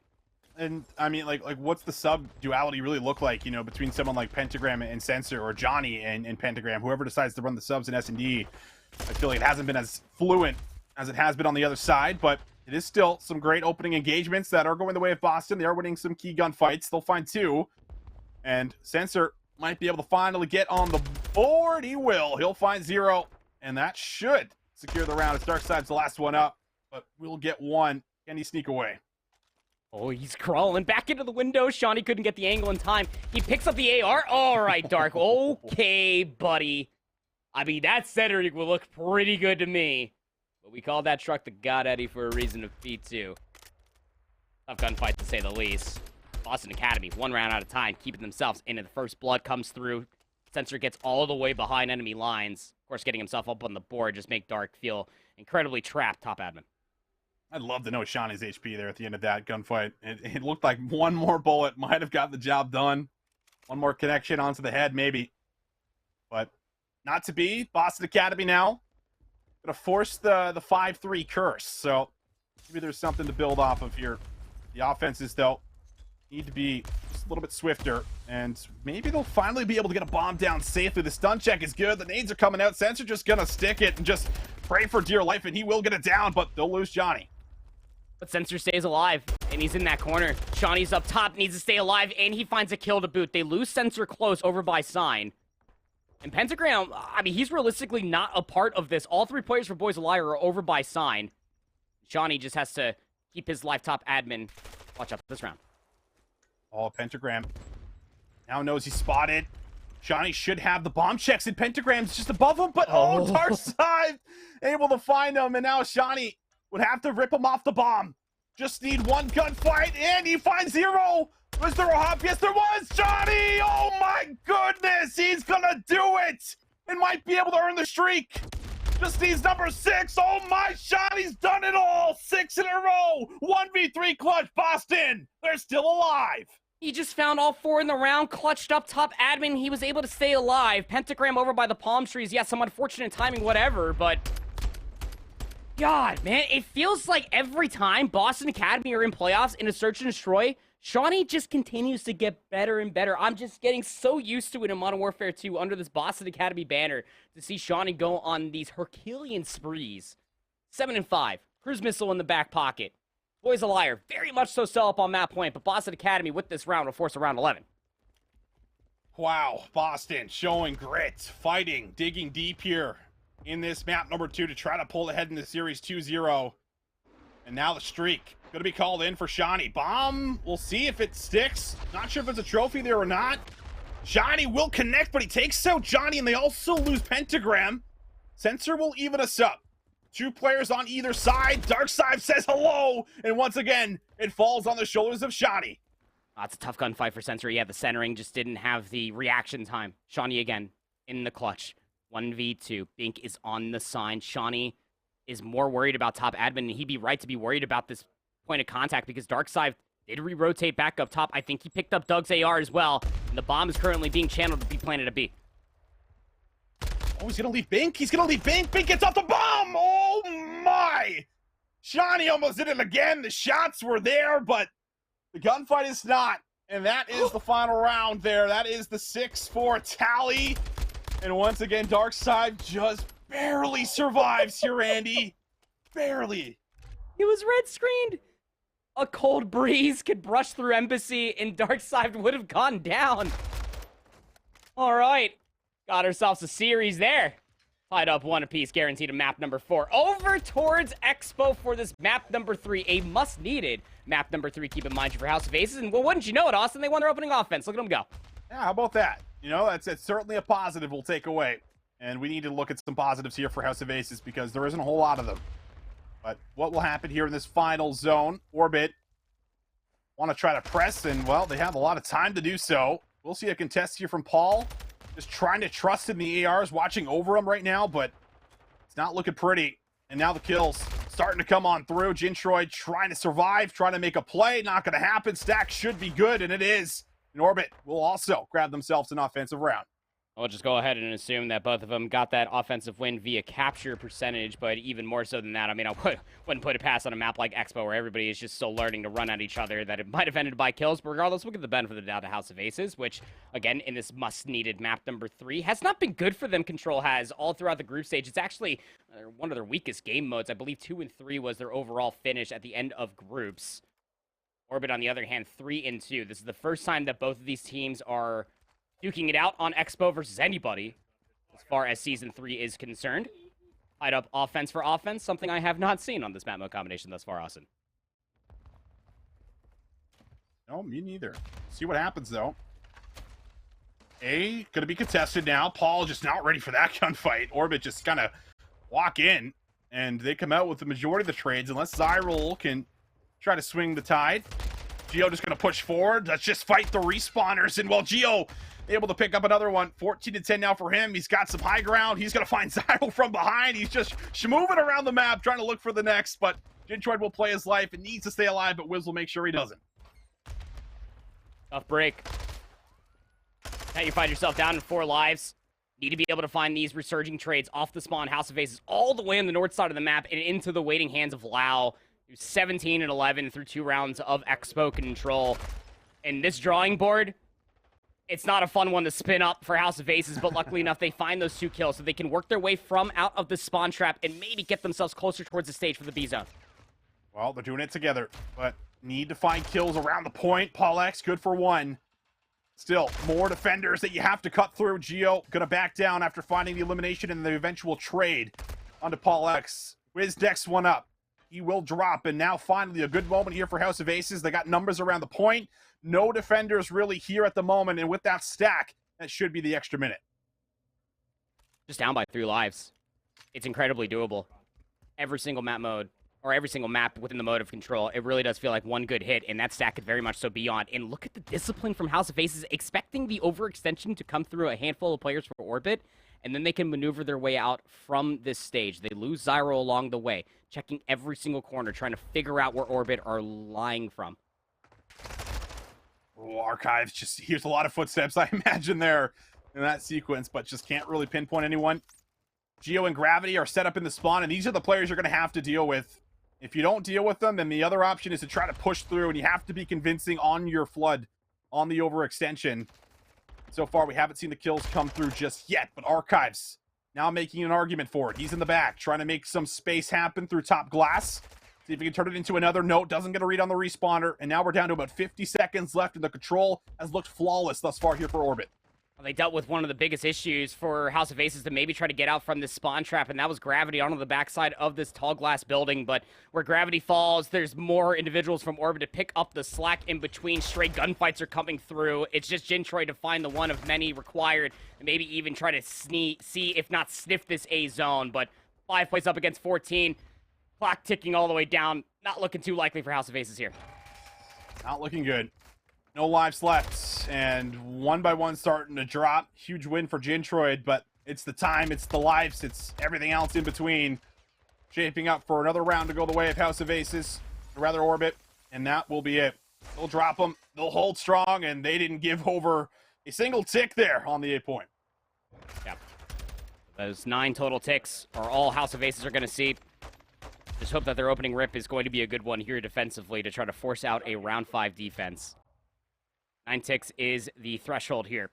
Maybe try to get Expo defense for round number 5. Again, it just needs to continuously be set for House of Aces, and I wouldn't be exclaiming this much, folks, if it wasn't their tournament life on the line, being down 0-2 to Orbit here in lower round 1. Geo comes into this round on a 4 Spreep, 20-13, casual. 22-17 for Lau, also casual.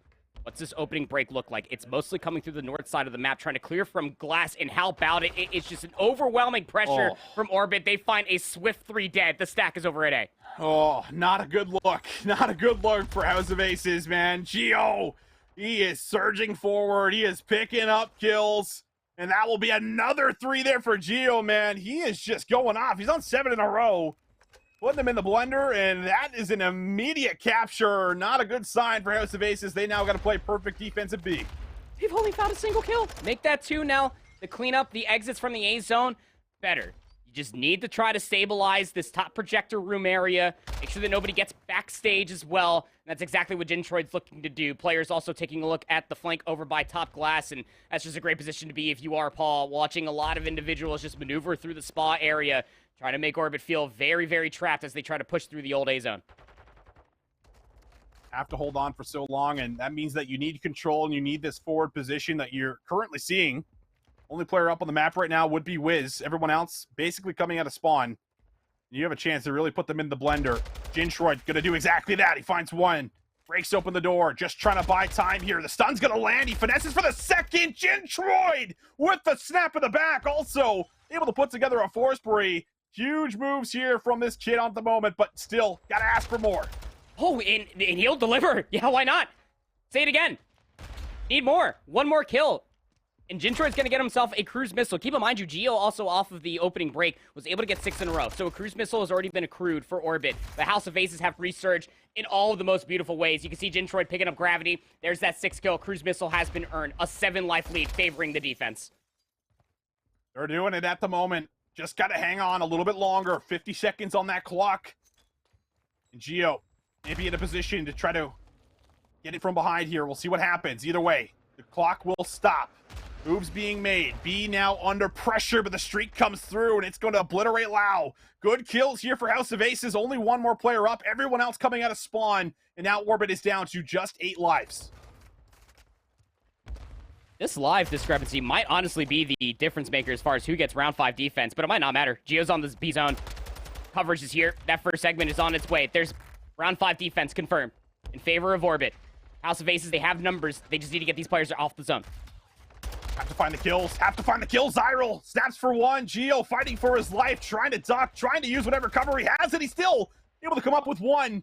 But can his teammates try to play off of the kill? Yes, it will be Wiz that gets in for two. 27-19 now. The zone is stopped. 30 seconds left, but only 3 lives remain. It has to be a successful retake, and so far so good. Jintroid's there for the first one. Last one up will be Lau, and it's not looking probable, as House of Aces should be good, and they are. They will see in round 5 here in the map 3. We'll see around 5 for sure, but we saw off of those 2 segments being captured over at B, just even the first alone is going to guarantee that Orbit are going to be able to get themselves that round 5 defense. And if it's anything that looked like their previous defense, Austin, then man, you better hope the mid-map adaptations are at an all-time high. The stocks need to be pristine for House of Aces. They want to try to continue on here, not only in this best-of-5 series, but through Season 3 playoffs as well. Gonna have to see what the opening break-off looks like here. Again, it's really been Orbit through the majority of these opening breaks, just being so annoying with their pattern aggression, just expecting that overextension to come through. Those 2 kills come through in quick succession, and it felt like 4 dead soon after. 30 and 28 for Jintroid, leading the lobby as far as kills are concerned. And House of Aces are electing to cover through the middle of the map and potentially take a look at B first. Want to try to get this B zone, and well, it's a great start. Zyral finds 2 kills very cleanly. No trades come through for Orbit. Now the other 2 defenders going to start to make their way potentially across the map, but you have a good setup in. Archives and Zyral both going to stay on the zone, and that first tick now second. Just about to be locked here, but maybe the defense is able to clear him off. They will off screen, and Wiz now could start playing for spawn traps maybe as he gets all the way to the back spawn. Hey, he's just going to play all the way back snow. I mean, there's really no other place that you need to go. Could be the confirmation for the rest of his teammates that they're still trying to flood in towards B for some reason. Question marks all around, but it's mostly just trying to help out Paul, who's been over here at the snack machines what felt like an eternity, and now he is up without a paddle. His teammates can't even get out of spawn. Paul can't get the full regen off, and House of Aces are back to spawn again. Not a good look so far. House of Aces just haven't done anything convincing so far. They're just kind of, throwing bodies on the point, just trying to maybe draw defenders over. There is a touch there momentarily from Jintroid, but it's just Jintroid. It's him versus every single member on the side of Orbit. Paulex coming out of spawn, trying to get there to assist, and now Jintroid kind of realizes he has to play for kills. Doesn't lock in that second tick, and he'll be spotted in the back. Orbit are holding on. 14 lives up against 26. They've only dropped 4 lives so far. I mean, where Jintroid was on a 30 bomb, Lau says, hold my bag, Melt. He just dropped a 40 bomb on House of Aces' forehead. 20 seconds remaining. A single segment has been captured. 25 plays up against 13. Looking like the closeout, and it's looking like the House of Cards is going to come crumbling down here for House of Aces, as it has not worked out here for them. 10 seconds left in with Geo. Oh boy, he's snapping. He's making it look clean. He is crispy. He is shooting. And that will be another double up there for Geo, as Orbit will get the job done. 3-2 victory. They get tested and pushed here in the Expo control, but they still get it done in 3. This Orbit team is something special. It's just so special to watch this team, because it feels like anybody can pop off at any given moment. And this guy under your screen right here, Lau, best play in the game. Best plays throughout the entirety of these 3 maps worth of play. 41 kills, Lau. Are you kidding me? Yeah, he totally dropped 1,400 damage, Modern Warfare 2. That makes sense. Yeah, totally did that. Absolutely absurd scenes. Yeah, probably. I believe that. Yeah, that was pretty filthy. Filthy stuff, but guess what? We have a very similar series layout to our main matchup, so Expo will continue, just like the Embassy S&D, and it's looking pretty strong here for Boston. They lose the first round, but they almost secure it right then and there. But heroics come through here for Boys a Liar, and they will hold out with 45 seconds left. Boys a Liar, 4-1 in control. Has been a really good game mode for them all season long. Have only dropped 1 hotel control. Have not played Expo, at least to my knowledge. And, well, you can see maybe why you don't want to be playing them here. Noisy is 16-9. What? Just one more segment is required. Keep in mind, you're for Boston Academy, and it's over at A. The biggest issue is that game clock. Is the game clock. 25 seconds. Gonna have to start to make some quick, flashy moves. Kills are coming through. Boston now loosen up the defense. And with that, it might be the final tick. Pentagram just soaking it up. Teammates going to come through. And that should be good for it. It is. Boston, they'll respond with an offense themselves. All right. What's going on? I mean, I cast EU all day. I come to to fill in real quickly for North America. I'm just battered with so much Expo. It's only been North America that's played it. Europe has not played Expo at all here, brother. But man, NA is really testing waters when it comes down to this map number 3 in such a crucial manner. We're down in lower round 1, and we're willing to go for a coin toss on what the potential might be for the enemy team to look like on Himlat Expo. We go back-to-back offenses in both of our controls. Did not have this on my bingo card, brother. We'll have to see how the opening breaks look, because we did not get to see that through the past 2 rounds. Boys a Liar on another offensive attempt, looking for that mid-map coverage to maybe try to execute the B. All right. Let's see how the B execute looks. So far, the break decent. Boston finding some responses, though. Pentagram gonna fly out, and that's what you expect from this kid. Able to get aggressive, find huge 2 pieces like that. And with the multi-kill, it is gonna make Boys a Liar readjusted what they wanted to do, and they want to send it right back to B. Oh, my Pentagram is just moving a little diffy at the moment as he finds another and puts himself on 3. Resetting the map as well. Boys a Liar are more or less just trapped on the other side of reception as well. And Boston Academy, they're so aware of it. Pentagram, 3 in the life, 4 in the life through the opening ramp. Boston Academy have only lost 3 lives through this defense so far. And Boys a Liar, but you can see where the spawns have actually reflipped them all the way on the south side of the map because of the coverage that Boston have on the north lane. Yeah, this is not a position you really see this team in too often, being as dominant as they are in control, but certainly feeling a little bit of it right now from Boston Academy. Doing a good job, just finding kills, slaying out. Zero also going to drop here on the transition. As Shawnee's just doing a great job of contesting, playing his life, pops up for another one. Shawnee's doing it too, and he's still making sure no ticks are coming through just yet. Clock's still solid out here. This is a very, very wide zone, by the way, so you can almost contest this from the complete opposite side as Dark Side doubles down.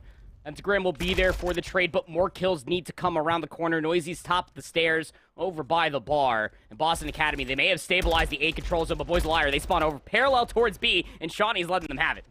Shawnee's bringing out the mechanics, man. He might be a vet, but my goodness. He is just finding a lot of crazy kills so far on the day. He's been snapping. He's been looking really crisp. But will this zone go over? Pentagram's having a tough time making it through the doors. Teammates also trying to swarm to get a look here. But will they be able to get a foot on the zone? No, just going to now have to rotate, play for exits if they can, but nice zone comes through, and now a minute 30 to work with, and Dark Side, he's got some map to work with. He's already in the back. 16 plays up against 13. What was a crazy life discrepancy for Boys a Liar to claw their way back to only keep this within 4. It's inspirational. They're spreading the map as well. The Boston Academy more than aware of it. They are just so spaced across this south lane. Johnny thinking about maybe getting a little bit further along forward as far as this building is controlled, but Boys a Liar, these 2 players, Bink, Darkside, making the right call, waiting for their teammates to maybe try to get out of the spawn trap, but trade does ensue, so now these players in the back need to go. He's in the back. Again, Bink just finding some of these kills, trying to be annoying. But Boston are basically doing the exact same on the other side, so both teams are kind of playing for spawn kills at the moment. Boys a Liar would lose out on this as they're now down to 7 lives, but more importantly, they're going to have to try to find a way to get to the zone. Not going to be easy to win this one off of purely kills with 40 seconds left, and I mean, still, no one from Boston really has to move. No, they really don't. I mean, the coverage is theirs. Life lead, it's theirs. Boys a Liar, they have to make the play going forward, and they are running out of time to do it. 6 plays up against 10. Pentagram popping that silence around the front desk, and well, he's going to get a little overwhelmed. He does go 1 for 1, though. Boys a Liar still trying to find themselves some map control, and the kills are starting to come through, so they can hop on the zone. They can stall the clock. 4 lives left here for Boys a Liar. 18 seconds on the clock, and, well, Noisy's on the point. Boston need to find a response here. Just need to find 3 kills, and that will get it done. We'll see if they're going to be able to do it, because Zero's currently just frying out at the moment. He's going to be able to find Pentagram here, too. Boston, are they going to be able to get numbers here? This is not looking good for them. It looks like a throwaway round. Sensor gets traded. They're still on the point. It's a contest, but Noisy, the last one up, and finally Boston get there for the trades. If Noisy finds that 1 kill, he can probably get the last little bit of segment progression.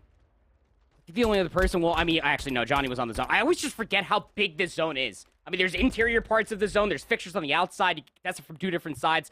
I'm sorry, guys. I'm still learning. But regardless, that is just a heroic representation coming through from Boys a Liar, where Boston Academy were just absolutely letting them have it. They were struggling just to get themselves some semblance of map control. They flood through that B lane, able to get that B zone control. You can take a look at the streaks there on your screen ever so slightly. Sean does have a cruise missile to play with, should he want it in this offensive attempt. Easy is 25-20 with 10 objective kills, by the way. Just want to throw that out there. It is looking pretty good on Expo, that's for sure. Trades come through. And Boston again opt in for what will be an early A play. Just trying to get themselves a couple of ticks. This first one would be great. Johnny, little off angle, will be read and sniffed out here from Darkside, who's going to deplete that first tick and make sure no real progress was made here for Boston. And that's going to force them now over to the B zone. Not a whole lot of coverage here. Not immediately for Boys a Liar. Noisy is top glass. That stun is going to shrug him away. That first segment should be guaranteed. Binks over here by the landing backstage, trying to pinch this for his teammates, but Noisy already gets gunned. Boston, they have the numbers, and they are reading where these players are coming from so wonderfully. Darkside wants nothing to do with it. It's chalked, going for the A defense. He is secured. 2 minutes here, Boston. Let's see if they can try to work into A. Last time they really struggled with trying to get some of the members out of their spawn. We'll see if they decide to wrap back or push through. They're going to spot Darkside, but quick trade comes through there for Johnny. And now some progress being made, at least through the middle of the map here, to try to open up a bit of the defense here around the A zone. Spread across the map for Boys a Liar. And that spread, I mean, it can only work so wonderfully because you're putting yourself in such an isolated position. Zero is that person that can afford to be isolated. He's going to be looking for this back snowpath area. Boys a Liar are going to continue to get spawns over towards the south side of the map. Zero finds one, Darkside on the other side of things. And Boston Academy back to the drawing board, spawning all the way on the north side of the map. And it's 20. So far, so good. No touch onto A. But are starting to see some of the defenders get a little tighter, a little closer together here. Boston, they are going to actually advance through the back, and they will clear out Zero. That's a huge kill to get, but Bink's going to be able to respond with one. A prime position, he can finesse, he can kind of just bob and weave around, and he's doing exactly that. Now a Vazdev even to play within his back pocket. You would think he's got dead silence the way he's moving over here. This is the next 4 in a row. Number 5, he knows that he's not alone in this control zone. Goes for the challenge. Sensor's got to gun him. What the heck did I just watch out of Bink? That's insane. Noisy's there for the trade. Single segment was at least earned here at A for Boston. Cost Boston a lot of lives there, but now you have to hold. You can see Shawnee kind of back up a little bit, try to hold on to this back position. Does not want to give it up again. Darkside, though, he's not in a good spot. The nade's going to also make him very weak. Challenge comes to him. Shawnee cleans up too. Plays his life beautifully. And now Boston again have a chance, have an opportunity. No real defenders here except for Zero. And Zero is going to have to put himself in a vulnerable position. Did Johnny see him as well? Probably not, because Sensor gets gunned from behind. Second segment should be captured here. Johnny, though, slithers around the corner. At second segment, I don't think actually has been tacked all the way over. Player number 7's close to touch the zone. Not too sure if that one did get tacked all the way over, but the biggest issue is the lives, and that second segment is being depleted. 30 seconds remaining. The Boston Academy might just be staring down the barrel of a round 5. Looking that way. Backs up against the wall here in round 4. Have to make a very fast transition into the point. And Noisy is also taking a route. No way do you read this. He's good for 1. He's going to spot a second. Noisy has just blown the play open. Noisy connects on to 3. Noisy connects on to 4. What the heck? Tyler Noisy fan club, stand up. 6 spree for Tyler Noisy. Give him number 7, 36 and 26. He is not done yet. Good team shots to come all the way through. Noisy is snapping. Round 5 on the docket. This kid is just coming different, man. I feel like for most of the year, Noisy hasn't really been doing things like this. You know what I mean? He's been on a lot of different rosters so far. And we just haven't really seen, I feel like, that same Noisy we've seen from the past, back in, you know, old Modern Warfare. But plays like that is why we talk about Noisy. This is what he does, and it's with a sub. It's with an AR. That has got to do wonders for you. You have to imagine for the morale going into a round 5, and you have the defense. It's Boston that need to find that success they found in round 1 on the attack.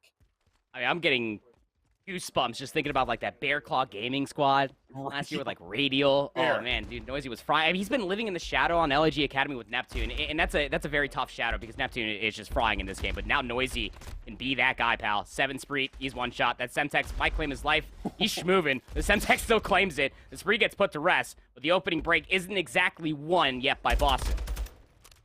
Not one just yet, and Bink is also advancing. 4 in a row. Need that one from Sensor, and Sensor will be able to deliver. He'll take out Bink, but Boston's still very much opting in for this B play.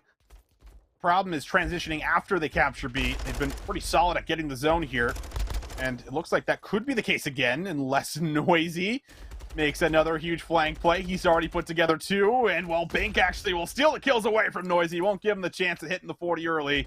But resetting again here for Boston, and Sensor is the one that's trying to push through to make a big play. Oh, they're going to try to flush him out over here inside the spots. Doug? What the snap, crackle, and pop on a Bink was that? Gotta get flanked again by Zero here inevitably, but we are on the A zone for Boston Academy. That clock is being stalled out. Sensor's there for the trade. It's a 1-for-2, though. Boston are not getting off the zone. Gonna try to stick it. Streak also just came through as well. Did not connect onto anything. Trophy system looks to be alive and well, but will it stand? No. Stun actually connects there onto Shani, but he's still holding his life, and with the help of Johnny and Pentagram, they might have finally captured this 8 point. They'll finish off the last one, and Boston Academy should be able to stack here for that final tick of progress. Player 3-0 will contest for a moment, but it won't be enough to hold on. Minute 40, time to work to B. Gotta be careful with those last little ditch efforts and maybe try to get A zone back in your favor. Now this B defense, yeah, at least you're spawning close to this. You've allowed Sensor to get up close, install this clock out early, and kills are coming through. 2 quick death for Boys a Liar. They're stalling out the clock once again. Stalling up the clock. Boston are here, trying to steal away one of the best game modes from Boys a Liar. Second tick, well on its way as well. Bink would have to try to open something up with an entry. He's forced to go, at least forced to contest. Trying to get a peek. No one's budging, though, from Boston. They're still finding kills. Pentagram and Shani both win their gunfights. Noisy has to make a play. He is denied. And Boston, they do it in the round 5 as they grab the offense and pull ahead in the series 2-1. Oh, Boys a Liar quite literally gifted Boston that. I wouldn't say on a full, it's not pure silver, Austin, but it might as well have been some semblance of a silver platter. You just can't overinvest to try to get inside of Restaurant and try to recontest. Hey, that was chalk. There were so many players for Boston over there. Just get inside of B, get around the check-in area, and deny more space. I mean, Noisy put up a Herculean effort. I mean, 39 and 32. That is a lot of engagements for one of Tyler Noisy, but it's just not enough when you overextend into a dead A zone and you allow so much space to be provided for Boston to cut mid-map while A zone is still being converted to get that quick coverage and to stall the clock that fast at B. Unfortunate. Oh, crazy scenes here between these two. And, well, Boys a Liar, they tend to go map 5 quite a bit. So, would not be surprised if we do see another map 5 here with these guys. But at the moment, Boston starting to put it together. I mean, that is huge progress. You look at, what was happening in their last expo in the previous series, like, it was a 3-0, and, I'll just say it bluntly, they didn't look like they were really synergized and did not really have anything going for themselves offensively or defensively, but they turned it around here. They start to put together some rounds. We see that first offensive round win combined with the last one, and it's a huge one, a huge game mode to take off Boys a Liar. Yeah, a massive control win for Boston Academy. There's still so many questions around this roster who I feel like, I hate that they are kind of stuck to this bumper sticker of growing pains, but that's really just been the mix. You lose Beans, he gets called up, Kremp gets called up as well. And this team is just constantly just proving all the haters wrong. Even Doug, 24 and 28, that's a great performance out of him, was putting on the absolute spinorama over inside of Spa while the A-zone was being converted. And so long as there is some follow-up to come through, Pentagram, Johnny, Shani, it doesn't matter who it is, you can see that the teamwork is there. I mean, everybody goes negative. Shani just -1, but they still eke out the map win when they were going up against a Hercules Tyler Noisy. 39 and 22, 4,400 damage? Come on!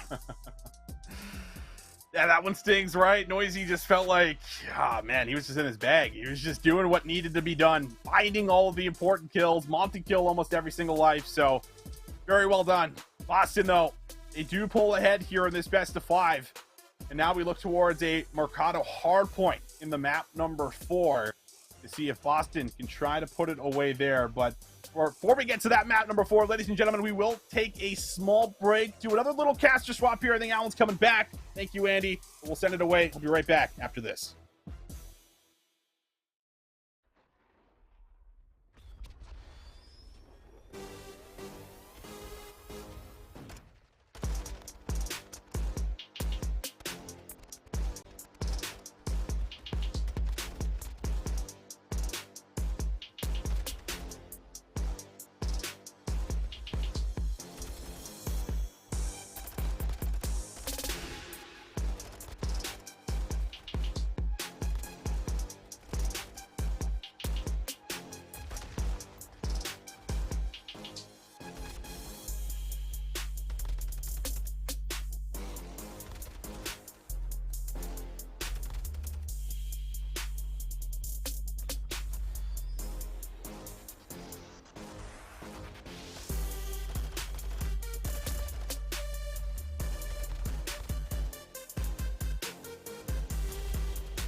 Welcome back, everybody. We've got a little musical chairs of casters going on right now. We're putting a lot of stress on Austin, but looks like we figured out my internet issues, so hopefully we'll be good for the rest of the evening. Into map number 4. Boston, a little shaky at times throughout this series, Austin. Yeah. I mean, obviously you've talked about it a lot, but they still find themselves up 2-1 somehow. Yeah, somehow, right? The Expo is much different this time around, so it feels like they've starting to get back on track, maybe get to that Boston that we were seeing very early on with Kremp, but have to get it done. Boys of Liar, very good at setting it to a map number 5, but so far P1's been pretty much back and forth, both teams getting their hands on it. Now we'll see what the rotation looks like to P2. Yeah, so far so good, at least as far as Fire on the exit. Opportunity to try to isolate over towards Cantina, and they will successfully do that. 0 with the final kill on Shawnee will set things up, and interestingly enough, actually, Dark will right into the mix, able to lock down Barbershop because of it. That's going to put a lot of stress here on the Boston's break attempt, who are trying to fit this from pretty much every single angle, and now they're a little bit tested on every single front. Yeah, Sensor isn't really involved in this play whatsoever. He's still being kind of waited on there from Dark Side. Johnny's doing a good job of playing his life in the hill, but will now be cleaned up here too. So Boys of Liar look like they're going to be good on the break, and they are. They'll find the last remaining kill. That is a huge moment for them to maybe come up with a back 30. Yeah, looking really solid for it. I mean, this has been one of those 50-50 openings turned kind of around by the spawn from Dark Side. He locks down a lane, and then Boston never really get a chance to restructure a break attempt. And now look at this. Boys of Liar, 3 members large on the exit. Bink already half committed to the reload, is kind of caught into a weird spot, but good help from the numbers will allow Boys of Liar to get an exit and have an opportunity to really threaten this new hill. We still have 10 seconds on hold. This is starting to get a little dangerous here for Boston. Yeah, they're very far forward. Sensor is not going to get a read on the second. Stun just comes in a little bit too late, so Noisy will clean him up. And take a look at where the spawns are. Yeah, Sensor not going to be involved in this play, so there's a chance maybe for Boys of Liar to try to work a 4v3. Nades and stuns all look very nice. Now the break attempt inside of the point needs to come through. Pentagram might have just shrugged them off, and maybe this route up top could also do the same as he drops down from above. Absolutely beautiful from Pentagram. Isolates this hit for Boys of Liar. They actually have to kind of wait and hold, which is great news for Shawnee, who just picks him apart, laying prone in a corner. Now Pentagram got his eyes set on towards Noisy, but Noisy's double actually allows an opportunity for Boys of Liar to break almost instantaneously. It looked so good for Boston on how they are breaking it down, but Noisy single-handedly turns the fight. With that, the scrap time's going to go the way of Boys of Liar. Noisy's been shooting a little diffy this series, Alan. Man has been absolutely frying and need some of that here to try to force them out number 5, and so far it's been decent. Still have a lead. Have to now set up this break. Huge kill in the back there from Sensor. That's going to eliminate one of the key AR players from Boys of Liar, but they still got some subs, still got some members trying to be annoying. Dark Side will do a good job of finding one. Down to if he can get more than that, though. He's going to be the first one forward. Double stack on the inside, and neither player is looking towards that back alley, and that means Dark will get both. Clean on the first break attempt for Boys of Liar. Shawnee trying to fight back. With a sub in hand, mind you, as well. Pretty much the entirety of this map so far, and he's working with it pretty darn nicely. Double on the way in, off the reload. Here's the contest for the third, and how about that from Shawnee? A little 1v3 to turn the hill back to Boston. You remember Modern Warfare, we used to say, like, sub Haggie's a thing? Well, maybe sub Shawnee's a thing, you know what I mean? This is looking really good for him so far. Nice little transition into the point, breaks it open by himself, and just nullifies what Dark Side had kind of done all by himself. But 20 seconds should be secured for Boston. Sensor just trying to crab walk up the stairs, and will surprise Trey up top as he finds an easy cleanup and now has the power position. Doug, please. That's tough. That's real tough. Essentially, stun damages himself, doesn't get his trophy system down, then loses the gunfight to Noisy. That trophy actually could have been really impactful. As now Noisy has a little bit of safety up top on 1 HP as he takes care of Shawnee. No immediate follow-up at the moment. Regen is in, but Noisy has a lot to deal with. 2 players for Boston on the lower ground. Only a little bit of a help. It's coming out of the way of 0, but how did that happen? A little team explosion comes out, Pentagram drops, and with that, it's a full team wipe for Boys of Liar. Yeah, you don't like to see that here, especially with Boston with a chance to break with that setup. Gonna hurt them. Shawnee still rocking the sub, trying to keep the aggression going, can't find entries. Johnny, though, wants to do the same, and this could be his opportunity to pounce. He's able to find the second. Knows Noisy is nearby, but the support comes through for Bink, and the trades and the support and teamwork has just been a tad bit better than Boston so far, and that's why Boys of Liar still with a bit of a cushion. That little hit, though, for scrap time does get Boys of Liar a little bit stressed on rotation here to new. Boston trying to figure out where exactly this hit's going to come from. And once they start to get kills, you're going to see them start to move across the map pretty rapidly. Nice shots from Pentagram over the top of the heady. Does eventually get traded out. Boston now going to be threatened from both sides. Pentagram spawning out. The hit for Boys a Liar on the way. First 2 kills are good, and that's not great news at all. Johnny last one left, and he's stuck in the middle of no man's land. Boys a Liar get the break in the first 20 seconds. Noisy just gets there on the pinch at perfect timing. Johnny maybe had a shot to clean up more than one. They got a couple kills, but not to be. Darkside now up top, 13-6. The subs just continuing to go.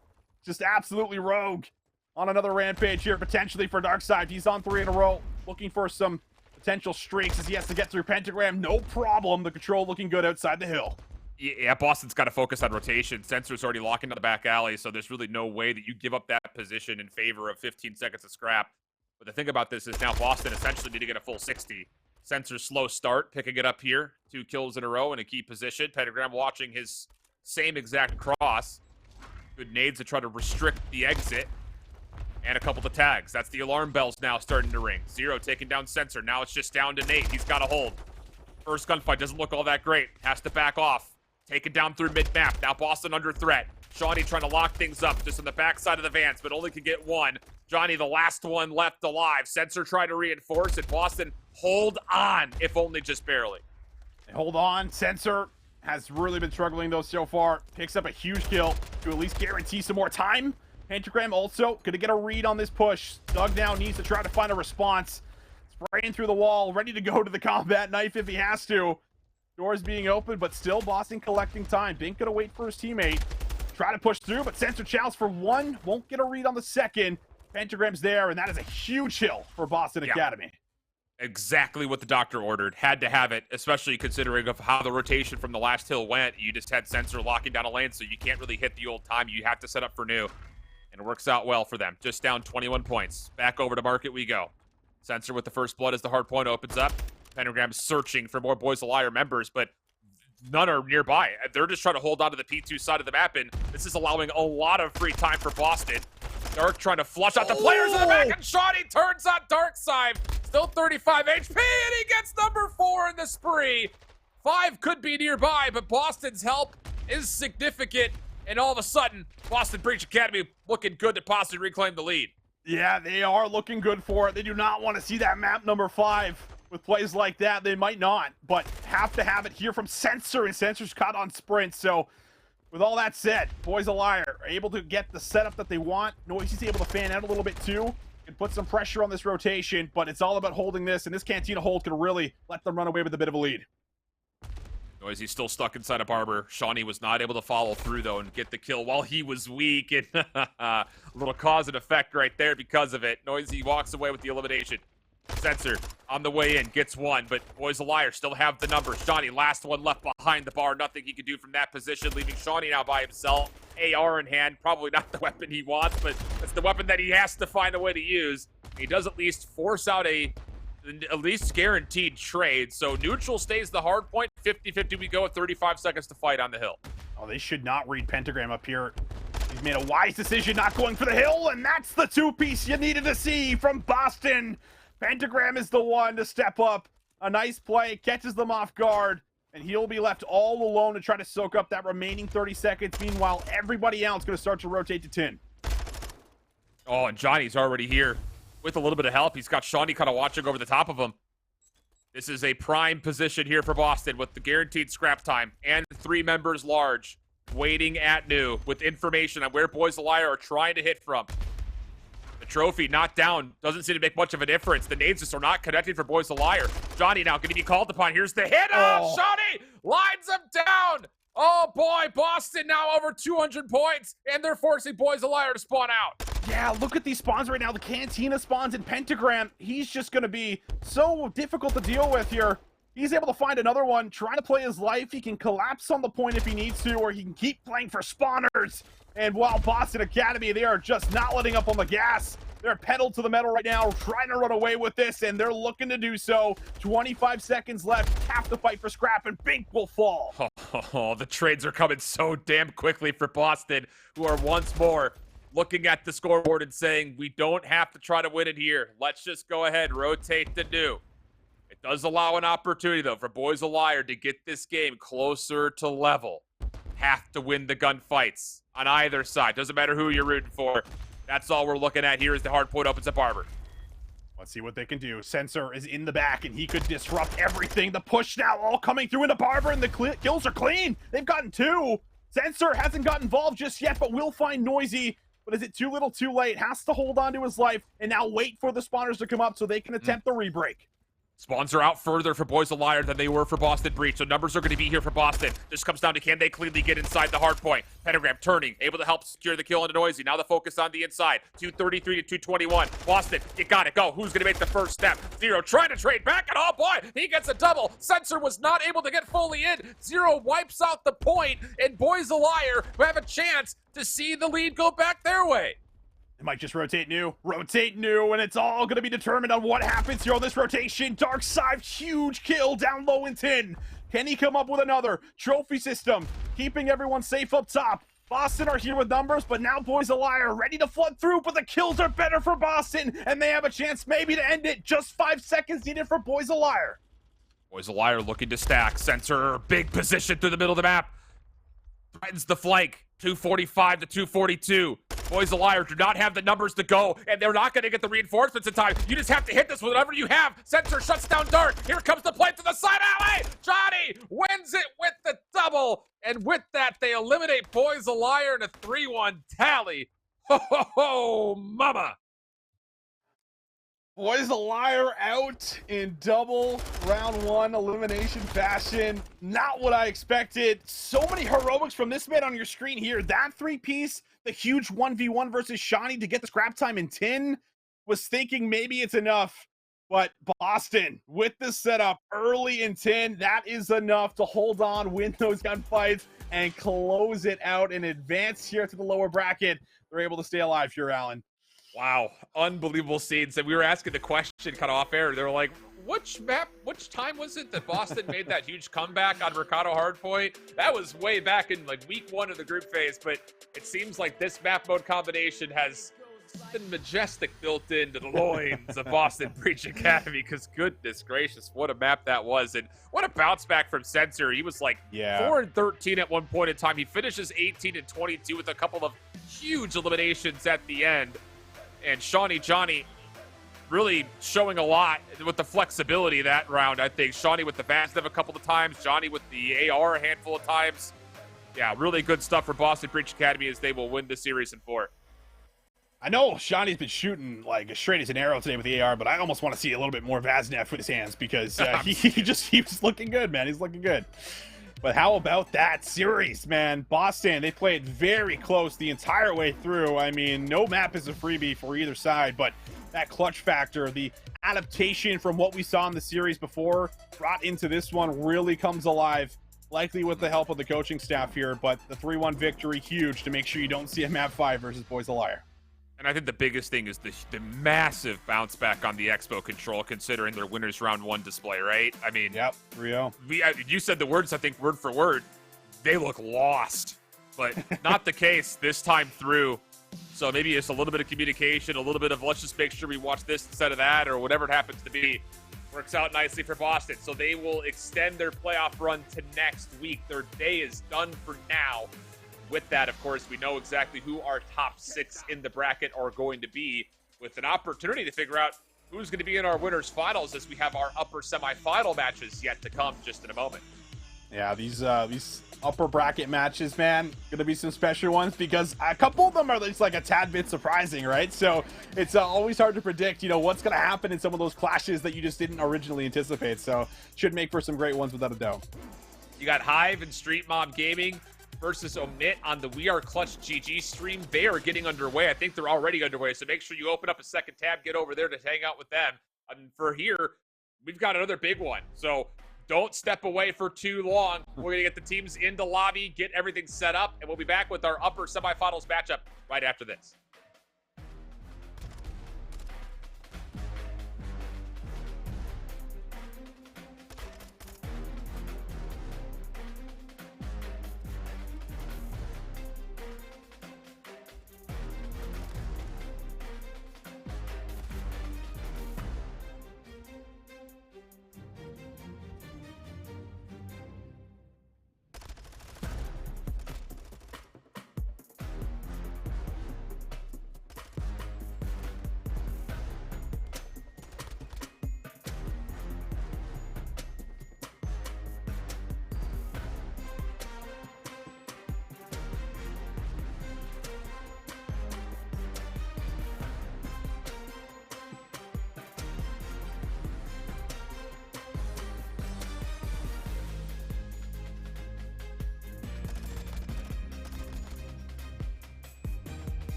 One more match for Challengers Elite, and then we got CDL this weekend.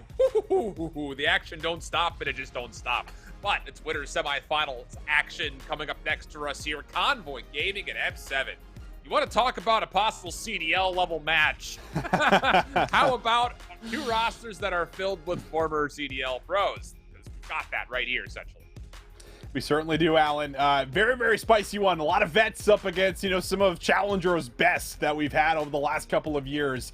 We got Money Mo, back-to-back champ, and we got a lot of success mixed in with him there on that roster.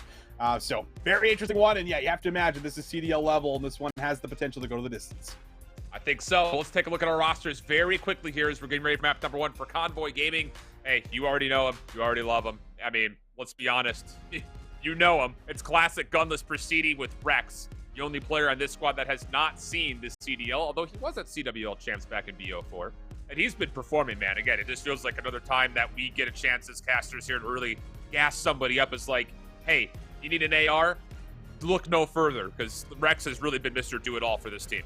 Rex has been that guy. I mean, his KD does not lie. I think a 1.12 in the regular season. The guy is just electric in every single game mode, like we were saying. But I've been really impressed what Gunless has been able to produce so far on the day. I feel like Gunless has been very hit or miss in Modern Warfare 2, but those last couple respawns, I mean, he was quite literally the driving reason and why they won the control. He dropped like 30 kills. His next teammate had, I think, around like 18. So, man has been cooking. ARs are looking good. Love to hear it. On the other side, though, for Millennium 7, you got a long list of vets on one side. Not to say that the players here are not veteran, but they're just a little bit more recent to have seen things like the CDL, Prelude, Spartan, Neptune, and then the only player on this team that has not seen the league for some reason is Mohawk. As you already mentioned, two-time champion. He, by placings, is the best player in North American Challengers that hasn't seen the league. Yeah, it's quite wild. I think there's some visa issues and all kinds of things thrown in there. Shut up being Canadian. But overall, I feel like Mohawk is one of those players that absolutely turns up when you need him to. You can rely on him in some of those clutch moments. We've seen it over the years, and he is with players that he's already won with, right? Like ProLoot, Spart, and Spart Neptune's chemistry now with one another. It feels like this team is really coming into their own so far this season. Cobbs, I like the call. Let's take a look to see how these two teams will square off against each other just statistically over the course. We already talked about Convoy Gaming's great success in the respawn.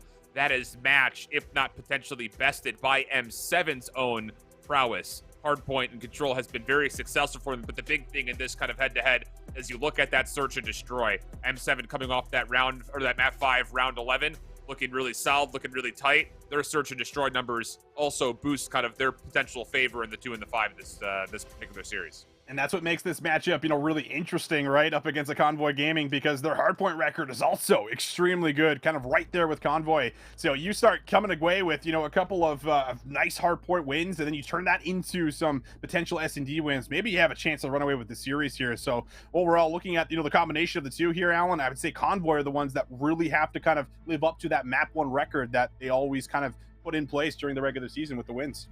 Yeah, big agree. So let's take a look to see who the individuals are that very well may paint the difference between these two very tightly knit squads. And I think that you already mentioned it, Gunless has been great on the day. Those are his Season 3 stats so far. But we also came off watching Mohawk really come up icy for his team in that last series in their winners round 1. And again, you talk about not just his ability to win tournaments, but these statistics are crazy. Super big numbers here from Mo. Yeah, it's my goat right there, dude. Look at this guy. My goodness. 1.23 overall. Like, this is also after taking a break, mind you, right? Like, he took a bit of a break, didn't go to the last LAN, and has now come back maybe with a clear mental and has got back with players that he likes to play with. And it is clearly shining here for him as he has just been back into his own. Like, this is Cold War form, I would say, based off of the stats that we're seeing on the screen. This is absolutely insane. Yeah, there was a kind of a moment in there where it's just like Mo was playing with players that he just did not feel were at the same caliber that he was used to playing with the Ultra Academy team last year. You already mentioned kind of his success throughout Cold War with that We Are Trying Now roster that was super heavy loaded with obviously people that were picked up by the CDL in the past or would come to be picked up by the CDL in the next year. So let's take a look at the best of 5 series. See where exactly we're going to see these two teams square off. Hydro, hardpoint first and foremost. Ooh, that's going to be an interesting one for Convoy. We'll talk about that in a moment. Hotel Search, Hotel Control, and then a double dose of Embassy, which I think definitely would favor M7 as we get deeper into the series overall. Yeah, it would, but the Hydro is interesting, right? Like this is a square up from Convoy in my mind, saying like, okay, maybe we don't want to play one of the maps you're really good at, so we're willing to play the Hydro, but I believe 3-0, maybe even 4-0 after earlier here is now M7 on this map mode combination, so we'll see what happens as we jump in. First 2 kills good for M7, just 1 from Rex. Hardpoint stays neutral. Neptune, nice little reaction. And he even has a good read on the Gunless up top. Tough gunfight.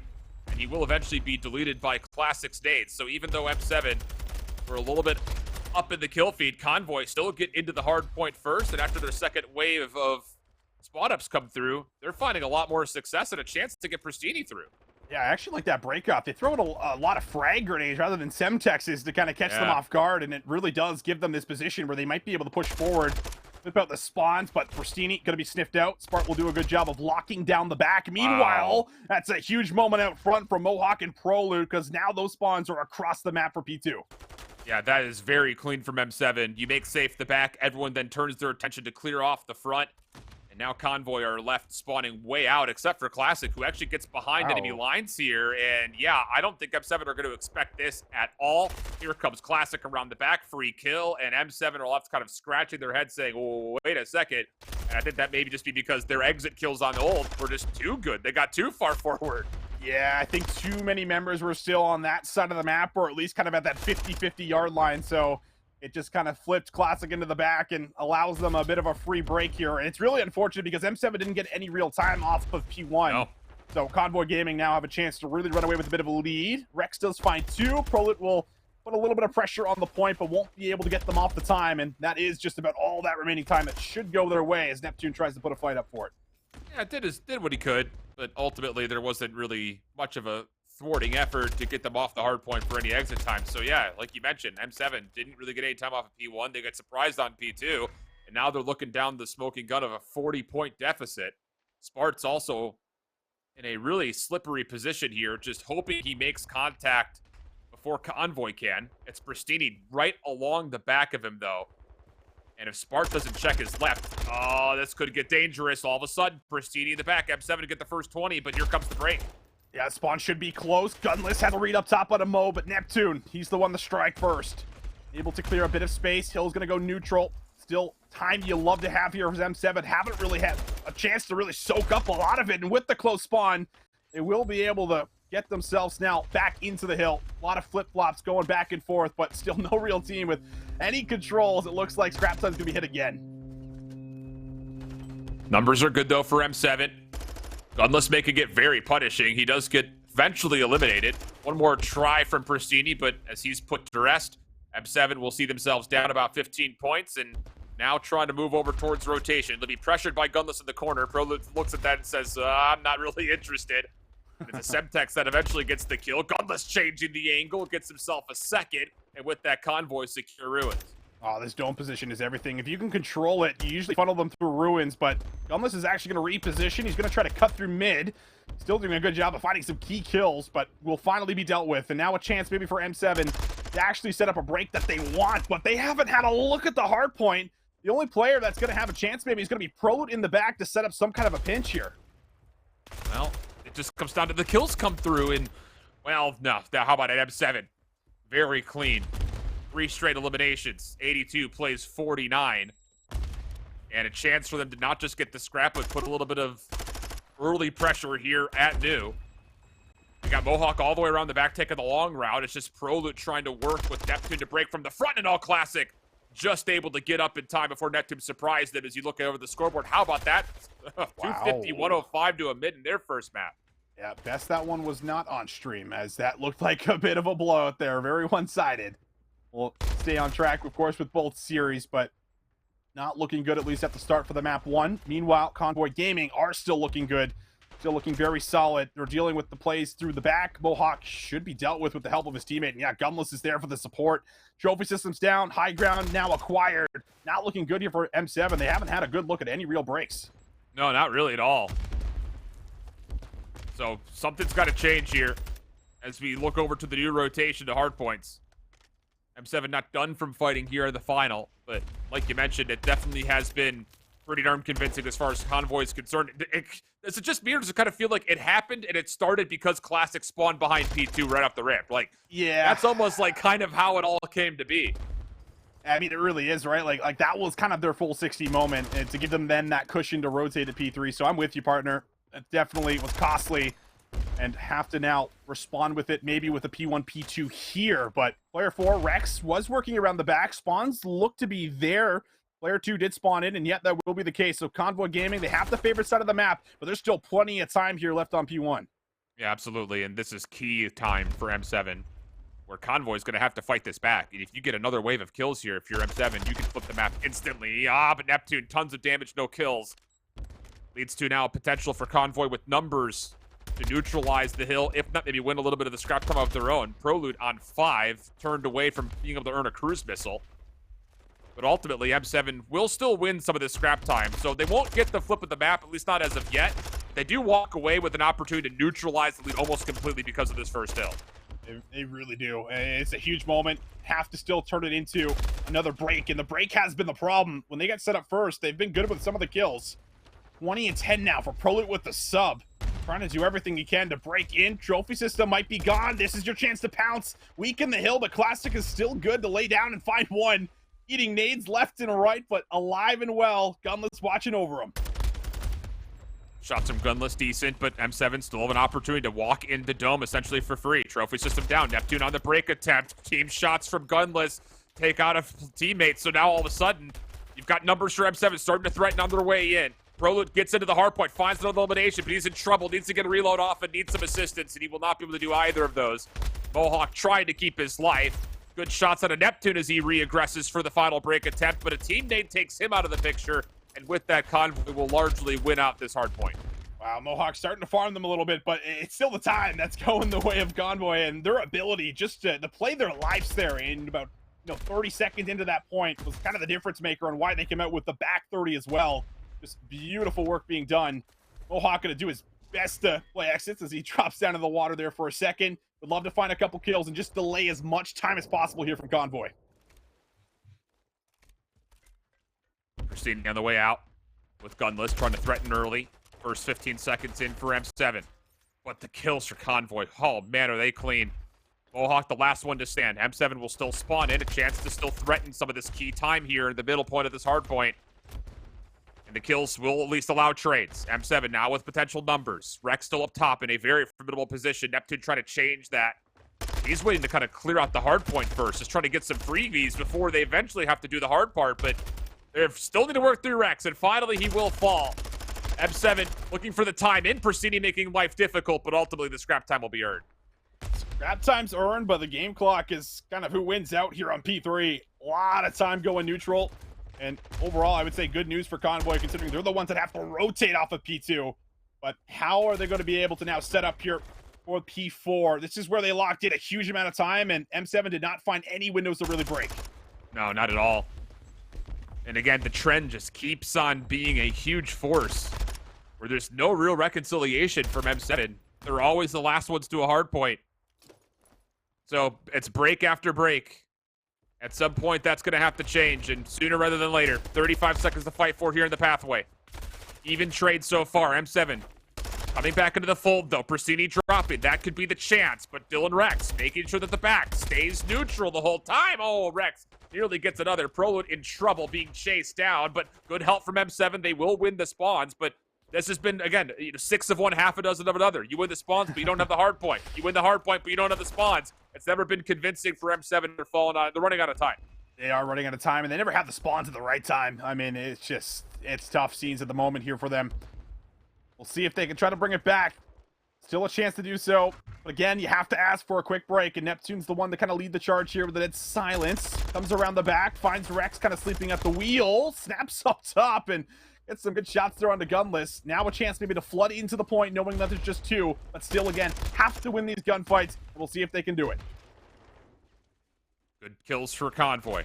The 2:15 they'll go. M7 just not putting together these significant setups on rotation, allowing them to get into these hard points. It's been a taxing map so far. Mohawk on 3, 26 and 15. He is really fighting. Oh my goodness, is he ever. 4 kills now for Mohawk. Turns, number 5's on the corner, but Neptune finishes him off. One more inside the hill. It's Gunless. He drops. M7 will get the flip, but again, it's only for 15 seconds. They have to win this rotation to do. They certainly do. Have to find a way to get through, find a gap, whatever you can. Something to get control in and around P1, but so far it's been shut down. It is just the scrap time that they're rewarded. 218 to 180. Not easy to hold on to P1, and the spawns actually flip out a little bit here for M7. Could be good news. They don't have all of their members together. Now they're starting to spawn up, and maybe they can set up a team push. Thing is, these players on the P2 side of the map are kind of trapped inside the old time, or pardon me, the eventual new time. So, good collection here from Convoy. Hardpoint stays neutral the whole time, though. Rex will realize there's still a threat from behind. It's Neptune. It's a split focus across the map for both teams at the moment, isn't it? I mean, you've got 2 players spawning out for M7. You got Rex kind of waiting for help, just the sole Lone Ranger trying to lock down this P2 side of the map, and meanwhile, no one can get into the hardpoint. Oh, but you're again left without numbers here in the back to try to defend, and all this P1 time is going over. Too many battles to kind of fight here. We'll see if they can make some kind of a move to at least find one off of time on transition, but they're going to give all that scrap time over, which means that you have to play perfect hard point, and you're going to have to rotate after this. You can't even end it here with a full hold. Yeah. And you only have 6 seconds of potential giveaway time here. Not even 6, 5 seconds of giveaway time. Rex trying to help his teammates in. Spart denies. Good help on the cross. Mohawk finding damage. Gunless eventually in, but it's only for a small bit. And you cannot get too wonky here if you're Convoy, because everyone coming in one by one may lead to M7 finding a favorable kill feed and then turning that into a stretch across the map. And here comes Pristini around the back, trying to put the game-winning play into play. Second kill comes through. There's the final. Just one more to get on the outside. It's Prolud. He's got the touch, and he will not be able to do so. It's just the way Hydro goes sometimes. M7 could never turn the pattern around, and that's a lot of credit and kudos to Convoy for always holding into good rotational setups. Every single rotation, it felt like they were pretty good on. That's tough. That's tough. That's tough. I think you're going to look back on how that P2 maybe shaped out, and you can chalk it up to that, right? Like, because that was the moment where they at least have that lead. You know, they get back in. They're not on the back foot the entire time, which was, you know, essentially the case, as it ends by about 50 points. So that is about that final hill. But that's like you said, it's just the way Hydra works sometimes. When you have all these water routes and the spawns are, you know, very, very wonky, when you heavily stack too many members on one side of the map, those flips are going to come through, and you're not ready for them. They're going to surprise you. And again, it's one of those things. It's like, as much as it feels bad for M7 because that's just what happened, and they never were able to turn the trend around after that. You have to always look at what Convoy was able to do so damn successfully. I mean, look at the hardpoint time between Classic and Frosini. Talk about success around and in the hardpoint itself. 8 kills of objective for Classic, 5 for Gunless. Even Rex getting 8 objective kills. Those are some pretty big numbers considering the map that we were on. Yeah. So when the fight was getting kind of crazy on the hardpoint, Convoy was also winning there. So, you know, that's kind of another indication of how this map had gone. And when you've got Gunless and Rex at nearly 28 kills apiece, that's also really helpful just to make sure your ARs are always locking down those lanes and helping on rotation, as we continue to talk about. And then that conversation we brought up, right? Like, that's one of M7's best map modes in Hardpoint. Yeah. To take it off of them in a map 1, I mean, huge for Convoy. We already, you know, spoke about how important it is to grab the map 1s like they typically do, going up against such a strong search and destroy team, which is what we'll look towards next here on Hotel. Double dose of Hotel coming up for the control as well. But that's the map you needed here for Convoy. Now we'll see what they can do, at least going into another search. Yeah. And this is the thing is, you know, for M7, you have a statistical advantage on what you've done in search and destroy up until this point. Convoy Gaming had some moments of falter in their first series of the day, but then also cleaned up their series very nicely as well. So who knows? Again, that was a week ago that we started to really look at the majority of those stats. A lot can change in that time as we look back over towards Hive Street Mob and Omit playing under the search and destroy. Omit, as we saw, took a very convincing map number 1, but on the El Estilo search, got a pretty tight affair here in the 3rd round. Sure do. 2v4. See how Omit decide to play it. Kind of tough win. Oh, he actually snaps. There's a little bit of hesitation that comes through there for Rooper. Doesn't immediately challenge, but still the trade comes through. And now Yeez, he'll be showing us a wallbang spotter. Just trying to catch some good timing. He might have found it. That's 1. Yeez banks open the door, surprises him for 2, but the 3rd catches him from behind. A good look, but no clutch for Yeez. Yeah, that was real tight, though. You saw what Yeez was trying to do. Fiddle with the door, see if you could bait the diffuser off to focus on the doorway, jump in the window, get the free kill, reset.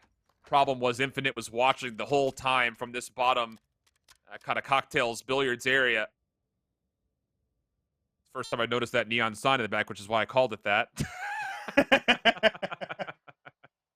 You always catch the details. I'll give you that, Alan. They come randomly. Like, I remember, I think we talked about this before. Remember back on St. Petra, Modern Warfare 19, people used to call one of those mid-buildings hot dog because there was a hot dog sign out of it.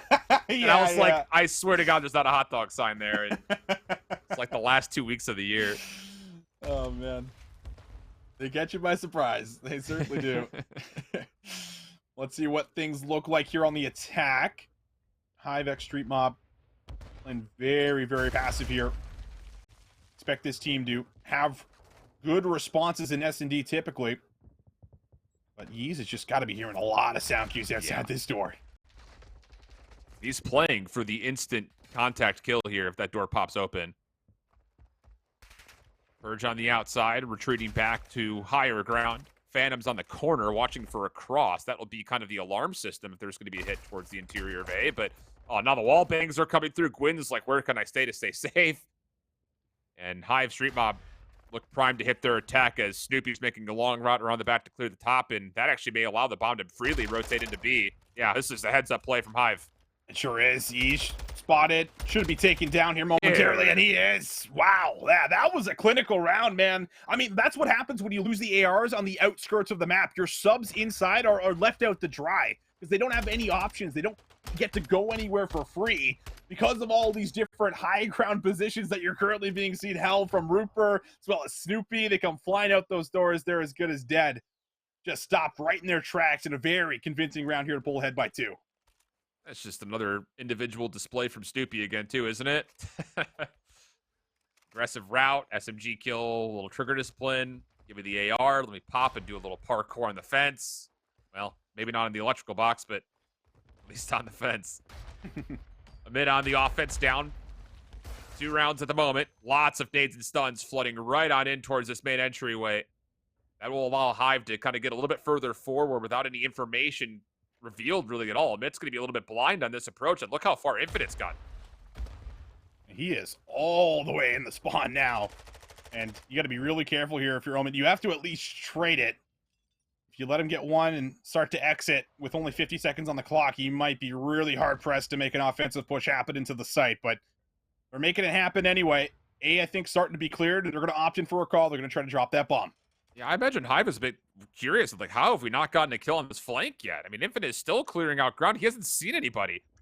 And I think Amit are very aware that someone's on our flank in some regard. I mean, everyone's laying prone in corners at the moment, just staying away from any line of sight. It's actually a double stack at bar.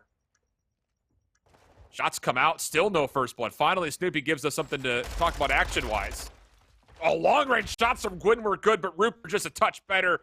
3 for 1, the exchange. And with that, plenty of time for the defuse. Hive will go up 4-1. That looked like an Ultra retake from Cold War right there. Like 25 seconds on the clock, no one has died, and everybody collapses at the exact same moment and finds the kills. Like that, yeah. That was a little bit of nostalgia there coming back, but my goodness, that's a round. I mean, nobody doubts these guys in S&D, man. No, I don't know anyone that ever will. These guys just have their plays, completely thought out, and there's a lot of trust just built into this roster. And even if they have 25 seconds on the clock, 4v4, need to retake, they know they can still get it done. Yeah. Yeah, they've been really clean in the search and destroy for a number of reasons. The individual plays, a lot of clutch ups and ice that we've seen, but more so, like you mentioned, just a lot of variety in their playbook. This time, the variety calls for no one to take bomb out of spawn. Who needs it? Who needs it? Not Rupert. First blood for him. That actually opens up the top, or probably the bottom side of the map here. Infinite will head back, collect the bomb, and now Hive will be able to approach the rest of this round with 60 seconds and a 4v3 in the name.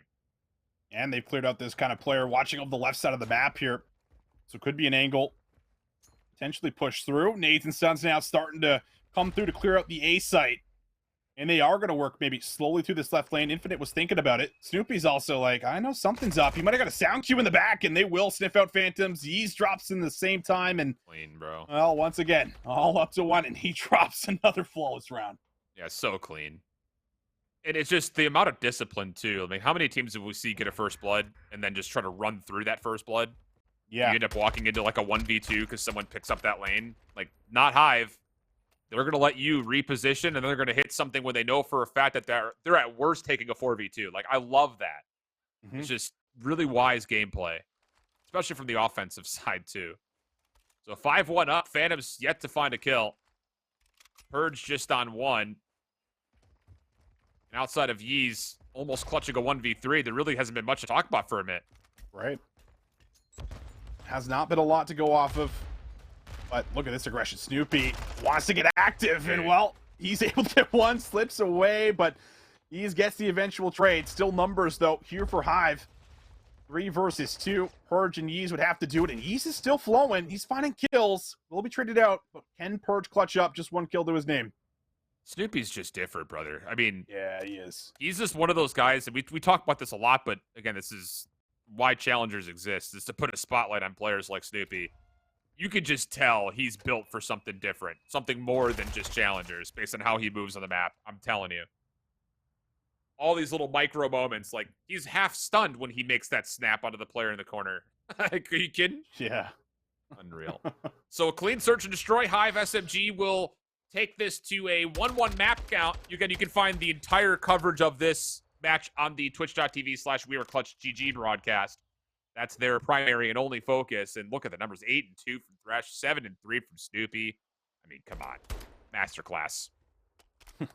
After getting Masterclass, they respond with a Masterclass, right? Like, that's a hell of a way to respond, and that's just what they do. Like, sometimes they just get smoked in the hard points, and then the S&D is just like a clean sweep. But will definitely be a fun series. Alongside this one, where we have a 1-to-1 tally. Hotel Search and Destroy. Attack coming on through here for Convoy Gaming. And we'll see how this one's going to shape up as we head into round 3. Convoy looking to get aggressive over towards Ruggs. Neptune is late to the party here. Gunless has to have heard it, but Neptune just free fires, finds the connections, and now Pristini's stunned up and dealt with by a Prolute. And this round fell apart before it even began, it feels like. More information on to Classic. A chance for him to actually plant here if he makes that gut check call, which he will. So to win a 2v4, this is the best way to go about it. Give yourself a 45-second game clock. But how many stuns and nades are available here for M7 on the retake? Yeah. It's definitely a chance. If you catch one and maybe escape for Classic, he has a chance to like wrap around. That's kind of what you're looking at doing, but stuns and nades about to pour through. You have to imagine. Dylan knows. Push is coming in. Classic is red, but still wins the gunfight. And now this is where it gets a little bit mixy. 20 seconds on the clock. Whoa. You're forced to go, but Prolud wins it. Classic, it would be for the ace. Would have to find the player on the bomb and then rip Mohawk off the back. Nade's going to come through. Has to chow, but is there time? Can he get here? He'll find Mo, but it's not enough. Gets the ace in the end, but M7, they get the defuse. Whew, that got close. Sure That did. was a single shot away from Gunless winning a gunfight, I think it was. Or was it Rex who was inside? If that gunfight initial contact was made, Classic gets a little bit more breathing room. I don't know. It was doable. Classic still walks away the ace, like you mentioned, 6-2 for him on 4. But M7 come away with the round.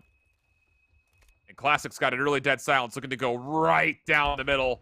No one is going to see this nor expect it. Oh my goodness. Classic could walk into a cruise missile on a silver platter for him. Gets a read easy on the first. The second one got traded. And numbers now for M7. See what Convoy can do in the 3v2. Gonna really force the hands here. M7 to have to maybe just play for a plan or clear things quickly. You find one defender here.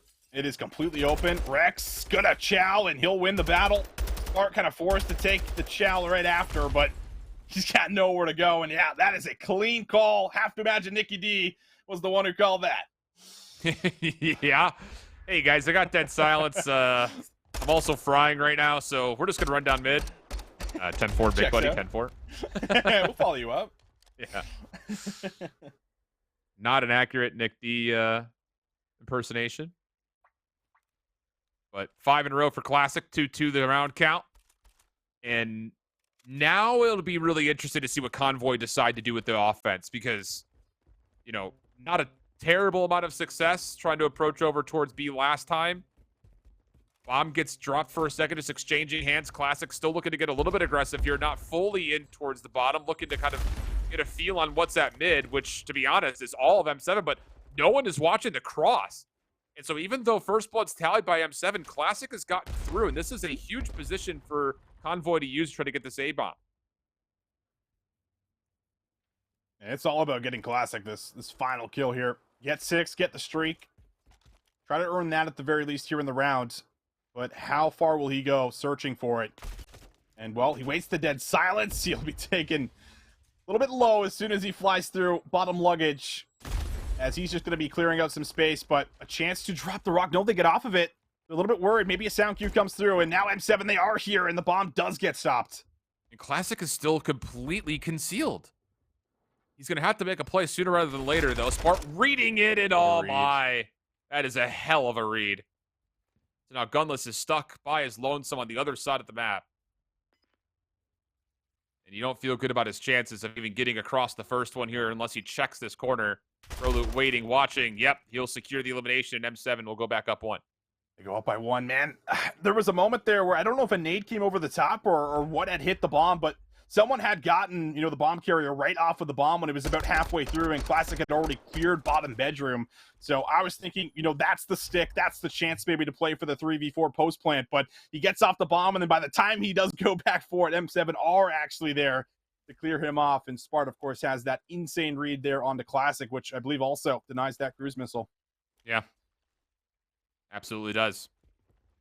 So everything kind of goes back to level footing, so to speak, outside of the fact that M7 are up around.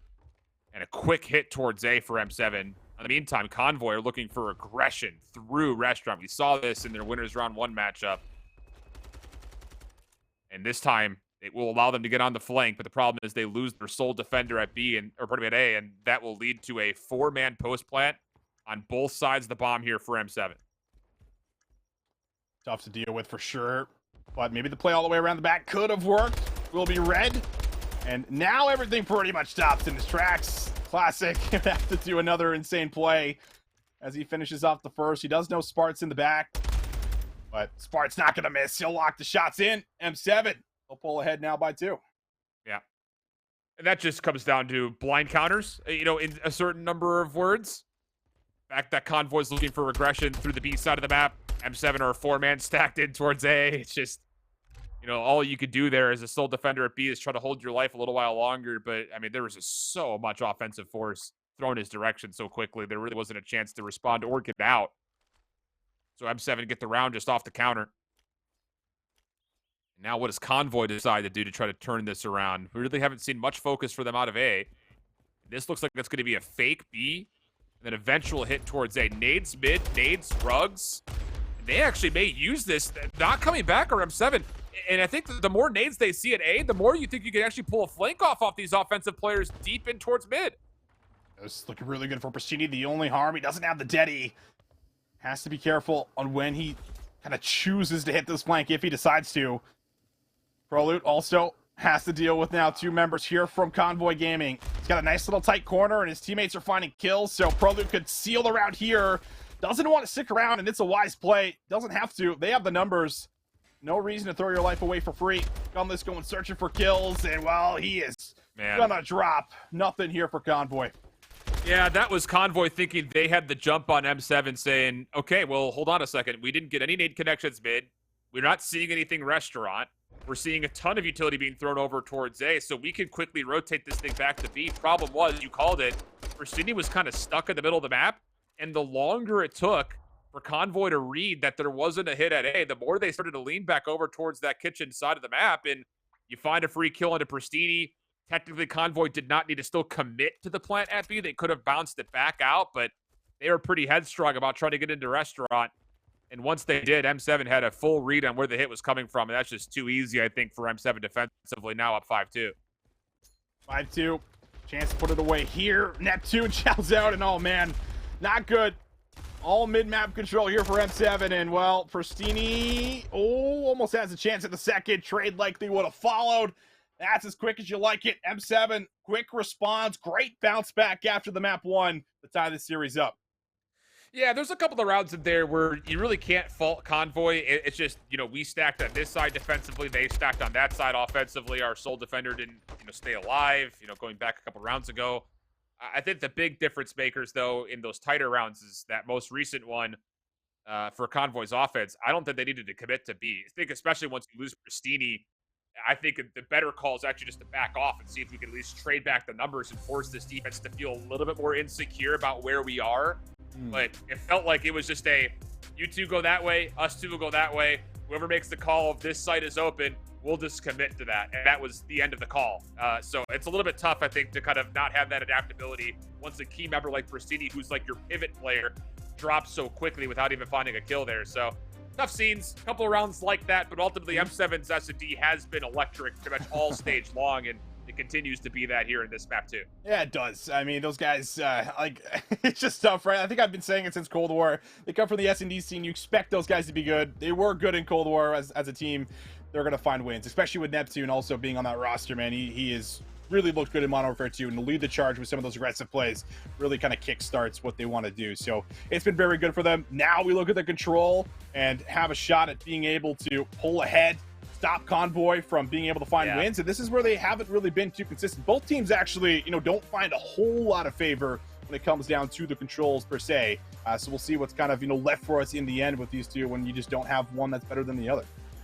And it's interesting because we've seen North America be opted and willing to play Expo a lot more than Europe. Yes. And maybe that is a little bit of the byproduct of some of the results being a little all over the place, is that teams are literally just throwing it in and trying to figure it out in the middle of matches. And, I mean, not obviously, but, not as many reps as what you're going to get on maps like Asilo and Hotel. Yeah. So as we do have a Hotel control, now we kind of go into the ballpark of this being a swing map. where again, I think the later the series goes, the more favorable towards M7 it becomes. So I think if you're Convoy Gaming, you look at this map and say, let's really step up here, because if we can find a way to go up 2-1, we give ourselves the best chance to win this series. Yeah, you grab this one, and it's a huge one to take away. Didn't realize it was actually Hotel. This is one of the better ones for M7. This is where they found just about all of their wins when it comes down to this game mode. So good news for them. I think it's like an average of like 1.3 points, against. So these guys are typically clean, a lot of offensive success, and you expect, players like Gunless and Rex, just like we saw kind of in the last Control, to step up, do it again, lock it down, and really bully out players like Spartan Mo. Yeah, that's the big thing, I think, is initially you're going to look to M7 to really try to get first contact with those ARs. They're so good at being able to win those long-range gunfights. They may be some of the cleaner shots in NA Challengers. We'll talk more about that storyline here in a moment as we jump into the Control. Hive already up 1-0 on the attack, looking for one more tick of progress at A. He's Gwyn shutting down the play. Last one to get would be Thresh, and as he drops, Amit will be able to tie up this early set of Control in one piece. They tie it up, and, well, looked to be pretty close. Came down to the wire in the lives there, so probably highly contested round. A lot of attempts, but just not able to fully get control of Restaurant. Really difficult to do, of course, when you're trying to flood through that kitchen area, but either way, able to hold on. Defense good. Not sure what the round one looks like, but we'll keep an eye on the ticks as we go forward. Yep. Only 3 and 12 out of Purge. So you can't imagine that first offense went that well. Meanwhile, on the other side, great start from Rupert again. He's the one player that we don't often talk about because he's always consistent. You know what you're going to get out of Rupert. Infinite first blood and a second just gifted to him. Gwyn steps into the line of fire. And with that, Hive Street Mob will be set up really nicely off this opening defense towards B. The next threat off the spawn, though, for Mitt will be over towards A. And I'm telling you, dude, Snoopy just snaps on people. Are you kidding? He does just move different when you watch his POV. Such a fun POV to watch, and luckily we get to see a lot more of it. Rupert doing a great job of kind of anchoring out the top bedroom area. Wants to keep him off the zone, but kind of a weird, awkward gunfight there onto Gwyn. Looked like he maybe stopped shooting. Just the initial hip fire connects, so Gwyn's able to play his life. He deals with one, and now maybe a chance to kind of keep the progress going. But Snoopy with a snapper will be able to maybe stop the offensive pressure here at B. Unreal, man. 25 to 20 plays the lives, 40 seconds on the clock, and Amit have to resort to trying to hit over towards A. And Snoopy is going to use every bit of this dead silence to get into the action quickly. Team kill also in the mix. Leads to numbers now for the side of Hive. Snoopy on 3 in a row. Knows exactly where Phantoms is, but oh my goodness, he's just bouncing on the recliners or a little boost like they're pogo sticks or something. I don't know. He's all over the place. Are you kidding me, Snoopy? Oh. Goodness gracious. Round will end. No ticks of progress yet. And hold on a second, I spoke too soon. Amit do find their way on to A with some kills. A chance to actually stack this, maybe add the extra 60 seconds. Oh, but look at Infinite. Infinite's coming around the back. I don't know if it's going to get here in time. The stack of 4 members might be good, and it is good, but exits, can they play for any? Phantoms does a good job of reading one in the back, and kills are actually looking decent here for Element as they start to transition out. Hold on a second. Only down 5 kills now. Hive Street Mob will spawn Spa. They will not be able to get across this B zone, though. At least not initially. They're trying to. Goodness, they're trying to. Lots of damage taken, but Rupert kind of saves the day with a double from him. Snoopy now up top in a very threatening position. Will make life extremely difficult for Amit to get out of spawn. Oh, boy, okay. It got mixy for a moment. But outside of the A zone going, it comes down to one final hit here for Amit. 6 lives, 25 seconds. Yeah, it's stuck inside of a restaurant. Difficult to get through mid here. That kitchen spawn always plagues you. And you have to move across the map to get to B with just no real time left. And yeah, that should be it. No lives really remaining here for Omit. Very strong defense. It almost looked, completely flawless. It was only that, 14 seconds kind of heroics that came through to finally clear out Infinite on the point, read Snoopy in the back, and actually get a 4 stack in. But if they didn't have 4 members on the point, Infinite might have been able to get there again and disrupt it. Yep. Yeah, Hive and Street Mob are looking. I mean, the thing is, we always knew they had the potential of playing at this pace.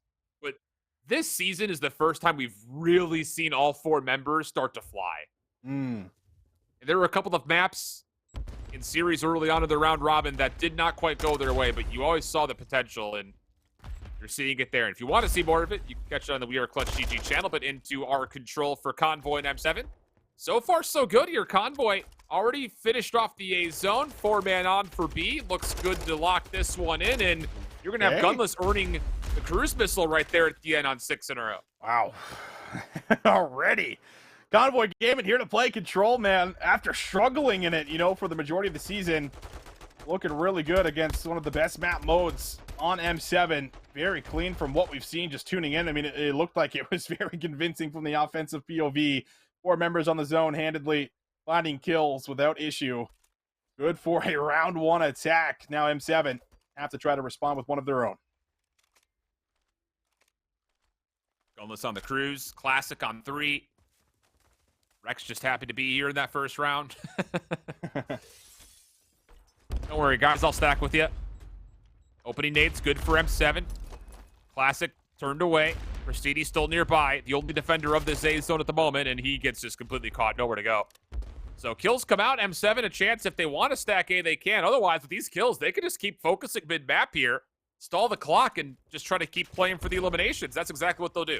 Oh, and Prolute just, he doesn't get the dolphin dive there back. Almost gets cut down on the cross. Will play his life. Has support from Mohawk if he needs it. And they're just going to slowly capture this as kills are going to slowly dwindle down here for Convoy Gaming. They got to be careful not throwing away too many lives. They're down by 4 pretty early on in the round, but there's still going to be 2 minutes of play. So have to be wary of it, but everything pointing towards an easy capture here in an easy 2 minutes. Wow. This is about the cleanest round of Hotel we've seen in a minute here. Clock still stopped out. 2 minutes, 10 seconds of the clock now earned with that capture of A. Only 3 lives lost by M7. I mean, outside of the fact that they didn't stack for A and then turn these kills into a stack at B, this has been nearly a flawless round of offensive Hotel control so far from M7. It has been. Clinical, very controlled. Like the pushes keep coming to them. It's the defense that feels pressured to get the offensive members out of these power positions. No one else really going to be here except for Prolute. He will finally drop, but you take a look at the lives, and it's just 18 here for Convoy. Still lots of time. Need a trade, but Classic. You get some very nice hip fire there on that second transitional kill, and he's good now to play his life in top bedroom. That is a huge gunfight win. Taking down bedroom control, it now forces the clock to be more of an ally for the defense with M7 spawning up to the top left side of the map. But still, with that said, the offense is stacked up towards mid. Classic, the only one through into bedroom. Rex kind of the first contact with the AR in mid. Tough gunfight for Classic. Prolute taking that one swiftly. Rex in a little bit of trouble. His teammates still coming off spawn towards Spa. Have a chance to reinforce it. Cruise missile's going to get called in here.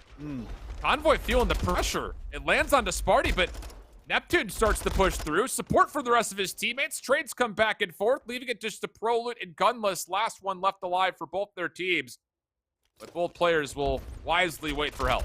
Well, Prolute finds an angle. He's now mid-desk. Has to deal with a second. Gets the lock with there for Classic. But he's still able to find the eventual trade. 9 now playing up against 15, but you mentioned the clock being a factor, and M7 going to have to find a response, some kind of an offensive push over to this B zone. Going to have to come through now, and right through mid it comes. Classic going to drop. It's clean right off the initial kills, and now M7, they can stack. And so they will, or so you think they would. It's just Spartan right now. Prolute will join him. Rex denied to the backside of Spa leads to maybe an opportunity for M7 to get more members on. But still, looking for kills, trying to flush them out from their positions. Pristini, clean gunfight win. Needs to do more than that, though. Second tick of progress, going to be on the lock. Rex coming back off spawn, trying to work his way back into the point. Spart just bouncing with them, and that set of eliminations will be the round. M7 will eventually finish things off. It was a 12-1 life count as well by the end. Just straight slay-heavy offense from M7. I just felt like that entire round from M7 was just incredibly proactive. Just the amount of transitions we were seeing coming off the old zone, putting themselves in just key spots that we were seeing right through that mid-desk area that Spartan Prolute had rotated to very, very early. This created like so many problems, it felt like, for Convoy Gaming. Never really getting a setup that they want. And what doesn't help either is, Rex having a very under-characteristic game so far here at 5-14. Usually one of the solid ARs that's, double positive for Convoy Gaming. Hasn't been able to lock anything down as of yet. Plenty of time, though, yet. Classic looking to get aggressive through mid. Presidi working with him. And, oh, boy, Convoy have gotten really far forward. Stalled the clock out at A. Prolute slipping the timing. Gets right back in towards mid. And now is feeling ready to contest the player over by A. He's got Mohawk trying to work with him on the backside. Prolute will get one for free. Back away. Sees a player at Rug. Steps away from the gunfight. Gets help from his teammates. And M7 will reclaim A. No way, he's alive, right? Prolute just played that as well as he could have. Used any little bit of cover he could. And it works out there to at least create some space around the point. Meanwhile, B under threat. Spart is dealt with. Uh-oh. He very well might just end up going over here for us. That first tick is going to come through. And it's going to have to be convincing on the retake here from M7. They are stacked, but the problem is you've got Pristini along the backside. Now the pitch from Classic. Kills starting to go the way of Convoy. Second tick of progress locked. Third on the way, and Convoy are going to get this. M7 going to concede and set up their defense around A. Oh, almost. Prolute gets one, doesn't want to stick around. Now, how is their defense going to look at A? We've seen teams lock it down. It's sometimes very difficult to weave in here, especially when you don't have things like dead silence and stuff like that to do it silently. So far, kills looking okay. Pristini and Rex both getting involved. Yeah, first two kills are clean. Oh, and Mohawk just gets delayed. Pristini finessing the heady. Gunless cleans up Neptune, and now on the zone. Convoy can start to cup. Pristini checking reservations at the door. Spart denies. Mohawk also getting involved. First tick of progress, not yet locked in. It's just Rex, the only one on. Trophy keeps this defensive retake largely safe, and Rex will be absolutely eviscerated off the heady. M7 reclaim with conviction and still hold a 2-life advantage, only giving away, not even in the first tick, didn't get locked. Yeah, didn't get locked, and they spawn all the way at luggage, so gonna have to make some cross-map movements. Neptune gonna read that. He knows there's multiple players mid. He doesn't have to challenge. That is just great awareness and intuition here from Neptune. Gonna funnel everybody back through that kitchen spawn. We'll now give them the grace of having the close spawn, but a minute left. Have to break the defense, have to get through the ARs. They're just getting cut across. I mean, Neptune is all over the map right now. Still plenty of time in the clock. Convoy can take their time, clear these zones out, and then set up their hit. But they need to find Neptune. I mean, he is so slippery. Finally, a trade comes out. 42 seconds on the clock. Pristini looking to work around the back. Just completely surprised by Prolute on the ground. And once more, the hit gets delayed a little further. This is great stall tactics from M7. 7 lives. Now down to 6. Low on time. M7 might have been able to hold on, but Convoy Gaming still knocking on the door. Able to get a foot into the point. They will stop the clock. Prolute has to stay alive. That is a massive win there on the Gunless. He now has an opportunity to maybe flank all the way around the back, but you got 2 to 3 members inside that are going to have to hold. Rex gets the first one and the second. Talk about a couple of the key gunfights. Pristini finalizing the third. Second tick of progress on the lane. These are the last 2 lives for Convoy. But M7 are spawning so far away. Can they get here in time? It's just now down to Pristini on 4. Oh. Give him number 5. He has to still get onto the zone, though, and that's where he will eventually meet his demise. A hell of an effort, but M7 defensively still hold. They hold A. It happens from time to time. Sometimes we see that first zone go over by B, and you're thinking, oh, this is a great start to our offensive round because B is usually the last zone you have to capture, but it is not easy getting inside. And I mean, it's just the positioning of the ARs on the headies that you just have to constantly deal with. It's just not easy gunfights. Have to rely on pinches, have to rely on your subs almost to kind of get in there for you. But yeah. M7, good for it. 2-1 up. Chance to put it away here on their attack.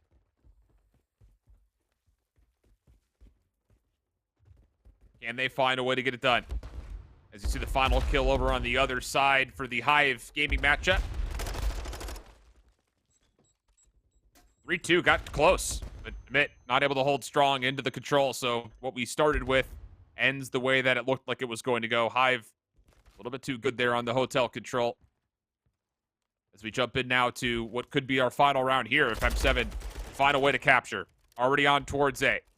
Gunless only able to find the single elimination trying to stall out this A offense, but as Neptune clears out mid, once more M7 on their merry way, trying to work to build the map to get over towards B. You have to know, though, after the last round that this is how they play. Very, very slow and controlled. Keeping one player on the point. Just don't give them any free kills. And, well, kills actually starting to go the way of M7. Tough gunfight versus Classic, but Prolute gets some good looks on the shots. But now with an AR in hand, maybe he can hold the cross. Stop Gunless from getting inside of Bedroom. The only one there, fortunately, to watch it. But Spart's already made his way through main. He's at the back of D1. Maybe a chance to set up. Spart, first kill's good, but just gets turned around. Neptune following up. Neptune! Okay, big double from Nep. Gets the reload. Third comes across his screen. It's Rax. The pre-fire decent, but Rax turns him away. Prolute trying to keep the play alive, but he ultimately comes out unsuccessful. So 5 life lead, but M7 have gotten off the A zone here. Clock starting to tick down to 35. They shouldn't be too stressed to add the extra 60 seconds, but about 10 to 15 seconds was also just exhausted there because of the play for M7 trying to get the beat. Have to consider the lives again. 15 lives remaining for Convoy Gaming. Last time, it came down to the lives on their defensive round. Have to wonder if that's the case again. Push through the back. Classic needs to be successful for one, you'd hope, but can't find anything. Good read from Pristini to stop the push through mid. But can they deal with now all of the members from M7 in the back? Pristini might have said yes, as he's doing a good job of making sure the reinforcements don't get there. Honestly, Spart is going to have to get active here and try to win some key gunfights around the back to put a little bit more pressure onto this Convoy defense, which is starting to take away a lot of space in Bedroom. Oh, they didn't expect Mohawk to spawn up that soon, and I guess why would you? He spawned right at that back staircase. Prolute now on. 17 plays 11. Clock stalls at 51 seconds. M7 looking to get reinforcements on, but Pristini off the flank. Able to take one off the zone. Laying prone is Neptune. Good read of the gunfight, but Pristini not answer. Kills for M7 coming through cleanly. They can stack and just win it right here. Gunless is the only thing in their way. 2 members on. Second tick of progress locked. They're playing for the kill. They get what they came for. Now it's just about getting all 3 on, and yeah, that will do it. M7 will take the control through some really great offensive looks, if I'm being honest. Yeah. Like, some of the better ones that we've seen in Challengers, just a beautiful job of making sure that they have all their flanks covered and they know where all the members are before they start to press forward and really start to take control of the map, while keeping one member alone on the zone just to slowly capture it while keeping the time stalled. But it worked out very well for them. I mean, Prolute, 31 and 16, 13 assists. The guy was shooting anything that moves on the map, man. That is huge out of Byron. Dude, it's just I'd say both subs were in the mix.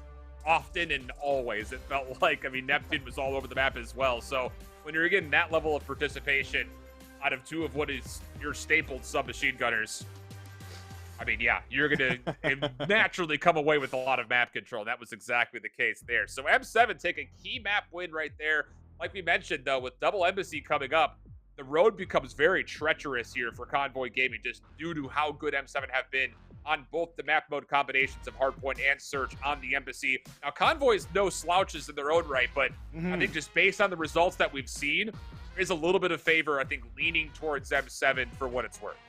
I think that's fair to say, based off of, what we kind of saw in the map 1. That was a little bit unfortunate, combined with how dominant, the last couple maps have been. I mean, I think that's a very fair statement to make. M7, have been a touch better. Subs have also been performing a little bit better. And, I hate to put it on one person, but I feel like I'm so used to seeing Rex drop, insane numbers. I feel like consistently we see him hit 30s, whether it's control or hardpoint. And I just don't feel like he's really been as involved as we're used to seeing, and have to wonder if that's really what's hindering these guys, especially in the respawns, going up against a team that has been firing on all cylinders so far. Yeah, that is a very strong point. I mean, we never like to just paint it at, point a finger at one player and say, hey, play better because you're the one that's causing your team to lose. There's been other factors for sure, but it is a bit, again, we spent a lot of this broadcast building up what Rex has been able to do throughout the season. Right. And now is where it matters most, right? Like, you're in an upper semifinal, chance to get to the winners finals. Mm-hmm. Give yourself a lot of cushion from staying away from a very unpredictable lower bracket. So yeah, this is the time to show up as we take a look back at that control that's on the second stream of We Are Clutch GG, the Hive SMG roster coming away with a 3-2 win. 3 members over 30 kills? That's actually wild. That's actually wild. 330 bombs. Infinite is getting some assists in there. We saw him hitting some nice pinches, right? He's just causing havoc, just making people look other directions while his teammates apparently just find all of the kills. But How about that 3-2 victory there? That is just insane stuff. 32 and 17, like some crazy stat lines mixed in there too. Some high KD ratios, and well, good news here as it's a 2-1 advantage. They have bounced back after that map 1 loss there versus Omen. Yeah, and stuff like that happens. You know, we've seen it a couple of times before for this Hive team. As we kind of continually talked about, it was a surprise to see them kind of through the first 2 days of group play. I think they were 1-4, or 1-3 rather, I should say. And all of the 3 losses they had were like 250 to 247 hard points, 6-5 search and destroys, 3-2 controls, like all winnable maps.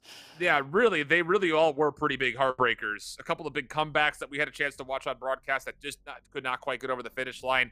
But we always saw that this Hive team was going to be better than their record reflected, and I think we're really starting to see that here in this series. Oh, they've just improved, I mean, like, so much. Even if you start to compare, you know, what this roster kind of looked like last year when we had bits and pieces of it, right? Like, it just really feels like a couple individuals are coming into their own, but it's another one of those situations where I feel like a lot of these guys have played with each other long enough to the point where there is a lot of that built-in trust and probably deep, enriched friendships now with one another, right? And that really can go the distance, especially when learning and improving. And I mean, it shows. These guys have just stuck it out time and time again. They show up, and well, they're not just an S&D team. We're learning as they're putting together Respawn wins too. Can they close? Now that same question, well, we could throw it over to M7. Can they close here as we head into the Embassy hardpoint? Not a good start for Mohawk. Just cooked the nade a little too long. Happens. No traditional gunfights won yet, as Convoy just are saying, all right, we'll take a little bit of time here on P1. Thank you very much. Rex going to be tested topside bridge. Little double hit coming up. Neptune, the one who comes with the victor of the gunfight. Classic. Trying to put together the trade, but it's Mohawk up top that eventually wins the day, and M7 can get to the hill. Yeah, good play. Good route from Money Mo. Knows where to be, knows where to go, and might just actually start going all the way to the back of this deep parking lot to, deal with Rex, who's at the back of the heady there. So just another heads-up play. Huge win from Neptune. Doesn't miss a bullet on that reach out. The confidence to reach out alone is just insane. Now getting to work over towards the inner hallways. Gunless Rex. A couple of the key kills just as the hill transitions over towards parking lot. Gunless will step in for the early time. Ristini, though, shut down over towards the main entryway. Fan hit coming out for M7. Numbers with it. Gunless doing what he can to try to keep the numbers limited and also keep his team at the hard point. Does pretty darn well, I'll tell you. 3 for 1 goes the exchange. Rex gets the final word, and that will allow M7 to get back in the hill. Or probably Convoy to get back in the hill. Convoy, chance to run away with a bit of a lead. They find some kills. They can start to surge forward a little bit, take away some more space, maybe set up an early rotation here and really put the pressure on M7 early. That's what you'd love to do, needing this map. But nothing really being contested outside of Mohawk trying to give a couple of looks. And he does find a couple of exits. Spartan might do the same. Just try to keep tabs on where every single member is. And he will win that battle to the 9-10 seconds. Yeah, not only that, M7 get a couple of the kills just around the bridge area to help kind of lock in some early time. Desperate to get it as Rex, wow, he didn't get a chance to see it. But based on where he's positioned on the minimap, those were 2 pretty unbelievable gunfights for him at range. Now on 3, Gunless is actually the first one to get into the hard point, and what a misstep this has been from M7. The kills are decent. I mean, you look at the KDs, you say no one's really underperforming, but no one can get into the hard point. Yeah, it's just been a struggle point for them, holding and just finding the critical kills when the hill pops. It's just not really been there for M7. Tough scenes, but Convoy came in, going to take full advantage of it. Neptune with a couple of key kills was maybe going to loosen up the push, and yet Spart does find an angle in. He is heavily tagged. Rostini going to fly at him. And trades go back and forth, but M7 looks like they might be finally good for some real time. Gunless may try to give this one more go from the back, and yeah, he will. Mohawk going to be tested by this. And this is key. I mean, Gunless gets... What? Gunless gets Mohawk out of the hard point and gets time of his own?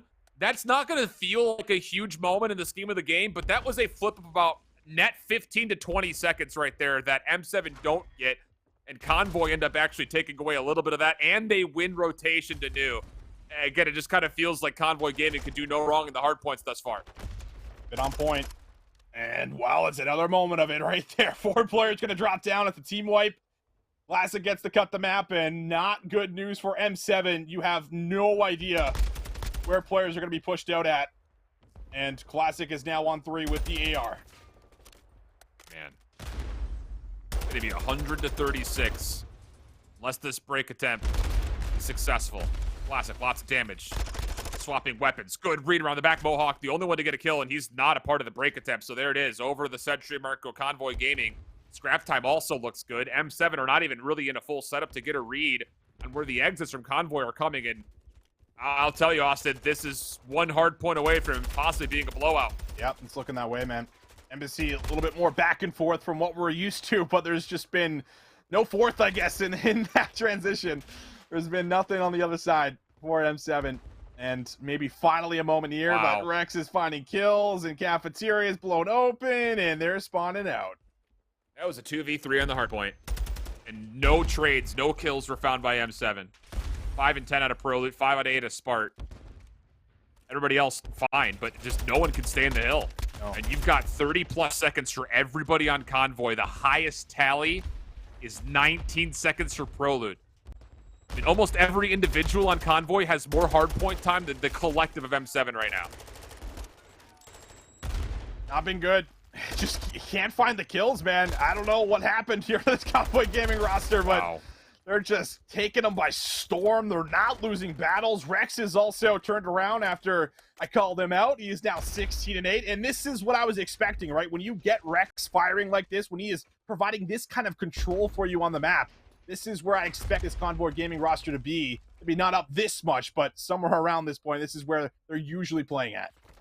Yeah. There's no ground for M7 to do much of anything here. Convoy is just dominating on all fronts. M7 in the hard point for now. Mohawk watching over the top. Still possible to bring this back, but it's going to take a Herculean effort in these next 3 hills to even make it remotely close. Nice shots out of Mohawk. Doesn't quite get all of Pristini. And M7 off spawn now have a chance to get right back in the hill. This is what they have to do. Every second on these 50-50 hard points is good seconds to try to claw your way back into this game. Yeah, it is. And Mohawk trying to set up maybe. 4P2, no, doesn't want to opt in for it. Gonna leave it to his teammate, just wants to soak up all the seconds they can on P1. Pristini, one more look for it. Mohawk not gonna take that battle for 4 in a row. And now Prelude in a spot where it's not easy to work with a sub, but has a teammate with him to try to fly to the back, and they will be able to at least remove Rex. Neptune gets another, but Gunless right there to pick up on the trade. Neutral goes to hard point again. 50 seconds to fight for. M7 not really fully spawning in, but they are finding eliminations. Tough team kill, though, will limit the ability for them to continue to work their way onto hardpoint as Pristini picks up the middle of the map. Smart now taken down over towards the truck. Pristini on for some time. And M7 just, again, empty from being able to get a full-on setup. It's, again, that 6 of one, half a dozen of another situation where they get the hill, but they don't get the spawns, or vice versa. It's never both at once. And down 90 points. That, again, as we said in Hydro, has to change. Prelude gonna drop. Hill time. Gonna go the way of Convoy. And, well, the setup's here again. We saw the setup last time, but when the hill's still active and you lose battles, you are going to spawn out. So these first engagements, so important, and they will win the first one to at least block maybe some of those spawns. And now that the new hill's active, they should be good, but can they hold? Have to have it. And Rex is just not missing, brother. Oh, my goodness. Neptune going to be tested. AR in hand. Some decent damage. Classic for the trade. Prelude picks it up. Now back into the hill.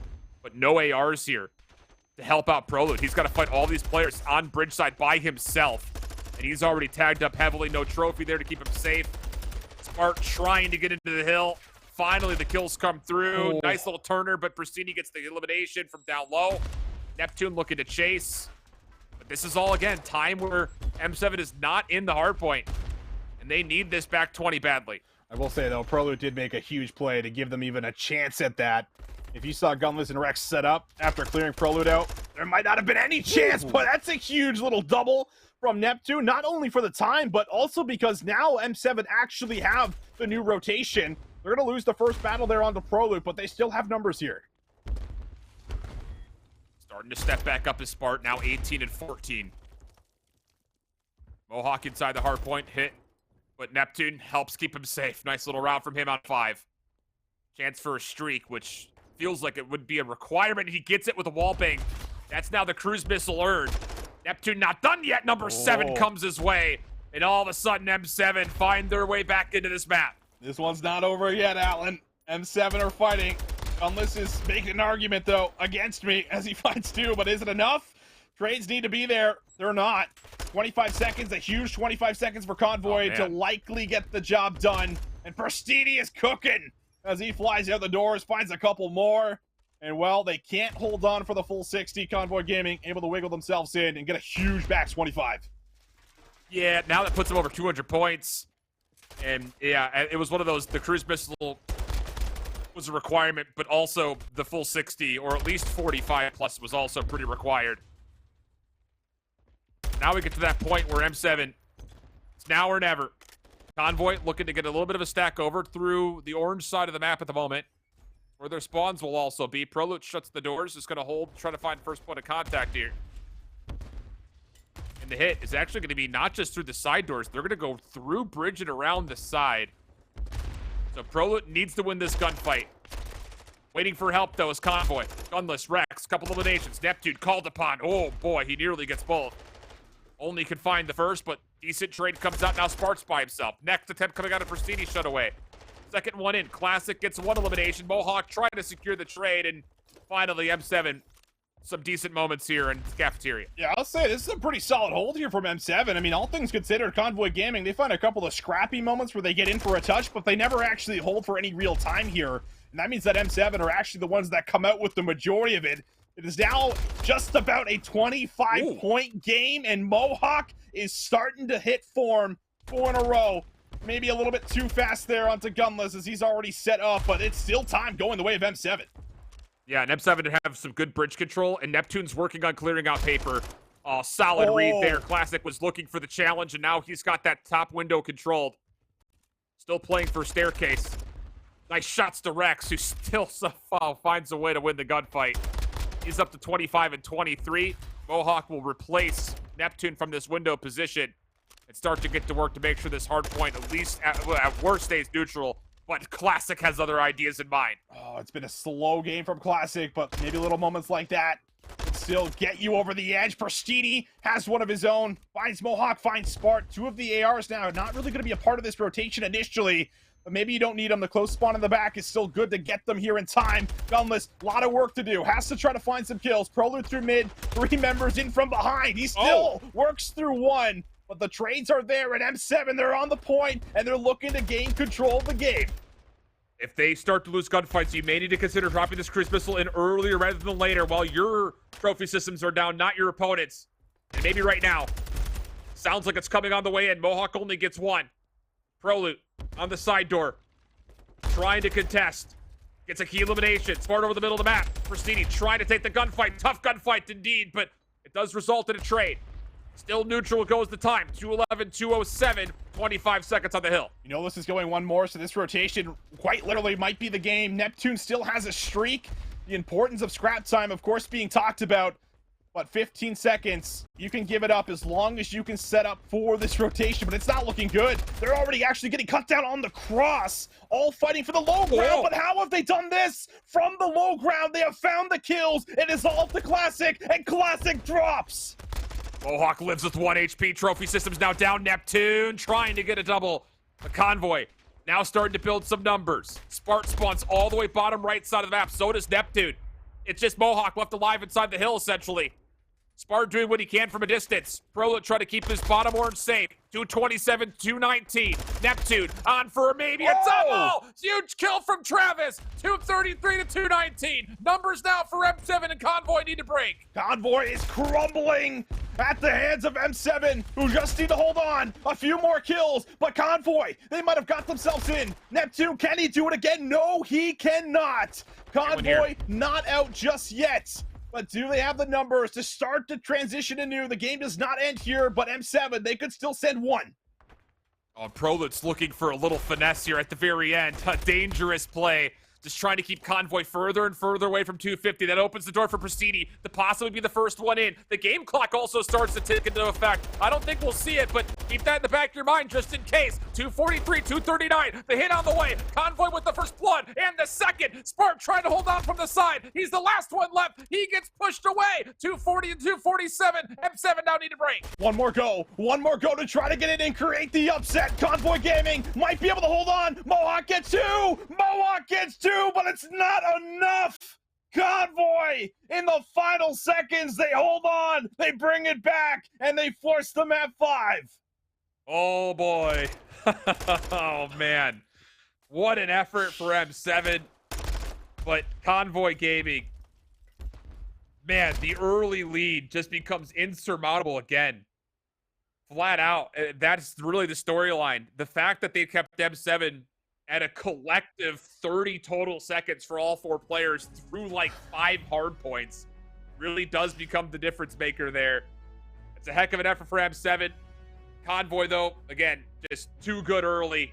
Eventually get themselves back into grips with that last break. Unbelievable. Unbelievable. Oh, my goodness. I was thinking that they had done it. They had done enough, but the final break, the vets are there. Rustini with 35, 29 are non-traded kills. Are you joking? Rex has a much better game, but does slow down a little bit there in that second half, and that's where you really started to see M7, well, start to claw back into it. But not enough. Can't hold, despite some key performances also coming out on the other side. Wow. I mean, has this series provided or what? Unbelievable stuff. Embassy goes the way of Convoy. Hydro Hardpoint, we talked about how the patterns never really got away from Convoy there in map number 1, but the question's going to be Convoy and their search and destroy. Yes. It's been their weakest point throughout this season. There was a moment of big vulnerability in their winners round 1 matchup. They bounced back in a major way in map number 5. Clean map number 5 win, but now you have to do it against M7 on an embassy search. I don't know. Tough prospects. It's tough. This is what they won, right? Versus Boys a Liar, round 11, Yep. final map 2. So they've already kind of, have like that mental in their head saying, we've already won it today. Got to replicate what we did. And I mean, they won the 6-2 convincingly as well in the hotel search. I mean, they were playing some lights out search, and that was really led by Neptune and Proloop, just putting in work. But okay, those are some statistics there. 250 to 67. Not the best hardpoint team, but a good S&D and control team. You always find the positives to talk about. I was more looking at the fact that hardpoint took less than 7 minutes. That's it. That's a record, maybe too. Yeah. That's a fast Fortress hardpoint. So what's their total? So, what's the total points? Is what, like 170? 172. Oh my god. 172 to 500 has been the total score of the hardpoints. That doesn't sound right saying it out loud. Wow. So Amit looked good in hardpoint. Now it just comes down to, again, like you mentioned, you look at that 6-1 of the El Asilo Surge. Fortress will play, I think, very differently, though, for those two teams. And how about it? We'll get a little look in here as Reaper is going to be able to help clutch up this first round with the defuse. So Hive off to a good start here, at least right off the rip. First round, good, yeah. Didn't get to see it, so Yep. I assumed it was good. That's it. Good stuff. Let's go. They won it. Give me round 2. Good 3-0 start. Dude, Rupert, he's been dropping bombs today. I know it. Another 3-0 in the round number 1. You love to see it. How about that for a stat? I mean, we've talked about this, again, Core 3, Rupert, Fresh Infinite. They were part of that D1 gaming team last year. They made the last Elite. They did not perform all that well. They come into the first event to qualify for the Pro-Am. Now here they are. Chance to get to the winners finals. Heck of a story. Yeah. But will they be able to do it? The S&Ds allude to the fact that they should be able to. But we'll see. Fresh, a couple stuns being thrown out. They have lost Snoopy, so this offense has been taken a lot slower. Gwyn, though, will drop Rupert. Still good for the spree. 4 in a row. Maybe opening up some space. And, well, based off where everyone's going, they're looking to try to push through P1 here. Yeah. This is a tough read, too, because Purge is watching this, and yeah, now all of a sudden he will turn and block the door. Oh, this is going to be dangerous for Hive. And they don't necessarily have to commit to B. They could definitely go right through bottom maps and get back over to A, but Ease is in their way. Phantoms is also, yeah, okay. That's not the way that you thought that would go. I tried to build a route in there, though. You did. It's just, they would have had to get Ease first and foremost. Yeah, they would have. I mean, I always love, I mean, it's B on Fortress, so like we see it like once in a blue moon, right? But I feel like I like the idea of doing it like in those like first offensive rounds if you're going to do it, because then at least forces them to maybe keep one additional member back there going forward in the back of their minds. But either way, we'll see what happens there on the Fortress S&D. We got to stick with the main matchup. M7 and Convoy just played a very tight hard point in Spart. He's brought out the boomstick to try to get the numbers back, but still, numbers here for Convoy Gaming 3v2. Again, you can check out that Hive and Omit game on We Are Clutch GG's Twitch channel. Pull up both tabs, don't miss a thing. Or use one of those multi-stream links. That's fine too. Smart with the bomb. And Silence is going to make the play. Mohawk's going to watch him. He does have an AR to play with here, so it is an opportunity to not just plant, but give a little bit of life to this post plant as well. Convoy getting a read that this is for sure going to be an A plant. They're on their way to try to challenge this early. Mohawk first blood. Oh my goodness. Deletes Classic, but caught in the reload. Persini finds the trade. Spart is out though. Dead Silence expires. He's going to stick into the staircase, has to check for the defuse, and now he's giving away his position. Persino gives up the first gunfight. Spart almost. Almost, but gunless. Just a little bit too untargetable on top of that cement barrier. Man, Spart just almost pulled off one of probably the more insane 1v2s we've seen. Those are not easy shots to find onto both players basically sitting on a heady, one on the bomb and then one on that back wall, which, I mean, you can only really see like their neck up. Hard to hit those shots, but Spart gave it a good shot. Yeah. About as close as it gets, right? Yeah. I mean, come on. Okay. Convoy get the first, but the threat of Spart sniper rifles into play. Does Rex try to counter? That would be who we would look towards. Pull out a sniper rifle for Convoy. Bomb picked up by Gunless. He's just going to toss nades over towards this crossing alleyway. And actually, he sees nades coming through. He's going to try to walk this alley a little while longer. I mean, his teammates are already through at B, though. And this is... They could get separated here. I mean, look how heavy M7 are around the back. Oh, Dylan Rex also has to back up here. Might be getting some sound cues. And this is just a wild round. They're pushing through. Classic still on the other side. He's able to find one. Rex has not got the right weapon, but he does have assistance for the back. But Neptune lines them up. No way does that happen. And now for what could be a 1v3. A 1v1 up against Classic. Classic has to get the bomb. Neptune's Dead Silence about to expire, and he's going to hold just outside the P2 spawns. Classic doing the same. He's going to get Dead Silence, likely use that to collect the bomb and then make his play. 27 seconds on the clock. Classic will not make contact here, but he will lose a lot of this Dead Silence, and if he walks right past Neptune, he's going to get the sound cues. Oh, no. There it is. Yeah. Neptune should know. Now it's just about the timing of the challenge. Classic! Oh, he smokes him. No way. Oh my god. Oh no. Oh no. I mean, I thought he was going to play it way slower. Like, I thought he was going to let him pass, like, get to the bomb. Like, I guess maybe... I mean, I don't know if EQ's on, but, like, maybe he thinks he's, like, literally right next to him, so he flies out because he can hear him stomping around. I have no idea what happens, but Neptune tries to bail out of it, and he's not allowed to. A 1v3 that was his is stolen away from Nicky D. No freaking way, dude. Unbelievable shots from Classic. Bomb quickly planted here for M7, trying to change the tempo up a little bit. Look at Convoy. They're trying to fight for this admin building. M7 very aware of it, though, looking for the flank. Persini up top. Spart with a sniper rifle and pistol combo only. He gets completely turned away. Now it's just down to Neptune. 1v3 this time again. Surely he's learned his mistakes, but no, runs out and it's Gunless who gets the kill. Convoy are going to go up 3-0 fast. Oh, it's falling apart, Alan. It's just falling apart. Rex with the scope was picking off Mohawk earlier in the rounds. 1v3s you feel like should have came through, didn't. As much as that's a wild sentence to say out loud, it's just going all wrong right now for M7. And listen, you have to reset here. Like this is where you give everyone a bit of a moment, saying this game is not over. We're halfway through. We've given up some rounds. Let's tighten up a little bit. Let's try to play for some point of contact and work trades.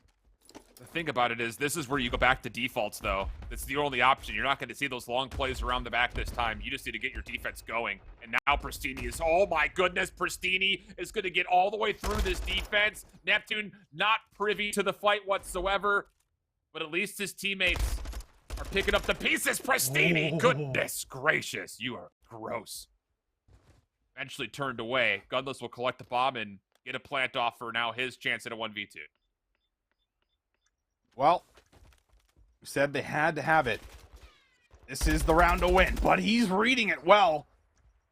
I mean, he's in a really tough spot. Spart's not really giving him an angle, but he will be able to back down and get behind some cover. 19 bullets to work with here for Gunless. Can he pull it off? No. Spart, sniper there to work with at the end of it. We'll just find him with the one shot. All right. On the board for M7. Deep breaths are being taken right now. Holy.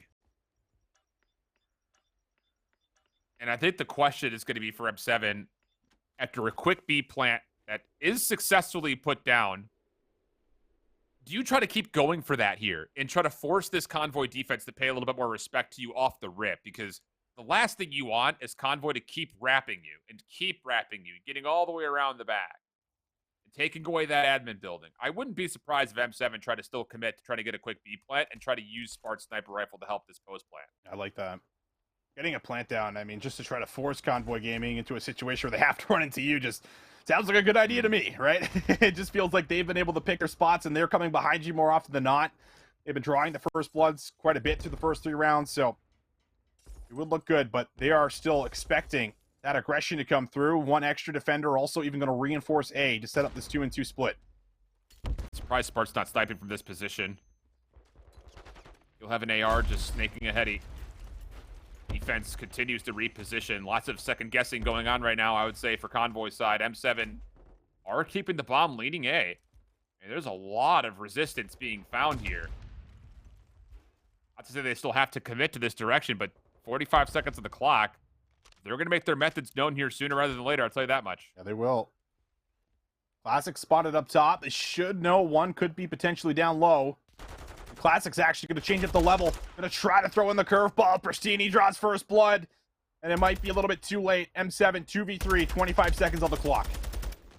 No bomb either. So even though Spart gets an elimination over towards B and he's working on a second, there's no chance to plant here. So Spart has to give up that gunfight. Try to assist to get the bomb back. Neptune working alongside him. Bomb collected. Classic. Should have been able to hurt Spart, you would think. Has to stick for the plant, though. And Convoy are not going to immediately challenge. They're going to try to play for the exits. Down to the 1v1. Spart in trouble. Oh! Goes to the trap shot. Takes down Rex, and Spart saves the round. Dude, what are these kills that are happening in this S&D? Feel like he's dead to rights. He's tagged. He's coming off the bomb plant. Rex was full health. And Spart, I think, connects onto his head with every single shot to blow him away in the 1v1 rounds that you had to win. Rounds you would have loved to win. To pull ahead 4-1. I cannot believe they just clutched that. Unreal.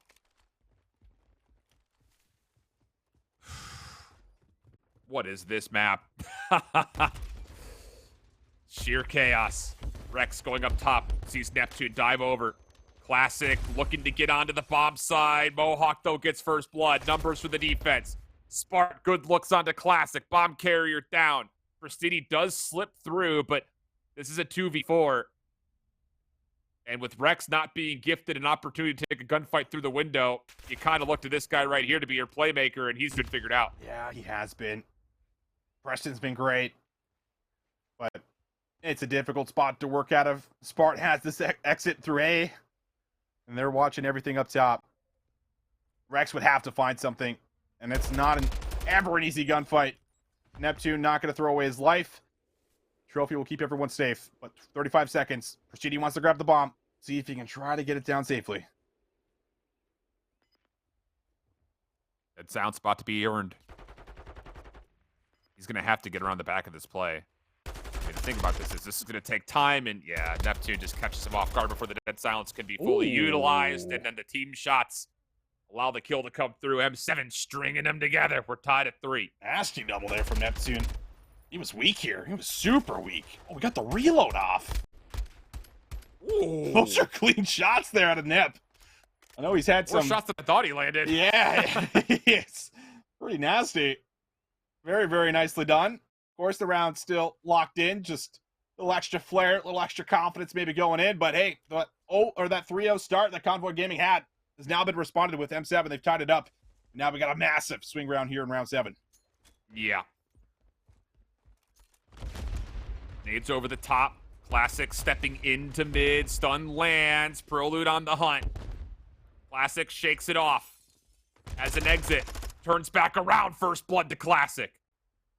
Now Bob still committing for M7 over towards A. Prelude is able to secure a trade, but Pristini's in position defensively with Rex nearby. Prelude's a little bit caught.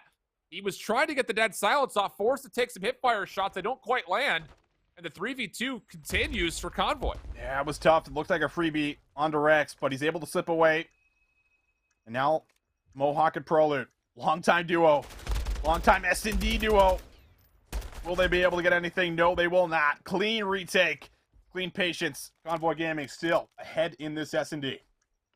And a little bit of stubbornness there, I think, from M7. Once Classic gets that first blood, that play towards A becomes very well read and very alerted towards the defensive M7, who got into position at the exact right moment. But M7 tried to catch Convoy off guard. It doesn't quite work out this time. Back and forth we go. First real convincing round, though, we've had in a while, it feels like. Now it's the question mark of what does Convoy want to do. The thing that I think we have to keep in mind is that Pristini has gotten through on these offensive sides more often than not. And that's who I think you continue to try to utilize if you're Convoy, maybe even playing a little bit more passive off the rip, just to make sure Pristini is in a good position to kind of be utilized as a possible linchpin. Agreed, yeah. He's found the gaps almost every single round, and it's just been able to utilize that Vaznev up close. That is for sure. Classic going to swap it up a little bit. We'll tell you that Convoy Gaming plan on being a little bit more reserved. Stun check will be good info there on a Prelude. Pristini wants to capitalize on it, but Pristini is denied. Good shots at a Prelude. Yeah, I like the idea from Pristini. He's been getting aggressive every single round. So this time he tries to play it off timing, see if he can catch M7 a little bit by surprise. That's not going to work out. Classic's frag nade won't really do much. Now M7 hold this pretty steep advantage. 4v3. Ooh, good gunshots from Gunless. But Classic tried to swing the bomb this direction, and he will get punished. Rex also tried to snap over the top. He's not really found much with the scope on the day, honestly. Nade tags, but ultimately the defense is still fine. And they know Spart's there. Mohawk's also keeping Gunless pinned. And Gunless will finally drop, so Rex, with the scope, would have to hit some flashy shots and then go and plant the bomb. And they know exactly where he is. And, well, another clean defensive round is actually responded with here from M7. Yep. Okay. 4-4. And it's a tempo change from Convoy that I can understand. But they did have an opening there, I think, with opening set nades that they've thrown in the opening offenses from the rounds previous to get Pristini back into, like, cafeteria, laundry. Not this time. Tries to play a bit of a different timing. Doesn't quite work out. Spart's at 9-4. Pristini leader side 9-6. Your two current lobby leaders for each team. Now M7. What do you do offensively here? Full stack towards B. Probably looking for the quick plan, I would say. And as Neptune gets on, he finds first blood. Stuns now over the top. Rex cannot challenge. Neptune has just done it all. It just feels like he can always get in these aggressive positions. And they're even going to force the AR off top. Neptune going to read it. Push comes to him. He's good for another 3 in a row. Now just down to 2 as this round does not look great for Convoy Gaming. Their defense has been picked apart. Pristini's in a good spot alongside Classic, but they are red. The patience is in. Yeah. Clean stuff here from M7. Yeah, Pristini trapped. Nowhere to go. No worries whatsoever. I love that idea from M7. Just try to get aggressive again and keep the tempo kind of going back and forth. I mean, these have been heavy hits from both sides now in the last 4 rounds as far as what calls they're making from the offensive side in particular. Some working, others not, but that time through, go to somewhere where you found a lot of success in a couple of rounds previous. Just try to hit that aggressive timing over towards that outside B side. It works out great from here. At 3-0 start, all gone. Have to find back-to-back rounds here to stay alive in the upper bracket. M7 are going to claim it. They could get it done here. It's an attacking round here for Convoy. Looking to run right at a bottom. Seeing if they can maybe get across here. No one's watching the cross. No one's kind of placed in mid. And Pristini back in one of those critical, impactful positions. And this time the bomb is in a position to try to be planted early, but M7 get the read. The stun comes through. They read Pristini perfectly, and they deal with Classic on the bomb carry. So now it's a 4v2. Gunless and Rex have to commit forward, and as Gunless drops, it's down to Rex. 1v4 required. Gets the first, steps away, plenty of time. That's the only good news, right? You got time, you got Deddy. You're getting information. Proloot just going to toy with him a bit and likely back up. They know the bomb's down. Rex has to come back to A sooner or later. Neptune with the shoulder. Going to get the info, and that's going to say goodbye to the dead silence. Rex going to have to find heads. Yeah. Well, that tags, but yeah, time is becoming a problem. M7 know exactly where this bomb is. They're just going to stack this. Here come the shots. Clean. Rex. Maybe a chance here for Neptune. And Proloot is out. He's just going to try to play his life and say there's not going to be enough time for him to get the bomb and plant. Hold on a second. Rex, does he get their time? No, he doesn't. Caught trying to plant. Ended up reloading instead. And M7 will survive another grueler in the Embassy Search and Destroy, earning a ticket to the winners finals. 6-4 victory. Looking grim early. But the composure of a team that has been together for a very, very long time in different games. The chemistry shines. They bring it back. 11-6 for Neptune. 11-5 for Spart.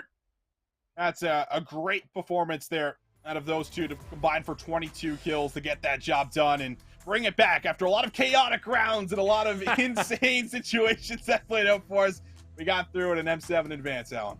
Wow, man. I mean, there's going to be a lot of life in this Convoy team, though, and they head down to the lower bracket. They've got a full week, keep in mind, before we come back towards playoffs. So their ability to try to fix up on these little things in the Search and Destroy, I think that's got to be their focus, right? I mean, they were competitive really everywhere else, save just the Search and Destroys. Maybe the Hotel Control got a little out of hand with M7 winning that defense around A and then 2 very well thought out offensive rounds. But ultimately, Hydra Hardpoint, lots of positives to take away.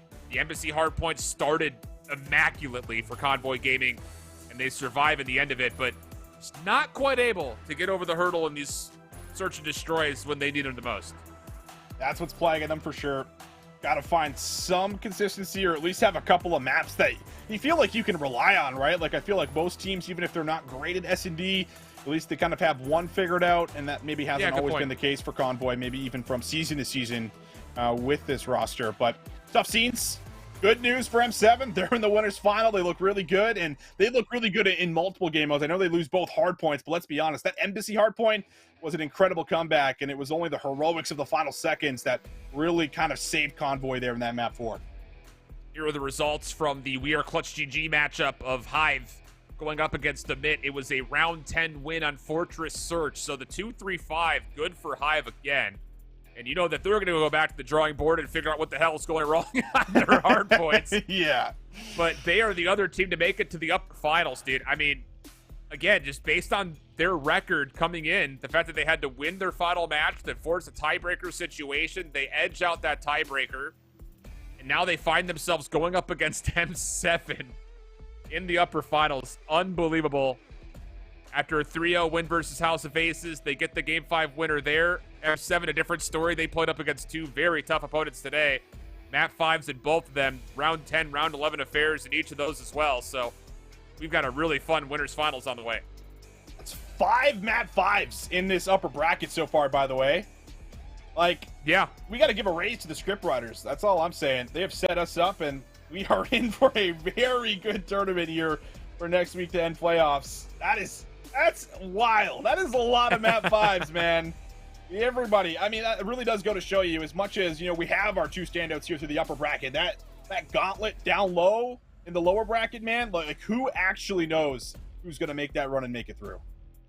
No clue, but I will say for Orbit and Boston Breach Academy, 2 convincing wins for them to at least build themselves a little bit of extra life moving into that lower round 2 matchup. Convoy will play Orbit, Amit will play Boston. So some chance to go over the film. A lot of VOD is going to be watched, I think, just based on these. And yeah, we're in a position now where who knows what will happen. Obviously, there's small advantages to those teams that find themselves in the upper finals, not having to go through even more of this tough lower bracket, but even that doesn't really give us anything to say as a guarantee. It still feels like any team that's still alive could win this seasonal playoff, no problem.